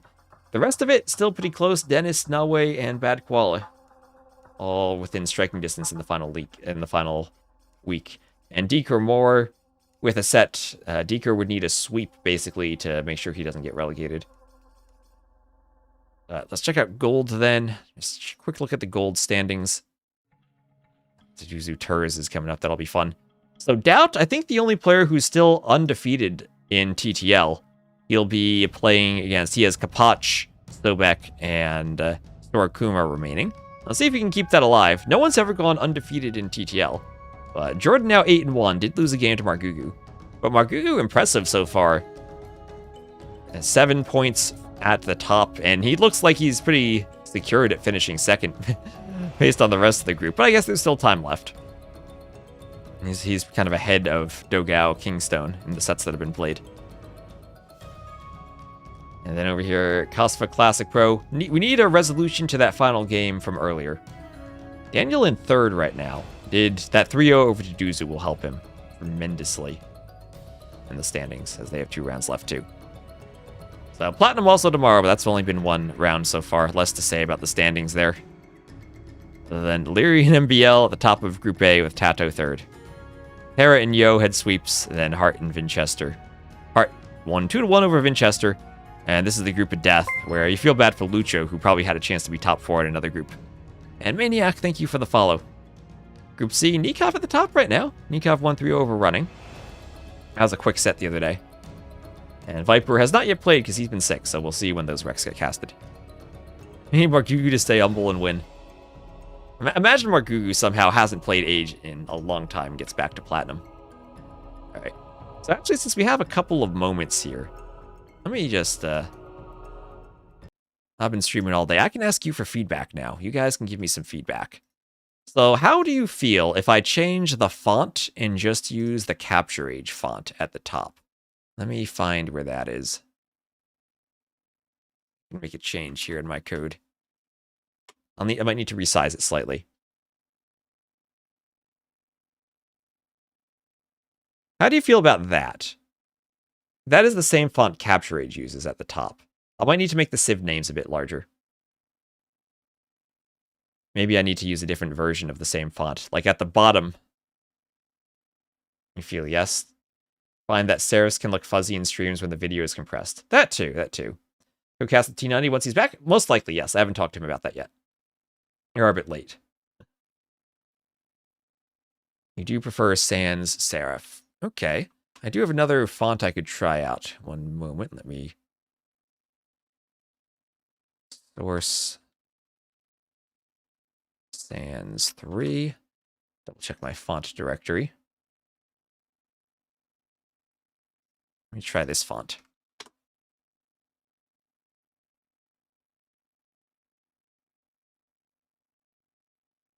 Was that a difference? Oh, wait, it's not a difference because I forgot to comment that out. There we go. How about that? I could probably make that bigger or change it a bit. I could probably just use Open Sans. Better. I can also make the top a bit larger.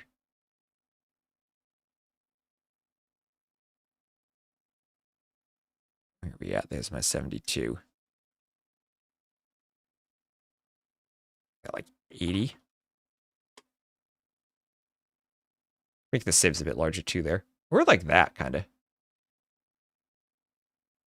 Can we have the same font that the players see in-game? That's going to look very similar to the serif font I was using earlier. I'm kind of liking this. I think I need to make the civs a bit larger too. This lets me make the text larger. Make that a bit larger. Like that. Maybe I don't want that font to be the black version. Maybe I use extra bold.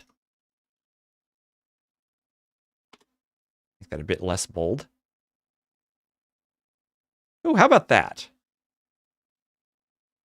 Like that. Excellent. And I should nudge the civs over a tiny bit.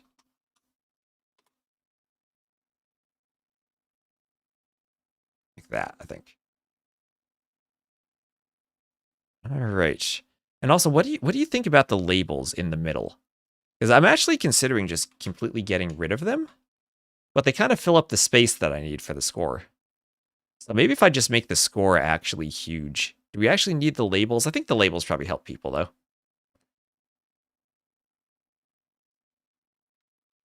Make the score huge. Not quite that huge. Labels are fine. All right, yeah, let's maybe go back to the labels then.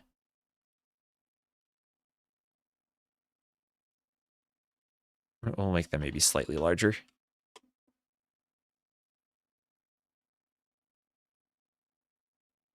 And And what was the score? Yeah, and my plan is to get the unique units on the side, kind of like the left and the left side and the right side. I need to figure out exactly how I'm going to do that though.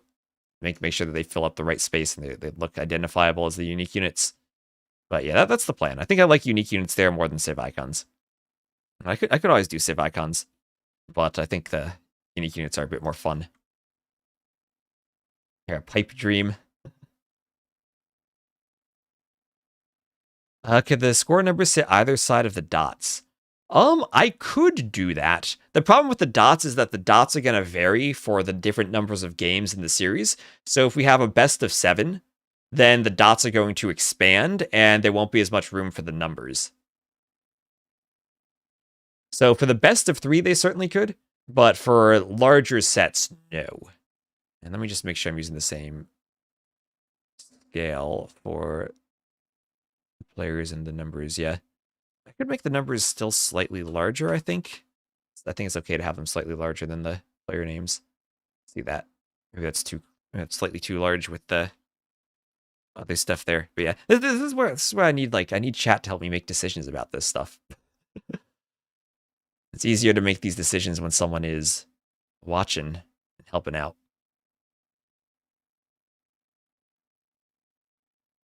I also wonder if the names are maybe a bit too bright there.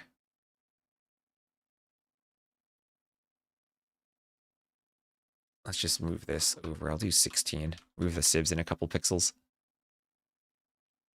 Oh, and everything disappeared. Oh, there we are. We're good. That's just OBS failing to load the image. Yeah, I think the names and the civs look better when I have the unique units there, but yeah. Anyway, that's what I'm working on. I think I like that there. I like that. Are the red and the blue a bit too bright to see? Because those are player colors, but I could also darken them a tiny bit. Or is that actually the same? Oh yeah, that's actually not the same red that Capture Age uses. I might change those colors ever so slightly. Get them to match Capture Age. I think the colors are fine.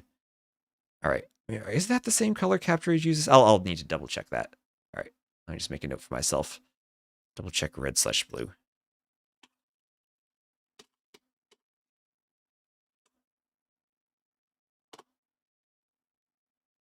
All right, so that's on my to-do list. Get the unique units there, check up on the colors, and make it easier for myself to update between the games so I don't have as many typos or make a UI for myself. All right, anyway, thank you all for watching. Red and blue is played out. It won't be red and blue, it'll match the player colors. It'll match the player colors. So if we have players with different colors, then I can show it. I got rid of the game, but I can show. If we have players who pick the lovely colors of, I don't know, what do we have here? Cyan versus purple. That'll be there. That'll be there. Don't worry about the colors. Colors will be there. All right. Well, thank you all for watching. Glad you enjoyed the stream. And we'll have a tiny bit of extra time on the VOD. That way we don't spoiler people who are watching the VOD. So let's see. I can probably close GIMP for now. And it is lovely that I don't need to click so many buttons between Capture Age and out of game, so hopefully this improves. Democratic Capture Age. Feels empty without the labels. Yeah, it feels empty without the labels, and I don't know what else to fill the space with. It'll probably feel less empty with unique units, but yeah. Anyway, I'll be back tomorrow, probably around 16 or 17 GMT. I'm going to have some work around the house in the morning, so I won't stream at 12 GMT, but I'll see you all later.